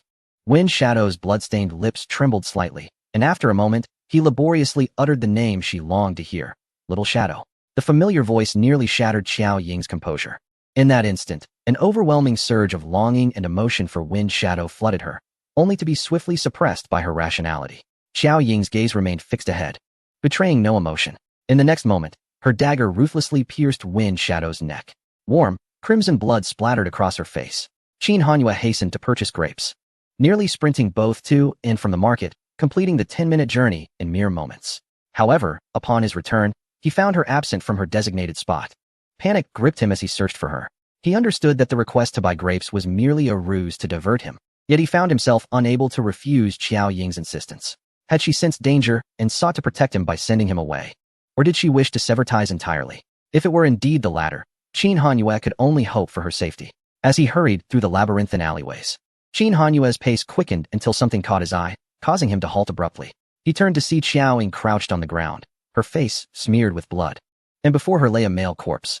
Xiaoying gently caressed Wind Shadow's gaunt face, wiping the blood from his features. Qin Hanyue rushed closer, his steps slowing as he recognized the face of the corpse. An unsettling feeling washed over him. The visage bore a striking resemblance to the false Xiao. Yet it was not him. Speculations began to form in his mind. Approaching, he knelt beside her, concern etched on his face as he softly called out, "Little Shadow?" She furrowed her brow, the pain in her expression palpable, the gruesome fate of the clone undoubtedly evoking memories of Wind Shadow's demise. Noticing the wound on her arm, Qin Hanyue quickly retrieved a roll of bandage from his pocket to tend to her injury. At that moment, Xiaoying spoke. Do you know what wine shadow looks like? Fine. Needle-like raindrops fell softly, stinging their faces. Qin Hanyue's gaze shifted to the corpse on the ground. Xiao Ying's delicate fingertips brushed against Wind Shadow's thin eyelids as she replied, her tone devoid of emotion. He looks like this. Qin Hanyue asked, who is he? Xiao Ying informed him, he is Wind Shadow's clone. The complexity of emotions in Qin Hanyue's eyes deepened. Xiao Ying continued, since I was but a toddler. Wind Shadow has been by my side. Qin Hanyue was taken aback by the depth of their acquaintance. I have known him for over 20 years, she stated. Confusion washed over Qin Hanyue. His initial reaction was to question her grasp of time, yet it was evident she would not make such a fundamental error. We trained together daily, learned together, lived together, endured punishment together, and fought for survival together. He has always been a part of my life, like an inseparable fragment of my existence. As Qin Hanyue listened, he found himself utterly bewildered. He gazed at Xiao Ying, who was so close yet so distant. For the first time, he felt completely adrift in the face of a matter and a person. He couldn't even grasp the periphery of the answer. Even when encountering a stranger for the first time, he could glean some information through the analysis of their words and attire. Yet, before him stood a girl he had known and admired for nearly 2 years, and he felt entirely lost. He found himself in a state of utter confusion. Just days prior, he had asserted that her identity was inconsequential. She was Xiao Ying, a killer trained by Blood Shadow, a mere replica of Blood Shadow, for him. All these layers of identity were interchangeable. But now, he was at a loss as to who she truly was. Her words intertwined with the cold rain, evoking an inexplicable sorrow within him. His death is intertwined with mine, yet I believed it was an accident. The shadows, however, reveal that he died for me. He took his own life. She could not accept this reality, yet she had to confront it. Qin Hanyue studied her. Who exactly was she? She turned her head, meeting his bewildered gaze, and in the tense silence of his breath, she revealed the truth. I am Blood Shadow. Chapter 307. Qin Hanyue learns of Xiao Ying's rebirth in a modest inn. Qin Hanyue tended to her arm wound. Outside, the rain poured relentlessly, showing no signs of abating. The sound of raindrops was deafening, stirring his emotions and making it difficult for him to find tranquility. Soul rebirth. This concept, not only to materialists but to any rational individual, posed a profound challenge. It would dismantle all the conventional beliefs they had adhered to and pursued, shattering the natural laws governing the growth of all things in the world, completely detaching from reality, transcending comprehension, and standing at the opposite end of science. In the brief 2 or 3 minutes before Xiao Ying revealed herself as Blood Shadow, Qin Hanyue, having lost all sense of direction regarding her identity, chose not to speculate. If pressed to guess who she was, it was evident that none of his assumptions would hold, no matter how he pondered. He could never conceive that after a person's demise, another soul could inhabit their body. The notion of soul rebirth was utterly irrational. Yet, only this irrational explanation could elucidate all the absurdities surrounding her existence. All of Qin Hanyue's confusion and curiosity found resolution in that moment. Hacker X was Blood Shadow, not Xiao Ying. The former leader of Blackwater was still Blood Shadow. Dr. Seeley was Blood Shadow, the beautiful woman spoken of by Isis. The decryption expert mentioned by Shengguan Qingmu. All were her, including everyone who found her familiar. Cheng Jinyan, Yi Si, and Blood Shadow had always been the three of them. It dawned on him that her familiarity with the shadows stemmed from the fact that she was intrinsically a part of them. Even the most influential and enigmatic presence within that realm, Blood Shadow, he had been face to face with that genius assassin. It was truly unfathomable, almost beyond belief. Xiao Ying suddenly spoke, her words cutting through the atmosphere with an unexpected sharpness, devoid of any particular tone. Qin Hanyue's thoughts were abruptly interrupted. He lifted his gaze to her, lingering in silence before finally speaking. No, I was merely pondering. He looked at her, words caught in his throat, his eyes betraying not the emotions one would expect when confronted with the bizarre occurrence of a soul's rebirth, but rather an unsettling confusion that left Xiao Ying perplexed. What was he anxious about? After a tumultuous internal struggle, Qin Hanyue chose not to voice the bewilderment that gnawed at him. Instead, he suppressed his unease and organized his thoughts. Your death harbors secrets, does it not? Such a question carried a hint of the uncanny. Xiao Ying retorted, it was certainly not a mere failure of a mission. The island in Nanyang that I blew up, that must count as a mutual destruction. She spoke of mutual destruction with a nonchalance that sent a shiver through Qin Hanyue's heart. When he first learned of her demise, he had felt a profound sorrow. The shadows, insatiably greedy, had intended to extract the entirety of her genes, despite having previously agreed to a mere 80%, and even contemplated eliminating her thereafter. Qin Hanyue inquired, so during the time you vanished completely, you were in the laboratory assisting them with gene extraction? Yes, Xiao Ying replied. He fell into silence. a wave of discomfort constricting his throat. He pressed on, his voice strained. You were always within the shadows? Since a very young age, she answered. So young that I could neither speak nor walk, with no memories to recall. Upon hearing his question, Xiao Ying regarded him with puzzlement, as if pondering whether she had not been clear enough in the alley moments ago. Why did he still inquire? Yet, she found herself captivated by the tenderness in his eyes. Qin Hanyue felt a lump in his throat. It must have been painful, right? As he tended to the wounds on her arm, he found himself uncertain whether he referred to this injury, her struggle for survival within the shadows, or the torment endured in the laboratory. It was all of it. Those brutal trainings, the relentless torment in the dark confines of the laboratory, every scar upon her body, every hardship she bore, all her strength and composure merely reflected the cost of her suffering. A sharp pain pierced Qin Hanyue's heart, and he fought to restrain his emotions, gently cradling the nape of her neck, resting his chin upon her forehead, and nuzzling against her. He was so overcome with compassion that words escaped him. The atmosphere in the room fell into a heavy silence. Xiao Ying's eyelashes fluttered. The weight of his concern enveloped her almost tangibly, a feeling she could not quite articulate. In truth, she had never perceived the training within the shadows as arduous or exhausting. Rather, she found joy in the process of becoming stronger. Her time in the Nanyang laboratory hadn't left her with any significant feelings. She lacked the capacity for such emotions, as all the torment she endured was transformed into hatred for the shadows. The environment she grew up in, her experiences rendered her immune to the need for excessive concern.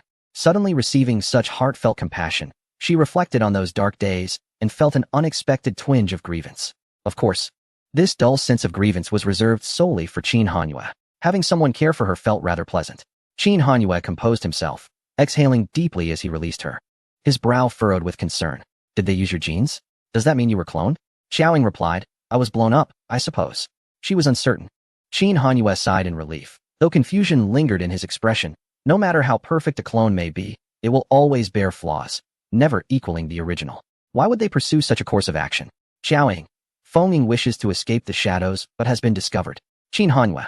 And what about you? Xiao Ying. Naturally, I shall accompany him. Qin Hanyue fell silent for a moment and tentatively inquired. Why did he choose to end his life in such a manner? Is it permissible to speak of it? Why did he die for her? Why choose suicide? Xiao Ying lowered her gaze, and surprisingly, it was not as difficult to articulate to Qin Hanyue as she had anticipated, so she revealed. The shadows discovered his intentions and threatened him with me. She glanced at the small window, where the rain pattered relentlessly outside, and spoke at a measured pace. I had always believed I was the first test subject. In reality, he had already been there long before I was brought to that laboratory. He had endured far more torment than I ever did, and I was utterly oblivious. Her tone was calm and unhurried, devoid of emotional inflection, yet it struck a chord that weighed heavily on the listener, while the depths of her eyes betrayed a tumult far removed from her tranquil voice. Qin Hanyue listened intently. He understood my temperament. He dared not confide in me. With the extraction of his genes, his very existence faced imminent execution. He saw no escape from death. So he chose to sacrifice himself to facilitate my departure from the shadows. I held no emotional ties to them. Wherever he went, I would follow. With his demise, I would naturally not remain in the shadows, especially since he urged me to leave. Thus, he proposed to accompany me on missions. Xiao Ying's thoughts were once again drawn back to that time. He instructed me to leave the shadows immediately after his death, but I did not take his words seriously. She paused before continuing, until I beheld his lifeless body. Xiao Ying became lost in memory. At that moment, he suggested we act separately. He urged me to leave first. I ventured far away and glanced back at him, only to discover he stood still, watching me. If only I had recognized his unusual demeanor then. Chapter 308. Qin Hanyue. The new year has arrived. Xiao Ying nearly lost control and kissed him. The feelings Feng Ying harbored for her were far deeper and more profound than those of anyone else in her life. He had been a part of her existence for over 20 years. Their bond encompassed familial affection, friendship, and even love. Feng Ying ultimately sacrificed himself for her. Qin Hanyue understood that she would never find solace in Feng Ying's death throughout her lifetime. Xiao Ying, I believed his death to be an accident. Thus I struck a deal with the shadows, exchanging 80% of the genes for my freedom. He had always longed for a life of an ordinary person. He had meticulously planned for it, even envisioning the kind of house he wished to inhabit. I had intended to fulfill his wishes once I escaped the shadows. However, Feng Ying's death did not facilitate my departure. Rather, it compelled me to enter that laboratory willingly. Raindrops continued to batter against the window, and after hearing everything, Qin Hanyue remained silent. Yet, Xiao Ying took the initiative to ask him, Do you not wish to inquire about the nature of my relationship with Feng Ying? She looked at him. Qin Hanyue met her gaze, slightly shaking his head. He had not intended to ask, yet ultimately succumbed to his inner desires, saying, "He loved you." Xiaoying paused. "I know." Qin Hanyue questioned her. "And you?" Xiaoying contemplated for a moment, then candidly replied, "If he had proposed marriage and children, I believe I would not have refused. After all, I had always intended to share my life with him." Qin Hanyue found himself engulfed in a myriad of emotions. Yet he swiftly reconciled with the situation.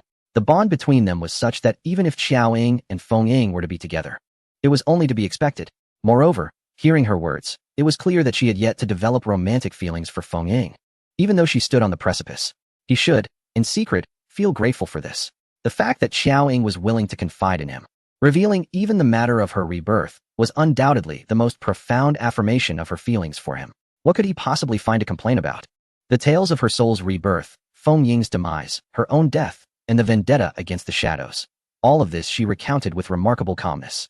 Yet, thereafter, she fell into a prolonged silence. At that moment, she had been sitting alone for nearly 4 hours, with the rain outside still unrelenting. The small room was illuminated only by a solitary desk lamp, casting minimal light. She was enveloped in shadows. Qin Hanyue, absorbed in his own thoughts and wary of disturbing her, chose to remain silently by her side. Suddenly, she shifted her gaze from her reverie to his face. After a considerable time of being scrutinized, Qin Hanyue finally noticed. He gently inquired, "What is it?" He touched his face. "Is there something on my face?" After a pause, Xiaoying replied, "I was contemplating how to persuade you to return to the capital." Her voice bore no discernible emotion. Qin Hanyue's expression shifted slightly as he promptly responded, "I will not return." He firmly assured her, "Wherever you are, there I shall be." Xiaoying continued, "I initially intended to leave you behind." Her words rendered Qin Hanyue momentarily speechless, struggling to accept her statement. After a brief interval, he asked, "Then why did you not?" Xiaoying candidly replied, "I feared you might be foolish enough to search for me and venture into the shadows." This was a course of action Qin Hanyue would undoubtedly consider. He then asked, "Where's the headquarters of the shadows?" Xiaoying countered, "Why do you ask this?" Qin Hanyue asserted, "If you go missing, I shall go there to find you." Xiaoying questioned, "Is this a threat?" Qin Hanyue affirmed, "Indeed." A slight smirk tugged at the corners of Xiaoying's mouth. "You need only return to the capital." She paused briefly. "As long as you do not stay with me, you will be safe. If you provoke them, they may truly kill you." Before Qin Hanyue could respond, Xiaoying continued, "I do not know how many Feng Yings or other clones the shadows possess waiting for me. Even if it means death, I shall eliminate the leader of the shadows." Qin Hanyue made it clear, "If I were afraid of death, I would not have sought you in the desert." Xiaoying regarded him silently, choosing not to speak further. They exchanged glances, merely a few meters apart, caught in a silent standoff. Yet it resembled a compromise, a mutual recognition of their shared understanding. Which it truly was, only they could discern. Qin Hanyue grappled with a sense of uncertainty. Feeling the proximity, yet sensing an insurmountable distance, as if she might vanish in the next moment. It was evident that the one yielding was Xiaoying, while Qin Hanyue perceived himself to be the one in limbo. After a long while, Xiaoying rose from her chair, stepping out of the shadows. Qin Hanyue's heart raced. Yet he noticed she was not heading toward the door, but rather approaching the windowsill. She gently pushed open a small window, and outside, the torrential rain had ceased, replaced by a fine misty drizzle that shimmered in the light, resembling fog. Xiaoying extended her hand, palm open, catching the damp chill. Qin Hanyue approached and stood beside her. In the distance, the bell tower struck midnight. Following the tolling, Xiaoying spoke softly, "Qin Hanyue, it's New Year's Eve." Only then did Qin Hanyue recall that it was indeed New Year's Eve in their homeland. A sense of unease within him dissipated slightly at her words. He leaned down and placed a gentle kiss at her temple, stepping back a little to reply, "Happy New Year." Xiaoying turned to look at him, and after their eyes met, without warning, she suddenly wrapped her arms around his neck and kissed him. Her kiss was unexpected yet fervent. Qin Hanyue was momentarily taken aback, but instinctively responded, enveloping her in his arms and kissing her back with equal passion. They indulged in a fervent embrace, her kiss devoid of any technique, seeming to release some pent-up emotion within her. Caught off guard, Qin Hanyue, wary of hurting her, retreated slightly, surrendering to her enthusiasm. The room was small, and just a few steps back led to the bed. As he felt her movement, he instinctively followed her backward, and before he could fully comprehend the situation, his heels touched the bed, and he found himself toppled onto it by Xiaoying. They both landed heavily on the bed. Qin Hanyue instinctively protected her. Glancing at the injury on her arm, his voice laced with concern, "You're hurt." But just as he uttered a word, his lips were silenced once more by Xiaoying's kiss. She kissed him with an almost frantic intensity, her composure entirely surrendered. Amidst his anxiety, all of Qin Hanyue's emotions were stirred by her fervor. He thought of the dangers that lurked around her, of the impenetrable feelings between her and Feng Ying. After days of restraint, he finally relinquished control, embracing her and striving to reciprocate her kiss, pouring out his emotions and yearning to take the lead. On the small bed, Xiaoying clung to Qin Hanyue's neck, their lips entwined in a desperate embrace, unwilling to part even as their tongues grew numb. The damp room gradually heating up. Their body temperatures began to rise. Qin Hanyue surrendered completely, seeking more to quell the unrest within, thereby finding solace. Suddenly, her hand slid from his neck to his collar, tugging at his shirt. Chapter 309. Xiaoying, don't you want this? Qin Hanyue, I do.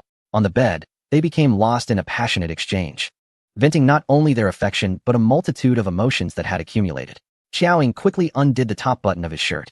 Before she could proceed further, his large hand grasped her small one, their lips parting yet their breaths still intertwined, completely enveloped by each other's essence. With a hint of remaining rationality, Qin Hanyue rasped, nervously asking, "What are you doing?" He gasped for breath as their bodies pressed tightly together, their hearts never having been so close. Feeling each other's heartbeats, strong and fervent, as if they might leap from their chests. Xiaoying lifted her gaze, locking eyes with him, whose orbs were consumed by desire. Yet her own eyes remained clear and unclouded, aside from her slightly labored breathing. She inquired, "Do you not desire this?" As Qin Hanyue beheld her composed demeanor, he could not help but furrow his brow gently, the lust in his eyes gradually waning. He looked into her eyes, unreservedly revealing the depths of his longing. "I do." No sooner had he spoken than Xiaoying's lips once again met his. However, Qin Hanyue did not reciprocate nor release her grasp. He simply allowed her to indulge in her whims. Gradually, she ceased, parting from his lips to meet his gaze once more, only to find a semblance of hurt reflected in his eyes. He then asked, "First, tell me, is it love that compels you to seek a relationship with me? Or do you intend to repay me with your body and then sever ties?" His tone was gentle, yet beneath it lay an undercurrent of unease. Xiaoying countered, "Does it truly matter?" "It does," Qin Hanyue replied earnestly. "If it is the former, then I shall be overjoyed, fully embracing premarital intimacy. If it is the latter—" He chuckled lightly, a hint of mischief in his voice. "Then I shall only accept repayment in kind, but not the severance of our bond. Should the two be mutually exclusive, I would rather refrain from furthering our relationship, content to remain in a perpetual state of ambiguity with you."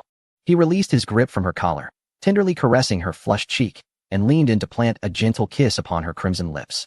His breath had steadied, and he appeared entirely composed. "Xiaoying, if you believe I merely seek to possess you, if you think I would accept or even cherish your physical response to my affections, you underestimate and demean me far too much." Upon hearing his words, Xiaoying fell into silence as they gazed at each other. Ultimately, it seemed she was the first to yield. Observing the upright Qin Hanyue, her expression faltered, and she tossed out a casual remark, "What a bother." Subsequently, she lowered her head and nestled against him, resting her cheek upon his chest. Qin Hanyue embraced her, one large hand cradling her head, tenderly stroking her hair in a gesture of comfort and affection. In the small room, only their uneven breaths could be heard. After a moment of stillness, Qin Hanyue suddenly heard her voice. "Your business is bound to incur losses, Mr. Qin." Xiaoying's gaze remained steady, fixated on a distant point, the sound of his powerful heartbeat resonating in her ears. Qin Hanyue tightened his embrace, stating, "You have never been a mere business to me. Our connection is not a transaction." He drew her closer, resting his chin upon her head. "If we must assess gains and losses, I have already profited." His words, tender yet firm, penetrated deeply into her heart, completely ensnaring her. Xiaoying remained silent. He rubbed the back of her head gently, then suddenly chuckled. "When I was a child, my mother had someone read my fortune, claiming I would be surrounded by grandchildren in my lifetime." He then declared with conviction, "Besides you, no one else will share this familial joy with me." Xiaoying teased him, "Fortune-telling? How absurd." Yet compared to the notion of soul rebirth, how far-fetched could fortune-telling truly be? She lay on top of Qin Hanyue, entirely disregarding his nonsensical remarks. After a moment, curiosity took hold of her, and she inquired, "Is that fortune-telling of yours genuine?" Qin Hanyue replied, "Of course it is." Xiaoying slightly curled her lips, preparing to rise. However, Qin Hanyue tightened his embrace, restraining her movements and confining her in place. He spoke in a strained voice, "Don't move." With his eyes closed, his handsome face was taut, veins prominent on his forehead. His tone laced with restraint, "You were a bit too much just now." He felt a mixture of exasperation and resolve. While his mind remained calm, his body was not. He heard Xiaoying's light, almost gleeful laugh. Maintaining his composure, he mentally noted her playful antics. She kindly suggested, "Shall I give you a couple of acupuncture needles?" "No need, I can handle it myself," Qin Hanyue replied. Xiaoying raised her delicate brows, envisioning an amusing scenario. Handle it yourself? Should I step aside? Or perhaps you could go to the restroom. Hearing her words, Qin Hanyue sensed something amiss. He opened his eyes and looked down at her, only to see the round crown of her head. What are you thinking about? Xiaoying boldly stated, Mr. Qin, there is no need for embarrassment. Such methods to fulfill physiological needs are employed by nearly every man. Qin Hanyue retorted with a hint of sarcasm. Miss Qiao is quite knowledgeable. Xiaoying replied, Mr. Qin seems to have forgotten that I am a doctor. Are you certain that holding me like this will help you calm down? Don't push yourself. If you lose your composure, not only will your image suffer, but your health will be at stake, which would be a significant loss. As a physician, her words were quite discreet, lacking any professional jargon, catering to his feelings and circumstances. However, her considerate advice was akin to throwing gasoline on a fire, reigniting the desire that Qin Hanyue had struggled to suppress. He clenched his jaw tightly, stopped talking. At that moment, he could not even bear to hear her voice. Really, do you not need my help? She teased, deliberately provoking him. Expecting him to vehemently refuse once more, she was taken aback when he gritted his teeth and responded meaningfully. You have an injury. I'll trouble you next time. He pulled the blanket from the side and covered Xiaoying with it. Next time? What did he mean by that? She had referred to the acupuncture, but his words seemed to imply something else entirely. After all, her injury did not hinder her ability to administer needles. Time passed, and Xiaoying grew drowsy. Hearing him exhale deeply above her, his once tense body gradually relaxing, indicating he had calmed down considerably. Feeling better now? It took quite a while, she remarked, but he did not respond. Shall I take your pulse? His masculine pride felt utterly insulted. Unable to tolerate it any longer, Qin Hanyue turned to his side, positioning her uninjured arm beneath him, and laid her down on the bed, encircling her in his embrace, facing her. He gazed at her and said, No need, I'm fine. Xiaoying tugged at her lips, scrutinizing his expression, and questioned, Really? As he looked at her fair face, with bright, gentle eyes, his breath grew heavy once more. He pressed her head into his chest, seeking solace in her presence. Chapter 310. Qin Hanyue, help me button up. A surprise cold shower. Qin Hanyue enveloped her in a blanket, not merely out of concern for her comfort, but also to guard against his own wavering resolve. Out of sight, out of mind. He gently urged her, You should rest now. Xiaoying acquiesced, genuinely feeling fatigued, yet she couldn't help but express her concern. In the depths of winter, do not take a cold shower. Qin Hanyue felt he had been the subject of her amusement for long enough that evening. He took several deep breaths, finally exhaling, allowing his taut abdomen to relax. He lifted the blanket from her head and inquired softly, Are you experiencing any discomfort? He tenderly brushed aside the disheveled strands of hair from her face, meticulously arranging them. With a hint of a smile, Xiaoying replied, I am perfectly fine, truly. Yet, his assurance was not entirely sincere. I'm not referring to that, Qin Hanyue clarified. I mean, does your soul feel at home in this body? Have you experienced any rejection, akin to an organ transplant? Even if it matches initially, there could be complications later on. As he perceived the unease that gradually surfaced in her gaze, Xiaoying realized that his earlier anxiety stemmed from this very concern. So far, there has been none. It feels entirely like my own body. This is unlike an organ transplant, she reassured him. Despite her words, Qin Hanyue could not quell his apprehensions, plagued by unsettling thoughts that her soul might depart this vessel. However, Xiaoying remained pragmatic. Who knows what the future holds? This life was never truly mine. I cherish it, yet I do not fear death. Perhaps, long before any adverse effects manifested between her and this body, she might meet her end with the shadows. Her remarks only deepened Qin Hanyue's trepidation.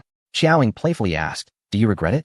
If one day calamity befalls us, you may find you have lost everything. Gazing into her eyes, Qin Hanyue leaned down to bestow a gentle kiss upon her forehead. He inched closer, nudging his nose against hers and her cheek, striving to suppress the turmoil within him as he beheld the laughter in her eyes. With a wistful smile, he replied, Regret? Perhaps, but I can still. It's too late, Xiaoying interjected. Without uttering another word, he caressed her face and kissed her again, murmuring, Every little bit I can salvage counts. Xiaoying made no attempt to deter him, allowing him to savor the sweetness of the moment. He released her and asked, So, can you provide me with a clear answer? Are your feelings for me rooted in affection or in a desire to repay a debt? Or perhaps, after repaying it, you wish to sever ties? Xiaoying did not shy away from the inquiry. She spoke candidly, both, in fact, the former more so. She added, I have no intention of severing ties. Qin Hanyue smiled, a sense of relief washing over him as he realized that their earlier exchange had not been one of contention. The regret he felt was palpable. I regret it even more.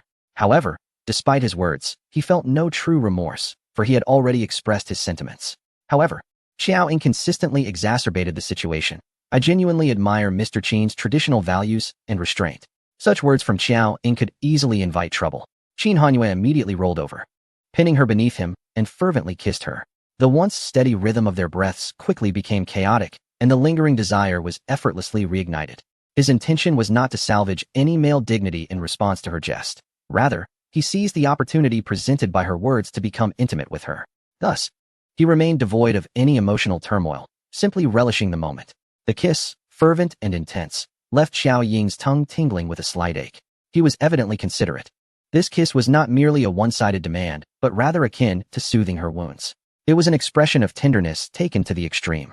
Qin Hanyue pressed her uninjured arm onto the bed, intertwining their fingers with a firm grip. He reminded himself not to indulge in needless worries. She was indeed Xiao Ying, and her soul would thrive within this body. This kiss lingered longer than their previous encounters, the two in the boxing ring and the one in the car before her departure to Amna.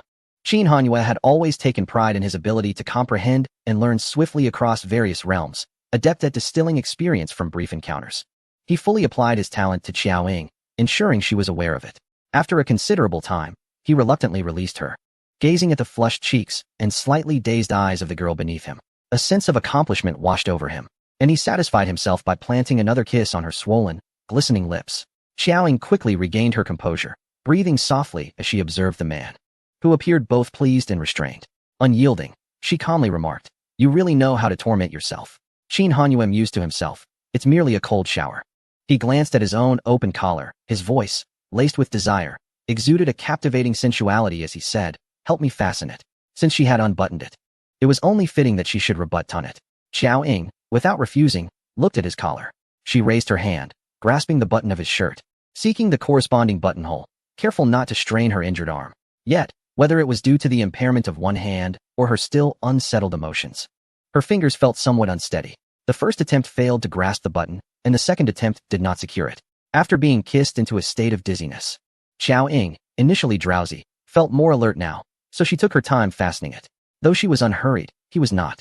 Qin Hanyue watched as the girl beneath him slightly parted her lips, grasping the button of his collar, diligently, yet somewhat half-heartedly attempting to fasten it. This scene caused his mind to whirl with fervor. Her breath brushed against his face, sweet and intoxicating. Qin Hanyue's eyes darkened, devoid of any light. Noticing his breath growing heavier and his body temperature rising alarmingly, Xiao Ying lifted her gaze to him. Before she could discern his expression, she suddenly felt a lightness, only to see him hastily retreating into the bathroom. Seeing this, Xiao Ying couldn't help but tug at the corners of her mouth. She grabbed the blanket, adjusted her position, and prepared for sleep. A month later, the various injuries on Xiao Ying's body had mostly healed. In the course of the 2 or 3 months dedicated to recovery and evasion, they remained steadfastly in South America, engaging in numerous confrontations with the shadow. During the relentless pursuit, Xiao Ying managed to heal from her injuries. Over 2 weeks ago, Xiao Ying and Qin Hanyue departed from Peru, traversing through Colombia and eventually reaching Guyana. At present, they find themselves in Chile. Fidel arrived with the robotic companion of Qin Hanyue. Chapter 311. Yi Si commanded, "Drag him out and execute him." The robot inquired before Yi Si, "Where's my wife?" In Chile, after establishing contact with Xiao Ying, Yi Si arrived ahead of her and awaited her arrival. The shadow had consistently failed to locate Xiao Ying, let alone eliminate her. Those fortunate enough to trail her have never returned. With Xiao Ying's wounds healing significantly, the shadow was deterred from making any rash moves. Apart from assassination attempts, they dared not confront her directly. The villa was heavily guarded, resembling a military base, with lookout posts established around it. Even the skies were monitored by radar, able to detect a bird's flight, ensuring that Yi Si and his companions were informed of any movement. Fidel approached with the robot, and Yi Si, initially believing Xiao Ying had arrived, hastily descended from the second floor to greet her, only to find her absent. Fidel, having been thoroughly searched, raised his hands in a gesture of peace, displaying a friendly and harmless smile with his bright white teeth. "My boss sent me to wait for him," he stated, casting a glance at the gun pointed at him. Yi Si lazily raised a brow. "Your boss?" At that moment, Su Zheng and Su Du arrived, alerted by the commotion. Seeing his kin, Fidel's eyes lit up. "Hey, brothers." He promptly pointed at Su Zheng and then back at himself, as if grasping at a lifeline, and turned to Yi Si. "We're together." Yi Si's expression darkened. "Qin Hanyue's subordinate? Perfect timing. Take him down." Confused, Fidel's raised arms were roughly restrained, causing him to yelp in pain. "Easy, easy, easy." As he was taken into custody by Yi Si's men, he glanced at Su Zheng and Su Du, who remained unharmed, and asked, Have you two betrayed us? The Su brothers replied, innocent. Fidel, desperate, pleaded with Yi Si. Is there a misunderstanding? My boss and his wife are your friends, right? He observed Yi Si's silver hair, affirming his recognition. Cheng Jinyan raised an eyebrow. Boss's wife? Who? Fidel responded, Xiaoying. Yi Si ordered. Drag him out and execute him. His subordinates acknowledged, yes. Fidel's eyes widened in fear. Brother, don't be impulsive. Let us talk this over. It was my boss's wife who sent me. Yi Si's countenance darkened ominously as he commanded his subordinates. Did you not hear me? Drag him out and execute him. Fidel's legs planted firmly on the ground, engaging in a tug-of-war with the two men. Brothers, please, don't do this. I'm about to cry. Su Zheng and Su Du swiftly stepped forward, positioning themselves in front of the soon-to-be executed Fidel. Fidel, addressing the brothers on either side, exclaimed, Brothers, save me. Although you have chosen a new master, we have worked together before. I will leave immediately. Xu Jing cast a silent glance at him. Then, with a composed demeanor, addressed Yeshi. His words are unrestrained, and I hope that Mr. Yeshi, in your magnanimity, will overlook this minor transgression and spare his life. Xu Jing thought to himself that with both the gentleman and Miss Qiao absent, lacking support, and under another's roof, it was wise to avoid unnecessary strife. Fidel, who was somewhat oblivious to the intricacies of the situation, earnestly stated to Xu Jing, I speak no untruths. Every word I utter is sincere and devoid of deception. At that moment, Yeshi swiftly seized the firearm from his subordinate, loading a bullet with a decisive click and aiming it squarely at Fidel. I swear I shall end your life. The instant Yeshi grasped the gun, Fidel was struck by fear, hastily retreating behind Xu Jing as the weapon was directed towards him. It dawned on Fidel that the term boss lady was a sensitive reference, one that could provoke lethal consequences. Xu Jing, observing the gun's muzzle before him, felt his breath quicken, consumed by a desire to drag Fidel out and administer a thorough beating. Over time, Xu Jing had come to grasp Yeshi's volatile temperament.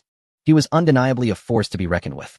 A mere disagreement could ignite a torrent of curses and threats of violence, especially when it came to their employer, whom Yeshi seemed to despise for no apparent reason, often berating him despite his previous acts of heroism towards Miss Qiao.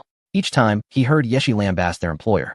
Xu Jing could only endure in silence, rendered helpless. He mused that it was not just Fidel who was in danger. Even their employer himself would not escape Yeshi's wrath if the gun were aimed at him. This man was truly reckless. The atmosphere grew tense and charged. Cheng Jinyan intervened, forcefully lowering Yeshi's firearm. You killed Qin Hanyue. It is Xiaoying who suffers. Fidel nodded vigorously in agreement. At that moment, one of Yeshi's subordinates interjected, Master, there is a robot outside. It poses a potential threat, and we could not bring it inside. Cheng Jinyan inquired, a robot? Is it Xiaoying's? Fidel again nodded fervently. Upon hearing that it belonged to Xiaoying, Yeshi's anger dissipated significantly, and he commanded his subordinate to bring the robot inside. Fidel, witnessing this dramatic shift in Yeshi's mood, felt a wave of relief wash over him. Just as he was about to exhale in relief, a sudden realization struck him, casting a shadow of dread over his thoughts. What if that robot, which he had referred to as Boss Lady, was the very reason for his potential demise? After all, it referred to her as wife. Despite being Xiaoying's possession, the voice belonged to the boss. This man might very well be a rival in love. If he heard that, would he not be torn to pieces? Lost in this anxiety, the robot was brought into the room. Is this it? Cheng Jinyan asked. Fidel nodded and then shook his head. Cheng Jinyan exchanged a glance with Yeshi. The simpleton before them, gazing at such a lackluster robot as if it belonged to Xiaoying, was truly puzzling. Given Xiaoying's talent and capabilities, even a flawed creation could not be so abysmal. Could this be her inaugural creation? If so, it was indeed a rare find. Yeshi examined the robot and remarked with a smile, it possesses a certain childlike charm. The taste of my dear is becoming increasingly delightful. For anything associated with Xiaoying, Yeshi seemed to view it through a lens of admiration, embellishing it with extravagant praise. The robot Qin Hanyue scanned the scene with its electronic eye, locating the captive Fidel. Although it detected danger, it did not intend to initiate a rescue immediately. Instead, it seemed preoccupied with other matters.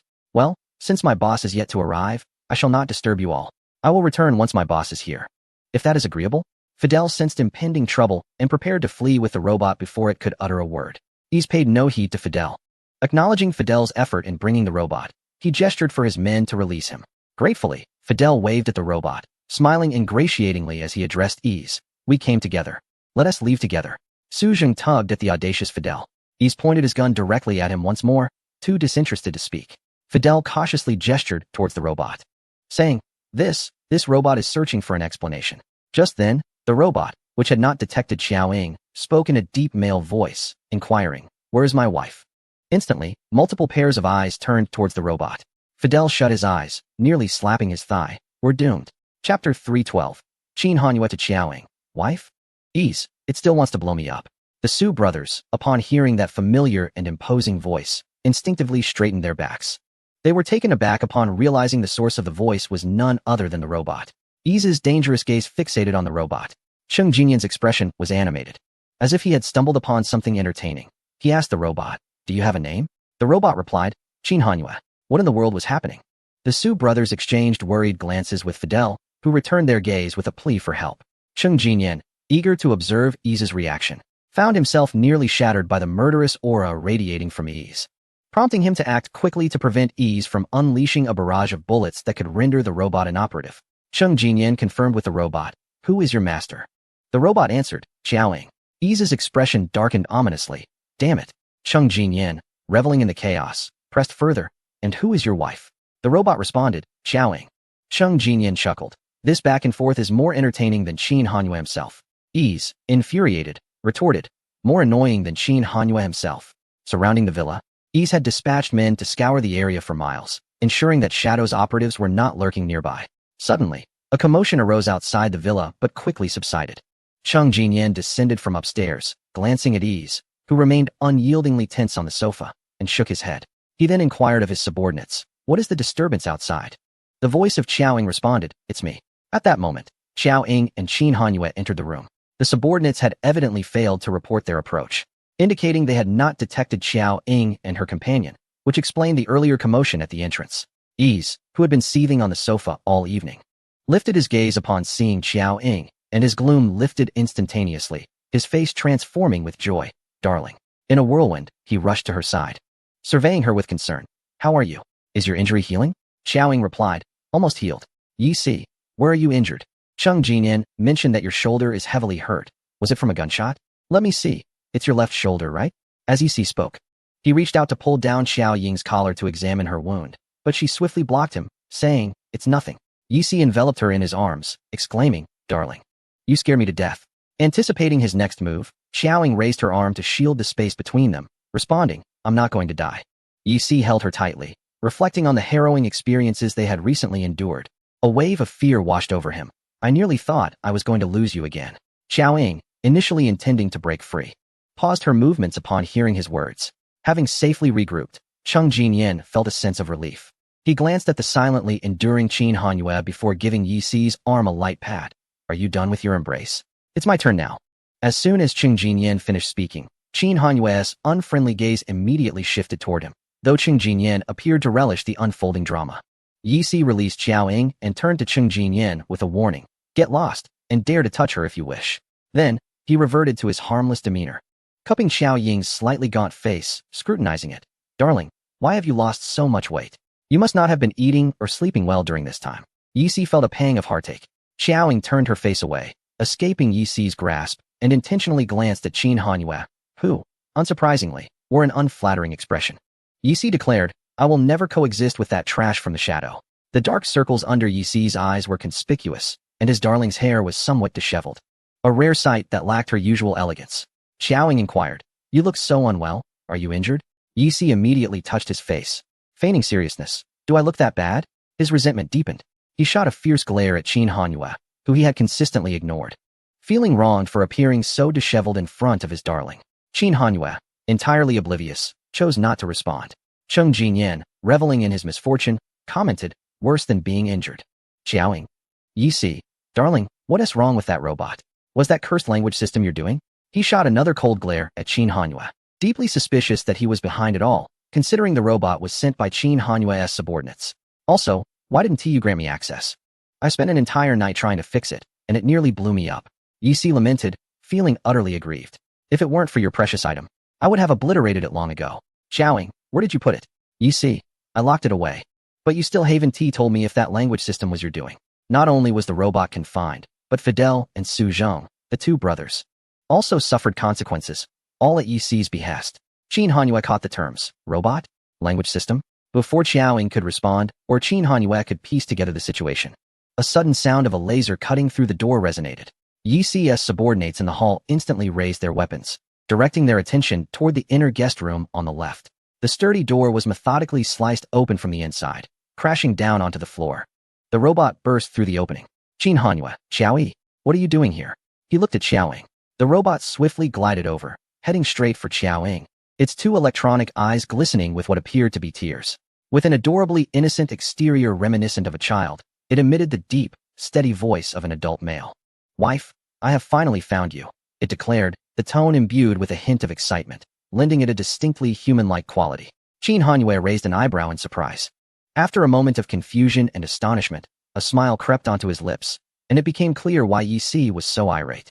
With a teasing lilt in his voice, he addressed Xiaoying, enunciating each syllable, wife?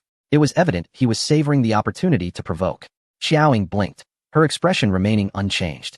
The utterance of wife seemed to ignite a fierce reaction in Yi Si, who grimaced, issuing a menacing warning, I will cut out your tongue if you don't believe me. Qin Hanyue, unfazed by the threat, cast a calm glance at Yi Si, his mood evidently elevated. The robot, detecting the similarity in voice between Qin Hanyue and itself, humanely turned to look at him before returning its gaze to Xiaoying. Its mechanical arm grasped hers gently as it inquired, wife, how is your injury? Have you recovered?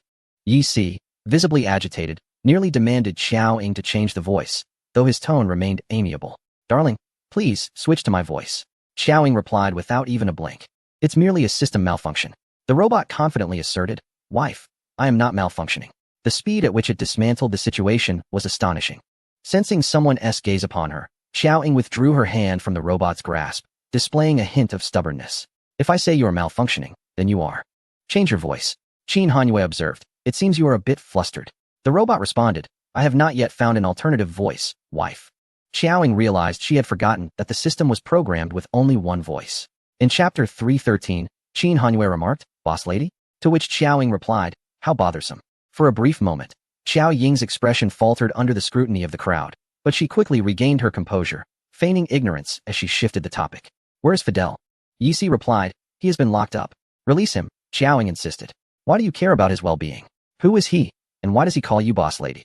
Yi Si's possessiveness flared, his jealousy palpable. Qin Hanyue's eyes sparkled with interest. Boss lady? Yi Si snapped at him, be quiet, ignoring Yi Si's outburst. Qin Hanyue merely smiled at Xiaoying. She maintained her composure, stating, I believe I left my needle with him. The robot, using Qin Hanyue's voice, interjected, wife. The needle is here. It produced a pouch of needles from its abdomen, presenting it to Xiaoying like a treasure. As she observed the robot's incessant use of wife, Yi Si could no longer contain his frustration and instructed his subordinate to fetch the computer from the sofa. Upon receiving it, he declared, darling, I cannot bear to hear this voice for another minute. Change it, or make it silent. Before Xiaoying could respond, the mechanical arm once again reached for her hand. And the robot, undeterred, stated, wife, this individual has unlawfully detained me and attacked my firewall. This place is unsafe. I will protect you. It audaciously reported the grievance. Yi Si was seething with uncontrollable anger, ready to smash the machine at any moment. However, as it belonged to Xiaoying, he could only watch in frustration. There was no need for Qin Hanyue to intervene personally. A mere voice was sufficient to send Yi Si into a frenzy. Meanwhile, Qin Hanyue remained calm and composed, enjoying the spectacle without facing the repercussions of the robot incessantly referring to him as husband. He had never perceived his voice to be so melodious. Had Xiaoying not been present, he would have made the robot repeat it several times for his own amusement. Aware that someone was undoubtedly relishing the drama, Xiaoying, feeling displeased, threatened, if you don't want the system modified, then be quiet. The robot obediently fell silent. Yi Si, relentless, insisted that Xiaoying make changes immediately. Cheng Jinyan interjected. All right, Xiaoying has just arrived and probably hasn't had breakfast yet. Let us eat first and discuss the important matters afterward. Xiaoying turned and headed towards the dining area, saying, let us have something to eat. Yi Si clenched his teeth, temporarily conceding. He tossed the computer to his subordinate, replaced his scowl with a smile, and said to Xiaoying, darling, this way. He instinctively reached out to drape his arm around her shoulder while instructing his subordinate. See Mr. Qin out. Two subordinates immediately stepped forward to halt Qin Hanyue's advance. Xiaoying, having evaded Yi Si's movement, turned to Qin Hanyue and said, let us have breakfast first, then you can rest. Qin Hanyue replied, all right. Yi Si's expression instantly turned icy. Cheng Jinyan, reluctantly playing the peacemaker, stepped closer, placed a hand on Yi Si's shoulder, and guided him towards the dining area. As they walked, he remarked, though he has his faults, he did save Xiaoying. His voice was loud enough for all to hear. You may not welcome him, but you must give Xiaoying some respect. Yi elbowed Cheng Jinyan. Whose side are you on? Cheng Jinyan winced. You brat. You look quite ugly right now. After breakfast, hurry up and wash up. He pushed Yi into the dining room. Released, Qin Hanyue took a few steps towards Xiaoying, reaching out to grasp her hand. The robot glided over, calling out, wife. In the next moment, Xiaoying decisively withdrew her hand from Qin Hanyue's grasp, stuffing it into her pocket as she walked towards the dining area. Clearly, she was still taking out her frustration on him. Qin Hanyue smiled as he watched the robot trailing behind Xiaoying. That evening, the group sat on the sofa in the hall, discussing matters. Cheng Jinyan asked, what was in that castle? After the explosion, I sent people to investigate and found a pile of strange items. Xiaoying replied, that was a breeding base for clones. Some clones have already emerged. Fengying is one of them. Upon hearing this, Yi immediately straightened up, looking towards Xiaoying. He was about to inquire further, but, glancing subtly at Qin Hanyue, he refrained. He exchanged a worried glance with Cheng Jinyan, both evidently concerned about the possibility that Xiaoying's genetic clones might also have emerged. Just as Xiaoying was about to assure them that they need not avoid Qin Hanyue, Cheng Jinyan asked, what are we planning to do next? We are in the open while they operate in the shadows. It seems we are at a disadvantage. Xiaoying replied, there's no rush. I need to recuperate from my injuries for a while. The shadow has many hiding places. To find Joker, we must first dismantle them. The shadow has a dead end in the Bering Sea with specific coordinates. I will check it shortly, and once confirmed, we will launch an attack. She remarked. I shall contact Blackwater to select some skilled individuals. I might need to borrow some personnel from you. Qin Hanyue was the first to respond. You may utilize my armed men. Yesus, momentarily interrupted, impatiently retorted, your good intentions are appreciated, but your input is unwarranted. A glance exchanged between Qin Hanyue and Yesus signified a silent rivalry. Xiaoying rose from her seat and declared, this is vexing, before heading towards the staircase. Yesus withdrew his gaze and followed her. Darling, I have prepared the finest scar cream for you. After your bath, I shall apply it for you. He called out as he caught up with Xiaoying. Halfway down, she turned to the others below, cautioning, be vigilant. The shadow may act out of desperation and could target you. Cheng Jinyan responded from behind, understood. After a considerable time, Qin Hanyue's attention shifted from the second floor as he noticed Cheng Jinyan observing him, sipping tea with evident intrigue. I hope Lawyer Cheng will release my men. Qin Hanyue stated. Certainly, they shall be released shortly, Cheng Jinyan replied. Thank you, Qin Hanyue acknowledged. No need for thanks, you saved Xiaoying. So the gratitude is mine to express, Cheng Jinyan insisted. Your thanks are unwarranted, as it is my duty, Qin Hanyue countered. I have not finished speaking. While gratitude is due, I must inquire whether Mr. Qin has taken any undue advantage during Xiaoying's incapacitated state, Cheng Jinyan probed.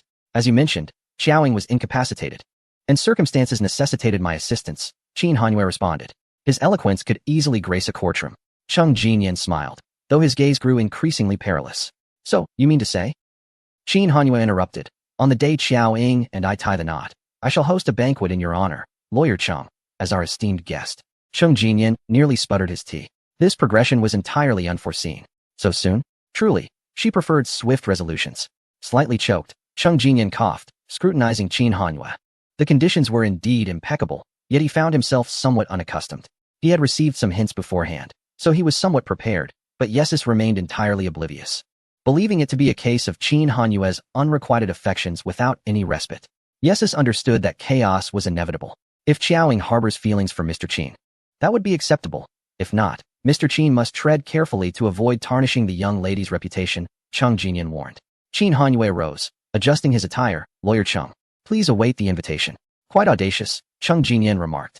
Chapter 314. Xiaoying. It is I who benefits from Qin Hanyue. Even applying medicine is not done discreetly. Yesus knocked on Xiaoying's door, holding the scar cream. Darling, I have brought the ointment for you. Would you like assistance in applying it? I would be more than happy to serve, he beamed.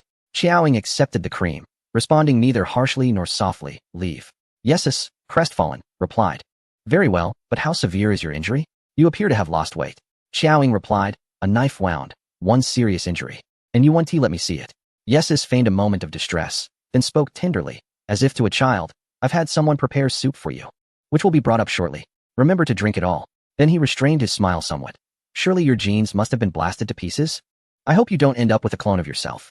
Xiaoying replied, what is there to panic about? At most, it's only 80% of my genes.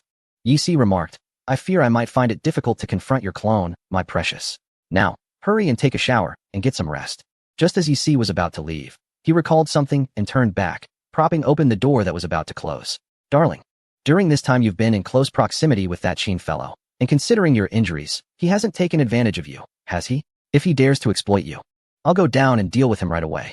Though Yi Si spoke with a smile, a menacing aura surrounded him. Xiaoying replied, I have always been the one to take advantage of others. Yi Si looked at her with disdain. Even if you take advantage of him, that won't do. And with a playful grin, he added, you can take advantage of me as you please, but you must not have any relation with him. Xiaoying retorted, what is it to you? Yi Si feigned heartbreak. Darling. Xiaoying shot back, get lost, I'm going to shower. Yi Si insisted, I'll call a maid to attend to you and help you with your medication. Xiaoying replied, I can manage myself. Yi Si acquiesced completely. Then call me if you need anything. And remember to change that dreadful ringtone, or else I'll be disturbed again tomorrow. In the guest room downstairs, the usually unruly Fidel transformed completely upon seeing Qin Hanyue, appearing more disciplined than the Su brothers. Once the business was concluded, Fidel inquired, Boss? Why isn't the boss lady here? Qin Hanyue glanced at him. Do you need her for something? Fidel responded, I placed that needle inside the robot's belly for her. That Tianyan robot is now scrap. Qin Hanyue replied, I will inform her. Fidel added, yes. Qin Hanyue scrutinized Fidel. Who permitted you to address her that way? Fidel cautiously asked, did I say it incorrectly? Qin Hanyue confirmed, not at all. Fidel sighed in relief. I thought I had misspoken. The boss lady mentioned that she has been with you. So doesn't that make her my boss lady? She has been with him? In a romantic sense? Qin Hanyue questioned, what were her exact words? Fidel pondered for a moment. I seem to have forgotten. Let me think. Oh, the boss lady said she not only has a boyfriend, but that it's you. He asserted confidently. Yes, that's it. Qin Hanyue was not swayed by this revelation. He asked, she mentioned this to you without any pretext? The Su brothers exchanged glances, eyeing the nervous Fidel. Fidel swallowed hard. There was a minor misunderstanding between the boss lady and me, due to a car incident, but I was completely innocent. Qin Hanyue interrupted. So she was not innocent? Fidel quickly clarified, the boss lady was also very innocent. But it all stemmed from a car. And then I was struck by the boss lady for my disrespectful words. Upon realizing she was the boss lady, I immediately offered my blessings. Fidel endeavored to rectify the situation, his gaze earnest, casting a pleading look towards the Su brothers, who were indifferent to his plight. Qin Hanyue pressed. What disrespectful words did you utter? Fidel, indifferent to the consequences, replied. It is easy to imagine. I said the boss lady was too fierce to have a boyfriend. The anticipated horror did not transpire, as their boss merely smiled, a gesture that seemed quite human. As Qin Hanyue was about to speak, his phone vibrated in his pocket. It was a message from Xiaoying. The second room on the left on the second floor. Come help me apply some medicine. Qin Hanyue stowed his phone away and addressed Fidel. Prepare for our trip to M continent tomorrow. Select a team of capable personnel, including but not limited to armed forces. The more, the better. Fidel inquired, what criteria shall I use? Qin Hanyue replied, those whom you have subdued. With that, he disregarded Fidel's expression of disbelief and exited the room, heading towards the staircase. At the staircase, two of Yi Si's subordinates were on watch. They exchanged glances, hesitating on whether to intervene. Qin Hanyue took the initiative. I seek your master. Without pausing, he ascended the stairs. On the second floor, in the second room on the left, Qin Hanyue turned the doorknob and entered. Inside the bedroom, Xiao Ying, freshly showered with her hair dried, sat on the sofa, typing on her laptop. On the table lay 2 jars of ointment. Qin Hanyue approached, his gentle gaze resting upon her, a smile nearly breaking through his eyes. Xiaoying gestured with her chin towards a bowl of leftover soup on the table and said, drink this first. Without question, Qin Hanyue picked it up and consumed it. After finishing, he grinned and remarked, this was prepared by Yi Si, right?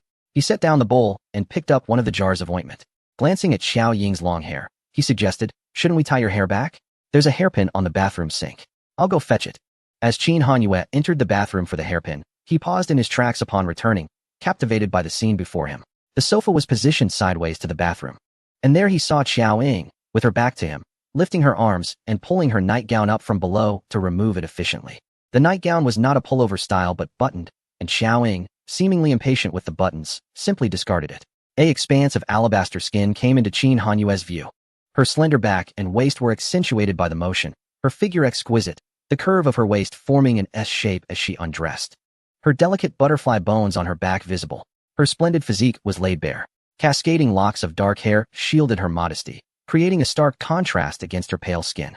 Qin Hanyue's breath hitched, his grip on the hairpin instinctively tightening, his eyes warming, and his throat constricting silently. Xiaoying tossed aside her garment, seizing a cushion to cover herself, clad only in a black bra. Xiaoying urged, hurry up. Qin Hanyue clenched his jaw, seemingly attempting to compose himself. He approached her, holding the hairpin. Xiao Ying, still facing away, clutched the cushion tightly. Gently, Qin Hanyue gathered her hair in his hands, running his fingers through it as if combing, before deftly tying it up and securing it with the hairpin, revealing her delicate, pale neck, along with the scar that traversed her shoulder. There were 2 additional knife wounds on her back, already scabbed over, leaving behind unsightly pale pink scars. Qin Hanyue's warm fingertips brushed over the raised scar on her shoulder, a pang of compassion striking his heart. There was no need to imagine. She must bear the weight of her own suffering even more. Xiao Ying, cradling a cushion and engrossed in her phone, suddenly sensed a man's proximity. In the next instant, warmth enveloped her scar on the back of her shoulder, a soft, heated breath cascading over her skin. The warmth of his lips exceeded that of her skin. Xiao Ying stiffened slightly, remarking internally that even while applying ointment, he could not remain still. In Chapter 315, Qin Hanyue addressed her as wife, to which Xiao Ying replied, I have already mentioned that there is a system malfunction. On the sofa, Qin Hanyue meticulously applied ointment to the scar, his fingertips gently tracing circles, gradually dissolving the salve. The coolness of the ointment contrasted with the warmth of his fingers as they glided over her delicate skin, creating a gentle heat that blended the salve seamlessly. The faint scent of the medicine harmonized beautifully with the pleasant aroma of her body wash, wafting up to his nostrils. Qin Hanyue diligently treated her wounds, ensuring no area was overlooked. Occasionally, he cast glances at her, who remained absorbed in her phone while clutching the cushion. The scar on her shoulder was soon treated, but lower down lay another scar, a remnant of a blade, measuring roughly 10 centimeters in length. He hesitated as he observed this scar. While it was not more severe than the one on her shoulder, it was obscured by her undergarment. A swath of fabric, 3 fingers wide, concealed most of it. Once more, he raised his gaze to her, silently bypassing the concealed scar and instead applying ointment to another scar on her right side, near her waist. Yet, his eyes soon returned to the hidden scar. Hesitating, he gently pressed his fingers against the fabric, contemplating the obstruction. Just untie it, Xiao Ying replied nonchalantly. Qin Hanyue placed the ointment down, bringing his hands near the row of clasps, momentarily unsure of how to proceed. Can you do it? Xiao Ying inquired. He scrutinized the clasps closely. I can. His long fingers delicately navigated her skin, threading through the clasps from above, while his thumbs pressed down, pulling the fabric inward, successfully unfastening them. She remained far more composed than he. Yet, Qin Hanyue noticed that the moment her undergarment loosened, she instinctively tightened her grip on the cushion. He hastily resumed applying the ointment. After a brief while, he lifted his head, declaring, all done. Wait for the ointment to absorb before fastening it again, otherwise, it will smudge. Xiao Ying did not respond. After a moment of hesitation, Qin Hanyue decisively picked up the ointment and moved to sit directly across from her. Xiao Ying lifted her gaze from her phone to meet his. Caught in her eyes, Qin Hanyue faltered and said, the back is finished. With a calm tone, Xiao Ying replied, and then? Qin Hanyue continued, I will apply the ointment to the front. She responded, it seems I can manage the front myself. Qin Hanyue forcibly misinterpreted her inquiry, asserting, this indicates there are still inconveniences, so I shall assist you with that as well. His gaze was clear and honest, devoid of any ill intentions. Xiao Ying arched an eyebrow, studying him as they shared a moment of silent connection. Just as Qin Hanyue felt overwhelmed by her gaze and was on the verge of retreating, Xiao Ying averted her eyes, silently shifting the cushion away from her chest. A scar revealed itself on her left chest. The wound on her shoulder traversed through her chest, dangerously close to her heart at that time. Qin Hanyue steadied his mind, suppressing his gaze as his fingers, coated with ointment, approached her snow-white skin. He applied the salve from top to bottom. She had lost considerable weight recently. The bones on her back protruded slightly, contrasting sharply with the softness of her chest. The skin on her chest was even more delicate. As he moved downward, the curvature became increasingly pronounced, and the texture grew softer. Consequently, his movements became gentler. While he discreetly adjusted his breathing, he suddenly lost control of his strength, pressing down on her chest with a finger, causing a slight indentation. This scene sent Qin Hanyue's blood pressure soaring, akin to pressing on cotton candy. He quickly withdrew his hand, slightly flustered, muttering an apology. His words, initially inconsequential, took on a deeper significance with that apology, revealing his evident discomposure. He swallowed hard. His lips pursed. Xiao Ying raised her eyes, her gaze coolly observing him, seemingly conveying a message of self-inflicted torment. Noticing her calm demeanor, Qin Hanyue soon regained his composure but observed her ears flush with a faint red hue. He understood. During their last encounter when he had bathed her, she had maintained a facade of calm, yet a single kiss had betrayed her. He continued applying the ointment. Attempting to shift the conversation, Fidel mentioned a little robot with a malfunctioning eye and asked me to inform you. Xiao Ying replied with a nonchalant hum. Qin Hanyue seized the opportunity to further engage her, asking, "Where is Xiao Yi?" hoping to alleviate the lingering tension while also inquiring about Xiao Yi's linguistic system. It was evident that Xiao Ying was disinterested in this topic. She glanced at her phone and curtly remarked, "Can't you see it in the corner?" Qin Hanyue turned to see Xiao Yi obediently stationed in the corner, seemingly powered down. "Has the system been modified? Has its name changed? What is the new name?" he inquired. Xiao Ying, without a flicker of hesitation, lied, "It hasn't changed." Qin Hanyue's demeanor shifted to one of calm, his tone light. "Feel free to use my voice without seeking my permission." He recalled how she had unexpectedly asked him to send her a voice message just days before her departure to Amna. It was likely that she had used his voice then. Xiao Ying glanced at his pleased expression, a hint of amusement evident. Qin Hanyue chuckled. "You haven't taken advantage of me, have you? I mean, regarding my voice." Xiao Ying retorted, "I'm not that petty." He nodded slightly, his voice deliberate. Suddenly calling out, "Wife?" Xiao Ying halted her screen scrolling, looking at him. Qin Hanyue continued, "I'm just surprised that you allowed it to call you that." His smiling eyes radiated an unmistakable flirtation. Xiao Ying replied, "I told you, it's a system malfunction." Qin Hanyue nodded. "All right, I'll remember that." However, the smile on his lips suggested otherwise. What a nuisance. Xiao Ying's brows hinted at her annoyance. Qin Hanyue retracted his hand. "All right, let me check your back." He rose and moved around her, noticing that the ointment had yet to be fully absorbed. "Let us wait a bit longer." He picked up the blanket beside him, shook it open, and draped it over her. "Don't catch a chill." Qin Hanyue secured the ointment, took a tissue to wipe his hands, and returned to sit before her, noticing that Xiao Ying was absorbed in her phone. He inquired, "Are you busy?" Xiao Ying did not respond immediately, and after a moment requested, "Pour me a glass of water." "All right."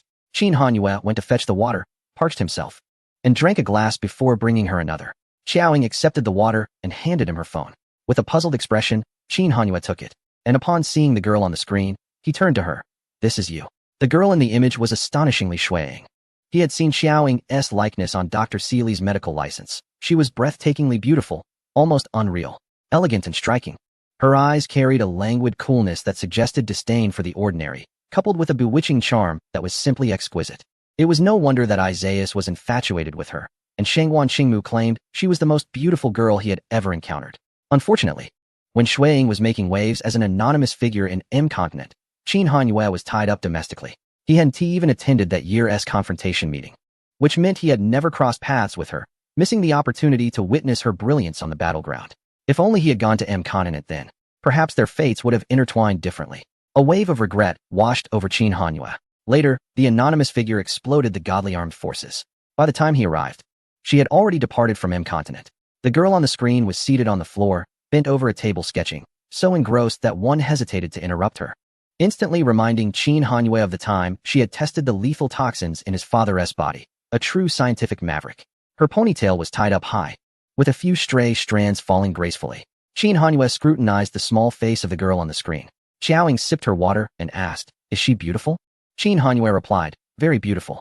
He then shifted his gaze from the phone. "I've been meaning to ask you, why did you blow up the godly armed forces?" With conviction, Xiao Ying proclaimed while holding her cup, "I couldn't stand it, so I blew it up for fun." Chapter 316. Xiao Ying, you're pretending to be serious. What is there to be anxious about? The past of Cheng Jinyan, Yi Si, and Shui Ying. Qin Hanyue thought. You couldn't stand it? Pondering what about him displeased her. When the anonymous figure first arrived in M Continent, there had been no conflict between them. Their initial acquaintance, though polite, was tinged with a hint of testing, both harboring ulterior motives, leading Qin Hanyue to secretly scoff at the memory. Yet overall, their interactions had been relatively pleasant. Xiao Ying remarked, "Too serious." Qin Hanyue tentatively probed, "You don't like seriousness?" She cast him a sidelong glance. "You are just pretending. What is there to be flustered about?" This reassurance offered him no comfort whatsoever. Qin Hanyue found himself both amused and exasperated, a tender smile gracing his lips. The structure has been fortified beyond its former strength. Next time you decide to blow it up, you'll need to increase the dosage. Xiao Ying retorted. I've never used a small amount when blowing things up. Qin Hanyue nodded slightly, his smile deepening. However, he drawled, his grin sly as a fox. The godly armed forces will likely become our shared asset.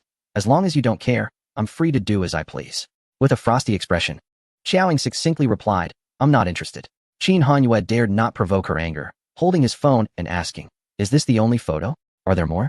It was evident that Xiao Ying was not fond of being photographed. She reluctantly responded, scroll back. With her permission, Qin Hanyue began to browse through the images. One particular photo caught his eye. It depicted Blood Shadow seated on a sofa, typing on a computer, while behind her, the vast azure sea roared through the floor-to-ceiling windows.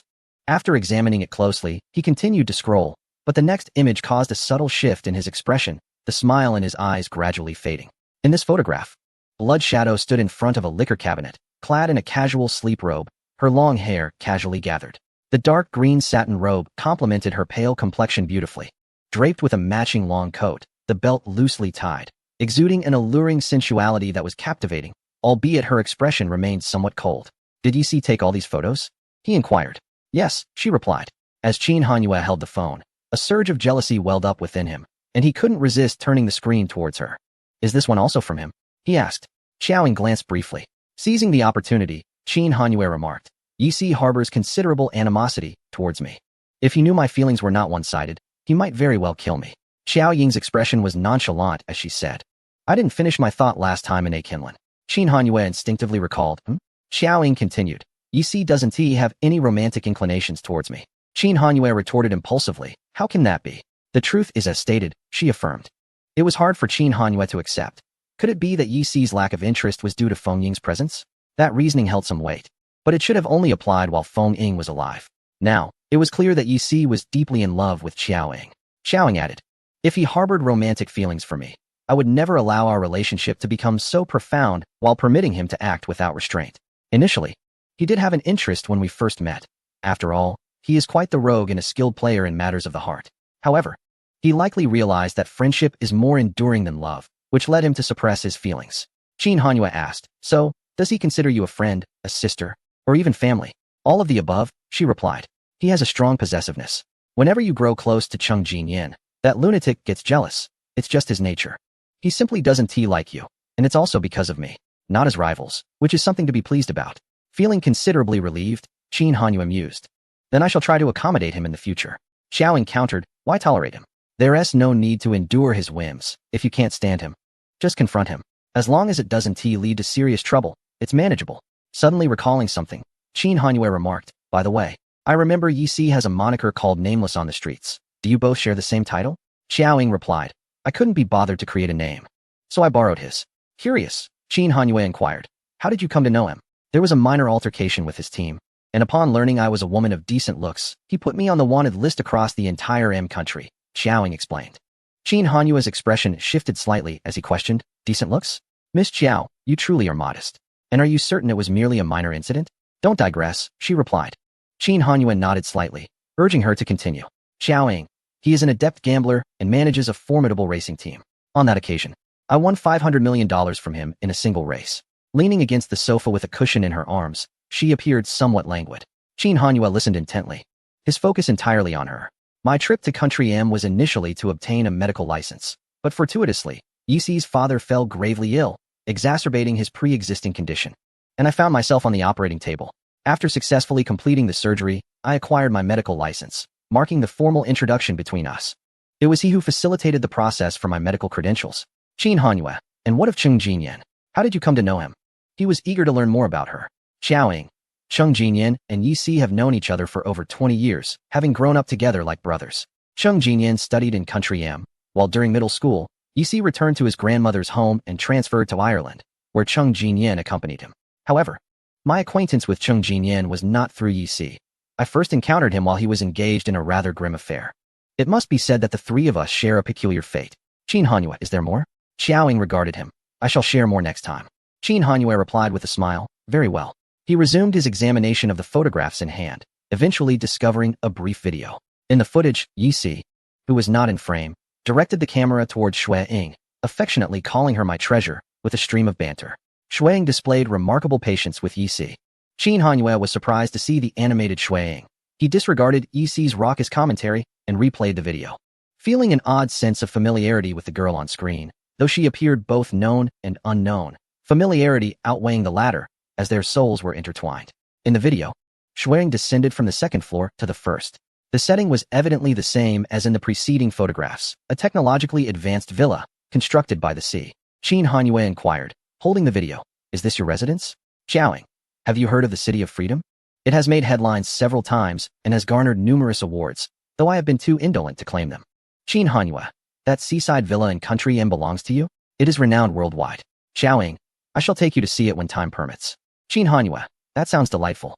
Xiaoying leaned back against the sofa, feeling somewhat drowsy as she gazed at him. The room was softly lit. The illumination gentle on the eyes, rendering the man's sharply defined features a touch more tender. Her gaze traveled from his prominent brow down to his alluringly thin lips. This older gentleman was indeed strikingly handsome. Xiaoying quietly scrutinized him, her voice calm as she asked, "Will you take your time to view it? Or shall you leave after watching?"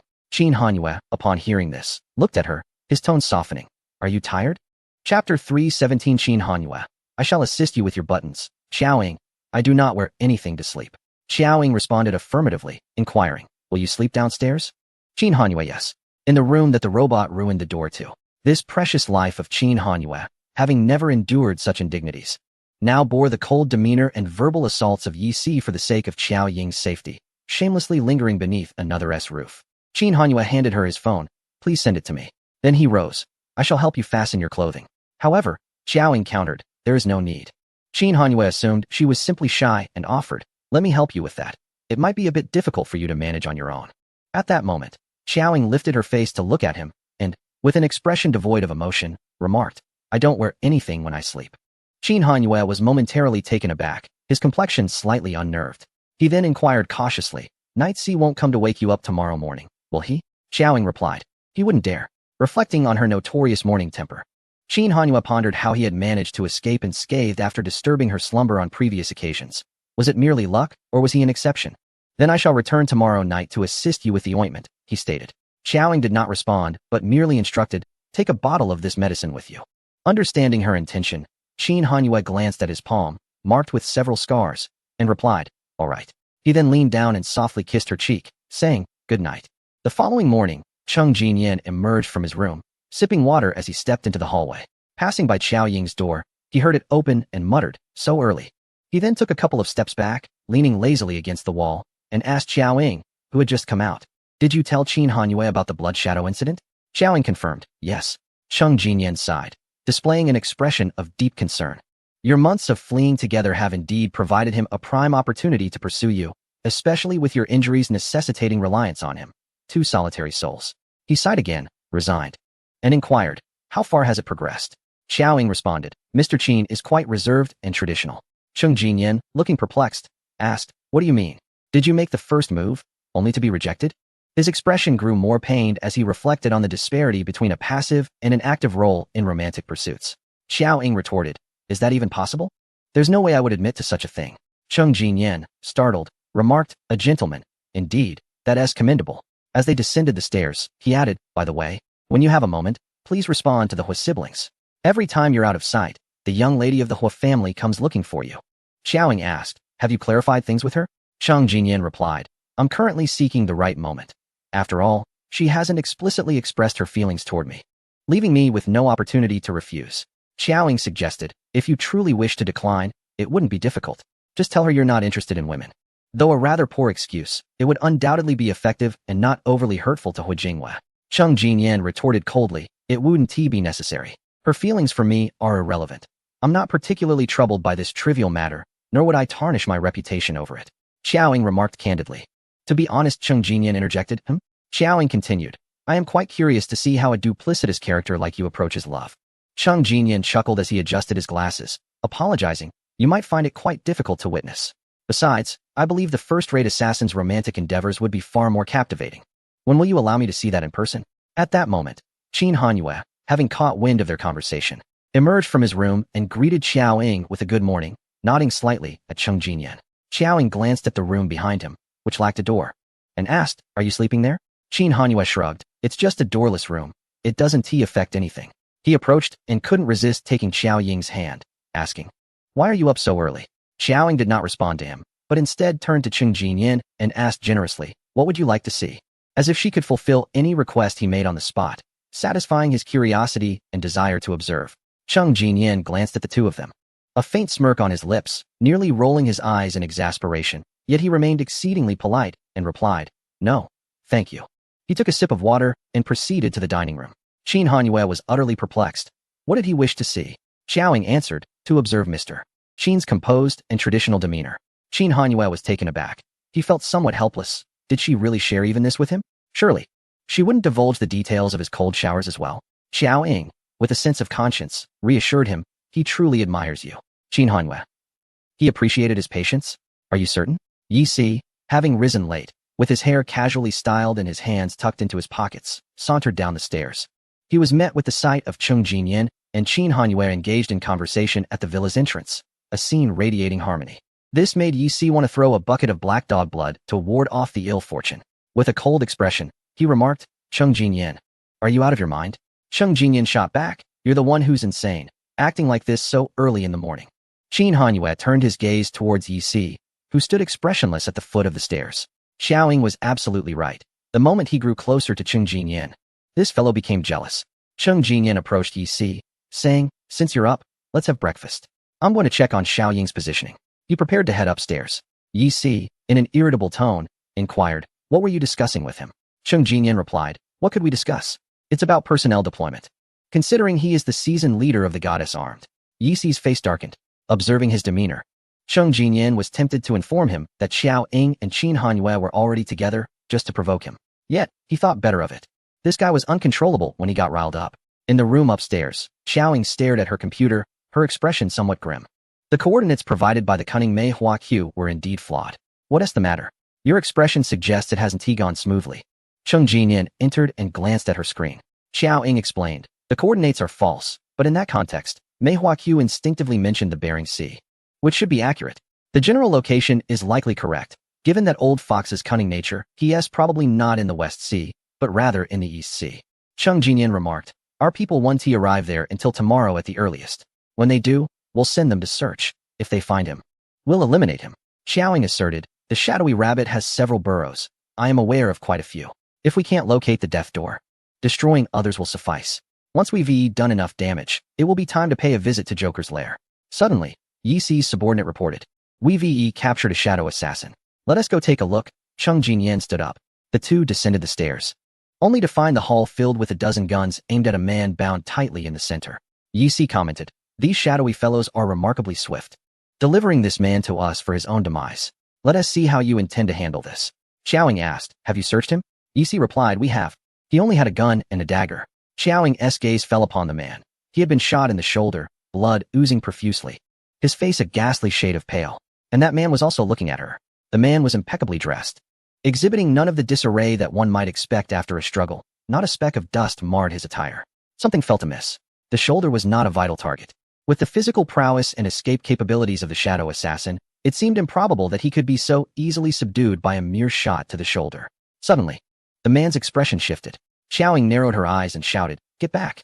The man surged towards her. Yi Si raised his gun and shot him in the head. As the man collapsed to the ground, an explosion erupted, transforming the opulent hall into a grotesque tableau of blood and flesh. Chapter 318, Yi Si injured. Xiao Ying comforts him. The air was instantly saturated with the pungent scent of blood, mingling with the acrid odor of charred human flesh, inducing a wave of nausea. It was a true test of human endurance.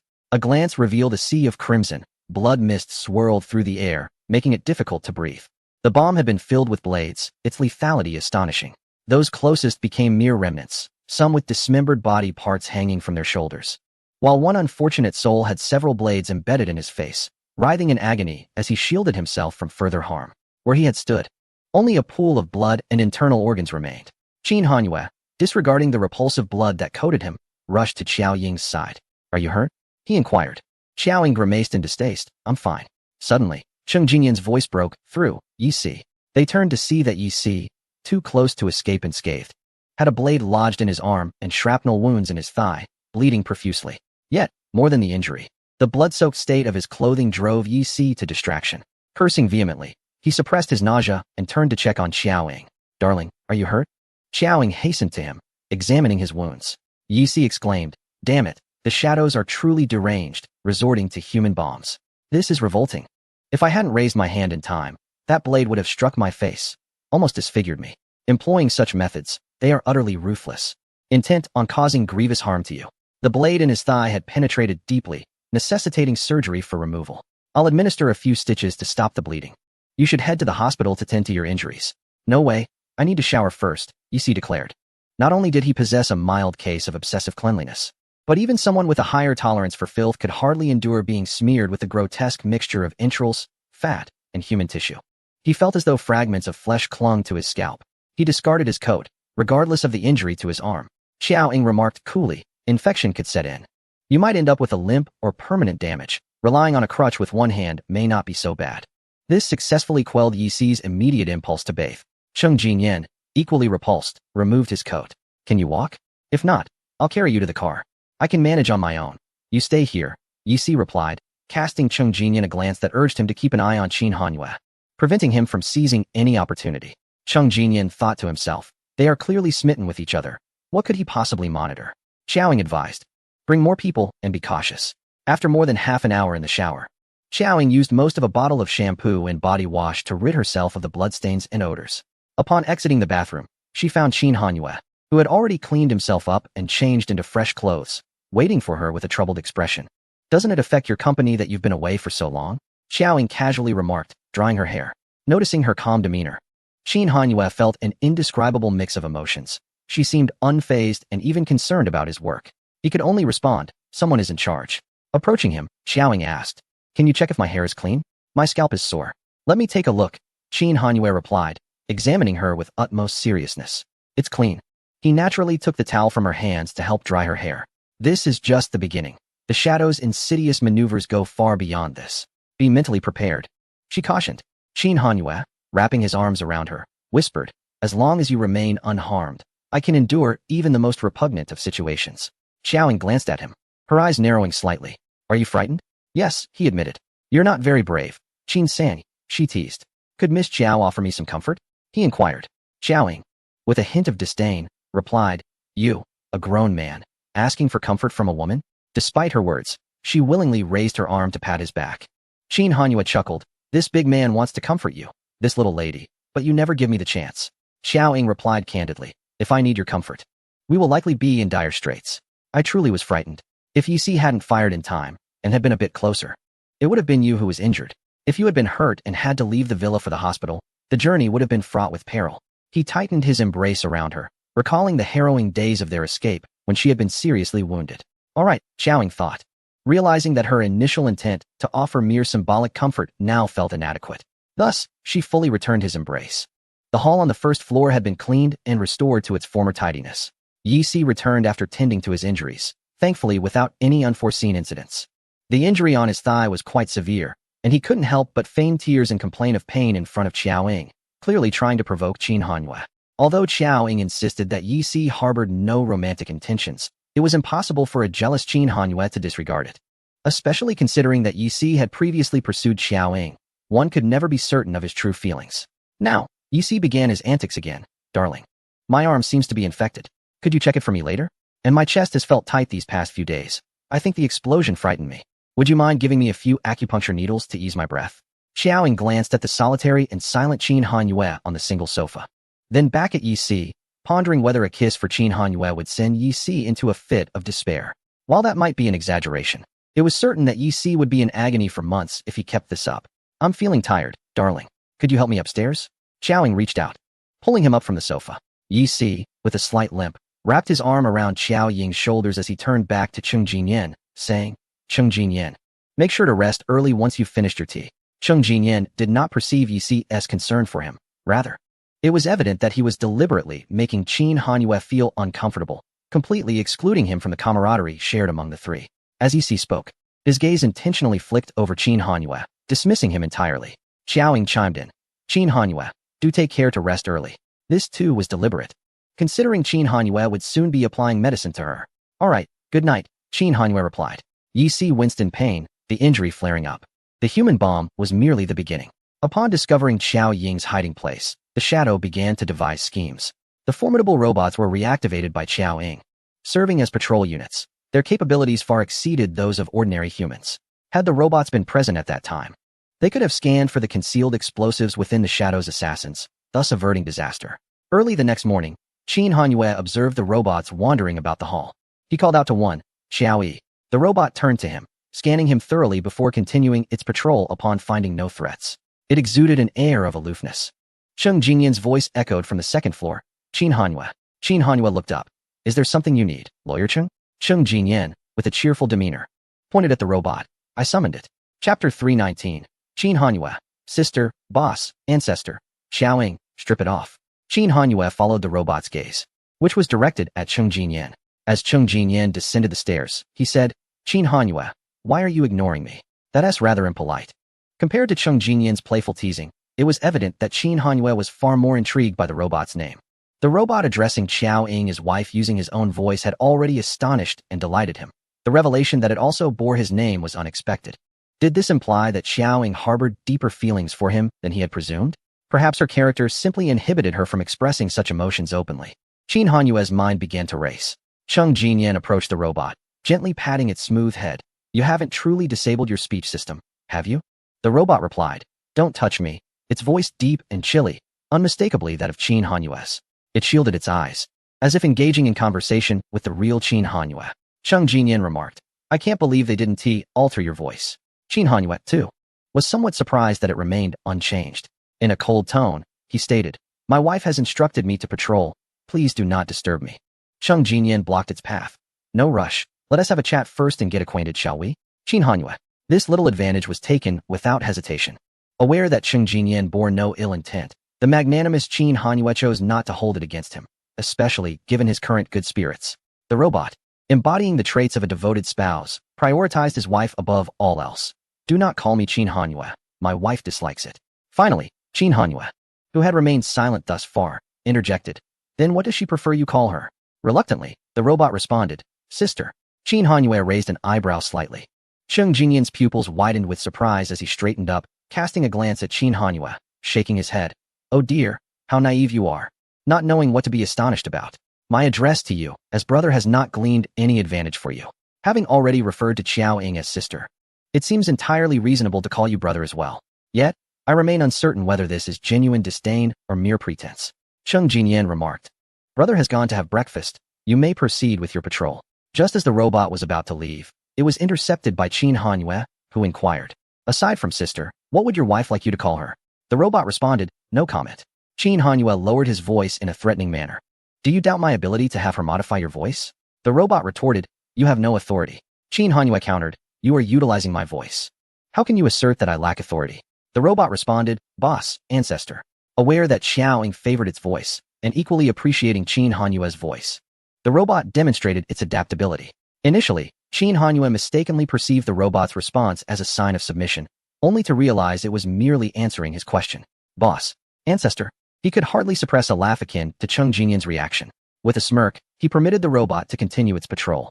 Today, Qin Hanyue's associates would deliver a shipment of arms along with materials for bomb making.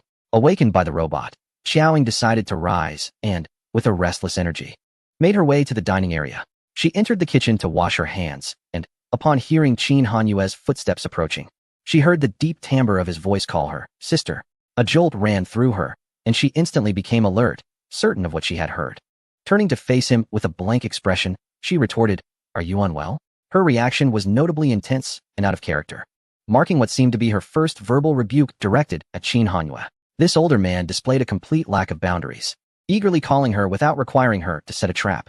He feigned innocence, stating, Qin Hanyue said you like it when he calls you sister. I am referring to the robot that shares his name. The playfulness in his gaze was unmistakable. Noticing the change in Xiao Ying's expression, the audacious Qin Hanyue attempted to salvage the situation. My apologies. I forgot about its system malfunction. However, this attempt at redemption was far from effective. Xiao Ying shook the water from her hands, maintaining her composure. Since you have already called me, why not say it again for my enjoyment? Qin Hanyue hesitated. Fully aware it was a trap, yet he stepped into it, parting his lips to utter the two words, sister. Although likely a misstep, she appeared eager to hear it. Xiao Ying's lips curled into a smile, as though pleased.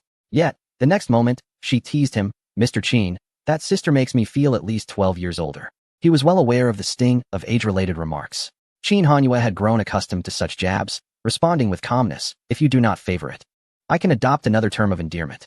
Boss could easily be uttered, and after some contemplation, he smiled. That is also acceptable. There are many terms among peers. Would you like to hear them? Xiao Ying quipped. It seems one's audacity grows with age. The older one gets, the thicker the skin becomes. You are certainly not mistaken in calling me hypocritical. Qin Hanyue chuckled softly, unwilling to concede. I too have just realized that Miss Qiao is rather reserved. High emotional intelligence, reserved. Low emotional intelligence, repressed. He continued, however, machines are ultimately machines. They lack the intrigue of a living person. Miss Qiao, perhaps you should consider a different approach next time. Xiao Ying's lips curled into a cold smile. That suggestion is commendable, but I fear Mr. Qin's constitution may not withstand it. Qin Hanyue replied, we shall only know by trying. Xiaoying nodded slightly. Have you had breakfast? Qin Hanyue responded. I was waiting for you. Xiaoying instructed, after we eat, come to my room. Qin Hanyue's expression shifted slightly. Unable to decipher anything from Xiao Ying's calm demeanor and indifferent gaze, his heart raced, a mix of anticipation and anxiety, rendering him distracted throughout breakfast. Meanwhile, Xiao Ying appeared unfazed, inquiring about the delivery time of their weapons. The weapons were not solely destined for them. Several batches were also being dispatched to various shadowy hideouts. Xiao Ying began her preparations. She was no longer willing to wait in her feud against the shadows, even if she had to confront Joker, the Queen of Diamonds, and the Jack of Spades simultaneously, potentially even a formidable clone army. She could not afford to delay. The longer she hesitated, the more vulnerable she became, with family and friends at stake. The moment she stepped into the open, she would be exposed to assassination attempts. Even her current stay in the villa required constant vigilance against potential threats, be it a human bomb or other unforeseen circumstances. As for Qin Hanyue, he had already sacrificed too much time for her. She was discontented with their current predicament. After finishing breakfast, they emerged just as a robot entered from outside. Upon seeing Xiao Ying, its electronic eyes softened, and it called out in Qin Hanyue's voice, "Good morning, sister." Xiao Ying shot at a glare, silence. The ire clearly stemmed largely from Qin Hanyue, who followed behind, careful to tread lightly, attempting to minimize his presence. Upon reaching Xiao Ying's room, before Qin Hanyue could halt his steps, he heard her say, "Undress." Qin Hanyue replied, "Undress? What for?" Chapter 320. Qin Hanyue thought, should I lock the door first before undressing? Transform into Miss Qin? Uncertain, he glanced down at his clothes and then back at Xiao Ying, whose composed gaze confirmed his suspicions. His breath hitched, and he blinked. Yes, is there something you need? Undressing? What could she possibly want him to do? His heart raced uncontrollably, and his thoughts spiraled out of control. Xiao Ying remarked, did you not say that robots lack interest? You suggested I should play with you instead. Are you backing down? Qin Hanyue scrutinized her expression. He understood that given Xiao Ying's vengeful nature, her request for him to undress was certainly not motivated by a desire to deepen their emotional bond or to indulge him. He could not fathom her true intentions behind the command to undress, yet those 3 words were undeniably suggestive, inviting speculation, even if it wasn't about exploring feelings. Qin Hanyue was not averse to elevating the atmosphere between them, as it might foster their connection. Moreover, it seemed he was currently unable to refuse. Indeed, Xiao Ying's tone brooked no opposition. What are you hesitating for? Qin Hanyue, I will go and lock the door. Yasi is just next door, and uncertain of when he might rise to knock. Even the slightest noise could not escape Yasi's keen hearing. He certainly does not wish to be disturbed by that fellow. Moreover, this individual has a knack for dramatizing his injuries. In recent days, Qin Hanyue has been harboring a great deal of pent-up frustration, though he found some solace in applying medicine to Xiao Ying in the evenings. Residing under another's roof, a direct confrontation with Yasi would not be a wise course of action. Hence, Qin Hanyue opts to avoid any interaction with him. He secures the door and returns. Shall I remove it? He inquires. Xiao Ying softly responds in the affirmative. Qin Hanyue swallows hard, uncertain whether it is due to anxiety or some other contemplation. Under Xiao Ying's gaze, he first sheds his outer garment, taking a couple of steps to place it upon the sofa. Clad only in a white shirt, he meets Xiao Ying's eyes and continues. He raises his hand, unhurriedly loosening the cuffs of his sleeves, maintaining eye contact with her throughout. As the cuffs come undone, his hand descends further, pausing at the button of his collar, yet he refrains from moving, instead asking, are you certain? Xiao Ying responds with a look. Qin Hanyue feels an increasing sense of suspense within, yet he remains compliant. His long fingers deftly unfasten the top button, slightly revealing his collar. A gentle tug on the collar would unveil the delicate contours of his collarbone. He states, if you intend to tease me, I will fully accept the consequences of my earlier inappropriate words and actions, but I have one request. Do not let me lose face before Yasi and Cheng Jinyan. Xiao Ying, inappropriate words and actions? Which ones do you refer to? Without hesitation, driven by a strong will to survive, Qin Hanyue responds. Anything that displeases you, anything you find uncomfortable, is included. Xiao Ying scoffs lightly. Qin Hanyue continues to unbutton. Undressing in front of the girl he cherishes feels undeniably strange, considering their relationship has yet to advance to such a stage. Although he has bathed her and applied medicine daily, the nature of these acts differs significantly, particularly since it was her request and she stands before him, watching him undress with an expressionless demeanor. Qin Hanyue has always been serious and earnest. While his demeanor softens around Xiao Ying, he cannot be as unreserved as Yasi. Yet who is Qin Hanyue? His mental fortitude is as robust as his physical capabilities. As he unfastens the second button, any lingering oddity dissipates swiftly. His movements become increasingly natural, his gaze entangled with Xiao Ying's. Though nothing overtly intimate transpires, the atmosphere grows charged with an ambiguous allure, causing hearts to race. With half the buttons undone, his well-defined chest remains partially concealed beneath the fabric. Xiao Ying's gaze drifts downward, sweeping over the contours of his muscular torso, landing on the hands that deftly unfasten the buttons. Such a simple action is rendered exquisitely by him, captivating in its elegance. She gazes boldly, unashamedly admiring his physique, devoid of ulterior motives, simply wishing to appreciate the form. It feels almost improper for someone as seasoned as Qin Hanyue to be scrutinized so openly. His abdominal muscles are not exaggerated but possess clear, defined lines, harmoniously proportioned, with a trim waist and appealing texture, evoking an irresistible desire to explore their firmness and resilience. Qin Hanyue remained in motion, observing her as she appraised his physique, seemingly satisfied with her assessment. A subtle smile graced his lips as he deftly pulled the hem of his shirt from beneath his belt, subsequently removing it entirely, revealing his broad, muscular shoulders. Was this sufficient? He held the shirt in his hands, contemplating the appropriateness of further disrobing, knowing it could lead to unforeseen complications. Xiao Ying, regaining her composure, withdrew her gaze, her expression devoid of emotion, and instructed him to sit down. She then turned and entered the bedroom. As Qin Hanyue settled onto the sofa, before he could entertain any thoughts, Xiao Ying emerged with a needle pouch. Acupuncture? A sigh of relief washed over him. Yet it was swiftly eclipsed by an unexpected sense of disappointment that fully consumed his heart. Sounds rather disheartening. Mr. Qin, what do you think? Xiao Ying inquired. I don't think anything, he replied, for he truly had not dared to contemplate the matter, let alone consider the prospect of acupuncture, which had initially caused him unnecessary anxiety. Xiao Ying approached him. Turn around. He complied, presenting his sturdy back, its contours and musculature quite striking, with broad shoulders tapering to a narrow waist. Xiao Ying opened the needle pouch and extracted a silver needle. I feel no discomfort, he stated firmly, as he was in good health. You will soon enough, she retorted. In the next moment, he felt a sharp prick just below the nape of his neck, akin to a bite, certainly not the innocuous nibble of an ant. It was quite painful. As another needle was inserted, he furrowed his brow slightly. With each successive prick, perspiration began to bead on his forehead, and he found himself convinced that she was exacting revenge upon him. Was she truly angry enough to stab him with needles? Such a method of retaliation, while amusing, led him to the realization that one should never provoke a medical practitioner, especially one with whom one is intimately involved, as resistance was futile. Another needle pierced his skin, prompting him to stifle a cough as a means of disguise. He began to wonder if she had drawn blood from his back. Does it hurt? She asked. A bit. He admitted. That's precisely the intention, she replied. Is it too late to apologize now? He questioned. With the needle poised in her hand, she pressed it deeper into his flesh. Speak, and I shall listen. He clenched his hands into fists upon his knees. I'm sorry. Is that all? Forgive me, he reiterated. Nothing more? Seeing his apologies falling on deaf ears, he attempted to turn away to take action. Xiao Ying noted his movement.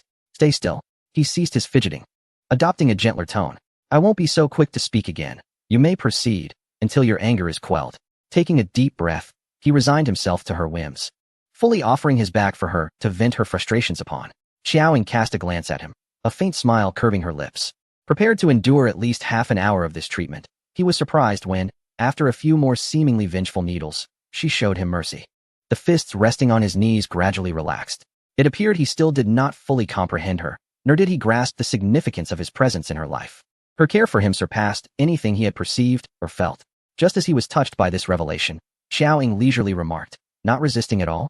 Aren't you afraid I might turn you into a pincushion? Chapter 321, Xiao Ying. Did you do anything in front of my photo? The arena of conflict between Yi Si and Qin Hanyue. Has Mr. Qin transformed into Miss Qin? Qin Hanyue chuckled at Xiao Ying's humor and the title she used. Then let Dr. Qiao be responsible for me for a lifetime. As the words left his lips, a piercing pain struck a certain acupoint in his back, radiating outward and causing Qin Hanyue considerable distress. After enduring the pain, he managed a silent smile. Moments later, Xiao Ying stood up, indicating this way. Qin Hanyue shifted his body to face forward as Xiao Ying, holding a silver needle, positioned herself in front of him, bending slightly to continue her acupuncture. Is there something wrong with my body? Are you just playing around? Any objections? None, he replied. his gaze fixated on the girl's fair face, missing no detail as he scrutinized her. Suddenly, a spark ignited within him, and he leaned in to kiss her. Xiaoying instinctively leaned back, her eyes warning him. Qin Hanyue halted mid-motion, feeling both awkward and guilty, his lips pressed tightly together. Xiaoying remarked coolly, "Mr. Qin, your mouth seems uncontrollable the moment you see me. Should I help you rein it in?"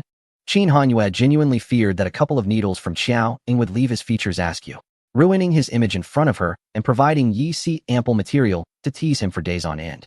To avoid such an outcome, he recalled the moment in the dilapidated house when Xiaoying had asked if he liked it. This time, despite his heart's true feelings, he answered dishonestly once more. "It seems there is something dirty on your face." Xiaoying responded, "Is Mr. Qin planning to use his mouth to clean it up? How utterly unromantic." With no other option, Qin Hanyue conceded, "You may continue." Xiaoying shot him a sidelong glance and resumed her acupuncture. Qin Hanyue became obedient.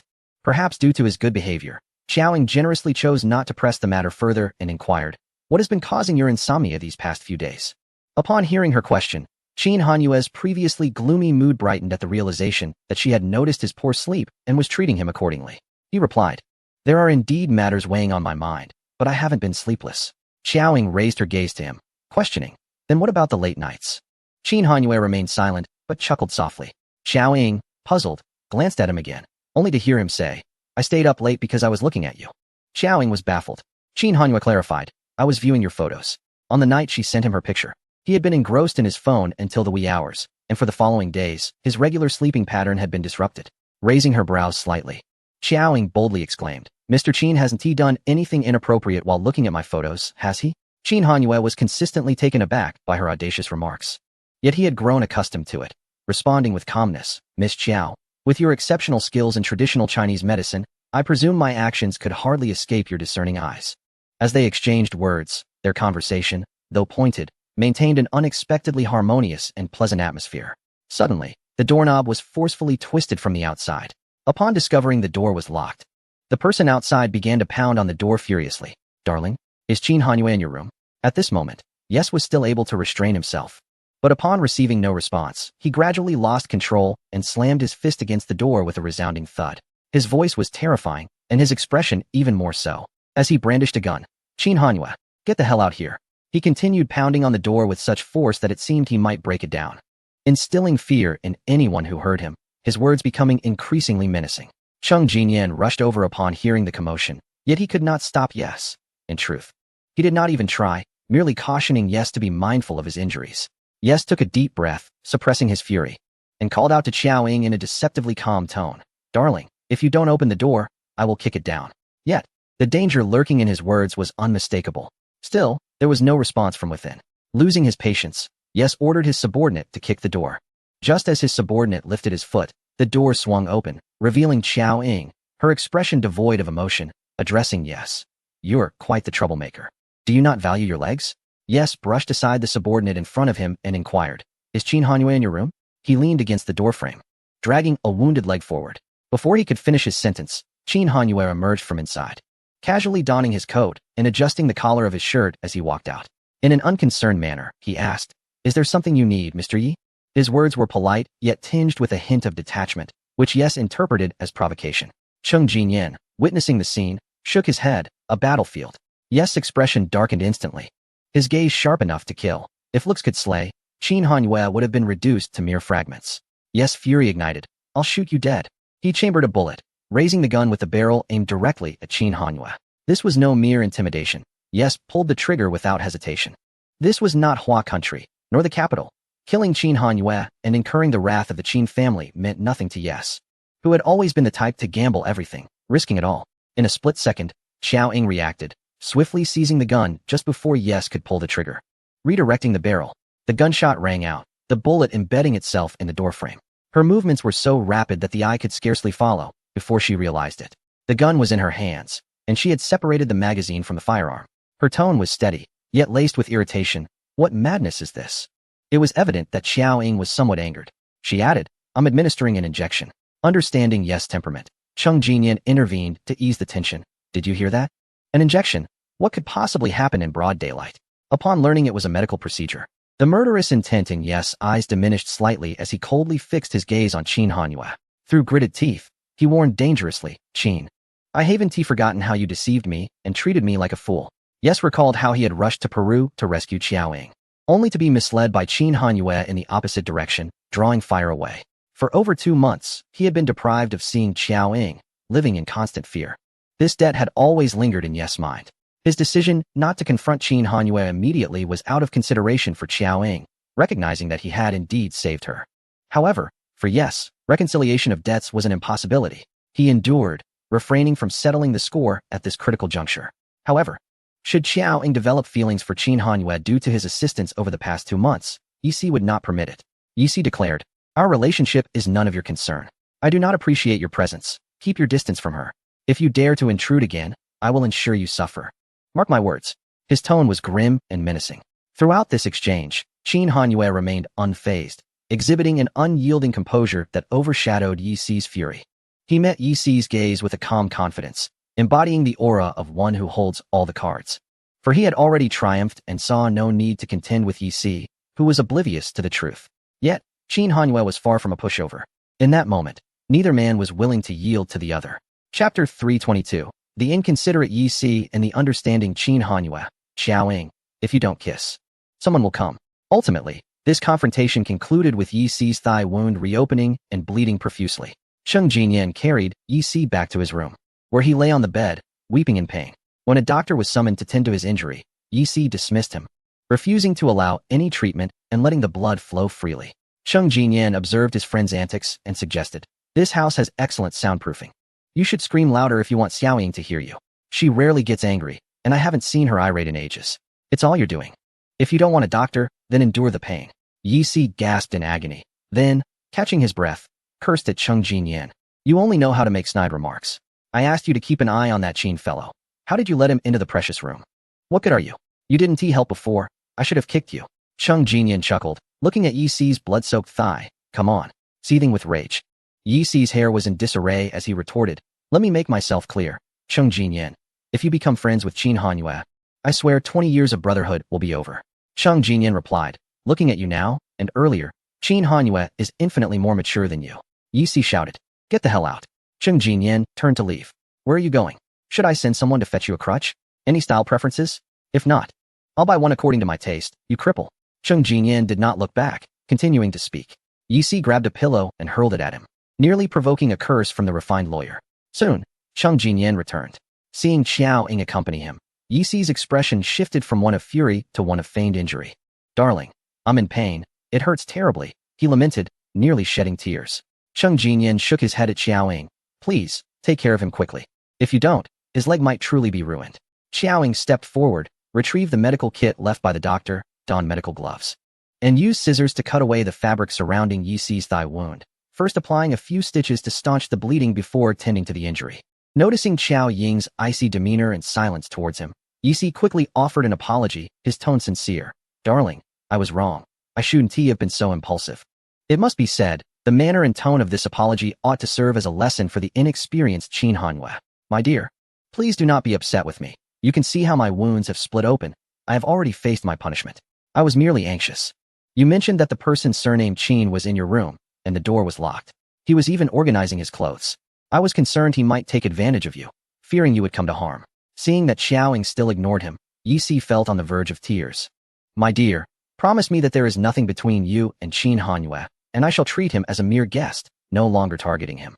Yi's expression was grave and sincere. Had Yi known that Xiao Ying and Qin Hanyue not only shared mutual feelings, but that in recent days, Qin Hanyue had been tending to Xiao Ying's wounds, unbuttoning her clothes, and that half of the nourishing soup he prepared for her had ended up in his own stomach, he would surely have coughed up blood on the spot. Finally, Xiao Ying glanced at him, observing the pitiful and pleading gaze of Yi. Xiao Ying found herself at a loss for words and inquired, "How is your arm?" Yi replied, "It hurts, especially so. My dear, you have yet to promise me." Cheng Jinyan, witnessing Yi throwing a tantrum while Xiao Ying merely ignored him, let out a sigh of relief. To be honest, she was quite concerned that Xiao Ying might directly inform Yi of her relationship with Qin Hanyue. After tending to Yi's injury, Xiao Ying did not return to her room, but instead descended the stairs. Qin Hanyue was seated on the sofa in the hall. Upon hearing footsteps, he stood to look at her, his expression visibly softening, a smile gradually emerging. "The weapons have arrived. Would you like to see them? I had them brought in," Qin Hanyue said to Xiao Ying. Cheng Jinyan had previously felt indifferent towards Qin Hanyue, neither liking nor disliking him. It was only when Qin Hanyue risked his life to help Xiao Ying escape that Cheng Jinyan's opinion shifted. Witnessing his genuine care for Xiao Ying, without any flaws to criticize, Cheng Jinyan decided to refrain from meddling in their affairs. A few days ago, upon hearing Xiao Ying speak of Qin Hanyue's modesty and traditional values, Cheng Jinyan found him somewhat admirable, noting his commendable character. Moreover, just moments ago, when Yi Si had pointed a gun at him, Qin Hanyue prioritized the greater good. Choosing not to divulge his relationship with Xiao Ying to Yi Si in a moment of impulse, nor did he retaliate against Yi Si's provocations, which made Cheng Jinyan view him more favorably.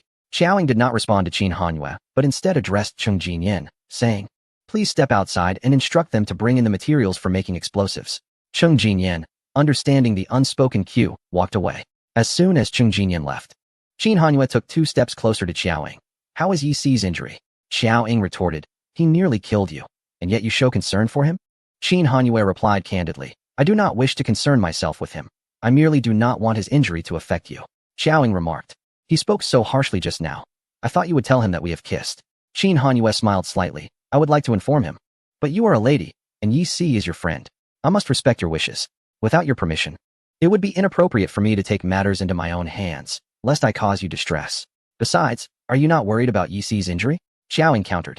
"So you will say nothing? Allow him to bully you?" Qin Hanyue responded, "His words do not affect me, and in my view, I have already emerged victorious. The facts support this. Now is not the time for quarrels. Danger lurks everywhere outside this villa." He reached out and took Xiao Ying's small hand from his pocket, holding it in his own. Once the matter with the shadows was resolved, they could discuss other things. Qin Hanyue prioritized Xiao Ying above all else, demonstrating both steadiness and vision. Xiao Ying gazed at him in silence for a moment before shifting the topic. "How does your body feel?" Qin Hanyue nodded slightly, responding, "I feel light as a feather now. It seems I will enjoy a restful sleep tonight." Just moments ago, Xiao Ying had informed him that the acupuncture was meant to detoxify and enhance his complexion, contributing to longevity. Suddenly, Xiao Ying redirected the conversation. "Do you feel wronged at heart?" Her tone bore no emotion. Qin Hanyue replied, "Your concern for my feelings is more than enough."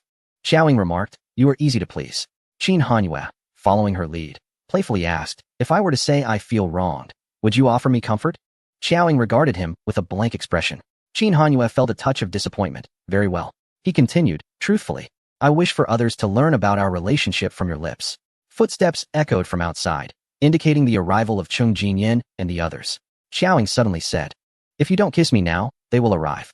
Qin Hanyue paused momentarily, and upon realizing the urgency, he quickly leaned down to plant a kiss on her cheek. To which Xiao Ying teased, "You have potential. You just kissed my face." Qin Hanyue lamented, "I feel as though I have missed out on countless opportunities." However, the individuals outside had already entered. Chapter 323. Xiao Ying, you've made progress. Xiao Yi receives a kidnapping video. Xiao Ying withdrew her gaze from Qin Hanyue's disheartened expression as several individuals entered the doorway carrying boxes, and her eyes followed them. Just as she glanced over, a man's presence suddenly drew near, prompting her to look back at him. Qin Hanyue's face loomed closer, and before she knew it, his lips pressed against hers as he audaciously placed a hand on the back of her head, deepening the kiss. Xiao Ying caught the glimmer of laughter in his eyes. Qin Hanyue, broad-shouldered and long-legged in his coat, stood with his back to the door, effectively shielding Xiao Ying from view. While the newcomers focused solely on the boxes they were carrying, oblivious to any unusual activity. By the time Cheng Jinyan stepped in, the two had already separated. And Qin Hanyue, slightly biting his lower lip, regarded her with lingering desire. Xiao Ying remarked, "You've made progress." Qin Hanyue nodded slightly in gratitude. "Thank you for the affirmation." Having exacerbated his injuries yet refusing to use a cane for fear of damaging his image, Yi Si was confined to bed to recuperate. Cheng Jinyan proved unreliable, and Yi Si ordered his subordinates to prevent Qin Hanyue from ascending to the second floor. In truth, there was no need for such vigilant guarding. Xiao Ying was engrossed in her own endeavors, inadvertently neglecting Qin Hanyue. The explosives Xiao Ying sought evidently surpassed the capabilities of Qin Hanyue's armory, leading her to take matters into her own hands. Engaging in some work allowed her to cultivate patience.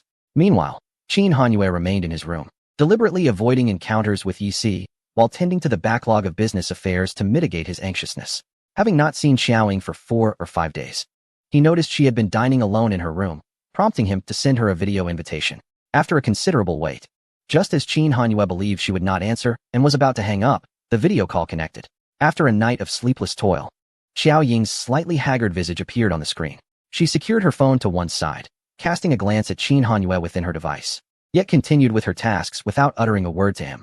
Qin Hanyue remained silent as well, enlarging the small window where Xiao Ying was situated. After observing her for a moment, he too fixed his phone aside and resumed his work. Separated by the screen, they each kept the other company amidst their respective endeavors.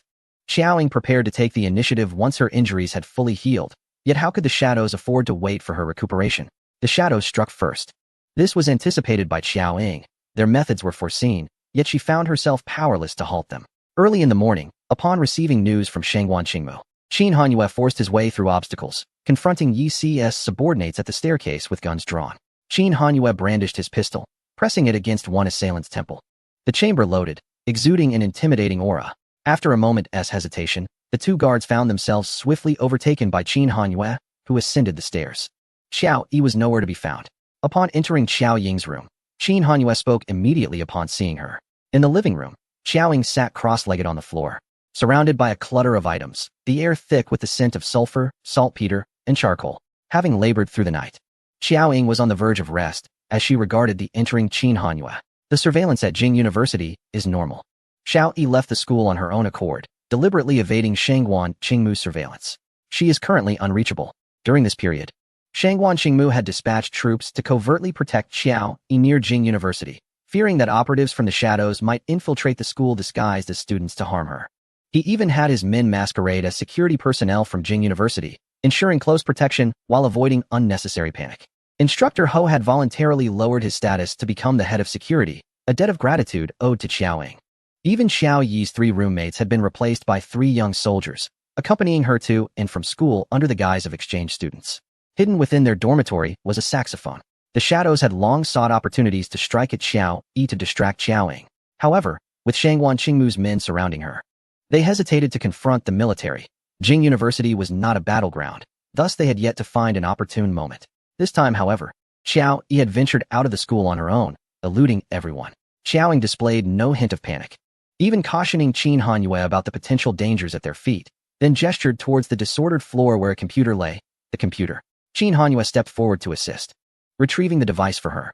With an intimate understanding of the shadows, Xiao Ying powered on the computer and swiftly infiltrated Xiao Yi's phone. It was evident that Xiao Yi's phone had been compromised. The shadows had taken time to dismantle her firewall and gain control of her device.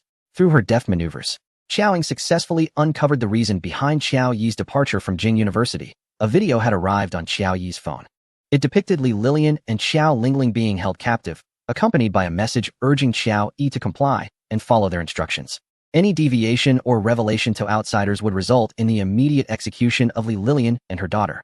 While the lives of Li Lilian and Xiao Lingling posed no threat to Xiao Ying, they undeniably held sway over Xiao Yi. Xiao Ying has always been acutely aware that if the shadows wished to target those around her, they would be unable to prevent it. Regardless of whether it was the defenseless Xiao Yi or the capable Sake Bai Xiao, the abduction of Li Lilian and Xiao Lingling to manipulate Xiao Yi, and subsequently using Xiao Yi as leverage against her, is a most straightforward tactic. The reason Xiao father was not harmed is that Qin Hanyue has deployed more personnel to ensure his safety. In contrast, the protection for Li Lilian and her daughter was comparatively scant, rendering them more vulnerable. Moreover, Qin Hanyue has not received any updates from his subordinates, suggesting that the hidden guards assigned to protect Li Lilian and her daughter have likely perished at the hands of the shadows. Ultimately, Xiao Ying found herself ensnared by her family's ties. Xiao Ying pinpointed Xiao Yi's phone and discovered it abandoned on the lawn of the University of Beijing. She was utterly unable to make contact. Qin Hanyue declared, "I will dispatch personnel to seal off the entire city immediately." In the capital, the southern school gate is closest to the computer science department, under the watch of Instructor Ho.